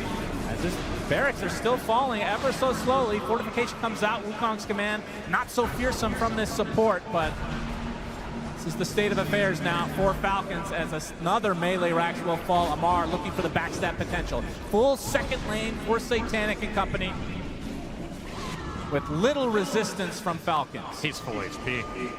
They can just keep healing him with the Oracle. Even when Fate's Edict is on cooldown, the damage from Purifying Flames on AM is so insignificant, so it's a much, much bigger heal on him than any other hero. Just spam him back up to nice and healthy, and round number 2. 40 seconds on the Aegis. Amar wants to get aggressive, running around extremely fast. Satanic wants to continue to try to get him. Balance Strike's not going to hit Satanic. Looking for the Blink Abyssal potential, but no. We'll blink out safely. 30 seconds on Aegis. The Falcons can try to wait. Maybe they can get this Wombo combo onto the AM. 20 seconds. Big if. 20 seconds now. Onto the high ground. Attempt number 3 onto this base of Falcons. Boundless Strike can slow things down. Satanic will be able to get to tier 3. 10 seconds on Aegis. Will blink out. And they will likely soft reset, if not full. And it feels like Falcons almost have to try to smoke and go for something, but it would be kind of an obvious play as these creeps continue to just enter their base. You've been struggling against P-Vision pushing with 3 Doms all game and having heroes off the map nonstop with the AM split push, the Monkey King cutting waves, the Queen of Pain. Well, try with 2 lanes as well. To make matters all that much worse. There's nothing really to write home about in this game for Falcons. It feels a little bit like, unless they pull off a miraculous comeback, this is one of those games that can be a little bit demoralizing. Like, you just never strung together anything. Yeah. Every time you tried to make a move, the enemy team was too tanky and outplayed you and outnavigated you. They had your number all game with vision. Yeah, this game has not been close. They got the early kill on Satanic, and you thought there'd be something there for the future, but his farm has just been out of control as Amar. He's going to be able to get the Doom off onto Nightclass again. Support Monkey King and attempting to run away. And Satanic is going to force the entirety of Falcons back just on his lonesome. See the Monkey King getting very low, and the False Promise will help him survive. Gonna heal him to full nice and easy, but that is of course now False Promise down. However, have they needed it? However, you don't have Doom, so that's a good trade for the side of P-Vision. That's the only way you kill AM, it seems like. Now a Lincoln's on DM, so even less chance to stop this eventual black hole. But we do have a refresher. Amar fights to Mallory. Could be a spark. Absolutely, get the stun lock. DM is the bigger prize, but Mallory comes to the Echo Side, but the black hole comes to fruition. Boundless Strike from above from Nightclass, and a huge Sonic Wave onto 2. They take out Skeeter. Amar attempting to Nightfall away. Will do so successfully, but still 2 dead for Falcons. Buyback available for Skeeter, but you can see P-Vision gonna push the envelope and force it out of him. A very aggressive blink as Satanic's gonna work on the building, says Amar. Not able to provide too much resistance to no one. We'll be able to blink out with Oracle nearby. Satanic gets the range. Barracks wants to go for the killing blow onto Mallory. Midnight Pulse applied from DM. There's the right clicks from Skeeter, not doing anything at this point. Abyssal Blade from Satanic, trying to get onto his ultimate from the Troll Warlord. Staying alive just for now, but the rest of P-Vision in the air. They do kill Satanic. It's going to cost Skeeter his dieback, though. Malrine dies right outside his fountain. Only 2 alive for Falcons as GG's come out. They do kill Satanic in the end, but it matters not. P-Vision takes game number 1. That felt like a complete strategic victory, but not only that, P-Vision also had the plays to back it up. Keza was talking about this on the panel. He said, more so than the strategy, this is going to be about how the teams play today and who has what it takes when it goes down the stretch. Well, what if it doesn't? What if you just win? I mean, effectively, this game almost felt over minute 15. It was a rough one for Falcons. I know Falcons had 1 or 2 attempts, but it wasn't really that close in any of the instances that they tried to fight. They never managed to get a convincing win in any sort of fight. And you can see it on their faces here, looking a little bit stunned with just how one-sided that affair was. You got to get back to the drawing board in this short break and find the solutions. Yeah, no one ends the game 12-0 and 10 on the Queen of Pain. Absolutely going ballistic in this game number 1. I mean, Falcons, they've been here before. They've been down 1 game, as has P-Vision. These teams have played a lot against each other. What do you think they need to do in game number 2 to try to change how this went? I think the main thing you have to solve is the problem with these waves just being non-stop pushed. So find a solution. That's right, Shivar! I didn't think you'd actually do that on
pushing their advantage, taking over the enemy side of the map, they couldn't do the same thing with the knowledge that their jumps will most likely fail. They did not have enough backline jump. We saw Malrine go in time and time again in that mid game, not get any follow-up damage because he's the only hero who goes in. You're not getting enough out of the Mortimer's kisses because of the pipe coming out of Enigma. Like, where is that mid-game damage? Who's killing this Oracle? Just ban the hero next game. Think about it. Like the other cool thing that I feel like we've talked about a lot too with Falcons is that they want to go for the 1+1 kill combo, which means they have a limited amount of damage. So when you have heroes that rush a pipe and a 4-step on the side and you have an anti-mage, like all these heroes, you already need like 2, maybe sometimes 3. Now you don't know where the Oracle is. There's some guy there with a Lotus, and they keep very nice distance, like on the range where they play with the map. So yeah, like in my opinion, DM2, like he played an incredible game, and it's also a statement. They gave away the Enigma, they gave away the Monkey King, you lost to it. You gave away the Chen to Falcons and you beat it. So going into the next game, there absolutely is some pressure on Falcons here. Yeah, luckily, they've been in this position before, right? Like when they were against the BB in the other round, they lost the first game. They had a lead, they lost it. They bounced back, they understood what they had to do, and then they were able to close it out. So I am expecting Falcons, unlike some other teams that we've seen so far in the playoffs, to be able to actually show that adaptation and have a more competitive game too. Yeah, I will also say that the history between these two teams is quite even. They've played 7 series against each other, and it went to 4-3 in favor of P-Vision. But overall, you can tell that both of these teams are, well, they have what it takes to make a comeback. We'll see how that translates into the draft, of course, soon heading into game number 2. But I do want to touch upon some of the heroes we saw. The Queen of Pain came out very early in this game, Effie. I mean, you say I'm branding out the Oracle. Obviously, that is step 1. But surely there is, especially from this first game, there's more they have to consider. Yeah, the Queen of Pain looked especially good, though, because of the way that P-Vision drafted to play around the mid lane. They had the Oracle with the rune predictions. They had the Monkey King who ganked mid minute 3. They got that kill on Earthshaker. The support duo was ready. They got every single power rune. I mean, I think Queen of Pain is a hero that all melee heroes will struggle against mid, but they can still play against her with the help of their supports if they get runes. It's just that Falcons did not have the punch to fight against this Oracle plus Monkey King support duo. Like Dota is a lot about like there's levels to it. It's like there's step 1, I beat you in lane. Then it's like step 2, what's like your recovery? Oh, I'm gonna steal all of your runes too. I'm gonna play into your triangle. My supports are gonna ward half your hard camps all the time in the triangle. So, and when you do just 1 step, okay, you slow them down. But you do step 1, step 2, and step 3, suddenly you will even see pros struggling against the best players in the world. Well, let's find out which pros we're gonna see struggling in that second game, and it's coming our way right now. P-Vision versus Team Falcons, Game 2. This second game, we got the side swapped, where P-Vision is now Radiant and Falcons is Dire, but T-Gov, the pick order remains the same in the sense that we will still have P-Vision with first pick. Yeah, and that's going to put a lot of pressure on Falcons. Again, I didn't really see who had priority to understand this part, but in regards to Falcons being second pick, maybe not reacting with the Shaker, protecting a little bit more might be a better approach, but we'll see if they want to change up their bans. It's often getting 2 second pick games in a row. So far in the playoffs, it's always been like one gets second pick, next time it goes to the other team. Yeah, we haven't seen it like this before. For Falcons, though, they do have a lot of last pick heroes. We didn't see that come into play in that last game. We might see it happen this time. Maybe they do need to bring out some cheese. But a lot of the cheese that comes from Falcons does come from Ahmad on that offlane, and they target banned all of his heroes. There was barely anything left for him. He ended up just playing a Doom at the end. No, that was definitely like a very nice setup strategically going into the game. You have the setup with the bans against Omar. You have the counterplay against Team Falcon's highest tempo in the mid lane, and I like these bans. You try to take out 9 class. Finding these bans that I was expecting to see against P-Vision, right? When you have 4 bans available, just put the Monkey and the Slug in the ban pool. They are the best 4 positions for 9 class to play that break open the map, that enable the vision game, right? So get rid of both of them, and then it just slows down the game just by a bit. And also some respect still for Malrine Sand King. The Beastmaster that was banned out in the previous game gets picked up in that first phase, and a lot of love here, of course. Shout out to Heroic, eliminated now, watching from the sidelines to see which one of these 2 teams move forward. Another hero left in the pool, by the way, is the Invoker. It was first phase banned last time. I don't know if we were expecting to see it come out in the early stages of the draft.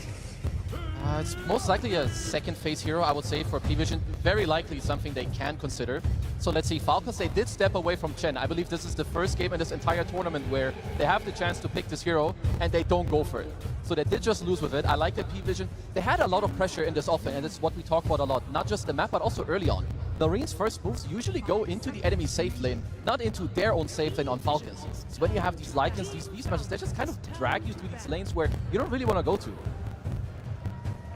It just gives me more pacing, right? I've been calling for overlapping cores, the ability to fight, no matter what, Pangolier to mid to offlane, it doesn't matter at all. It is going to have the same type of game.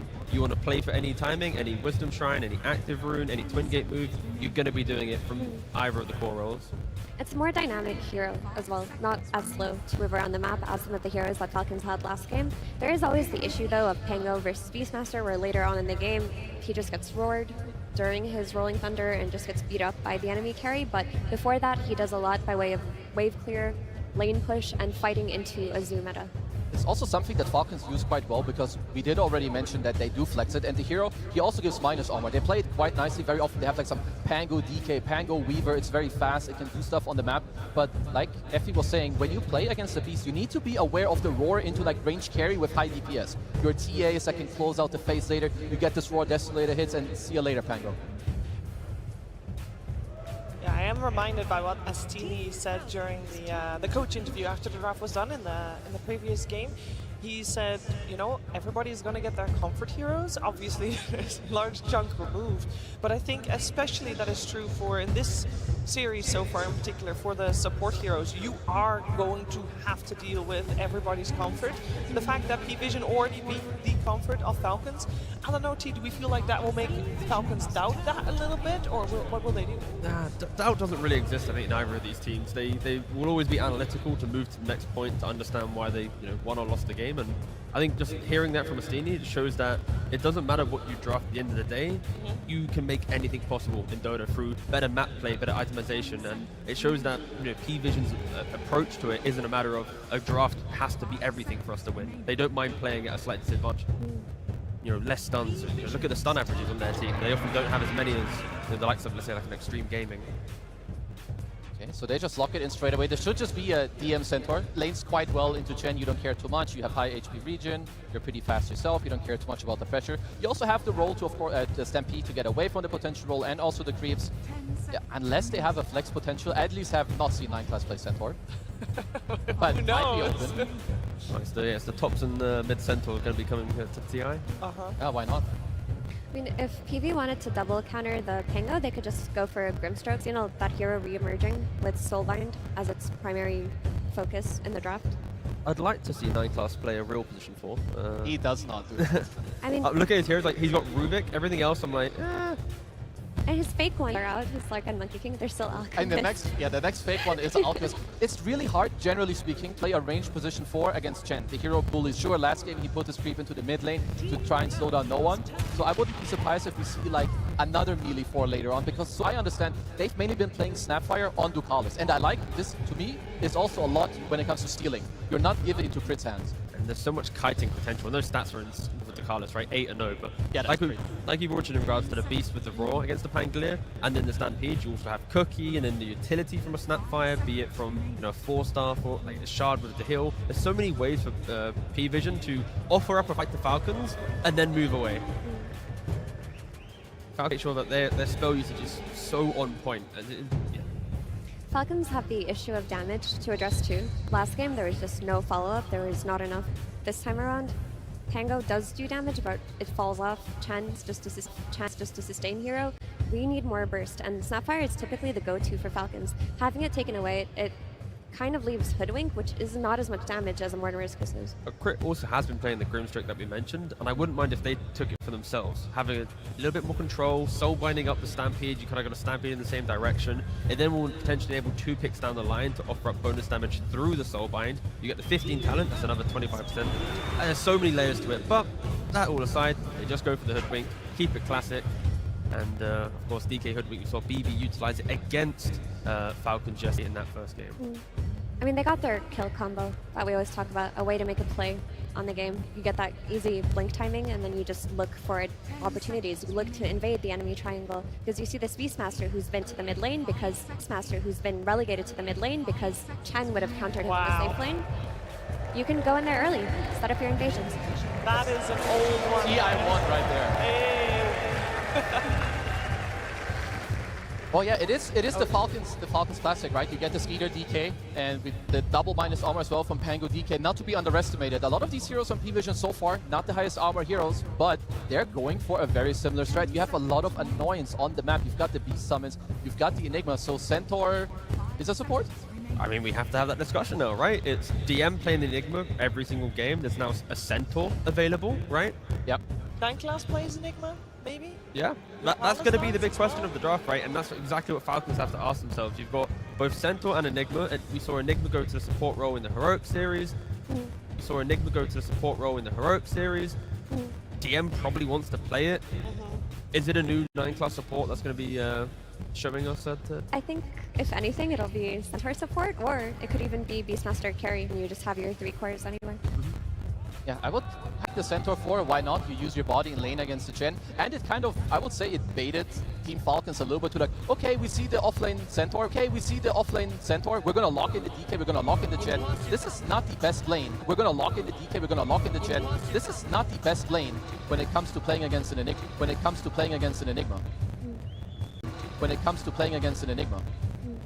Have to be ruthless. When they leave their lanes and they feel like they have their first core items, have to be ruthless. When they leave their lanes and they feel like they have their first core item timings, every move needs to be very, very clear. Because if it gets any point difficult, as we keep harping on about the map play from PVision, every hero available for PVision can skip a wave really quickly, really nicely. And I mean, when Falcons group up as 4 or 5 heroes, they're going to be XP starved, farm starved. They cannot let the first game, affect them in this one for sure. I'm not sure where to go with this. I don't know who they're gonna give more priority. There's like, I'm not able to find like this Exodia pick that they had yesterday with the 24 Husker. Like, do you wanna like run most likely just another guy that goes in? Like, do you wanna do some Primo and you flex? Is there Magnus? Like, neither of these heroes, they don't really do it for me. They're good, but it's not like what I'm looking for to really take over the game. Yeah, it's the layers of saves that PVision already have that prevents you from being excited about a Primal Beast, right? I think I'd agree that hero would be really nice, but instead they're just going to go for an Underlord. Is it an Underlord carry, or is it for the offlane here? Yeah, offlane. Offlane. I mean, it is one of their staples also. It does give you like more mobility around the map, right? You can deal with the waves because you can be somewhere, you gate somewhere else. You have the lane against the TB, you're generally going to do very well. And you do build auras, which PVision, they don't pose too much damage. Like in this early mid-game, it's all magic until Satanic has like 3-4 slots. So an early pipe with the Hand of God could be quite strong. I think if Skidder can itemize, as a semi-carry, and then you have the Crimson on the Underlord, the auras of a Chen, you run up together, Terrorblade might not even have the items to do the damage. 15 to 20 minutes, the correct auras, the correct positioning, and objectives should be Falcons. And as we theory crafted, we are going to have the 9 class Centaur coming out from support. What can we expect from something like that? Just wave shenanigans, an early blink set up for your team, a body for this Enigma. Like, it's an easy stun to have too, and the Stampede is a very cheap and easy disengage tool against what Falcons have going for them. I think the damage issues we talked about as well can be applied to Falcons draft. If they get their blink initiation with the DK, they don't have enough follow-up damage because of the auras that are going to be coming out of PVision. They're going to reset and take that fight so easily with Metamorphosis, just like last game. I'm gonna be maybe slightly leaning towards Falcons, and again, I think it's the gameplay that will truly decide who's gonna win this game. I love PVision's draft too. I think if they get to delay, probably theirs, but I like Falcons' answers a lot more in this game than I did in the previous. Marine shouldn't get dueling this time around. That's it. He should have a game. You should have a game. And you mentioned earlier, T, that you want Falcons to play very crisp and clean, basically, in the early stages. Like, how important is that? And if they don't, do they have the chance to delay this game? If they delay the game, then PVision will exploit the map, and they will control every move and have every bit of information. So for Falcons, they need to break from lanes, control the first Roshan, play with purpose. If they stall out the game, then they're going to get picked apart. Any final thoughts, Kazu? I mean, if this game goes late, DM Enigma with Satanic TV will take over the game, but I'm hoping for Falcons, and I believe in their heroes, that they just won't let it get there. They're gonna... Third game coming out here, and one of those people is on stage is, of course, Coach AUI 2000, who's with Flags. Absolutely, we are here with AUI 2000 from Team Falcons. absolute pleasure to see you here on the stage yet again, sir. Now, your team is very used to being extremely difficult to draft against. A lot of heroes to ban, a lot of great players. But in this case, Paravision also pretty difficult to draft against. I mean, how do you draft against 9 class? As a team that's extremely used to people having issues drafting bans, do you feel like you have an advantage here? Like in this game's draft? Yeah, probably, yeah. No, I think we're pretty happy with our draft. Honestly, game 1, I think the game didn't look that good, but I think a lot of it was we just gave them 4 bounce runes, so it's hard to like draw conclusions after games like that. So hopefully this one's better. Absolutely. You heard it here from TI winner. Once you lose 4 bounty runes, it's good. There's nothing you can do.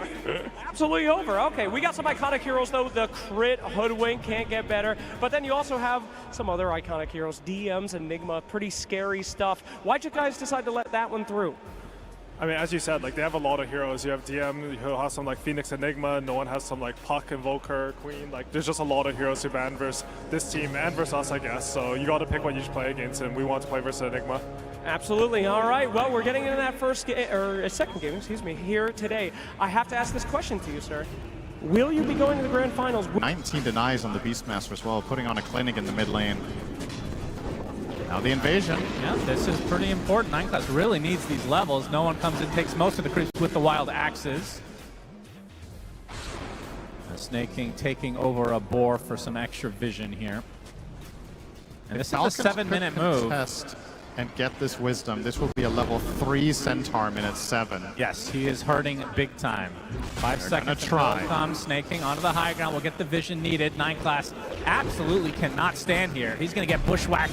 Gets off the hoof stomp, but dies shortly after. So Snake King takes the shrine, and Amar gets the other. So something the Falcons desperately need as they try to stay alive in this series. This is one of those big differences. We're probably going to be talking about it more as this game progresses. Having 9 class off of those slippery heroes and onto a Centaur opens up new avenues for Falcons that they didn't have in the previous game, and that other teams haven't really found versus PVision in previous series either. He's always been slippery and hard to deal with. Yep, we got the hoof stomp. With the help from the cookie, Little Shredder doing some work as well. Amar trying to get away, but the blocks are too strong. But the TPs are coming for Falcons. It looks like this will break things up as Amar gets away with just a little bit of HP.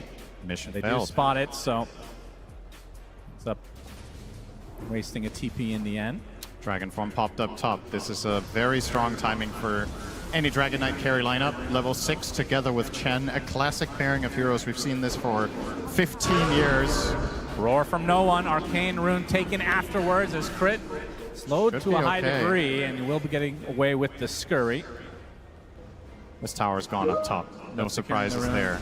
Indeed. Much better start for Falcons to this game than the previous one. Still, the writing on the wall is more than likely, should this game go the distance, than PVision's lineup with Enigma, Terrorblade, and Beastmaster insane in the late game, and you don't have solutions once again for the BKB Black Holes. The best tool you'll have is a Pango Basher and then hope for the best, but you don't really want to get there if you can avoid it. Of course, Kezu did predict a 38-minute victory for Falcons. Yeah, very naive as always, and questionable takes, but we'll let him. Hey, he's on home turf right now, so gotta give him the benefit of the doubt. As no one is working on the Ags that you were talking about. Can we get some cheers for Kezu?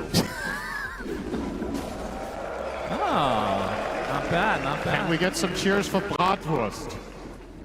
All right, I think that was surprisingly close. I guys not like food? Food I thought that was going to be way more lopsided than that. Maybe they felt a little bit bad, but they really wanted to. Yeah. Cheer louder for that. Maybe they're full from that last series. Enough. Nah, I'm good. Early 1K lead for the Falcons side. DM now level 6 in that black hole. And Skeeter. Blink Dagger is going to be the first item for him, and it's actually really close. Looks like they want to really push the envelope. Try to get ultra aggressive to start this game. Yeah, it's going to be interesting to see when Falcons truly kick it into gear here. With this early defusal and Chen working on drum, perhaps that is when you're trying to collapse. You're also 100 gold away from DK's Blink. Classic build here from Skitter on the carry DK, even in phases when other teams were playing carry Dragon Knight more greedy with an early farming item. Skitter was generally leaning on this dagger and trying to take map control, and It really plays into the overall read that we have on Falcons as a team, which is they utilize Skitter a lot more aggressively rather than as a true position 1 in many of their games. However, in this one, maybe DK has to get really big. I'm not sure if Pango and Underlord can really output enough down the stretch. Yeah, I have to say the Underlord, I mean, not that this is an Underlord carry, but it is Amar playing the Underlord, so it feels like it will end up being an Underlord. It has been a bit underwhelming, but they will get that tier 1 tower. And this is the Blink Dagger reveal for Skeeter, right on top of DM. Sharpshooter from Crit is coming, and that is a lot of damage to withstand. DM will take a tumble as a result. Hand of God to be able to try to keep himself alive, Snake King, but the kisses are too strong. So some sort of a trade for P-Vision, but definitely favoring Falcons this time around. Yep, another tower and a core for support trade. Diffusal online for Malrine as well, so. Yep. If only someone had told you that 2 minutes ago when it was even more impressive. I mentioned the Blink Dagger, you didn't listen as well, so that is tied. All right, it's a draw for now. Keep it up. I think you're just... I didn't want to say anything because it's the upper bracket finals of TI, and it seemed kind of dumb to bring it up in the middle of something so prestigious. Kind of weird that you did that, actually. Yeah. Here they come into smoke. Smoke. Looking for the wrap. Malrine. They'll find it. Dragon Tail. This is a big pickoff if they can get it. And the cookie's not going to be enough as Malrine just completely destroys him. And now the tier 1 tower to follow. So that is 3 tier 1s already dead at the 12-minute mark. Falcons looking good. Yeah, they're going to keep this pace up. This is what they need to do with their lineup. A strategy that they're very familiar with playing, so this should just be full-on autopilot almost. Not as in P-Vision can't respond, but rather Falcons know what to do. P-Vision have to come up with the solutions. 9 class found again. Level 5 just cracked, minute 12. Yeah, This is a totally different 9 class than in the last many games we've seen. For comparison, both supports on Falcon's side sitting on level 7. So he is not offering much. Far away from that helm, far away from Stampede. A little bit of a dead hero in the game right now, if I'm honest. Yeah, it's P-Vision are almost playing 4v5. But once he gets that cart. Yeah, let's look ahead at that. I'll tell you this. If 9 class gets cart, they're going to win. Because that means the game went long enough that they didn't need it anyway. Very true. 13 minutes, 3K lead. I mean, even if Falcons end up losing this game, this is something that other teams will be looking at. Be able to ban both the Slark and the Monkey King as Satanic. Bushwhacked in, but you can see the TP's coming for P-Vision. Sharpshooter does a lot of damage, but it's not quite enough. Sunder onto his own illusion to stay alive. Trouble. But Here the Rolling comes the Thunder, Malrine is there with the rest of Falcons nearby to finish the job. They get Ducalis as well as Satanic. Big kills as 9 class is basically a creep at this stage. 4K lead for Falcons. Uh-oh. Well, Kezu with the 38-minute prediction, maybe very conservative. I feel like this could just be a 25-minute. Let's hold our horses. This is definitely looking great for Falcons, though. I found that in this tournament, a lot of the time it's very difficult to predict game length. Even based on, let's say you take a snapshot now and you're like, okay, you would probably have an idea about 6 months ago with where this game is oftentimes headed, and then you get surprised time and time again. But without question, this is about as good of a start as Falcons could have hoped for. They're also going to get both Wisdoms perhaps here. If they get both, this is so bad for Centaur. He's going to stay level 5. Oh my god. He's about to get 6 from 1 creep, but we're talking minute 14. Yeah, this is bad. This is bad. Do not pick Centaur support in your pubs. Holy jeez. There it is. Stampede finally available for the horse. As the cheer, the crowd goes wild for that. Yeah, 2 people happy about that. Good for you guys. Let's see him put it to good use. I mean, is this the latest level 6 in the tournament, potentially? I don't think so, but it might be the latest on a position 4. I think it's the latest we've cast. Yeah. But yeah, sometimes 5s just have a terrible game where they get run over in lane and they don't really recover. I mean, he's position 7 in this game, it feels like, so far. And we'll see if he can catch up, though. Wow, not even 6. No, we skipped a level there. Okay. He's still going for the Helm of the Dominator. I mean, that what are you going to do when you have Crown and Helm of Iron Will? You're going to change your build? Yeah, true. He's already committed quite a while ago. At this point. Although it would be cool to see him say screw it and go armlet. That would be, honestly, that would be one of the least surprising players to do it with a 9 class. Yeah, if only he was playing the Terrorblade in this case. Yeah, 9 he's class. going to get jumped by Skeeter. He will. Waiting for the Stampede, but the Dragon Tail comes first. 9 class. He will be using the Stampede. They're going to try to turn this right around with the Black Hole available, but the Fiend's Gate comes out. Mortimer's Kisses with the Black Hole right on top. They get the DK. Looks like they will find 9 class in the end, but at what cost exactly? DM's going to get the cookie to stay away. You'll be perfectly safe, so the position 7 Centaur taken out in replacement for the position 1 Dragon Knight. That did force both Black Hole and Stampede and Roar, though. Yeah, so that a means lot of Falcons. opportunity. Nice Midnight Pulse instantly there from DM to stop the Bushwhack. Nice little detail. Enigma obviously having that reliable counterplay to Hoodwink. And if nothing else for the side of P-Vision, aside from the trade itself, Satanic gets a little bit of breathing room. But this is going to cost them. Here comes the Zoo. Yeah, no Black Hole, no Mortimers. That means Roche for free for Falcons. I mean, how do they scale into the late game if P-Vision is able to somehow defend, like from the Falcons' perspective? Because this is obviously a very good early game lineup. I mean, Pango can be deceptive and can be a true late game powerhouse. The problem is just his matchups, right? It's not that their lineup in itself can't play late game well, but you're playing into Roar, you're playing into Black Hole, and you're playing into a hard-hitting ranged carry. So 3 things that are generally tough for Pango, and I mean, shouldn't come as a surprise. You first face this hero, of course it's going to get counterpicked at this level. But once again, Falcons' goal, if you ask them before the game when they want, how long they want this game to be, it's probably around the 40-minute mark that they're hoping to win. For P-Vision, they'll probably just tell you the longer the better. Dom now up for 9 class. Let's see him find a creep. Will it be a Centaur? Ooh. Oh. That's an Ogre. That is a Satyr. Okay. Not what we were hoping for, of course. This is probably the most pitiful farming speed you've seen from 9 class. He's standing there, killing a Satyr Mindstealer. It took him about 15 seconds to kill a medium creep without retaliate. And Dakalis can be found by Malrine. Completely drained of mana and an easy pickoff as a result.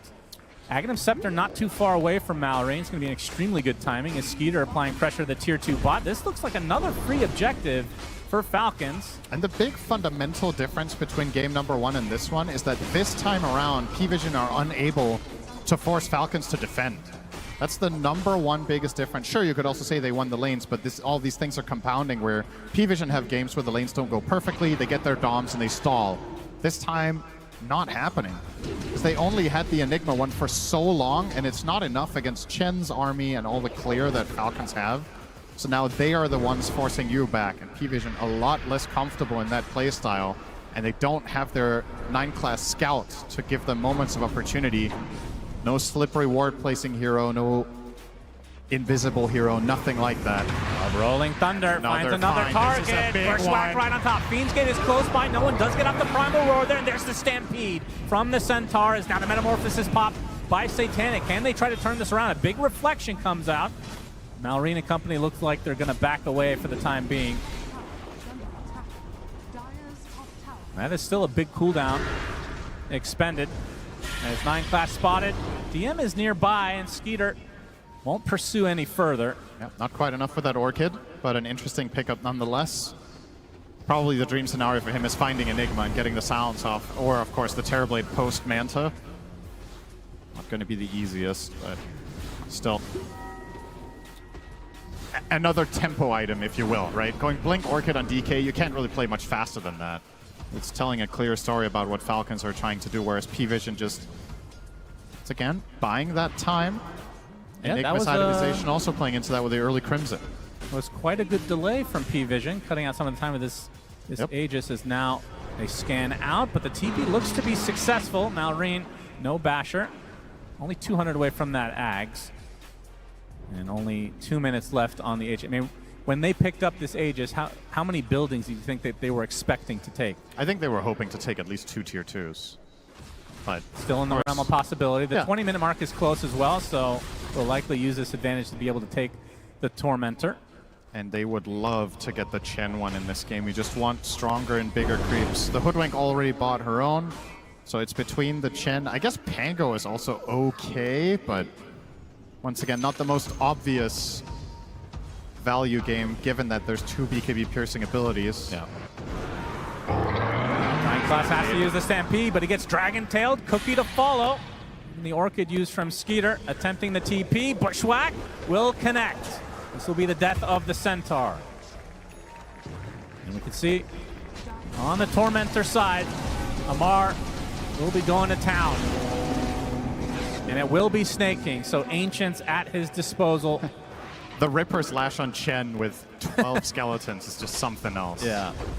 It's and crazy. looks like they will get that second tier 2 as the Age is 40 seconds away. DM thinking about this Wisdom. Let's see if Amar calls the bluff here. I think he's a little bit uncertain about whether he can get away with it, but okay, well, with DM TPing out, this plays itself. We're going to have the 1-for-1 trade. You'd say that, yeah. You were correct. Good job. I do indeed say that. Thank you for listening. Well, 9 class going for a Blink Dagger next, so actually not anything too crazy. I was expecting some big switch-ups here from the position 4 Centaur.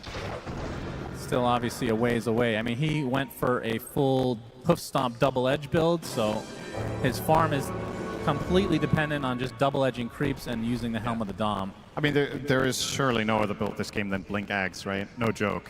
What else are you really buying here? Your Enigma is buying the auras that you need. Your job is to try to save people that get Dragon Tailed. Most likely later in the game. Be there for your Terrorblade, drive him into the fight, and let him attack freely. However, when you're playing support Centaur and you go Ags, you don't have those tankiness items. So when you run in on it as a workhorse, you might just get killed. That's true. Almost instantly. So that's a little bit tricky. I do think it is the path that he is bound to take. Can also drive in the Enigma for a nice black hole.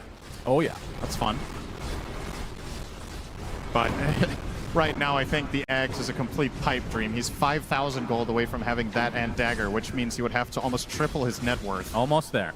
So yeah, give him another 30 minutes. Might be there.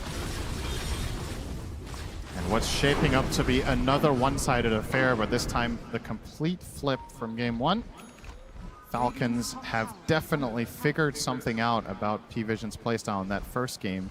And should this go to a game 3, that's when it would get really interesting if P-Vision can bring something new to the table and counter the counter. That's right. Pick an even weirder position 4. That's the goal if we get to that point. Spectre 4. Hell yeah. For 9 class. Let's hear it for Spectre, everybody.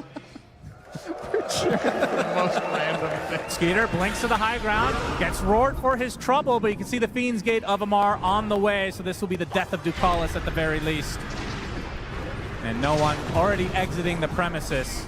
Did require a few TPs from Falcons, but they secure the kill. Yeah. P-Vision just, I was going to say they seem a little lost, but they really don't. They're just very... It's very deliberate the way in which they're playing the map. It's all stalling tactics, but they can't really take any initiative for the foreseeable future. And playing Dota like that at this level, it's exceptionally difficult. Like, you can try to play keep away as long as you want, but eventually you're playing against a team that has a blink stun hero, you have a global hero in the Fiend's Gate, and the Hoodwink crit in this tournament has been insane on this. They're gonna find you eventually. Or they just go high ground. High ground onto the Helm of the Dominator, destroyed. Satanic and company are nearby to they go get rid of these skellies, though. I mean, that is one thing, is P-Vision have very good high ground defense, and they can kill creeps extremely quickly. I mean, no one just alone could do that. Obviously wasn't even needed for that. Yep. As he's getting close to a Blink Dagger for himself now. And DM, about 1,200 from the BKB on the Enigma. Yeah. You would imagine Pango. Oh, Malrine, he saw him. Yes, he did. Crit will be coming in from the south as well. And DM, you are super dead, my friend. Quite tanky with that Crimson Guard, but okay. He's going to attempt the TP. Very ambitious indeed. That's very optimistic. Good effort, as you like to say. But not quite enough to get out of there. And yeah, with the BKB, surely Malrine will go Basher after Blink, right? I don't think this is a game. You could consider Lincolns against the Beastmaster and the Sunder, but I don't think it's necessary. I think you'd much rather play your tempo and try to dictate the fights. having that way of stopping Black Hole be very nice and valuable, and of course... That is a huge pickup. Oh, yeah. Global Root. God, what a cool axe. This thing is so sick on the Underlord. Just needs a Gleipnir, of course. That's the pub mentality. Will not be going for that, of course. There's Amar with just a ridiculous amount of Zoo creeps nearby. Smoke from P-Vision. Roche is now up. Feels like it's been a long time since we've seen an Underlord as top net worth in a game when it's not the carry. That's fair, yeah. Extremely farmed in this game. Just full space all the time. Amar spots him. Hit a Malice. Satanic trying to run away. Cuts down some trees as his entire zoo is chasing him. He will be able to get out for the time being. The rest of Falcons relatively close. They will likely try to take this next Roche relatively shortly. It is in the top area at the moment. We'll have another 4 minutes to be able to take it. And they are grouping up now. And this is a great hero against P-Vision's playstyle as well. When you think about how they stall their games and what they do to get to that late game, Fiend's Gate has to be one of the best abilities. You send Amar, a mega tanky hero, to take out the trash in a side lane, and he can always connect to a possible team fight if needed. And now with that root, as you mentioned, it's going to be even better. Nice reaction there from no one. Trying to bait them in, but it does feel like P-Vision might just give this Aegis up potentially. DM is very far to the north, as even Kiss is being used to scout things out.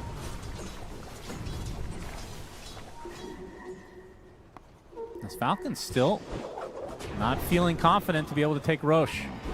They want to find a pick instead. Against the Enigma. Skitter's just going to run in. Yes, he is. Malorine, he gets Malefice to start things out. And they're going to be able to get the silence on this Enigma DM. Stampede, he is all alone right now. See if he goes for a black hole play. Probably not, as Malorine finally gets the connection. It takes such a long time. It's even a creep helping out with the congregations of the deep, and the swashbuckle finishes the job. So 45 seconds, not having to worry about DM.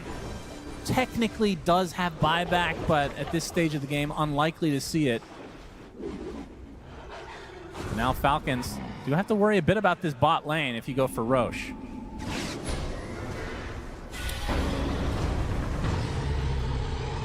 As he is still angry, it seems. Snaking halfway to an Aghanim Scepter, by the way. This is such a cool Ags. Oh, yeah, that's interesting. We've seen it once before in this tournament. Yep.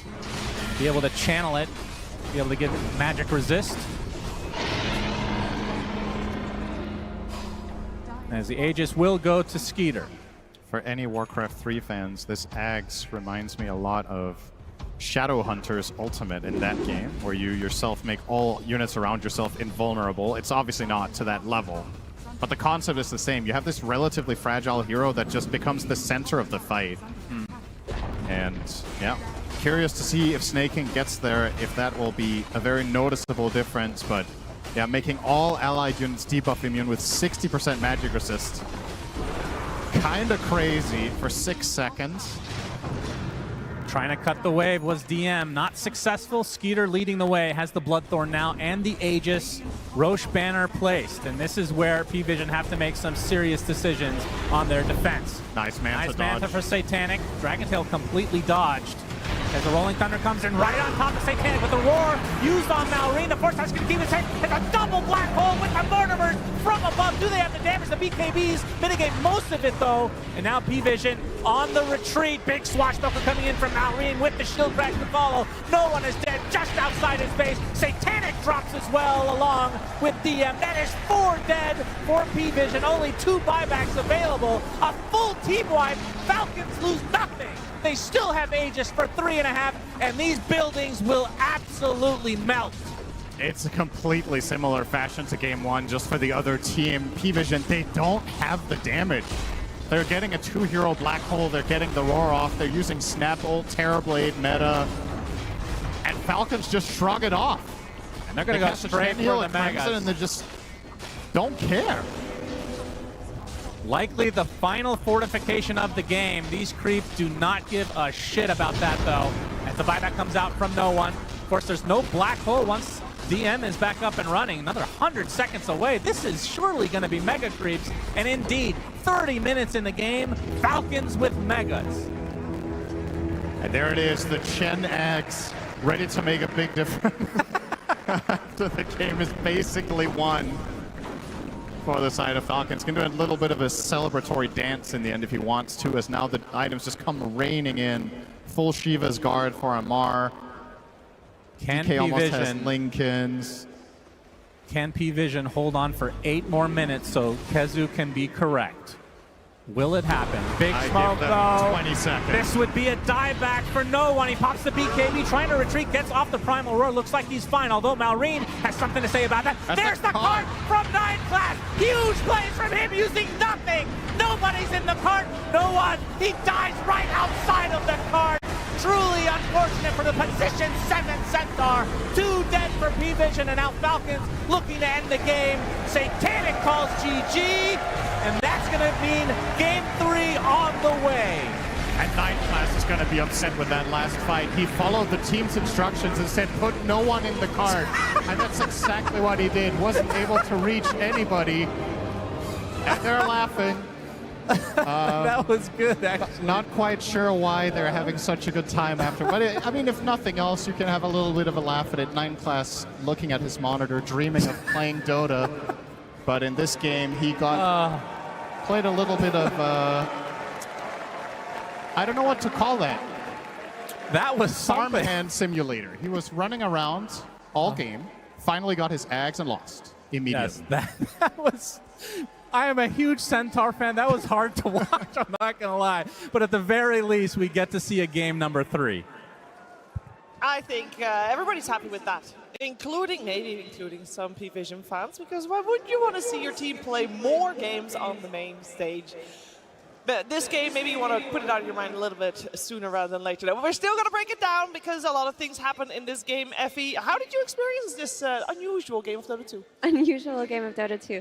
I want to say that I was expecting a little bit more out of that support Centaur because it looked cool in the draft, right? You think it's an offlaner, all of a sudden, here comes Nigma. Oh no, what do they do about it? Turns out they didn't have to do anything. Centaur handled himself. Yeah, there was just so many problems that started happening, right? Like Falcons between the series, probably talk about what do they want to do, like have...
solo epicentered, he protects himself.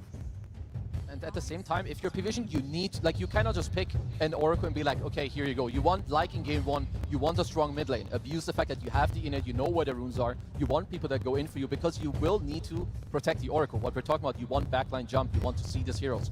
You know, your Centaurs, Night Stalkers, they're going to go in. And if you cannot protect your Oracle, if you don't have people in front of you, a front line, you're food. They banned the 9-class Pudge, which is really funny. They're just taking out all of his flavorful heroes. We haven't seen it yet this TI, but it's good to remember it. I know I've also seen like no one played a little bit in the mid lane, but I also remember there was like a couple days in a row where 9-class every day he just played this post-4, but he was super annoying for all the 5s. Because a lot of 5s, they're actually quite slow in like the laning stage with how they maneuver. One hook, see you later.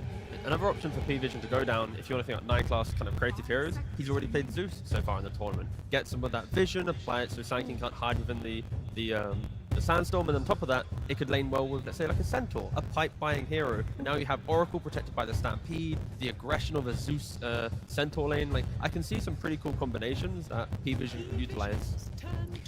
Or, and this may surprise you all, but what if they pick something normal for 9-class? He's capable of playing normal supports too. I'm pretty sure Estini has like a grid of heroes to draft, and there is not a single normal hero in like the 9-class grid. That's normal enough. Pretty normal, actually. That's pretty normal. He's a normal guy sometimes. I do want to defend 9-class a little bit. A lot of people think if you take away his cheese heroes, he doesn't play well, but before he even developed his Slark cheese, he was really good on heroes like Willow and Batrider. Like, he was a standard 4 player at some point as well. That's true. He just leaned so far into it that we've kind of lost the... Yeah, we've lost him. We've lost him for a bit, but in a game or two time, especially when teams are now banning out both Slark and Monkey, we are going to see him return to the at least a couple more traditional heroes. I mean, if you're Falcons, it's sometimes a bit annoying to pick your 5 into clock. Like a lot of the Pugners, you don't really want to play into this hero. So snaking, what is like looking for? Generally, I would say there's a very high chance they would look at Ench. I don't know exactly how this matchup goes at the moment in the meta with Clock against Ench in the lane, but it does fit like what they want to do.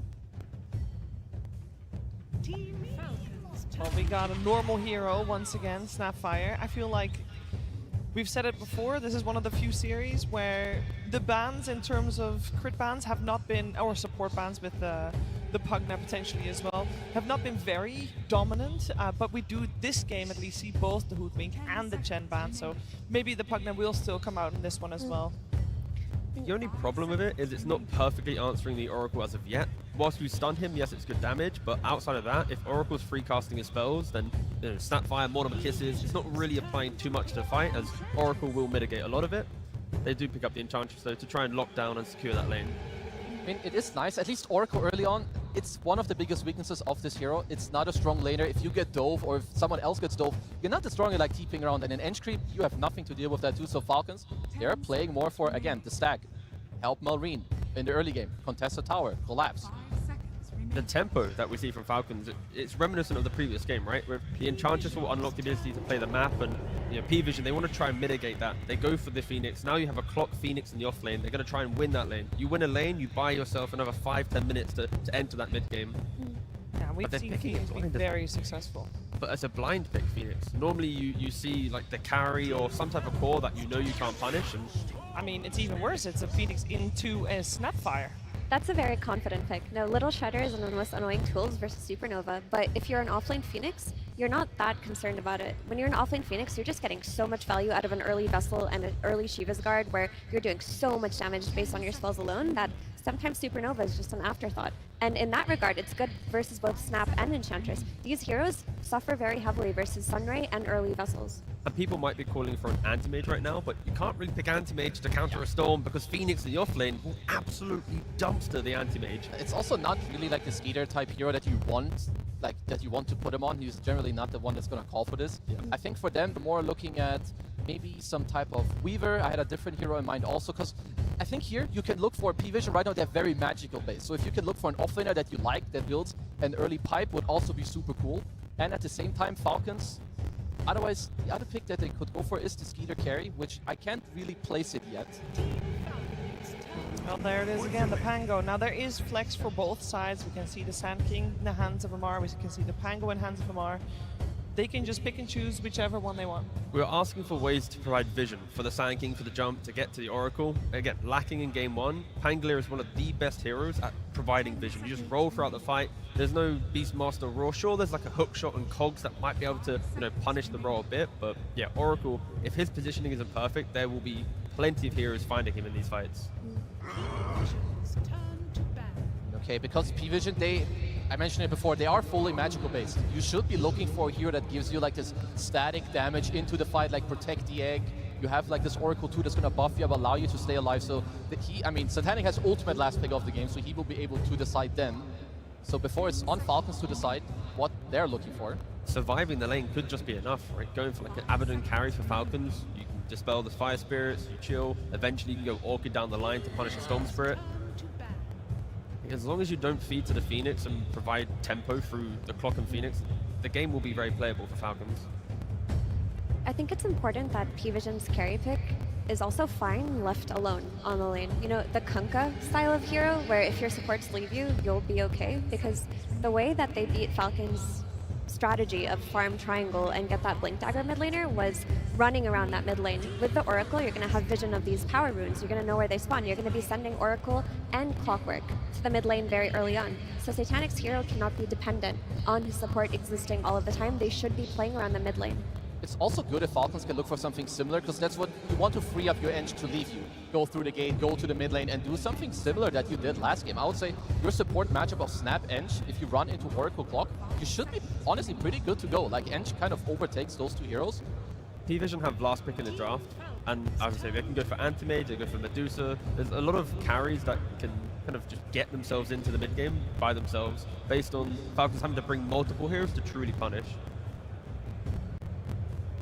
Let's see, what else do we have here? I feel like Skeeter is like not your Ursa type player, and maybe even the lane also isn't amazing, but generally speaking, he does play the type of hero that goes in. Like nearly always, he helps them play the map. He helps them to make space for Amar and for Marine. We'll just go for a Gyrocopter. We talked earlier about comfort. This is one of his most comfortable heroes coming out. Yeah, keep it simple. Shove the wave. You're against aggression. That you can still die. In the Clock Phoenix lane, if you step up a little bit too far, there is a chance you go down, and they go for the Juggernaut. It's a very good hero versus Phoenix as well, because once you get that BKB, you pop Flat Cannon, you can kill the egg, you're also hurting the rest of the team. P-Vision respond with Juggernaut, who honestly, I think, is kind of an underrated hero if picked in correct drafts. The biggest strength of this hero, in my opinion, is his healing ward and what it does for you in teamfights as the game goes on. Like, 3 hits to kill a healing ward is really hard. Pangolier is going to have to buy Ghost Scepter this game. I think he's going to be a big target, trying to Omni Slash him during the roll. And then Satanic's also going to have to think about Nullifier to try and kind of compensate that and play around. But yeah, last bit Juggernaut. In regards to stuns from P-Vision, what you've got, Hook Shot and the Vortex. Stuns aren't their friends, really. There's a root here and there. I really like it. It's still strong. Like this Jug pick, in my opinion, is really cool. There's very few players who would have called for this pick. It's quite good against the enemy team. The healing ward also that we talked about, very strong. You've got the Oracle. I feel like we're in for the most even game that we've seen in the series. I just hope the game goes late, because I really want to see like epic moments, like Omni slashing a Gyrocopter, then Crit coming in, like gobbling up the Gyrocopter, then save him. Like this game needs to go a long way. And I believe in the Juggernaut. I think it's a very cool pick, but it's also dependent on the offlane going very well. Like, this Phoenix needs to hit its timings early on, and they play around it, and they make it so that people are looking away from the Juggernaut while he's hitting those timings. I also think Pipe goes a long way here for P-Vision as well, but Phoenix isn't much of a Pipe buyer, so maybe DM does like a hybrid item build here with like a Pipe into a Shiva's Guard. We'll see. And if it is going to go late, if this scenario that T is describing is happening, how's it going to happen? Both teams are going to farm, or is it going to be just skirmishes and nobody really finding an in? Realistically, it's P-Vision winning lanes to stall out the early game aggression, because Falcons have the identical recipe to overwhelming the map they did in the previous game. They can do it again. So P-Vision have to go better in the lanes. Yeah, these guys, they have to fight each other. Like, if you're just going to run around and farm and dodge, the enemy team will take over your map, no matter who wins the lanes or not. So you have to fight back, you have to turn it into a longer game, and, well, you have to defend your ground. It sounds like we got one good one coming for the viewers here at home, and of course in the Barclays Arena as well. And speaking of in the Barclays Arena, in the middle of it right now, Sir Action Slacks with the Steenie. Oh, I got more than a Stini, my friend. We are here with two of the greatest minds in Dota 2, and one of them will be going to the grand finals after this game. Now, before we began, we talked together, and both of you agreed, 0 Helm of the Dominators this game. Now, you said you'd do it. Shake hands and promise. The first team to buy a helm, everyone will boo them. Shake hands and make do on the promise. No helms. I promise for me. No helms. Yes! All right, fantastic. Let's get onto it, my friend. Now, you guys, by the way, favorite team at the International, you guys absolutely dumpster Team Falcons in the first game. Made them look like foul clowns. Then you're coming out again and a very aggressive Phoenix pick into that team. How confident are you? Every team's banning the hero for one reason, and they're going to find their reason.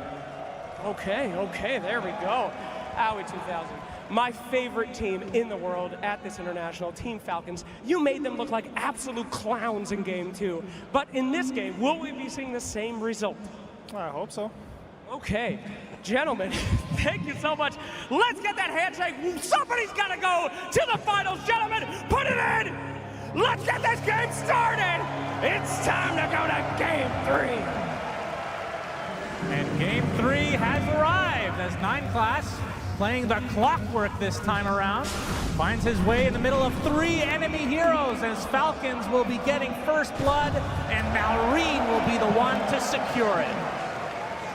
That is maybe the best possible scenario for Falcons. Yeah, it seems who like gets the first blood. Depending on your perspective between game 1 and 2, it seems like the starting conditions for Falcons have been getting better from game to game. First, they lost all bounties, then they lost 3 bounties in first blood. This time, they got 2 bounties and they got first blood. Oh my goodness. Actually, this time around, not starting off as a deficit is a good sign for them.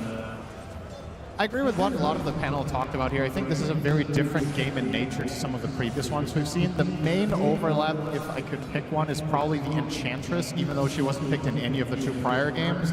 It's a little bit more of that Zeus style. Chen was banned first phase here, so Snake couldn't play it.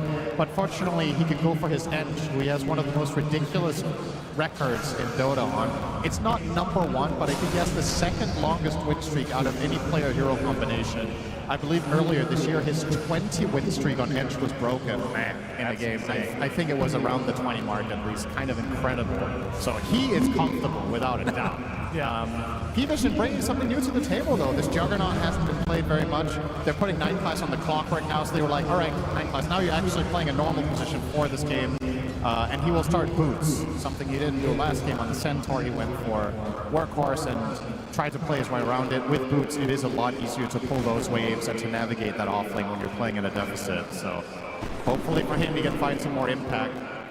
Yeah, He'll advise to fight Snapfire, though. I don't think they're interested getting in there. Well, Crit will be able to play this for I believe the 2nd time this series. He played in game 1, if I'm not mistaken. His 9 Class is going to be stealing some creeps. He's going to be taking heavy damage, though, from Crit.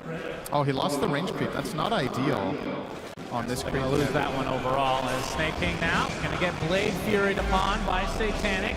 Will pop the Fairy Fire. Snake King going to continue to heal thanks to those Nature's Attendants. Amar will oversee operations. Yep. Does survive. He also killed the healing ward, so nice little bonus. I believe you did say that. I did not, but thanks for covering your bases. I was being generous. Oh, Malrine. What seems to be the tradition of this main stage has been Sand Kings have to miss certain stuns. It's a tax we have added to the game. Yeah, how does this matchup typically go? I mean, I feel like Sand King can draw against any hero.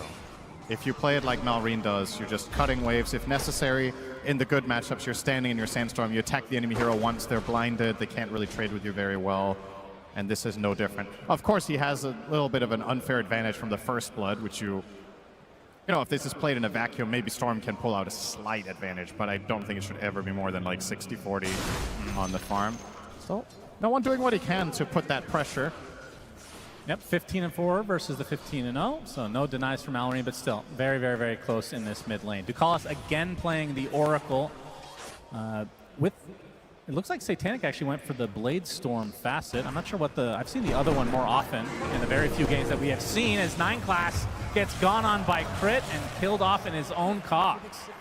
That is a bit unexpected, but I guess it was just a matter of time as he was continuing to steal those creeps. Level 2 Snapfire is really hard to pull waves against.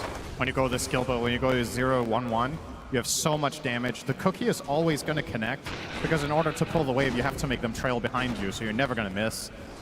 It's just very easy for crit here. Some nice bowling from 9-class there, a little bit of mana burn coming out.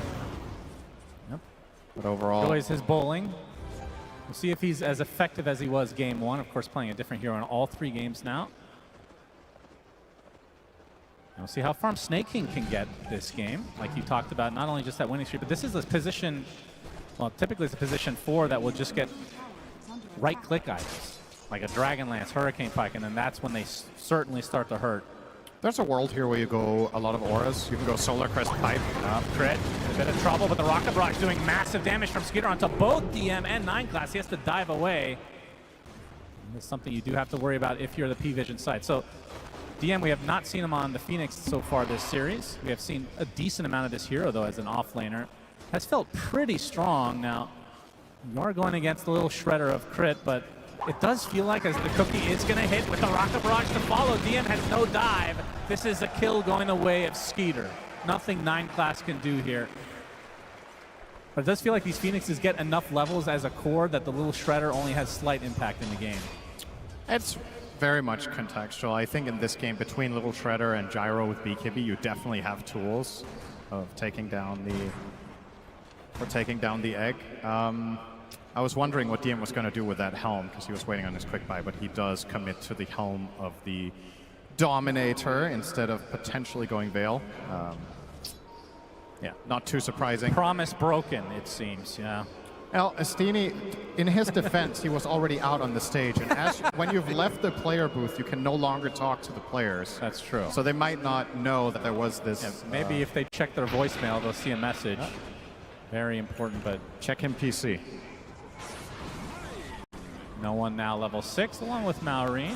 Are you expecting a slower start to this game, or like how does the Juggernaut play? Like you go for a farming item, and at what point do you join the fights? It varies a lot from game to game. I think there's it's a hard question to answer. Whoa, hang on. Oh, surprise! Storm got away. I don't know why I got excited. Yep. I think it's a hard question to answer about Jug, because a lot of how this hero plays very much comes down to how other lanes go. I think it's one of the less obvious carries. Because in my experience, it's small margins that you're making your moves on. Some other carries are just way more overwhelming level 6, and it's just obvious you want to go through the gate and put pressure, or others are way more passive where you're clearly staying in your lane and going jungle. Jug is a little bit of both, where if there's a good opportunity, you can play around it. But I think a lot of that comes down to how good DM's game is going to be. You want to rotate to a Phoenix that's ready to fight. Some trouble. There we go. No one shows up. The cookie. The Cog's actually on the outside. He gets hit by another one. A big dive coming in from DM, and they will clean up Skeeter. As 9-class, one more right click, so there is a trade of sorts, but Maureen actually walked up here, I believe. Late to the party. Yeah, a little bit too late to find a connection. No one is relatively low on mana, though. Oh, can Crit get this? He's going to try to go for the 7-minute There is no way he just walks past and gets this, right? 9-class makes his way close by. As he's not going to get it. Yeah, will have to back away now. In fact, might die for his troubles. Well, He's this is a level 4 4 versus a level 2. No one does have mana to zip up if needed, and he'll do just that. So Crit will be brought down. A good attempt from him. Tries to deny himself onto the creeps. Not going to happen. So that would actually have worked if he wasn't slowed by the fire spirits on his attack speed. Yeah, that's true.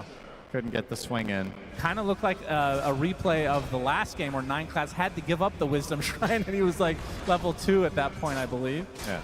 This is a better start for him. Yeah, for sure. He's going for the Tranquil Boots here on the Clockwork, so he will have plenty of resources to trade with.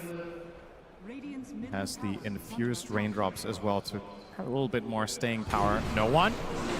Yeah, getting some damage here. Nice Cogs, forcing Crit back, so the cookie does nothing. Fate's Edict applied to no one. Reed did get the rune, though. I mean, that is one benefit, is the Juggernaut. I mean, he has Blade Fury for the BKB, essentially. Fate's Edict maybe for the Storm Spirit this game, but might have to buy it anyway at some point. Malrine is bullying down here. Really trying to put on that pressure. I say Malrine, of course it is a Mar.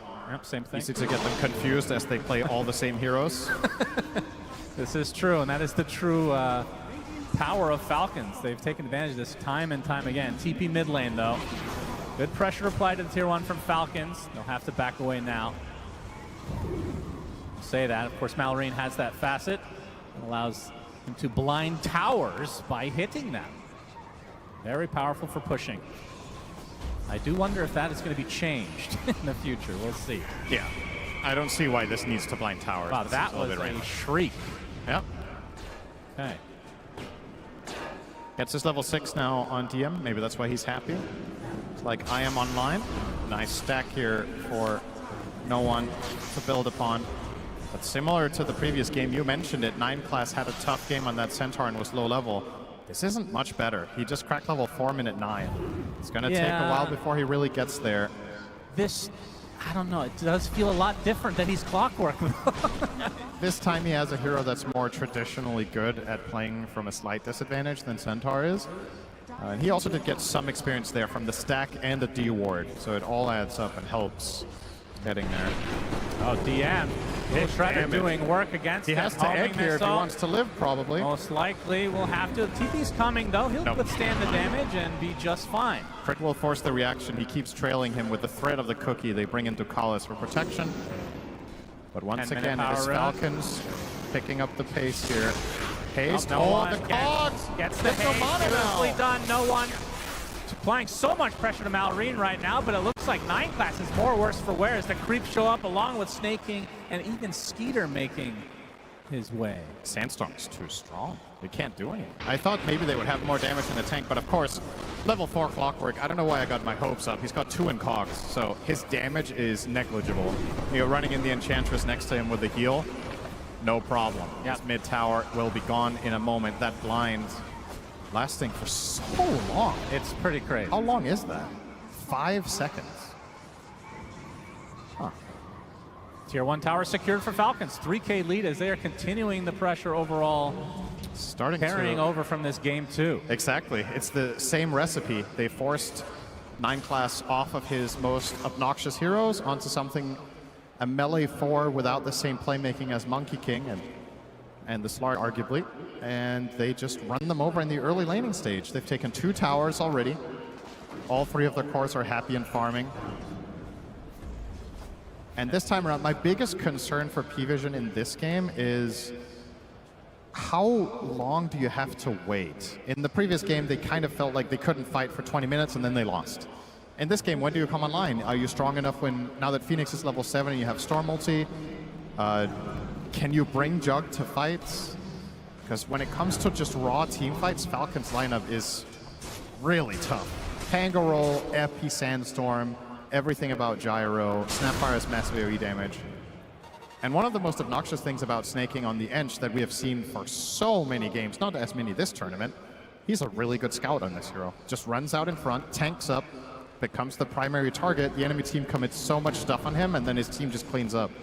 So how do you enter a fight correctly will be the big challenge here for P-Vision.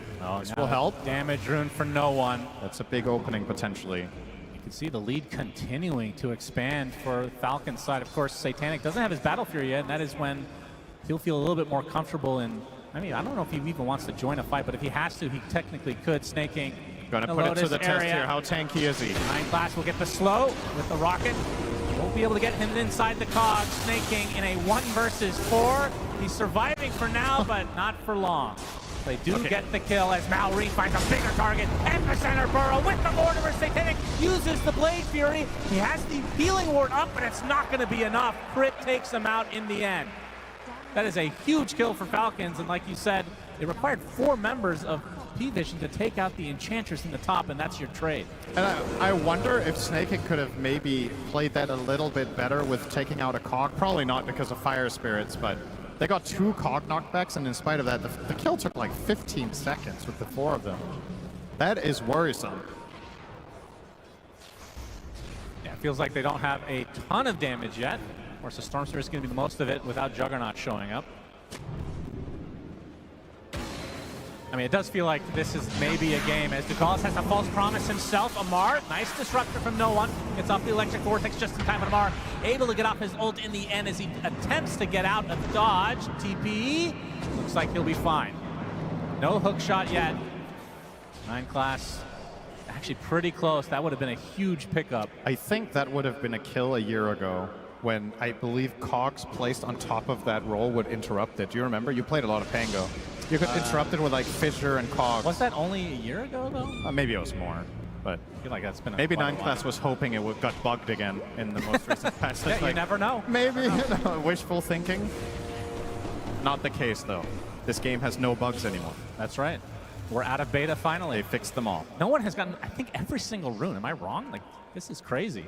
And They they haven't converted them. Yeah, exactly. They haven't been able to do much at all with it. 5K lead for Falcon. Skeeter on the outskirts of the map with his Crystallis in tow. Aghanim Scepter's going to be next.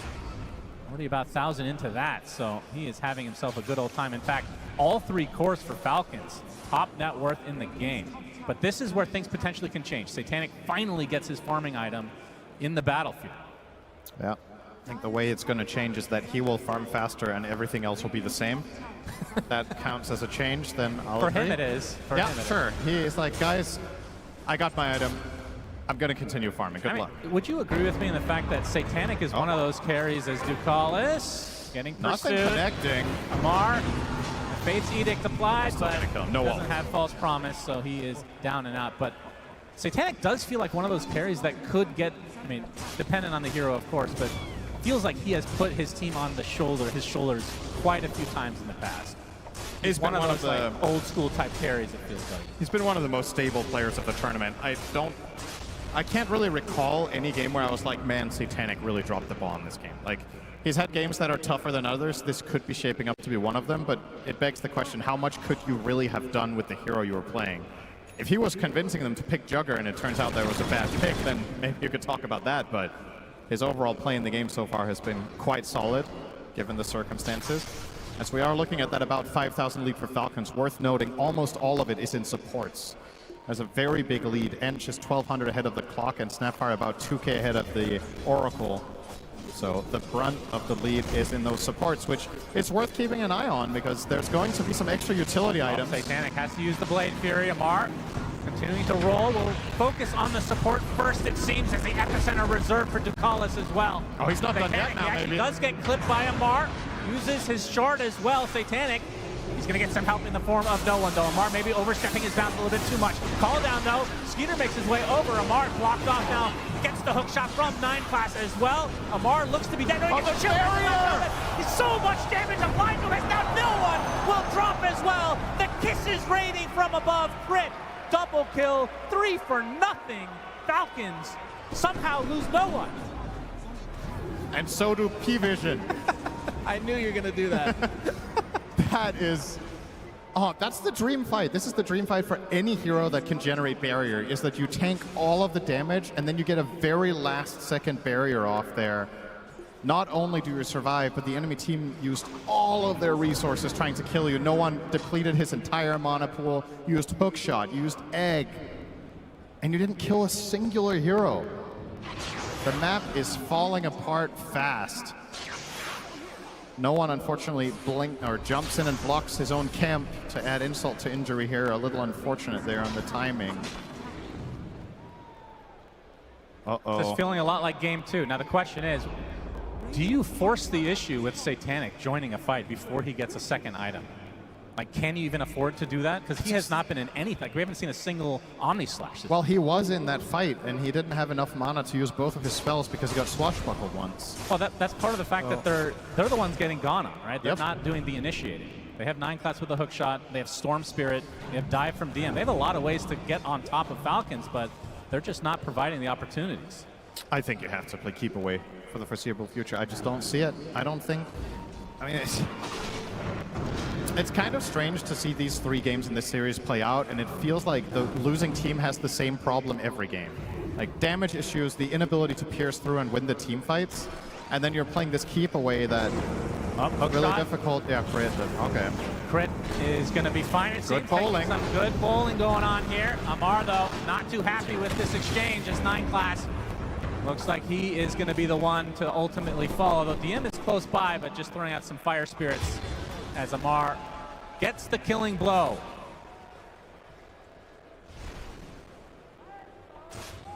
This is going to be Ducalis TV for the next 10 minutes. If you want to look at some riveting support gameplay as an observer right now, you follow the Oracle and you notice how close he stays to Jugger. He is going to literally just stand behind him everywhere he goes, because there's no better play.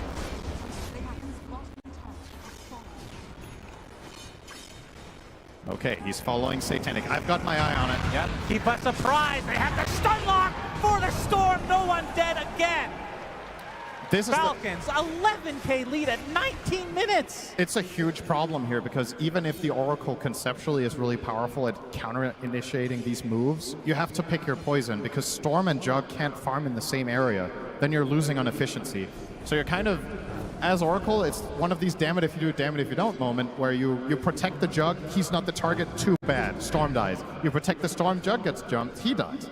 And there's no obvious way for Ducalis to know where Falcons' move is going to be, because they have no vision on the map except around the mid-tier 1 tower and at the bottom, which is not where they're farming. So every move Falcons is making is very untelegraphed for P-Vision. And as a result, it's very, very hard to play the Oracle this game. Man, look at it. They're 2 supports. The combined net worth of Ducalis and 9 class is lower than both enemy supports individually. Man. They are so far ahead on the supports. It's crazy. They're so used to playing with the Monkey King and Slurk. It feels like they don't know how to play Dota anymore. This is a pretty crazy state of affairs. It's honestly, it's a valid concern. If you get so used to a specific playstyle that is hero dependent, 9 class can play a lot of heroes really, really well. It's not like it's Monkey King, Slark, or Bust, right? We've seen him have outstanding performances on tons of heroes, but when you play that archetype strategy 8 games in a row, and then you suddenly get thrown out of it and things don't go according to plan, might take a little bit of warming up. Fortunately for them, of course, this is not an elimination game, so there would be another chance tomorrow if things go wrong. But P-Vision, of course, didn't come here today to lose, and on this game, they're not exactly doing a particular good job at avoiding that. Yeah, the shard ended up going to They're not going to get a wisdom either. I mean, the whole map is just on lock, right? You lose the shard, you're losing both wisdoms most likely, and you have taken 1 tower at 21 minutes. Maybe mid will fall here. I'm not sure Falcons really care that much. Well, Malrine seems to. He could deny Give them it. an inch. Just deny it to remove more gold. Yep, he'll do just that. And the question only remains for Falcons is, when is the first Roche attempt? I mean, their team is not crazy good at it, but it's okay. I mean, the Enchantress can slow it down. You got the minus armor of Little Shredder, and Pango pretty good as well. It's not that good at killing it, but it's really good at controlling it. Yeah. So if P-Vision do try to access the fight, as long as Ench is tanking, you're not really taking much of a risk. Snaking can kind of tank it forever. So, but not the plan here. They're hoping to find a lone Satanic or no one down here, but not going to be the case. They still get a good ward out. Now, no one might show himself on the next wave, which could be his death, or on the ward below him. He's actually playing pretty much perfectly around Falcon's vision right now, but he's not farming. Playing perfectly around the vision means standing still, so it's not very useful for the progression of the game. Satanic somehow is almost top net worth, though. Honestly, really impressive that he's able to find this space on the map. Feels like he always finds a way. But it comes at the cost of other heroes, and here is that anticipated Roche. Not really much P-Vision can really do about it. They can scout it with rockets all they want, but I don't think they're going to try to access it. No. Absolutely not. I don't believe we've seen Egg, correct? We have. We have? We saw the one Supernova when they tried to kill Amar. Okay. No, we haven't seen Omni Slash then. Okay, you're just going by 1 spell at a time and hoping you're right? That's right, 50-50. Aegis goes to Skeeter. How many buildings can they take with this? There's 2 tier 2s remaining, so I assume at the very least they want to do that. But how is their high ground at this stage versus game number 2, where they were able to pretty much take it uncontested? It's definitely worse. This time you don't have DK Chen, but you can... This is the type of game that could follow the classic Falcons recipe from a half a year ago, where you're just constricting the enemy team on the map and winning by 1k GPM. Because I think going high ground very early in this one compared to the previous one would be a mistake. I'm not really concerned about your ability to scale and your ability to win later team fights, but I am worried that if you go high ground too early, you could somehow lose a fight against a Storm buyback, for example, or going a little bit too deep, setting yourself up for Omni Slash. Just unnecessary. Just keep winning the map. Satanic working his way towards the eventual butterfly. They did spot him here, and you can see the scan now coming out from P-Vision. We'll have to get smoking to run away. Yeah, this is the state of affairs for the P-Vision side. No one is actually camping up. They might want to take this fight. I know that maybe Gyro isn't nearby, but he is. Satanic, he's going to show himself. Now we'll attempt to run away. Skeeter's trying to wonder if this is a trap of any sort, because they don't have to worry about like black hole, anything like that, as Amar won't find no one who will be able to TP out. So he's trying to keep things at bay from the P-Vision side as they push that top lane, which is the last remaining tier 2 tower.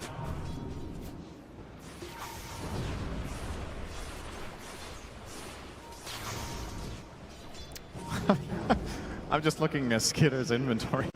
Okay, there we go. He swapped around. He had a backpack BKB instead of one. Oh. There's some efficiency there being lost. Doesn't matter, though.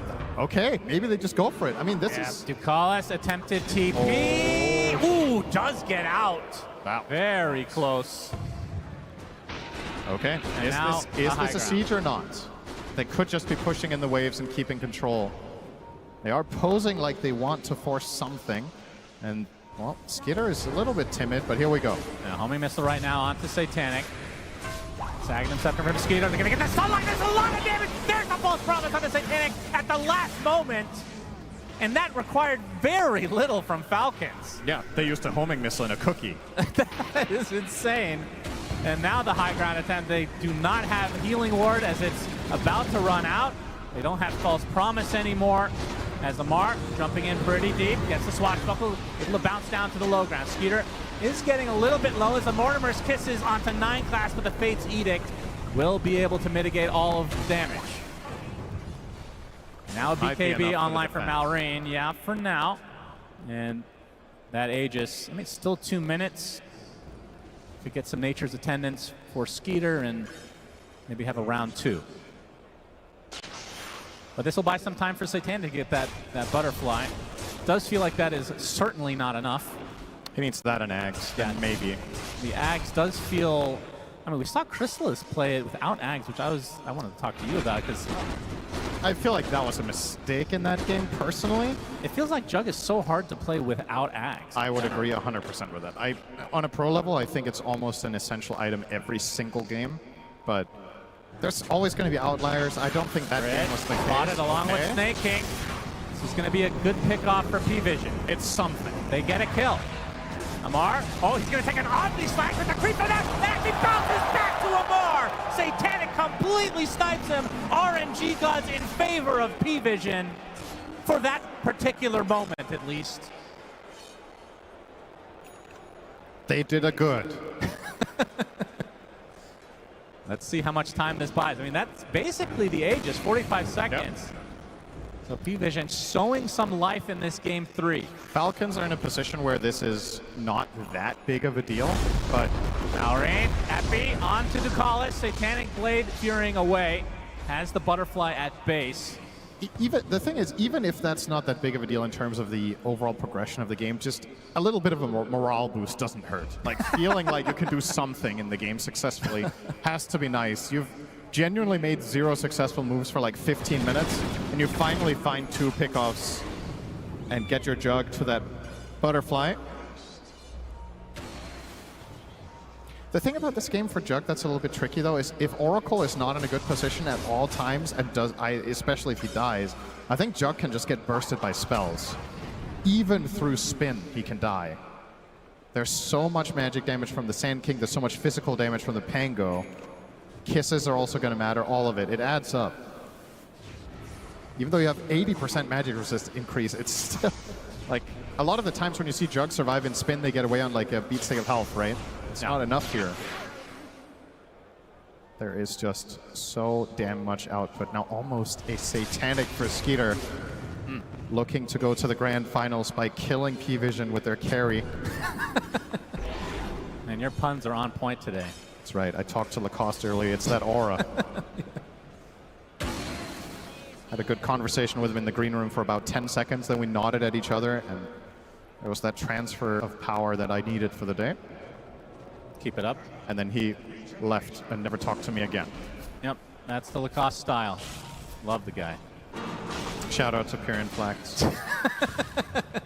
500 gold away for the Aghanim Scepter on Amar, and then he's going to go for the Ghost Scepter so he doesn't have to deal with the Omni Slash anymore, which would mean a Nullifier at some point will be needed for Satanic, but of course he has bigger fish to fry. He needs this Aghanim Scepter first. I mean, for what it's worth, P-Vision aren't losing anymore for a bit. They lost by, I want to say, 500 GPM for a 10-minute stretch. It's kind of flatlined now. Storm is going to get his BKB. Jug is going on his way to that axe. He's already halfway. You're keeping this afloat.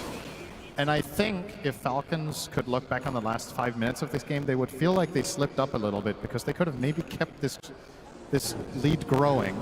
Right. So in relative terms, this is actually a pretty good 5 minutes for P-Vision that I would consider a clear win. Yes, you are behind, but hope dies last in this game. Oh, Satanic is spotted. Nice Blade Fury. They're going to continue to pursue, though, as Amar with the Rolling Thunder will eventually catch up. Ducalis is there. Healing Ward placed. They're going to get some more TPs potentially. There's the Omni Slash, so on top of Amar, and a lot of them apply to Amar himself, but the cookie's going to help him survive. Satanic does get the fall front of the blood, as no one will try to zip to kill off Amar, but this is not going to be enough mana. Amar, so much shield, so much lotus, he's going to be able to heal through it. No, does end up going down to be the cost of the Oracle, though, as Malrine. Big hook shot from 9 gets 2 stuck in the cogs. 0 follow-up, though. Truly unfortunate for P-Vision, but ends up being a 1-for-1. There's no one running out of mana, has to get back to base. It's another good exchange for P-Vision. Sure, it's not an overwhelming win, but it's, again, something. You just keep it alive. You don't have to win a big fight to come back in this game. If you can get even trades or slight victories here and there, we're approaching the point where Juggernaut can start actually becoming scary. The problem for this hero in a lot of the games that we've seen in the last half a year to a year is you kind of, sometimes your power curve is a little weird. Like you can be good in some lanes, then you enter this stage in the mid game where you're like kind of meh. But when you get to 4, 5, 6 items, this hero can be a complete beast. One of the few carries that can also kill a hero like Ench in a matter of seconds, which could matter here. We've seen so many games where Snake King ends up winning the game for his team by just soaking up abilities and not dying. Juggernaut, not a problem. He's going to cut through Ench in a few swings with the Axe, which is now complete. Yeah, Swiss Scotty Slash next. ready. So Malrine has the Ghost Scepter against the Jug. Amar, like we talked about, that's the next item for him. Does Juggernaut have to get, does Satanic have to get the Nullifier, or can the Phoenix actually get it? That could be a potential pickup. I think the Phoenix one is just too difficult to pull off. Like, you have to be able to be in range for the target that Jug is on. So realistically, he probably needs to get it himself if he sees enough of a problem. Malrine gonna be able to get the first strike onto no one, but there's the false promise, keep him alive. And the egg on the low ground, no one will be able to zip away safely. Big Omni Slash! Snake King is destroyed, but now Satanic completely isolated from his team. Burrow Strike now right on top of him with the call down to fall, but he still had the Blade Fury, and that's doing a lot of damage. Thanks to the fact that his Skeeter getting gone up by no one, he's dead! And now the Sunray healing everybody up to Mortimer, so double Burrow Strike, and now Falcons will be able to win the fight in the end. 4 for 2, it looked pretty good for P-Vision, but they just run out of steam at the end. Finally, an unpredictable fight. I think neither team really understood the state of the fight. They're just going in there, throwing in everything they had. The key difference maker in this fight is Snake King separating himself from the Gyro, eating the Omni Slash alone and dying. If he does not create distance from Skitter there, he just dies with Satanic ready. He would have had no target to hit. Look at this replay. So first of all, that Rocket Flare going to cancel off some Blink Daggers and the nice save from Ducalis, but keep your eyes now on the Jug. Gets off the Swift Slash, and then this Omni. If Snay does not get over here and end that Omni, Skitter is dead on the spot as well, and the fight is just over. Now instead, Skitter gets to get all of his output through, and tanking no one for a good amount of time, giving his teammates additional space that was needed. And the kiss is just beautiful now. Good spacing from Crit, getting a lot of impact out there. And the grand prize will be an Aegis, but this one is not going to go to Skeeter unless they kill it slowly. He's not able to take it.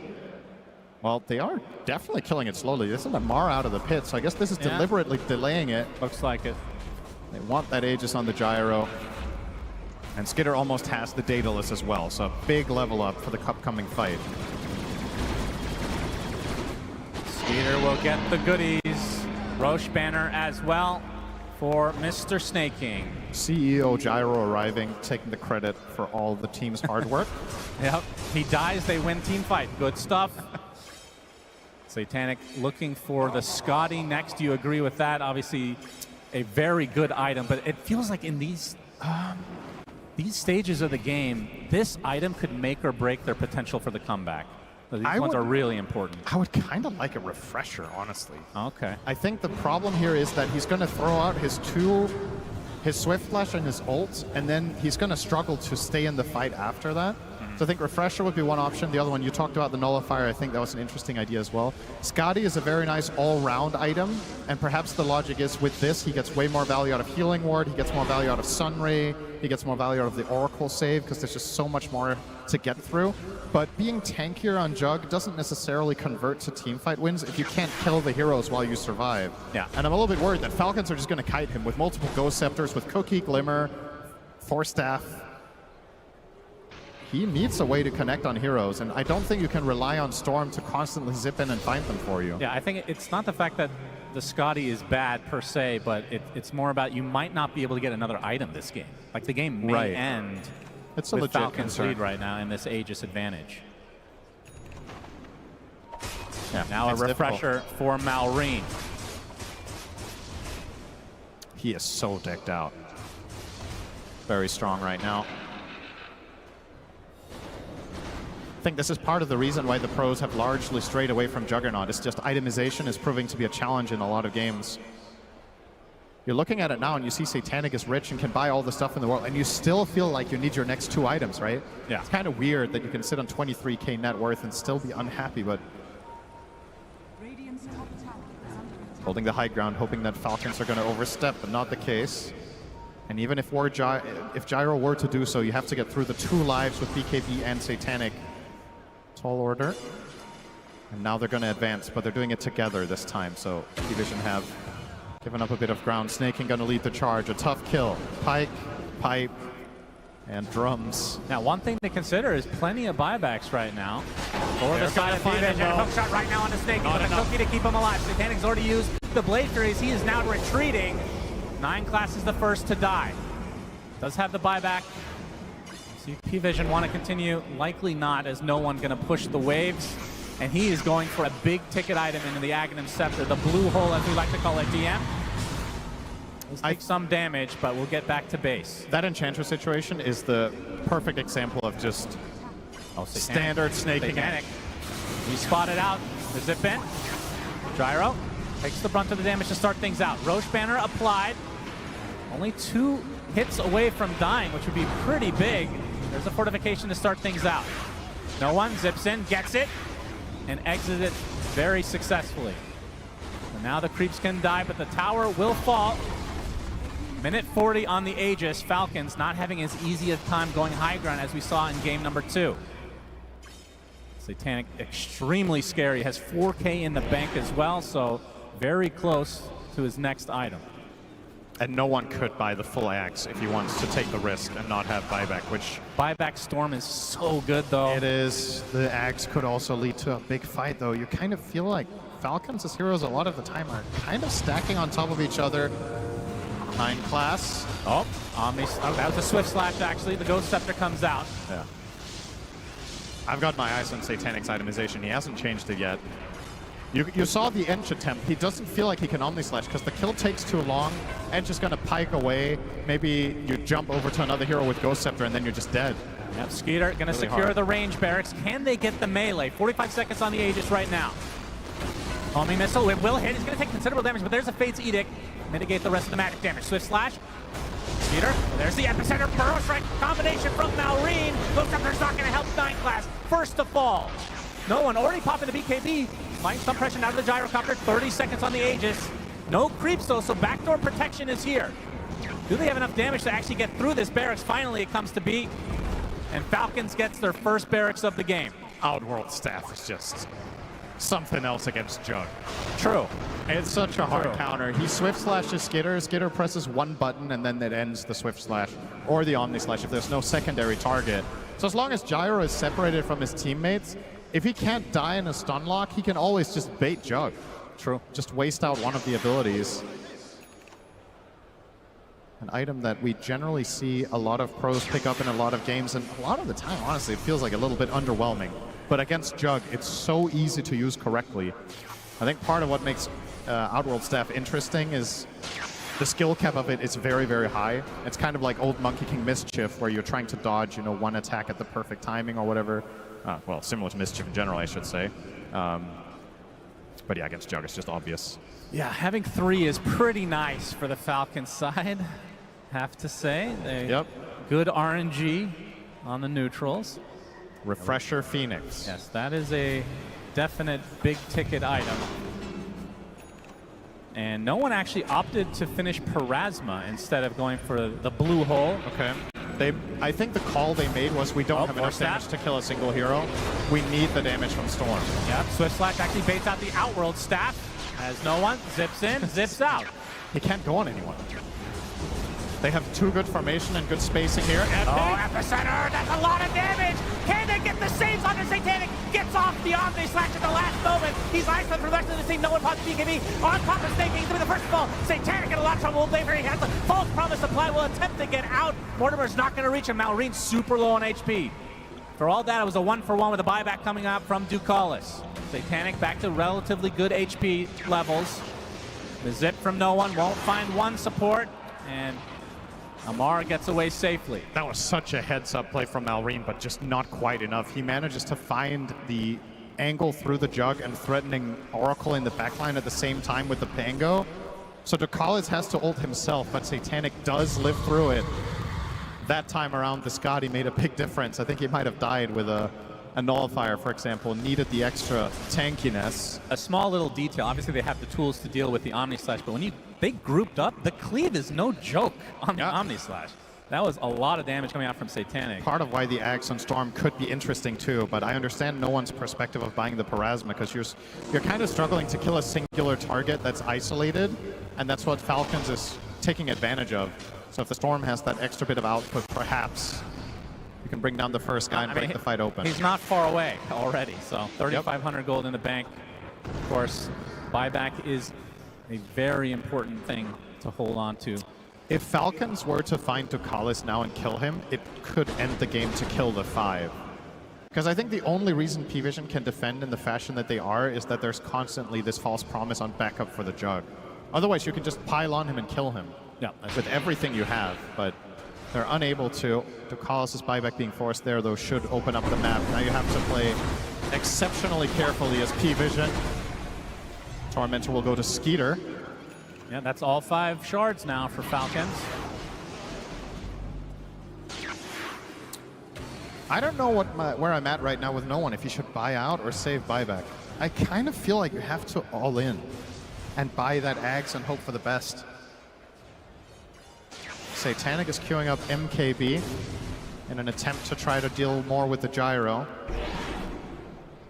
Guess you could make a case that Gyro is not your primary target this game and you're trying to break open the fight by killing the other heroes, but again, the problem, the Ghost Scepters, they got 3 of them, and Ench has Outworld Staff.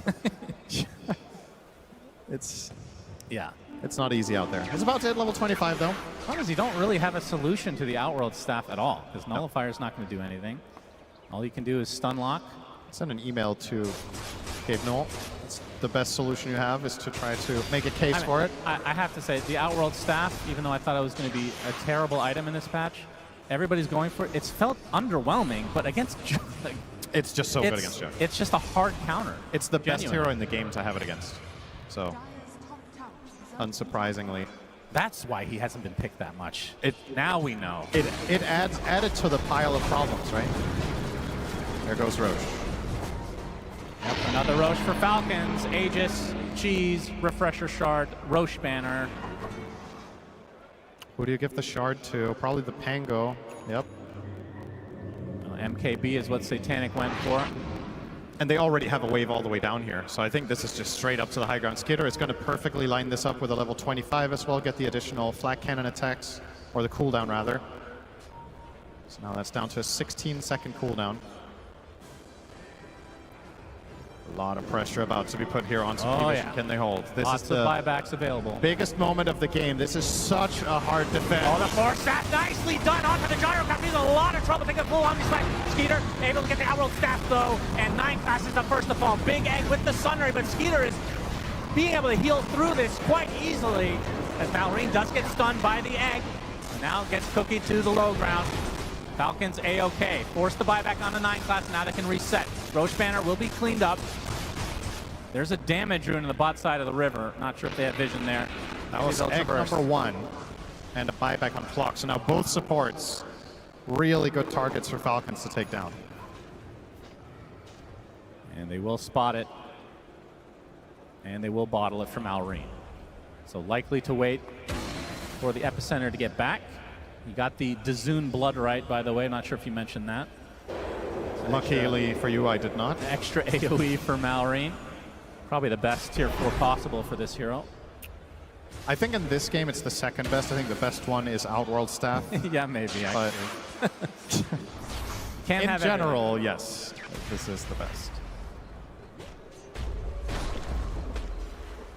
All right, well, no one. Yeah, definitely holding on to his money for this buyback, for this eventual push, this next 3 minutes that Falcons have to work with. He got his 25 as well. PV Vision, despite being 27k down, are starting to have a lot of damage, as a matter of fact. So now Jug is almost 6 slotted. The Storm 25 is a massive improvement. You got 2 Supernovas. The main problem is that your supports offer so little. I mean, look at the pitiful net worths in this breakdown. It's kind of unreal just how far behind they are compared to their counterparts. So they don't offer that much. The cores, even with this deficit, I feel like can put up a fight, but can you protect the supports? If they die first, the game might just end. 25 there as it well is. on Amar. There it is. Aghanim Scepter for no one. Blue hole ready to go. He has 2,500 in the bank, so buyback still intact. Skeeter now. They have the 1 lane. He's going to take the electric board. Has a lot of damage. Actually, he's dead. That's life number 1. Falcons need to be ready. Rolling Thunder coming. Malrine misses the Burrow Strike. Gets the Epicenter off though. Satanic easily be able to clear. It's a beautiful egg just in time. No one, they kill off the egg. Double kill for Skeeter. And now the pressure applied to Satanic. He gets off a big Omni Slash. Actually kills off Malrine on the other side of the screen. Somehow, a huge blue hole onto 2. And somehow PV Vision is defending. Snaky goes down to the blade form as Amar, the last remaining member of Falcons, will TP out. Some way, somehow, PV Vision defend. There's your damage. That bounce on the Omni Slash was absurd. He doesn't have a blink dagger, so I thought for a second that he blinked after Omni Slashing. That was very fortuitous for Satanic.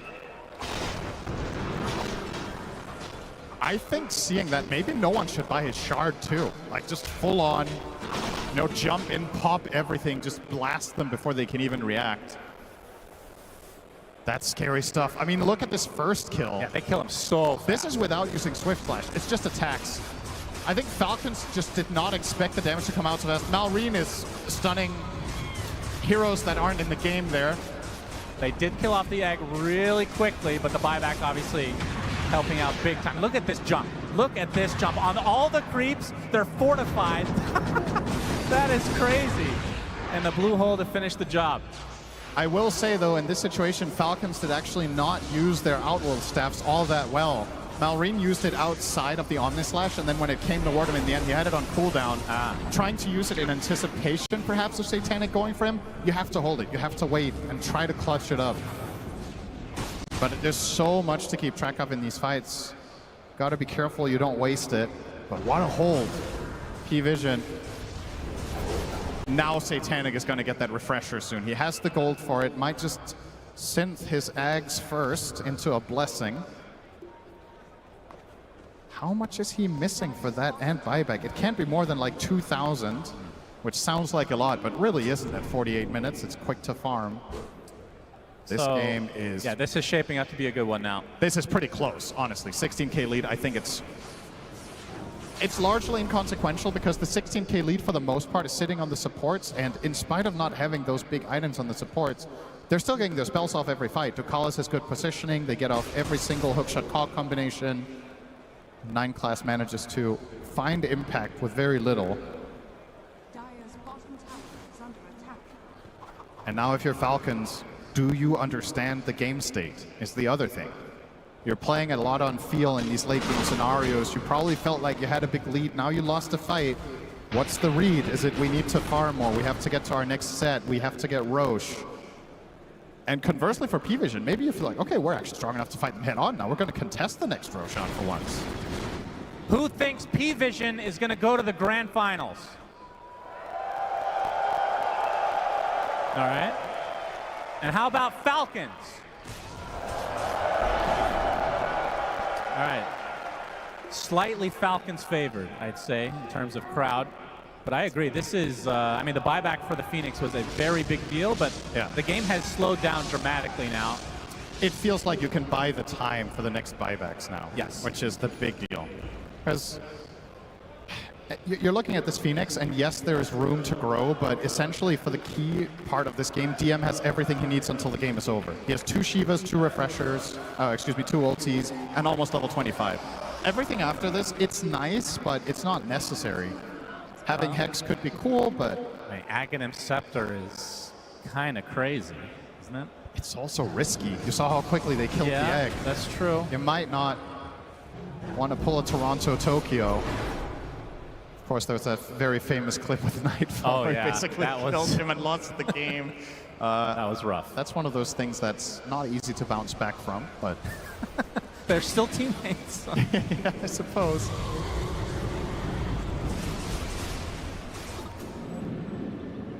All right, so looking at Skeeter, I mean, I don't even know what you can do here. You replace your boots, I suppose. He looks like he's going for Manta style, so to try to mitigate a little bit of the Omni Slash. Generate more targets for Jug. All right, I know we're not there yet, but I have to ask a question. Tier 5 items, do you keep the Outworld staff? I'm not kidding. You get Helm of the Undying if you get off. Well, okay. Well, sure. If you're going to get something completely broken, obviously. Yeah. Maybe you replace it for Sister Shroud. Oh, yeah. That's the classic. I think it's better than some Tier 5s in this game. But I would say, let's see. It's depending on the hero, you definitely want to get the Helm of the Undying, I think, on all of them over it. Yep, of course. Aside from that, Fallen Sky can effectively perform the same function, right? So that's also a nice replacement. Book of the Dead, more trash for Jog to jump on. True. I mean, you laugh, but it's queuing up Manta. That's the only reason. That is true. Smokes on both sides. Invis for Malrine. Another rune about to come. It will be Arcane. No one Arcane. Oh boy, he's going to start this out right off the bat onto the Sand King. Sun reapplied as well. Will burrow to the high ground. Gets cookied for safety's sake. Now, the roll was actually very deep for Amar, but doesn't look like Falcons want to pursue. They have that mid lane as no one. He's onto him. He is. He's getting low on mana right now. There's the epicenter burst right combination. Malrine coming in to get the bash as well. This is enough. There is no one. He zips away, but out of mana. On the line. The Mortimer's kisses, but the Fate's Edict will heal him. And now he is going to be A-OK. Can P-Vision now turn the tide onto Falcons instead? 9 class. Running up front, gets the cogs onto Snake King. Bounce left, right, and center. But Bambi gets away safely. Oh, that was really close for no one. He gets saved by the Fate's Edict. He gets a big Lotus as well, if not 2. That transfusion really helping, but nobody dying in that exchange. Amar with the bash into the Abyssal. The Fate's Edict supply, but now there's 3 members of P-Vision nearby. He uses the Swift Slash. Satanic still with his ult available. Has the refresher as well. They're going to back away. This is super tense. And now an Abyssal Blade finish from Malrine. They just want to bash, bash, bash Satanic. It is so hard for Satanic to use his spells correctly. He's playing into, let's see how it's that, 3 Ghost Scepters, 2 Lotuses, and 3 Outworld Staffs. Like, how do you use your spells reliably unless they're used on a stunned target? The risk-reward. Yeah, those Lotus Reflects can be crazy. brutal. Now with the refresh and the blink, perhaps he can just brute force his way into it. Roshan, a huge belch that everybody can hear as P-Vision attracted to the sound. Yeah, Battle Fury has been backpacked finally. As the Blink Dagger will eventually be a Swift Blink, but obviously wants to keep trying for the rune here, Satanic. It is a haste top, so nothing super consequential at this stage of the game. 3 gems in the game right now as well. So it's 2 Abyssals as well on the Dire side, so 2 times the lockdown in attempts to kill Jug. Effectively, their entire itemization is against 1 hero.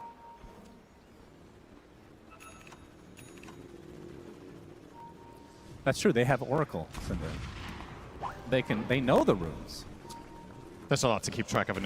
How dare you forget such a thing? A lot to keep track of in Pro Dota. Well, you say, how did I forget? It was Jug who went for it. Yeah, no, I know. That's the ironic part. How did he forget? 55 minutes in, smoke from P-Vision. They scan out as well, so they know Falcon's location. Snaking, a very good frontliner for a support. Yep.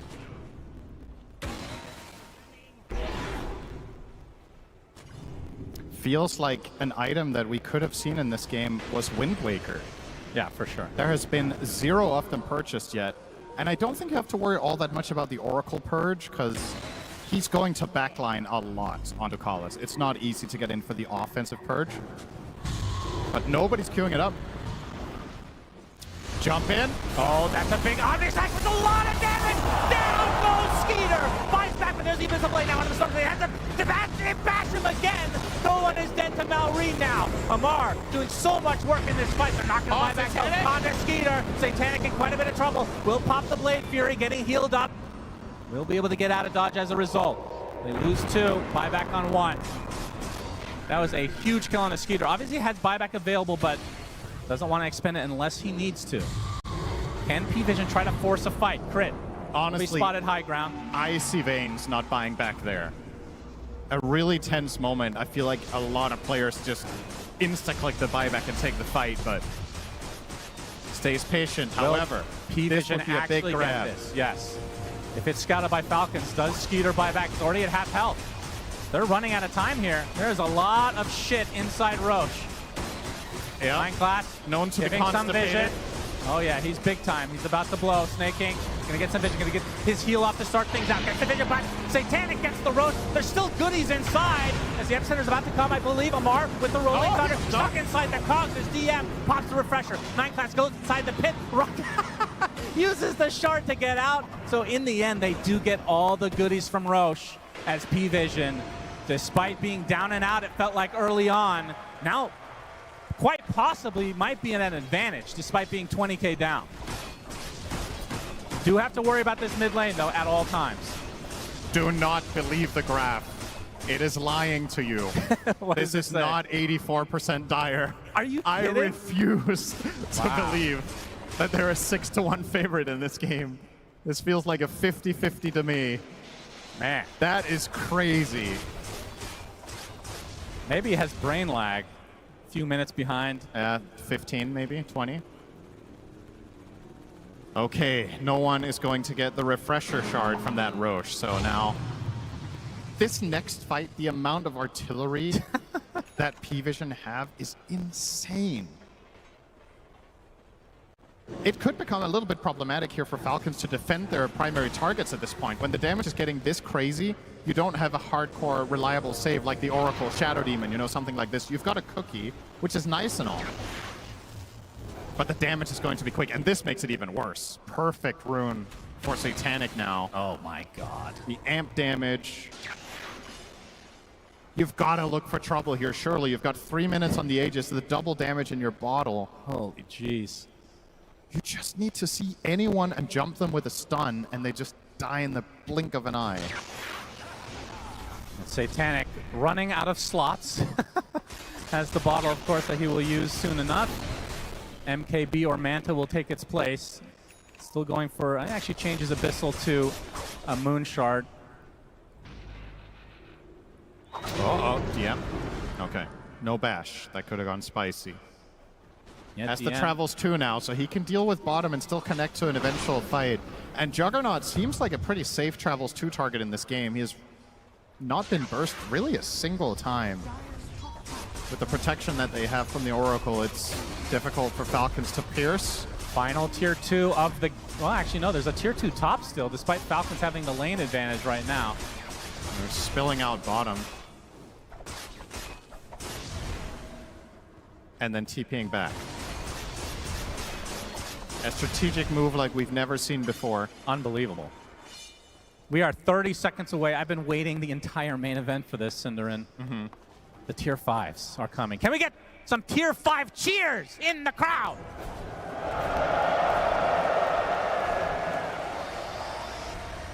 Who loves Sister Shroud? Okay, good. All right, very, All right. very educated crowd That's here. all I wanted to hear. That's great. Cinderin will not be happy with that until it is literally deleted. I know you. That's the thing about Dota players, though. Everybody hates or dislikes something. Skeeter, because the game has everything. Yeah. Skeeter buys the Midas so he can get a guaranteed neutral. But fortunately, we love way more. Isn't that right, Shannon? That's right. We love the cart. Oh, man. Let's and talk the about love, Centaur the cart love right is now. bigger than anything you would dislike. Grab ally and the cart. Yep, man. that's right. Neither of those heroes in this game, of course. That doesn't matter. All right, how many Helm of the Undyings are we going to see? Oh, yeah. That's honestly, that might be the story of this late game. It's so good for both teams, shockingly. Yes, it is good. Oh, my God. But against Jug. Satanic gets Helm. Yeah, but what do you He's thinking about it. Oh, he goes for Stygian. Okay, very, very confident young man. Audacious Stygian is a lot of damage. It is. It is a lot. Unrelenting Eye. Ah, interesting. Fallen Sky for DM. So more status resist for every enemy hero within 600 units, just trying to not get comboed, I suppose, on the Storm. Yeah, I think Unrelenting Eye is definitely an underrated tier 5. It doesn't sound all that sexy, but it's got to be good. It's just Helm of the Undying, though. It's super crazy. Okay, who can craft? Ench, Gyro, Sand King. Okay, all 5 of them on Falcons have crafts ready. Do they keep the Outworld staff? Another Stygian. So Skeeter and Malrine go Stygian. Okay. Very interesting. Amar cannot choose. He cannot choose the Helm. We see the book on Snap. Helm of the Undying on Helm. All right. Arguably maybe the least impactful one they can get because the spells that Snaking offers after dying are Yeah, another Helm of the less Undying critical. for 9 class, so 2 supports have it. This is a game where recrafting could become a real thing, though. Oh, full smoke from Falcons. They have 5 out of 5 tier 5s. They're not going to find any opening, though, unless they want to go straight for the base, which is obviously quite the risk. Oh, maybe an opening onto the Clockwork. Snaking going to be blocked off by the shards, though. BKB already popped from no one, applying all the pressure he can to Malrine, but he's going to be able to get out just fine. Satanic already used the false promise on him. He's going to put down the healing ward. Feels like a win for Falcons in terms of that small engagement. 9 class though, homing missile, swashbuckle to follow. That's a lot of damage from Amar. Using that ult as well, right on top of him. He's dead. Oh, Helm of the Undying is there with Malrine. Gets off the Episode and the Burrow Strike onto the Phoenix. Can they get the stun lock? Can they get the egg off? Yes, he does with the Sun Ray to follow. Do they have the damage to get through? Do they have the rack? Coming off. Bang on this slash from Satanic. The egg is killed by Echo. The reflected load X. And Skeeter now. They have the numbers. They have the numbers on the Satanic, and he's dead. Has the buyback, though.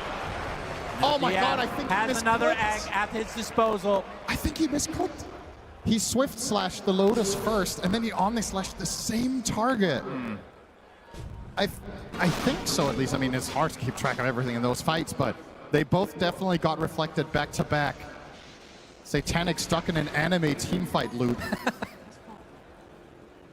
Nobody died. No one. Oh, no one. Able to zip out. They have the buyback on Satanic. They do not have one on 9 class, though.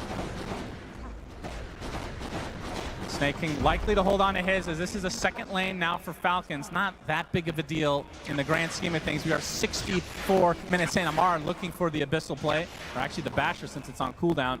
Still that tier 2 top, very pesky. They're getting it at 64 minutes. They had map control for like 20 of these. Yeah.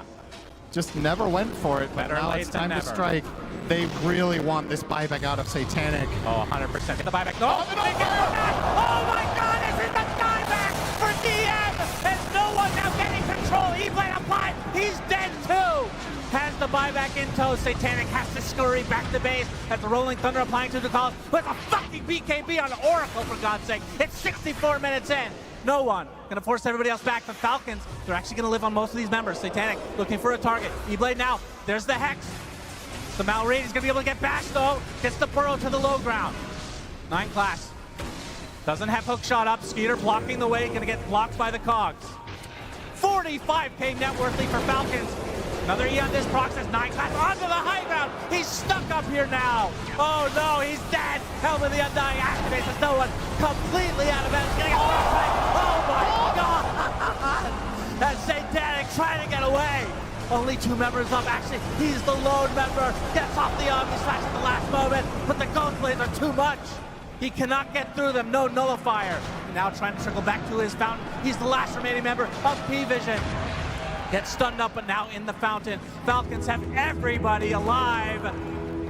As now Satanic buying the BKB for one last hurrah. Goes in for the back. That is a lot of damage, but now the E-Blade keeping him alive. Omni Slash reflected. He's gonna be dead. Satanic is down and out.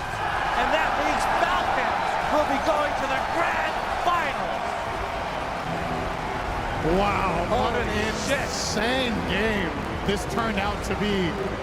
45 minutes ago, you could have told me this would be 30 minutes long and I would believe you. But P-Vision manages to stall it out forever. They get to their key items. I guess Amar has leveled up, not sitting and fainting at his desk after another late game scenario. I guess the first 2 games were not long enough for him to run out of steam and hit that fatigue stage.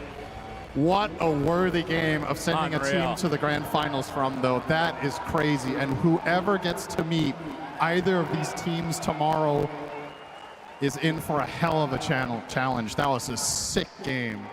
Yeah, I'm glad we got to cast one crazy game on this main stage as Falcons, they're the first ones to secure a seat in the grand finals here at TI. Like you said, P-Vision, another life in that lower bracket, and I guarantee you, nobody wants to face them, Cinderin. I will say, though, perhaps the good news for the opponents of P-Vision is Falcons have perhaps exposed a little bit of an overall strategy. I'm sure the panel will talk about this later, but yeah, for sure. Maybe this is an avenue that other teams can think about how to target P-Vision in the upcoming series. Is Falcons clearly figured something out here today. This game was really hard, but they did get it done.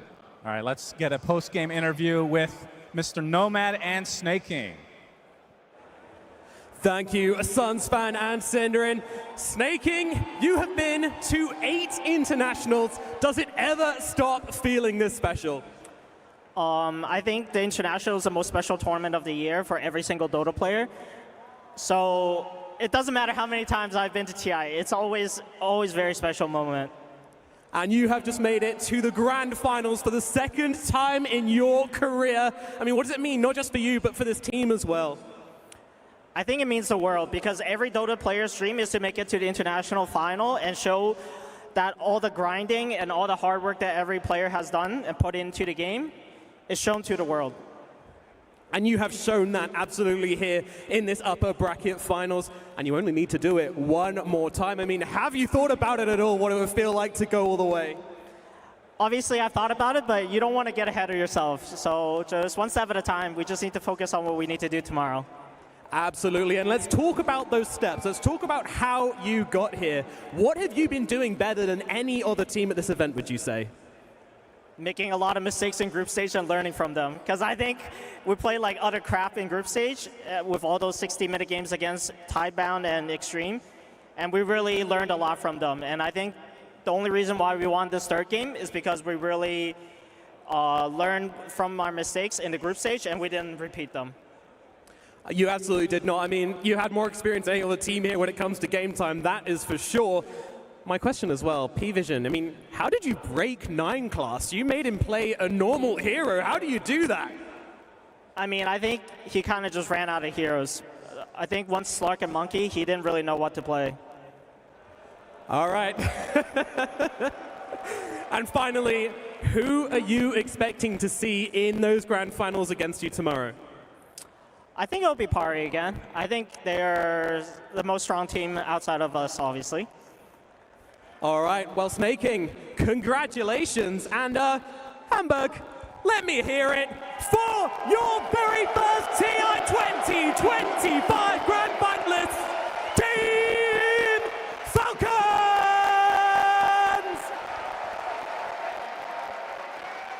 Congratulations are in order indeed. Falcons, your first team in that grand.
they make it to we'll find out. Their opponents surely have something to say about that. It is none other than Xtreme Gaming.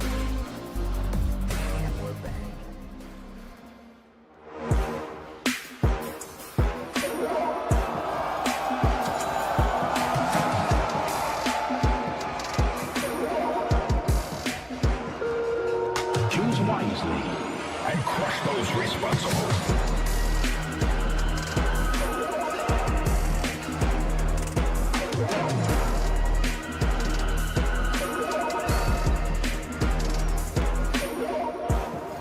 Xtreme Gaming!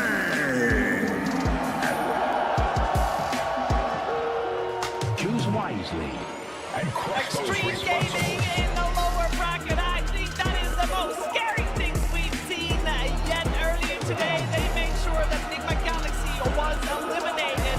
Can they continue their lower bracket run to reach the grand finals? But so many people were expecting them to be in already. We are about to find out, because previous time, Xtreme Gaming faced a team from Eastern Europe and P-Vision. They got O2'd, and it looked rough, Kezu. No, it looked real bad. I'm not gonna lie. But since then, of course, some time has passed, and I heard that they thought, some of the item builds weren't as good. They got a little bit exploited when it comes to the map play. So this is absolutely a team that I can see. They take a beating and they level it up. You have Xiao as your coach. You have very experienced players. If anyone can do it, it has got to be them as well. Yeah, even in that second game versus P-Vision, where they lost, they made really big adaptations in that game too from that game one. So they were already halfway there on that path of dealing with this meta of map play, of split push, of these Helm of Dominator creeps. And I think Xiao's cooked some stuff up from yesterday to today. I mean, we already saw the CK come out today. We already saw the mid sniper. It depends on how Xiao wants to approach this draft. Like, does he want to look at the tempo coming from GPK on the mid lane or Mira on the off lane? Depending on which one they navigate, could try and deal with in the draft, maybe some bans. I think that's when they have a game on their hand, right? Like, realistically, is BB as quick as a team as, let's say, P-Vision, right? I don't think they are. So I think the game should last a lot longer. We should see the real depth of both teams kind of shine.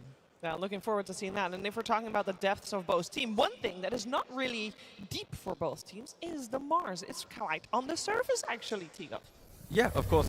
Coming into this TI, we do have some incredible specialists on the Mars. I did look at these stats this morning, so I don't actually know if it includes the XSS game he played, but that alone, we do have one of the best Mars players in the world, right, XSS. And I love the fact that throughout TI, both of Amar and XSS have played different styles of the hero as well. Like, some are playing for more, BKB, refresher, utility, going to the front line. Some are playing for other types of utility with Lotus. Like, it's really different types of Mars, but it is a privilege that we do have two of the best Mars players still in the tournament, and I honestly hope to see Mars here with XSS, because again, that game earlier, I don't think I got the clip for it, but it was just iconic. So good, some of these arenas. I mean, this guy's Mars has been famous for years, ever since he started playing. His itemization, like you're talking about, he has really clutch Lotus Orb, Lincoln Spheres, his spell usage. They're just very, very stable. This is an incredibly stable team. So I feel like they've got a pretty good shot in this series.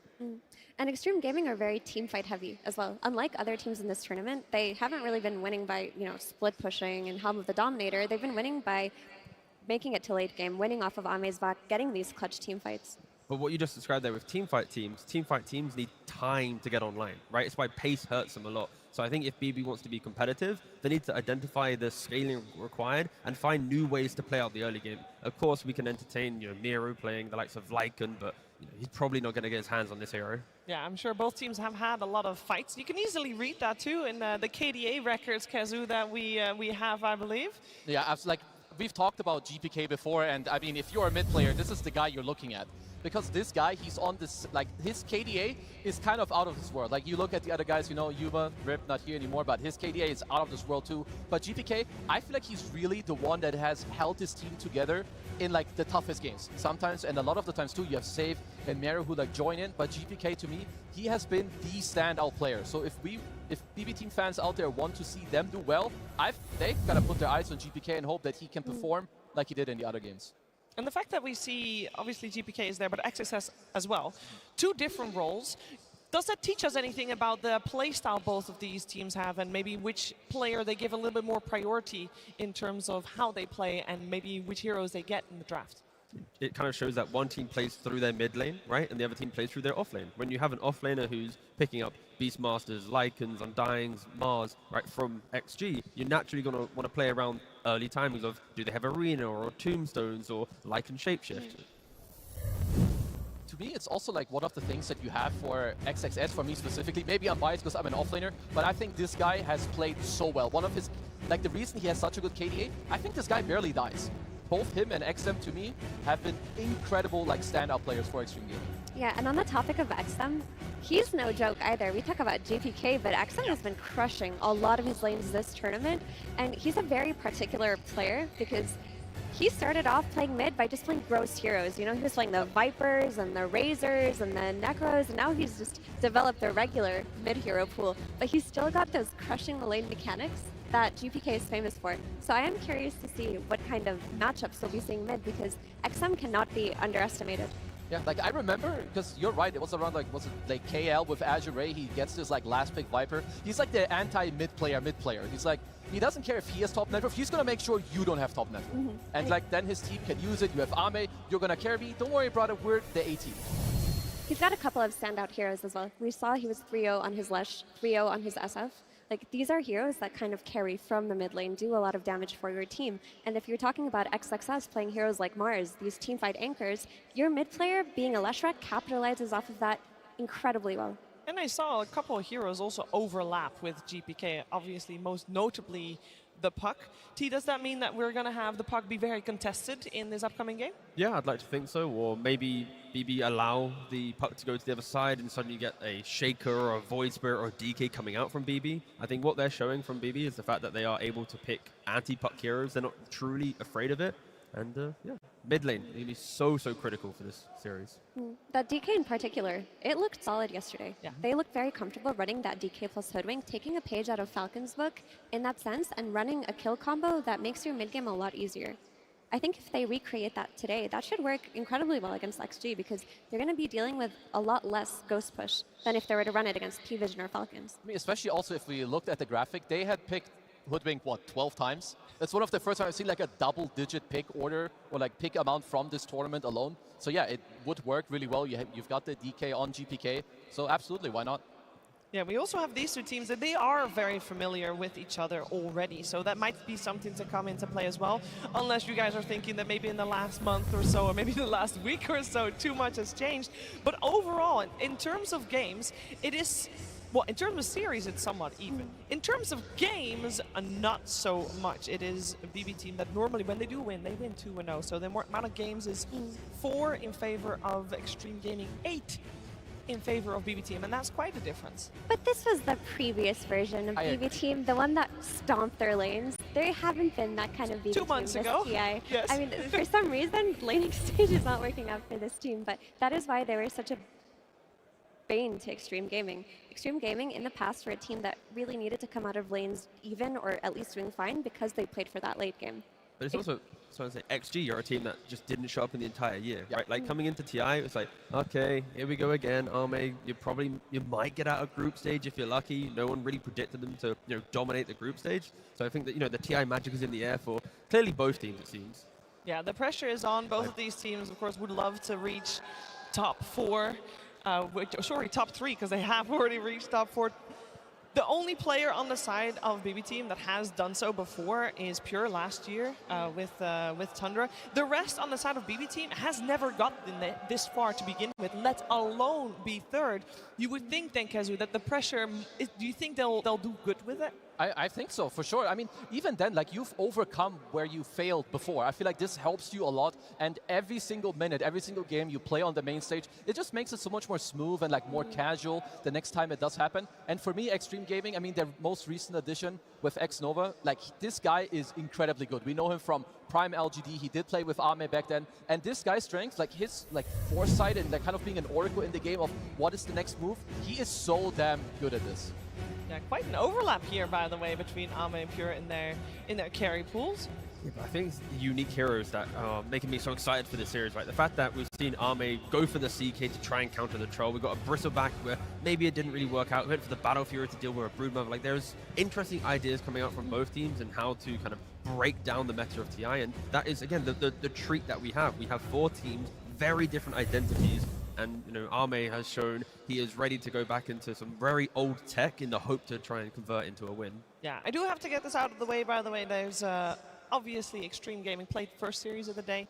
That was 11 hours ago when they started their game about it. What's up, T? I don't think it matters. Okay, good. Because behind BB is the entire crowd that supports XG. So they're going to be screaming at the backs of BB the entire time, potentially carrying over and waking up XG if required. I will say there was quite the difference in cheers. Oh yeah, like a lot. Yes, there's a lot of Xtreme Gaming fans in the arena, and that will amp anyone up. I will say that because when we saw BB Team face the previous crowd favorite in Nigma Galaxy, they were able to pull through as well. So potentially it might level BB Team up as well. We'll see how that goes, but it is indeed good to know that a fatigue will not play a part. If you've played loads of Dota games every single day, you're gonna make sure you're, they play like 17 hours a day at home. Like, who cares? Like, it's gonna be 12 hours here on stage. It's fine. The adrenaline is here. It's your friend. Quick confessional. I've played like 27 pubs once in a day before. Have you ever played more than 20 games of Dota in a day? Yeah. Yeah, on like if you're doing like some 24-hour, I'm a degen, I don't go to bed. Yeah, you. But follow-up question: is it in ranked? Did you start the day losing and then you had to keep playing? Like, what was this? Why did we play 20-odd games? Because we're freaks and we love Dota too. Wasn't there a crazy stat from Seb that he played 36 games in 24 hours? Yeah, but that's just Seb for you, bro. That is a unique player, that is for sure. That is for sure. I'm sure these players are going to be just fine with that. And I do want to touch a little bit more on the offlaners. I know we talked about XSS, but I do want to also focus on Miero, who is actually, in terms of TI plays on the side of BB Team, the least experienced player. He came top 8 in 2024 last year. I feel like he has stepped it up, Kezu. No, absolutely. I think this guy is also like, maybe even like the best form that he's ever been in, because he had a phase where he tapered off a little bit, but now he's coming back. And I would say they're both in a similar boat where they don't get the most resources from their team, but they still make it happen in like nearly every single time they do play. And we see here too, they have a lot of unique heroes to their name, Miro. Yeah, and a lot of these unique heroes that they have carried their teams to victory, right? Like we've seen Miro, when he gets his hands on the Lycan, for example, or XXS, the game changes entirely. But Miro, he's gone 3-0. Is it 3-1 now? Or 4-1? I think he won another game on this Bristleback, but he carries when he gets his hero. You look at XXS, he'll play that offlane Undying sometimes. He'll be like that big bad that his team rallies around really early on, then transitioning into utility where he can unsave Ame. They are very individual in this sense, but you are very right. They take a lot less resources than the rest of their team. No, I honestly hope to see Bristle, Lycan, or Center for him. These are the type of games where Lycan through map pressure, Center from scaling, and then the Bristle, of course, like you just mentioned, it's just chaotic energy. And any of these heroes will give BB a very good shot in this series. What kind of priority do we feel like they'll take in their draft in terms of roles? Are they going to try to get those offlaners first? Is there one player in particular, one role in particular? It will start with Hoodwink. Okay. If that's banned, then maybe it'll go towards offlaners. But from how they've been drafting at the moment, it's along the lines of Hoodwink or Shaker / offlaner. Okay, well, let's find out what's going to happen. And it is finally time to get into the draft of the first game. BB Team versus Xtreme Gaming. Game 1. We've got Xtreme Gaming on the Radiant side, BB Team on the Dire side. First pick to Xtreme, and Me's overall last pick going the way of BB Team. We'll see how that will go. A couple of usual suspects already eliminated in the sense that the Lycan is there, the Naga's there. The Mars continues on from previous series as well. First phase ban, Beastmaster, Shadow Fiend. And I will say, I feel like, we see that Marcy on the banning side of Xtreme, and we basically have not seen Marcy over the last few series, I feel. It's been kind of ignored, but they're putting it back on the map. Yeah, we've not seen it too much. Same with the Shadow Fiend ban. I don't know if there's much more that I should be looking into, because sure, you only have one ban in the second phase. Generally speaking, SF is good against like offlaners that lack armor, like your Bristlebacks, or if you really want to rely on Aegis. So I don't know if there's something that I missed the last couple of days in pubs, or if they're really just trying to protect something for later. Yeah, it feels like one of those type of bans where, like you mentioned, it's starting to set the foundation of if there's a Shadow Fiend and then they're flexing it, and maybe it's a carry and then dominate the safe lane. They also want to secure the rest of their draft. Yeah, I think that what they wanted to do was make sure that Xtreme doesn't get that mid hero that will counterpick those typical melee styles. You know, like the Earthshaker that just came out for Xtreme Gaming. With Xtreme, you can't take any risks. He's 3-0 on that hero right now. If you give him a lane for it, he will always pick it. Yeah, and we've got to see too, because we have seen the co-op response. So Xtreme Gaming, of course, they do take that out because it is one of the better responses. So I also kind of want to see where BB team do take it. They're not the most notorious Monkey King team, so maybe they'll just be like, sure, you farm, I'll pick something where I farm, so maybe they don't care as much about like the counter pick within the lane.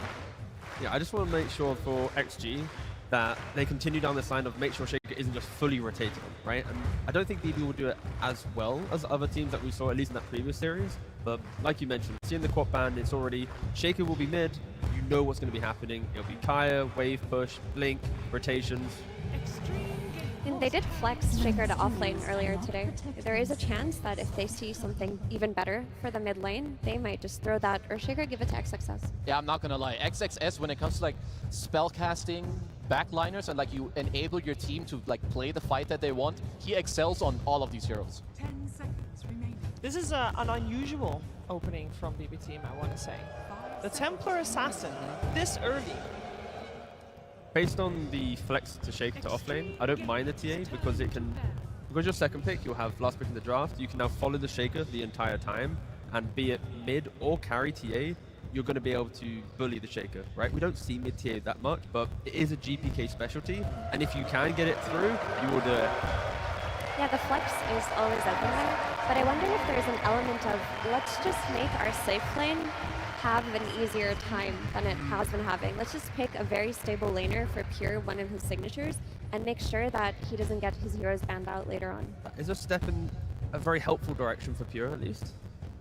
I mean, I like the safe lane TA a little bit more than mid, because I do think like when you, sure, it's a very good hero, it farms a lot, it does very well in those lanes, but you don't help your team very much. And I think BB team, they rely on GPK to open up the map, or at least be able to help you defend the areas that you need to play in. The only time that you could put the TA mid is your carry becomes very sacrificial. Like the only, realistically, you need like a Skidder style carry in that safe lane. Well, no surprise in the safe hoodwink. I'm sure that XG knew this was coming. BB team are very happy that they do get their hands on it as well. Now you just need your hoodwink kill combos, right? You know, your Centaurs, your DKs from mid, anything that can set up to take advantage of this hero's early game impact. So for XG, we're most likely just looking at their double support, something that they've played a lot. So they'll go with the Bane. I wanted to mention that they play a lot of ET, which would have been available in this moment. But you get the Bane Snap, two heroes that honestly can do quite a lot on the map, whether it is set up to be your 1+1 or the follow-up damage into the Shaker, and two different saves. And when you want to look at like the regional differences from our top teams that we have left, XG always wants stuns. They always want ways to take fights. And like you just mentioned, that layering, you've got the Cookie for a save, you've got Nightmare for a save, you then have Cookie for a stun, you have Grip, you have Slam. There's so many ways for them to save, kite, and prolong engagements that if BB mis-execute, TA can be quite a volatile here. When you blink in, if you don't have the pike and ways to disengage, if you're getting locked down, you can just get 100-0. Yeah, Pre-BKB, of course. By including Bane so early in your draft, you're making it an anti-carry draft as well. You're making sure that this TA that goes picked first does not go unpunished. I would say it's kind of a crazy silencer game, if that's something that BB team would want to look for. You're good against both the subs, you combo break Earthshaker. But then if you do want to put your TA safe lane, I would say it's fine, like it's pretty good. With the Storm too, I feel like the layering would go well, but otherwise if they want to go for comfort, I think the Katomi Disruptor and Naga, they both look so damn good, and there's nothing wrong with those on this stage either. I loved watching Katomi play the Disruptor. Yeah. I feel like there's this kind of aura around him that if the game's difficult, he just tells his team, guys, no matter what, once I get to blink Aghanim's, I will find that static stomp, I will find that time to have that turnaround potential. Are we surprised at all that they are no longer keeping the TA as a flex? No, not really. Like, it's two good lanes against Shaker no matter what. Storm mid v Shaker and TA safe lane like we already mentioned. I just want to say this is the first Storm Spirit game for GPK this tournament. It's one of his signature heroes. It's one of his most famous heroes over the years, but we haven't seen it yet this tournament. They took a page out of PVision's book a little bit from that first game that they had versus Falcons, where they put the Storm mid, they get the Oracle to secure the runes, and they just play around him. It's very clear here that BB team are wanting to play through GPK this game. Which is honestly very interesting. I do like the Oracle pick here. Uh-oh, we've got well, you've got AM against at least Oracle and Storm. Don't deal with this hero very well. I would say Hoodwink is like so-so. Yeah, TA can tempo, but, you know, giving Ame your 18th pick in a game where you're setting him up pretty well, yep. I'd be pretty happy if I'm XG. What are the big offlaners, though, to deal with the anti-mage, right? There's Night Stalker, there's Slardar, there's Axe, right? Blink Blade Mail, Happy Days. Night Stalker's already out. Yeah, yep. LC, Huskar if you're Falcons. That's true. We'll see. On the other side, we are, of course, looking for the bans. The BB team will do, mostly also for XXS, assuming that the Shaker is going mid. Do you still want to place the Shaker mid with the Storm there? Or you want to rotate him? You definitely can. I think there's not a real issue with doing it. I mean, the good thing is you have the choice. I'm trying to think. So you know that the TA is safe lane. I think a different hero would pressure the TA more. Yeah, I think for XG, Shaker goes mid, find the offlaner, right? Create tempo, like you're saying, pressure that TA. Shaker will go 50-50 with Storm. It's whatever, right? Storm will hit some creep, you play for Rune, you know, life goes on. But I think if you shut down the TA, if you bring life, and also it's an independent offlaner around minute 4-5, if things are to be tri-laning into Angemade, take some fight there, you can free up your support. So I think a sturdy offlaner is critical for XG. I'm kind of trying to think of what that would be, because a lot of the heroes that I could think about that kind of like own TA quite hard in lane, or heroes I would like, they don't like Oracle too much. Like some, you know, Darkseer would be kind of cool, you get a lot of auras, it's cool stuff for you, but Oracle makes that a lot harder. They do so long to ban out the Shrek.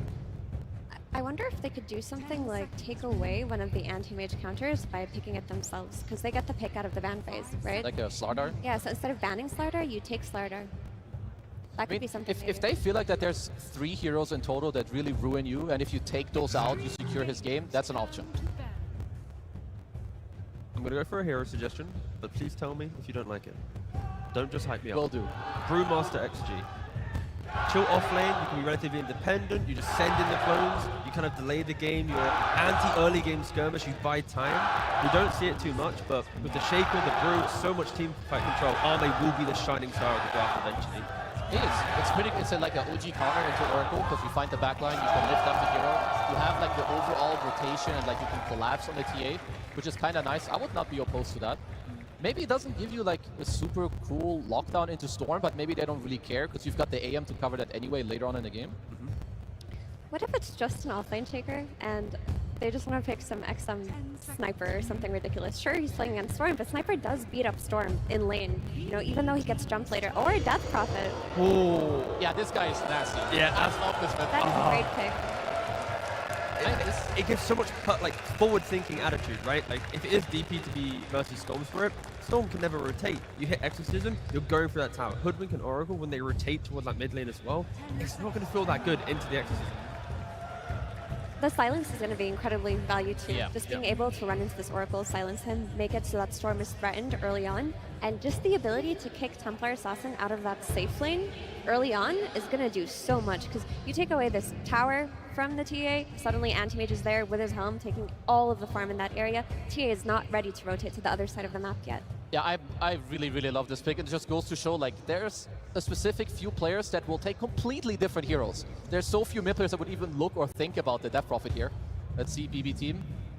Just a classic old chill Sand King. You know, you get your offlaner, you get your Blink Stun. I will say, like, after XG banned out those 2 heroes, they should be quite happy to see a Sand King. I don't mind the Sand King for the fact that Miro can go very quickly for Blink Dagger, and when XM's going towards hands with Exorcism, if you do get that blow up, if you do get that 100 to 0, it kind of buys time for you to then smoke up, go find an anti-mage, get a kill. But it is, if you miss that spell, if you don't hit that 100 to 0, you're going to feel really bad into an anti-mage. It's like anti-mage versus Sand King, also a pretty good lane for the anti-mage. Yeah, your lane is miserable Yeah. with Sand King here. Yeah. Like, you're putting him into a losing lane. You're basically saying that, okay, our supports are going to play with Storm Spirit. We know where the runes are spawning. Let's just throw a Sand King into the triangle and hope he catches up.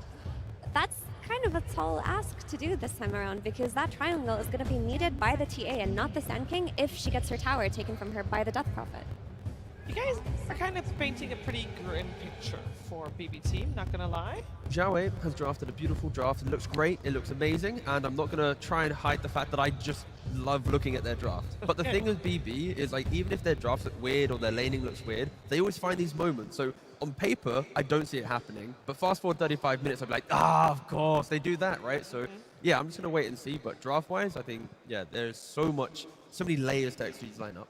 I mean, the advantage in my mind that BB team should have is potentially some of the lanes, like if GPK lanes goes well, first Aegis should be there as with DTA, but I'm on board. I think that XG found a really good way to slow down what BB team wants, so I feel like the director kind of cooked this game.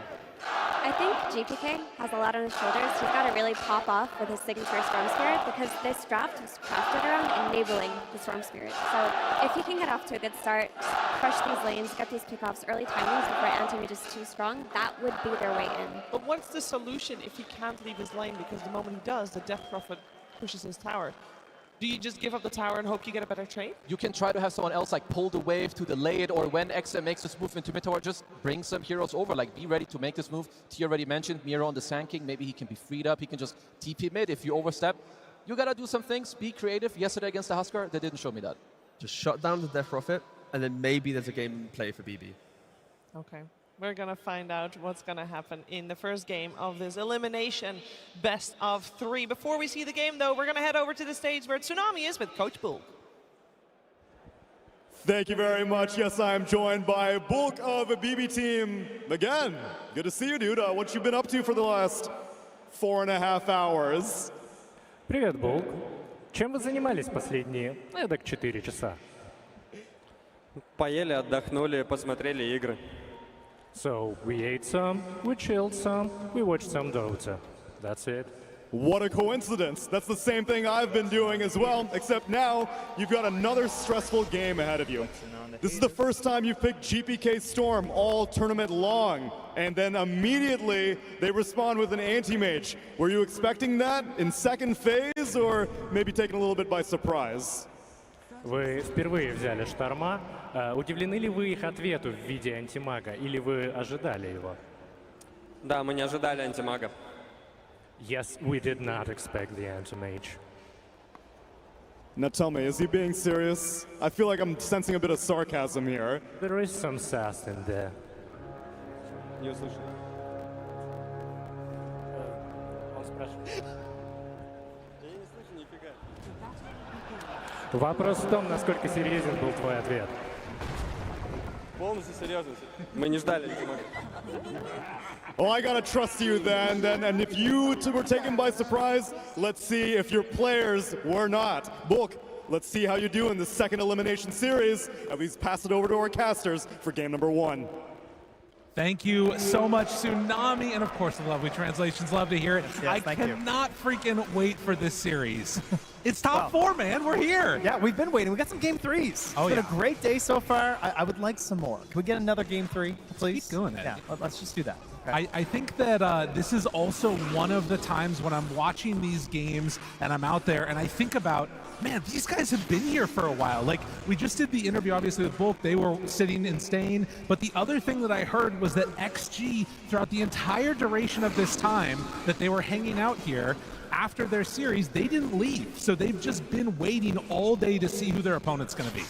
Yeah, keep an eye on the game, see how everyone's doing, and you know, there were definitely some questions heading into some of those games. For quite a while there, I wasn't sure who they were going to be facing either. Oh no, I was like for sure that it was going to be Heroic facing off against them, but in the end it is BB team that end up taking it, and we're going to be facing off here in this one. And it's also a really interesting moment because you take a look at this matchup, BB team, P Vision, you know, you're up there also with Falcons. These squads have been in the top 4 9 times throughout this entire year.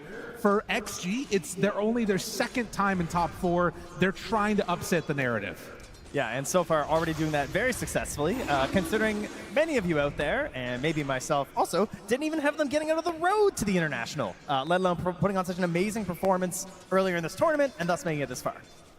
Well, it does mean that we're going to be treated to an absolute banger here, I am sure, as already a Death Prophet coming in mid. I was wondering. That hurts. Yeah, that was a nice little uphill miss there. I was wondering if we were going to end up seeing the Shaker bit pushed over and towards mid, but deciding to put it on XM, a hero he is somewhat known for playing it on. And an XXS is going to be the big money maker on the Earthshaker this time around. Yeah, XM is bringing out a few of the hits today, you know? We got the Sniper coming out here. Maybe the Viper later, perhaps. Oh. You know, if we really want some dirty XM. But speaking of the hits, speaking of signature heroes, I always say, if you're in trouble and GBK's on your team, you break that glass in case of emergency and you pick up the Storm Spirit. He really is just a phenom on this one, and so far already taken a few hits from the Death Prophet, but you can see sitting pretty in the laning stage. Of course, the big question mark is going to be how do they deal with the elephant in the room we haven't been talking about it yet, Ame on Anti-Mage in full anime mode here in top 4. Yeah. Well, there'll be plenty of time to talk about him this game, I'm sure. One way or another, you know, either winning or losing, the game often comes down to a lot of conversations about what is Anti-Mage doing? As you are pinning a lot of your hopes on this hero, but it is certainly a favorite for Ame, so not too shocked to see him play it here and getting it in this matchup that the hero does love, as he gets pressured under his tower right now by a Sand King. Getting some good early harassment in there and making things a little bit uncomfortable. Can see Save just throws out a few of these little buckshots at him and forces back. And actually even going to glyph the wave here. This is over towards mid happening. Ame is somebody that's a little bit vulnerable on that anti-mage here in the early levels. Yeah, you can see GPK getting in a little bit of trouble there. The Siphon coming up, but head the distance. And yeah, I mean, Death Prophet, like you said, a hero that XM certainly has played before, but not a hero we've seen a lot this tournament. Definitely, I think the first time we've been casting it, so it'll be interesting to see just, you know, the classic is just how much are you getting out of each exorcism. And that was a big one. Pure's Courier goes down. Was a very tough situation there. Or was that Ame? No, Ame's just coming on out to him. He's going to be fine. I think for me, speaking of someone else we haven't talked about this game, one of the best individual performances of today was Xingqiu on Snapfire earlier this morning. I feel like he absolutely dominated in one of those matches, so I'm sure he's feeling very good being back on this. And likewise, I mean, it was XXS as well, right, when he was playing on the Shaker. So they've already kind of warmed this up and are feeling very good about this. Right. Well, and that's going to be the other thing to watch for is obviously when, you know, XG was playing before, they had that tough series against P-Vision and able to come together and put some solid results in this morning. But BB Team, a very different type of opponent to be playing up against. And want to see if they can sort of push this to the more late game scenarios. Obviously going to have really strong team fight around this Sand King too if Miero can get off to a hot start. And already you can see across the lanes, they're eking out just a little bit of an advantage. Yeah, I think this morning XXS had a 10-minute blink. It was like right around the 10-minute mark. He busted it on off lane, which is just crazy. You can't really assume that you're going to get that again. Xingqiu also just had an insane amount of kills that game, so not off to such an explosive start in this one. Well, still 0-0 at 5 minutes. And not a whole ton of roaming around. You got a freaking Oracle support here.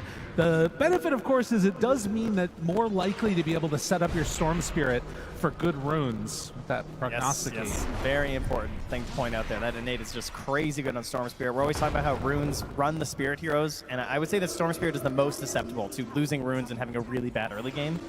But here it is, the first Exorcism forcing down this tower. They've got supports on each side.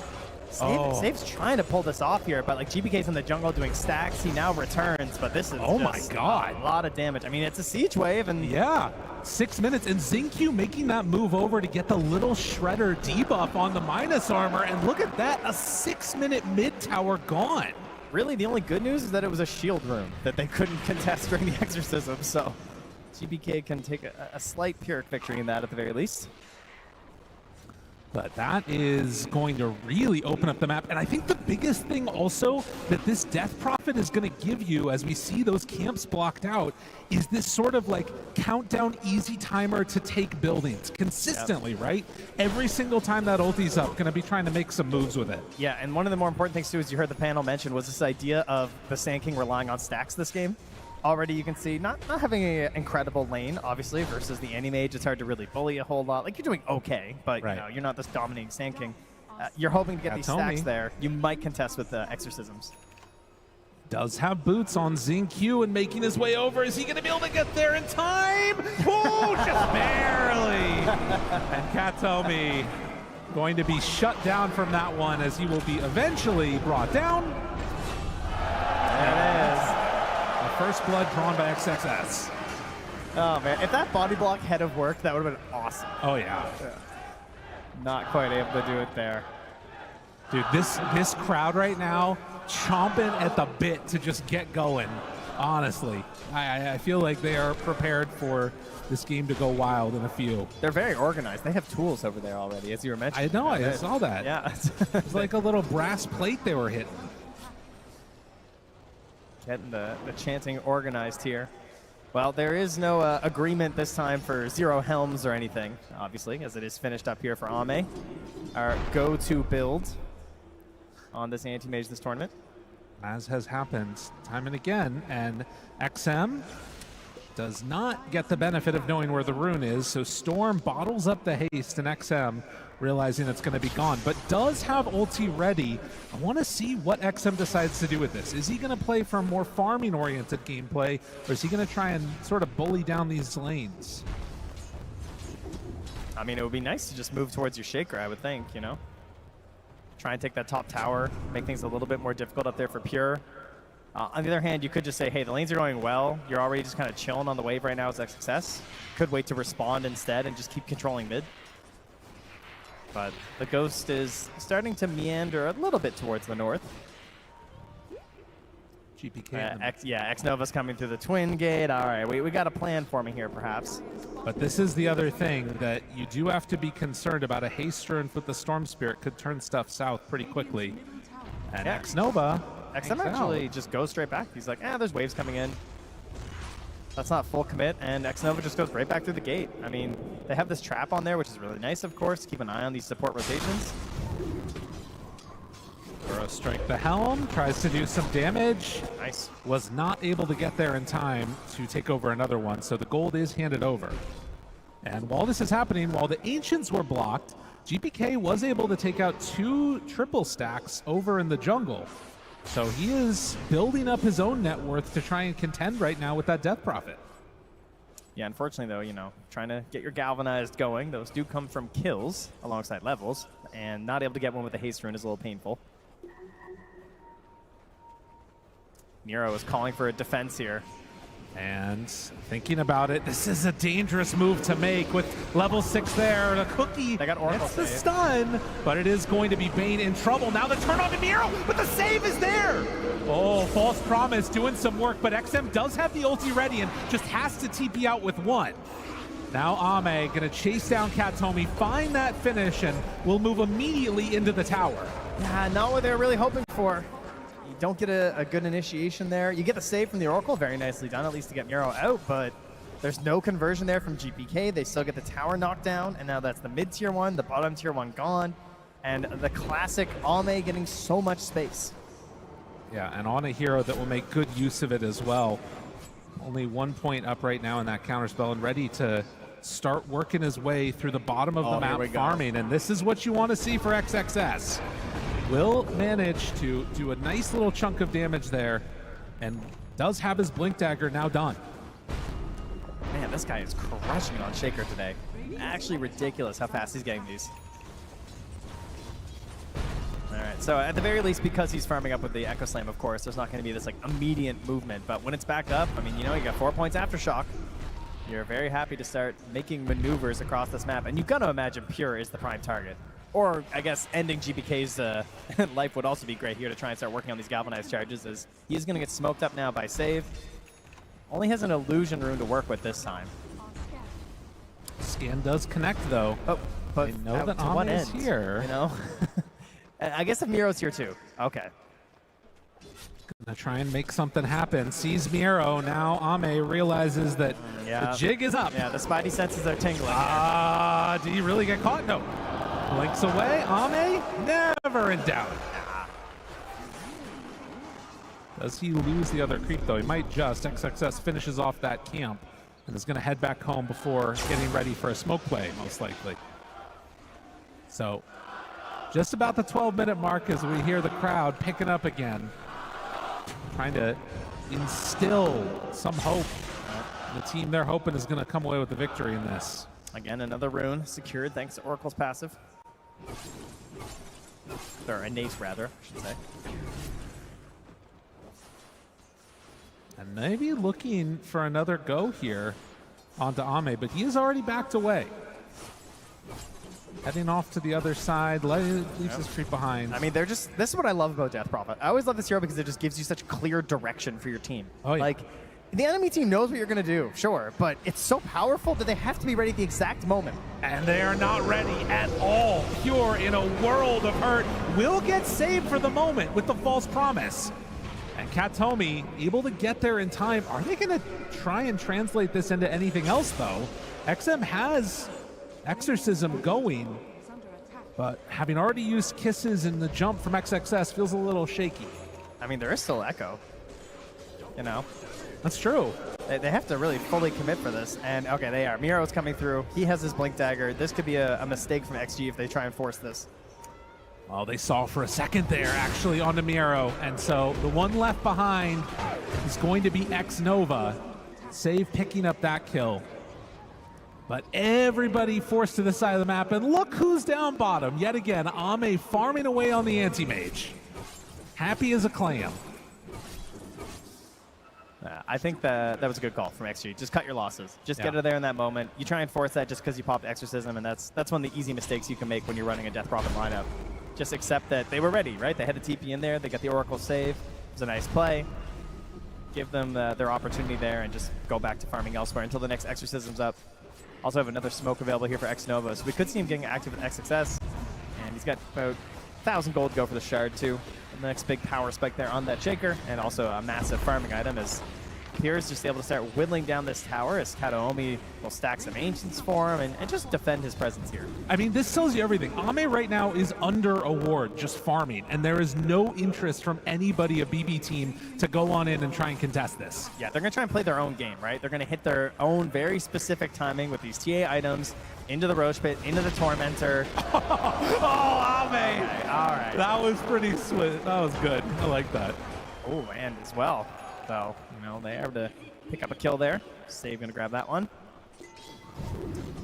So X-Nova brought down again, just like before, in the top side of the map.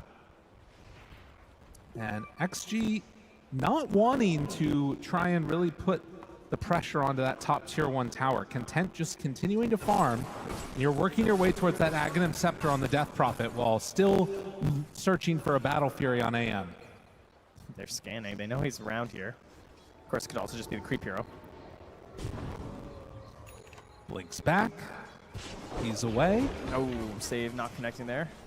And of course, immediately unsummoning it by grabbing himself the Dark Troll Summoner for Ame. I mean, this is the other thing, is that, like, even any of these little plays that you make for BB, it's very possible that you just, like, use up your mana pool if you pressure too far on Storm and then just explode on a mana void. This ward here.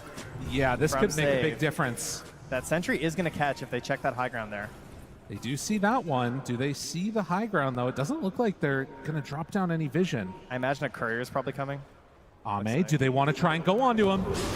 Boom, forward, Burrow Strike, Bushwhack, is it enough? Yes! BB team managed to find the kill onto Ame. Great vision. That's what it comes down to. And now? GBK, I mean, I wonder where the rune is. XM, they set up. XXS doesn't manage to quite find it. Oh, he gets the regen stolen away. Yeah, XXS steals it right from under his nose. Barely able to survive there. Kataomi, of course, ready with the ulti, but hoping to not have to use it. And Ame's still dead from there. 5 seconds here. And that's another Exorcism that is not progressing the state of the game in a positive way for you as we get closer and closer to this timing that BB team are trying to hit. It'll be the Deso, maybe waiting for the Shard a little bit there, but mostly just like Deso into Tormentor, into TA Shard, into Roche, use the Aegis as your defensive tool, go forward, right? Yeah, talk about Death Prophet giving you direction in terms of being kind of a laid-out plan for how the team's going to play. You can argue that a TA lineup is very similar in that regard. And they're just living down here. This BB team lineup have full vision in this area. X-Nova is going to throw his body at him, spot save, and they just back away. I mean, this is really, really good positioning and just being a bully on the map, making things uncomfortable. Yeah, this ward's been really bad for them. They're going to find it now, though. And yeah, X-Nova was like, dude, they got a ward here for sure. So he throws his courier up. Do not know if they'll find that other one that they placed down bottom, and I believe Save can go for the immediate D ward if they feel so inclined. Yeah, a bit of a sneaky one there. Battle Fury done. for Ame. After the Helm is going to back out and try and farm in the safer places on this map. BB team in the meantime, smoke up in mid. Man, they really feel like they have tempo in this one. Like I just don't think, I don't think XG have much more to give, right? The X system starts to fall off a little bit here. Ame's a little bit behind. They haven't been finding these smokes with XXS or getting out aggressively on the map, so they're still very good at counter initiation, for sure. But I think it's going to be BB team pushing here. Xnova breaks the smoke. And so every time one of these jumps happens, they end up getting punished.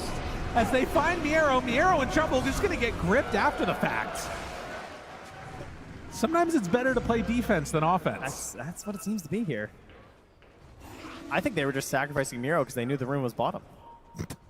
Yeah, GBK's just sending them in, but trust me, it'll be worth it, man. I'll get an Arcane rune, it's going to be awesome. So how much is this like a scary AM game if he can hit his timings? Because obviously we know the TA timings of the Deso and everything else. What about Ame in this game? Oh yeah, he's going to show up eventually. If it happens, it's going to be great for XG. There's a reason they're going for the Anti-Mage, right? It just makes it such a hard game for GPK. He's played a very specific way. He does have his BKB finish, so he is respecting the very possible facts that can happen in this one versus the Anti-Mage. He knows he kind of needs it. And he also knows his role, right? Sometimes a Storm, you got to carry a little bit. He's got a TA. Yeah. So she's got that mobility to jump in with you. You just need to make sure that you're getting the grabs and you're able to get multiple moves through the fight to give this good vision for the TA to perform the task that she's trying to do. Well, Tier 1 tower goes down in the top lane as Pure come and invades that Ancients area. But, are they going to try and get mid before they get Tormentor? It looks like it might be happening. Yeah. All right. I mean, they feel pretty confident right now. And on the side of XG, being somewhat willing to step on over and contest this for a moment. The fissure connects. Pure will stick around and get the last hit on the tower. All right, any smokes? Who's got the smoke? All right, Xinq's got one. So are they going to smoke up and immediately run to the Tormentor? That's the question for me here. Because you've got great team fight, right? You have Exorcism up. You have the Eggs on Death Prophet. This is your fight, right? This is before the BKB. Oh. This is before the Aegis.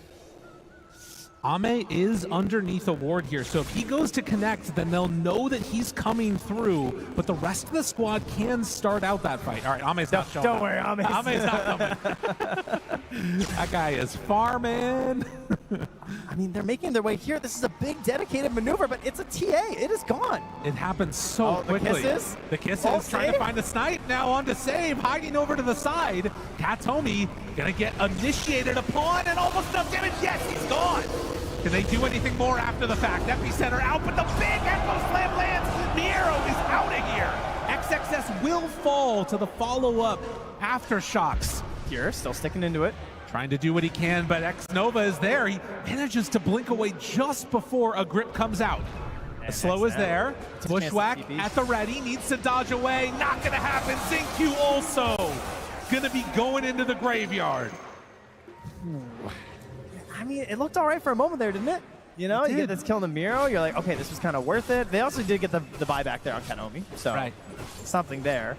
It is a net worth gain technically for them, but of course, you know, the Tormentor goes the way of save, and they're still in a good position to make their way towards the Roche here pretty soon. And that's a full Hurricane Pike as well, finished for Pure. So that's going to really be quite annoying for this DP in these fights. It is very much a Ame PvE for the moment, and then throw bodies to try and slow things down as much as possible. You know the way that XG are trying to go. The question is, are BB team building up enough of a lead right now to sort of mitigate things for when the Anti-Mage comes online? Yeah, it's kind of annoying when your carry is just farming creeps and theirs is farming more creeps and heroes, you know? Yes. It's a bit of a tough one. You're not wrong there. Snova getting some good wards down around the map, but it is an Aghanim Scepter now completed for the Sand King. They have so much damage. Yeah, they hit hard. And they, like, you're not going to have an Aura hero, right? Like, you've got, I mean, I guess technically sometimes DP, but not happening in this game. Oh, no. Just going from that Ags into the BKB. Now considering a ghost and a plate mail. Ooh, Ame just barely getting out of that one. Miero's still on the hunt, but chasing an anti-mage is not really going to put together good results. No, and of course, they are largely magical damage outside of the TA, but we do have that break. So if Save gets the right shot, they can still explode Ame. Manta done to try and match the tempo. Is underneath a trap right now, though. Sees the silence now onto the Hoodwink, who backs away under the Glimmer Cape. XXS scouting things out. Pure is there. Fissure not going to connect. BKB out from GPK. X-Nova trying to stay alive. XM, low HP. Pure now getting hit by the kisses. And Ame right on top of him with the save at the last second. Will it be enough, though, with the Echo Slam to combo it out? They use so much damage, and Pure is able to survive through it. But the cookie to back away, and XXS chased after by GPK with just the smallest amount of mana in the world, but the hits, they come out from Pure as he managed to find the Hurricane Pike and not quickly enough able to dodge in the fog. Oh my god, it's so tough for the TP to deal with. Has a plate mail to try and sustain, but at this point in the game, like, you're just trying to stay in these fights and use your ulti, use this Aghanim Scepter, and it just doesn't feel great. You saw right there at the end, too, the Mana Void just not able to hit in time, as right on point was the Oracle there. Katomi, nicely played. Ame's going to try and find his own answers here. Try and just keep moving up the charts here. He's currently considering a butterfly, perhaps, but to no surprise at all, they make their way into the Roche Pit here. So much knowledge with this lineup, you know? Oh, yeah. It's the new Tide TA. It's just Oracle TA. It gives you everything. You know where runes are, you know where Roche is. When it's popping up, it's very good. Look at this. Next up, GPK is also queuing a Lincoln Sphere. So having more answers there for the Mana Void. Yeah, the Mana Void. Also, I mean, just a grip, right? Like, yeah. It's super great. If you're going for this BKB, immediately X-Number says, okay, well, Storm needs to jump in and initiate. I'll just target the Storm, and now BKB and Lincoln's. Got yourselves a problem. And again, it just comes back to the freedom that you're getting on this Storm because you have this TA. Like, you are just a playmaker on this Storm. Miro, does he decide to go in there? XM, they find him. Rest of the team a little ways away. The punches, the damage from the Aghanim Scepter is enough. Katomi just a little bit late on that one. So Miero giving up a very important kill there. This is your sort of timing push, and if they smoke up and try and fight right now, oh, there's an opportunity. Yeah, they have Echo Slam here too. I mean, if they could just bring Ame as well. Trying to make his way, but there's so much vision here too, right? Oh, and Ame, does he show on this creep wave? Understanding the danger, he will back out. He sends in one illusion, he's baiting a bit here, but they don't fall for it. But that death on Miero, I mean, this could have very easily been tier 2 towers gone. It's tactical, you know, it's just him and Katomi. They're the only ones dying. Right? Together, they are the 7 kills of XG. Everyone else is deathless. Bit of a tough one for the Sand King, who does still have that Blink Aghanim's done and is working towards that BKB. He's taunting. He's taking it in stride, you know? That's true. He's all right with it.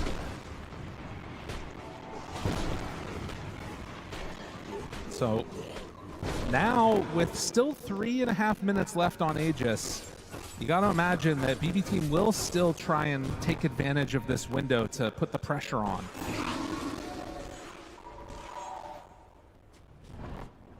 Success getting set up in the tier 2 tower on the top side.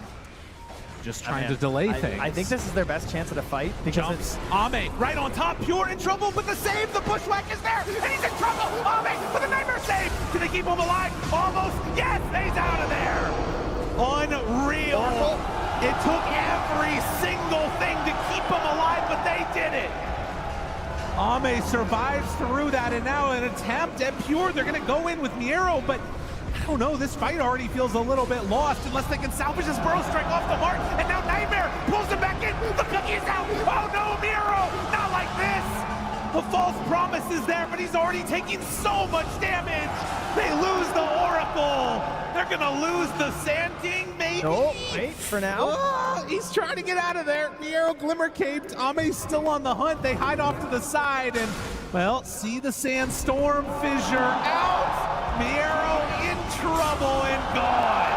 An off sentry, the spot you try to flee to. He does notice it thanks to his own sentry that's down, but it's not going to help him now as he's certifiably dead. And what I was about to say, as they jumped in there, that was the best time to fight because he was just a couple hundred gold away from that Blink Dagger on Oracle.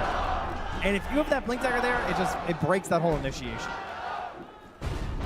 Such a big moment in this game. You go from Aegis wanting to push tier 2 towers, Sand King dies mid, then you try and push top, they all die there too.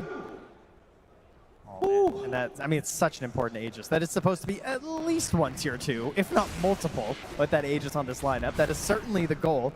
But XG, they just spot a little weakness there, noticing that, you know, I don't think they're quite tight enough right now. I don't think they have the defense for this pure TA at the moment, and they just quickly jump on him. A great TPN from Ame to start that off.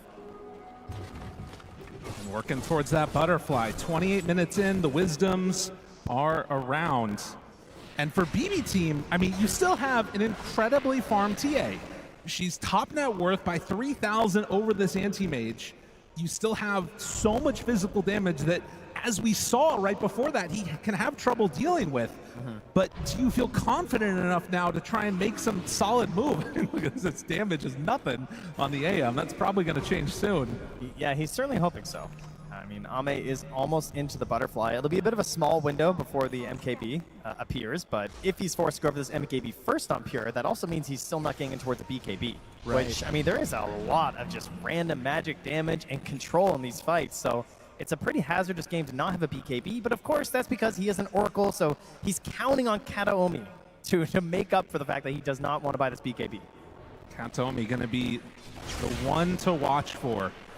And now with the Blink Dagger, like you mentioned, most fights Pure is going to be able to be saved. Yeah, you got to turn into a bit of a tree and protector when you're an Oracle with the Blink, right? Just become one with the trees, okay? You got to know all your little nooks and crannies that hide the vision, where your opponents can't see you, and you're not going to get randomly fissured into Enchant Totem and Chain Stun into a kill or something.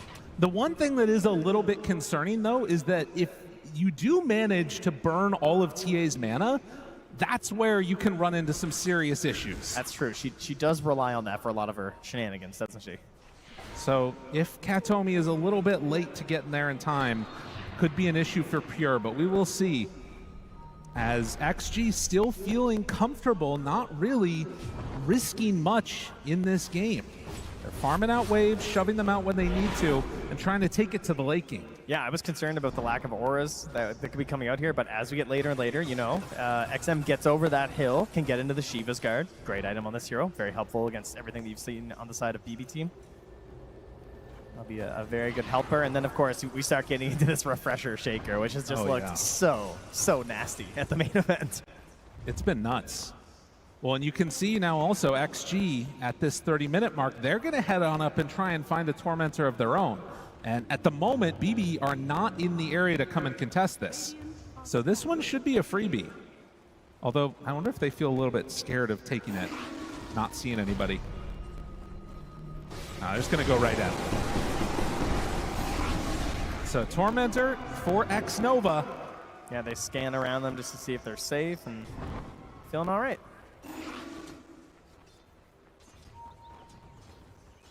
And a very even game. You can see Save here. It's queuing up the Scythe of Ice, thinking, you know, that's a support player that's not feeling the game. They're not feeling their teammates in a game. When you're behind Scythe at this point, it's like, all right, I'll put it upon my shoulders, I suppose. Well, also on Hoodwink, taking that greedy enchantment too, so less damage from the right clicks and hitting creeps, but does get the GPM bonus. Gem done on Death Prophet. Trying to take away this vision from the traps and everything else, but XM still a little ways away from finishing that Ghost Scepter. They're pinging him out, looking to find XM. Drop the trap, back away, bushwhack there, hits but the dodge! And XM gets the BKB off. That was nice. X Nova, well positioned. I mean, he saw it coming. Yeah. Unfortunate they had to use the BKB charge there for that. That's true. I mean, perhaps that could open something up for the Roche. I mean, I guess they know, right? So they're going to know if it opens up for the Roche. We don't. Again, that entire side of the map pretty well held by BB. Traps all over the place. They've got sentries down too. You can see invis heroes if they're passing by. Just a solid wall that's all over near that Roche pit. And it's actually only going to be a minute away, so they should get it on Radiant's side. Yeah, if they can just obviously take note of that, thanks to having TA again. The N8 lets you know when Roche is going to spawn, so they want to just really control this bottom wave. Save's already on it. Keep the mid pushed out. They have Templar Assassin with the traps, which can be very helpful for this as well. Even if you don't have a Helm of the Dominator creep, there are other ways to push waves, it turns out. A few of them at the very least. Ame taking the more classic approach to the Helm of the Dominator, just as the wolf following him everywhere now. Is sort of near the Storm Spirit, while Katomi is going to back out after being spotted by the Bane. You know, 10 years ago, carry players just bought a Helm and all the creep did was stack Ancients. Remember that? Oh, yeah. That's all it did. They just sat in the Ancients stacked the whole time. Gonna take the range creep.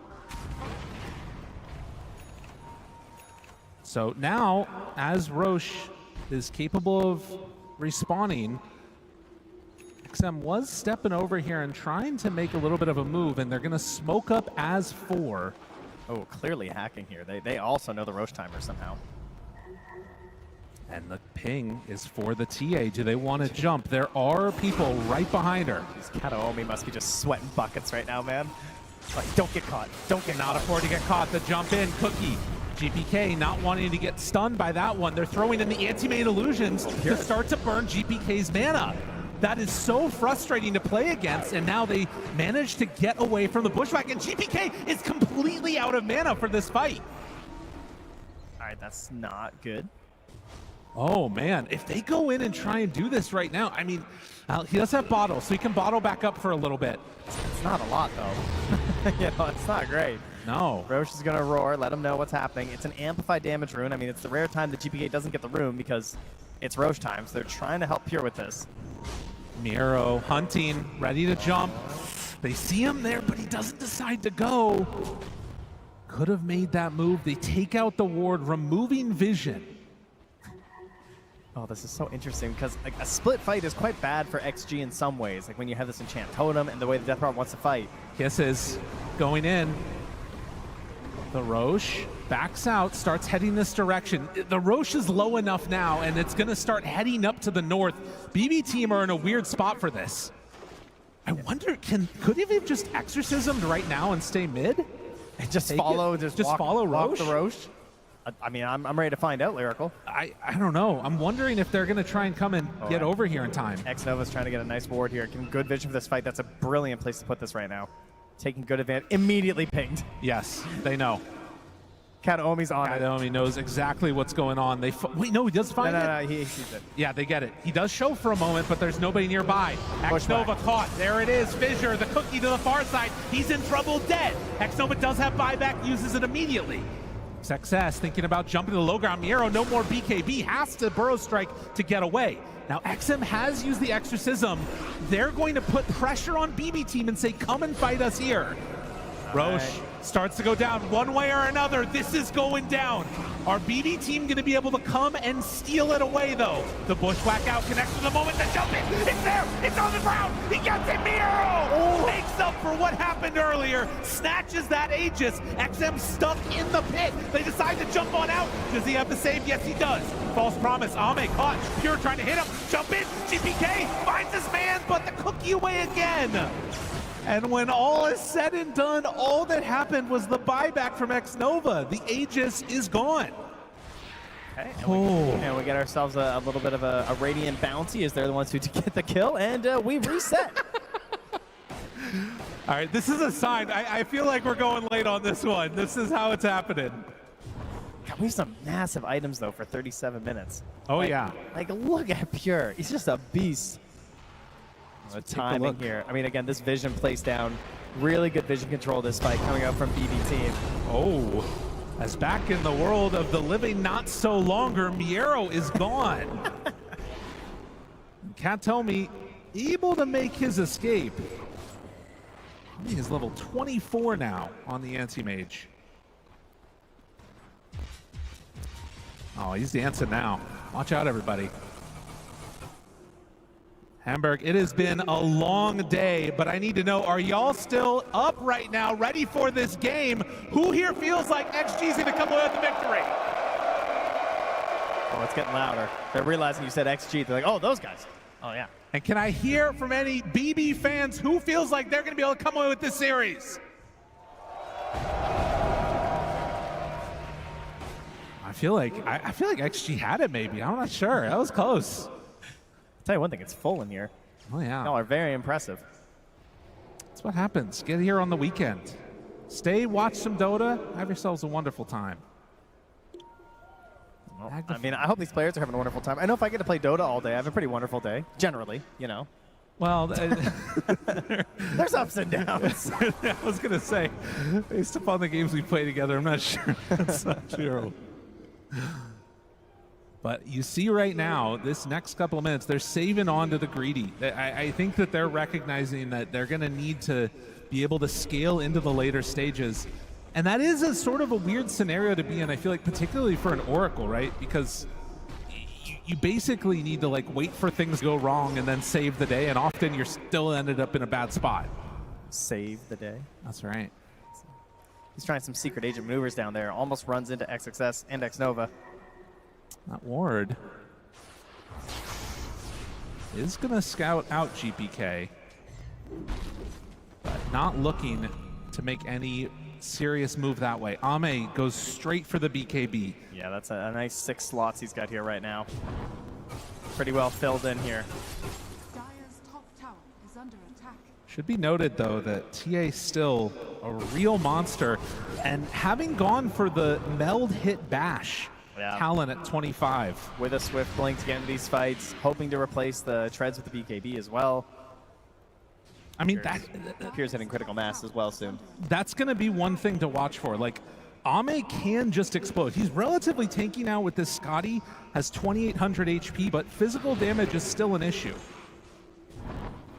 You got all this minus armor from the TA. I mean, if there's anything I've learned about Ame this event, he loves Satanic. So I'm not surprised to see that coming out after. They're sending out wave after wave. And Ame farming down towards the bottom. They are getting into position to battle for this rune. It's going to be a regen. GPK ensures that he gets that one. And these later game scenarios can make all the difference in the world if you can find the right rune and be ready for a fight. But I'm just not sure what BB's like looking for really at this point either. I mean, what are you looking for with XG? Like, how do you start a good fight on the side of XG, you know? It feels like it really does come down to looking for the objectives that BB team are going to try and play around and then going into those. Like, trying to find them grouped up, having this refresher now, and the shaker is big, of course, but like, what does the first jump look like? They're so much stronger on counter initiation. For both teams. Yeah, maybe actually. You're not wrong, because like you have Oracle on one side. I mean, you just have this like ability for the shaker to just blow things up if you have a slightly poor initiation. I would really like to see the Agnums this game from XinQ, but he doesn't seem to have it on the mind right now. But I feel like having a little bit of a save of their own would be really nice. And we've seen with these just like ridiculous cast ranges in the late game, how powerful that Agnums can be. I think also because all of the fights have sort of revolved around Roche and then Aegis basically expended and gone really quickly, we're in this weird situation where we're 41 minutes in and only one tier 2 tower has gone down. Yeah. They're both kind of just chilling, waiting for them to get 6 slotted. Yeah, we've talked about this before with a lot of the teams, and we heard 3-3 mention in the interview, this idea of just like risk. Yeah. People don't like risk very much throughout a lot of this event. If they don't feel super safe doing something, they don't want to do it, and a lot of times that comes down to having the Aegis, having the cheese, having the refresher shard. And if you don't have those things, they don't want to really go for anything too aggressive. Well, and this also has been like a classic BB team scenario. I feel like at multiple TIs, we've had them get pretty far and, you know, look towards making it to the finals and just sort of push the game later and later and later and think they're going to be able to outskill their opponents. The question is, will they be able to do that here? And Pure, getting a little bit antsy, decides to step forward, hit the tier 2 tower, and make some moves, get objectives. Yeah, kind of out of position because they took the Tormentor, so they jump on that as a bit of an advantage there for BD team. And the Shard going to XM I think is great, just because he's getting tankier, it's going to become more relevant, BKB timers are getting lower and lower. If he had have gotten it earlier in the game, it doesn't really feel like there would have been a great moment to actually make good use of the fear. But the way these fights are going to start to break down now, I think it could actually have an impact. Right. I mean, he's got massive armor now. Yeah. And they've also, started to pick up some of these other things. A Pavis for the Bane. Going to be working probably eventually towards the Solar Crest. But all grouped together, they have it done now. It's a smoke up with 5. And we'll see if XG can find their correct targets as well. Should notice there too a couple of greater healing Lotuses, have one on Xingqiu. Those are very important to keep an eye on. Either on being used by that hero or more importantly passed over to a core who's in trouble, right? A little bit of playing footsie here through the river. There is a ward which is going to be scouted, not taken out yet. Xingqiu decides to remove it and then immediately jumps away. Like that, if that doesn't tell you what's going on right now, I don't know what will. They're very afraid of each other. 40 seconds till Roche is capable of respawning. Yeah, there's another smoke down though. God, this is definitely... And I mean, you just think about like if you step out of position just one little bit, for both of these teams wanting to make it to play on the final day of TI is everything that you've ever dreamed of. Chance to have your fate in your hands. And could all be taken away by just random positioning. Is that why we're losing our games? That's the only reason. Oh, okay. It's just, we could be a TI too. Yeah, it's all just random, it turns out. All right, cool. Thank you. I'm glad we finally figured it out here. Another Arcane Rune for GPK. And with that smoke not succeeding, does kind of leave them in a bit of a weird spot now on XG. So I don't believe they have any more in hand. Could set us up for a weird Roche fight. Save is bringing one out. So they have an ability to make a jump if they want. They know Roche is back up in 30 seconds. And it's also going to be up on the north side. A lot of drawing on that mini-map.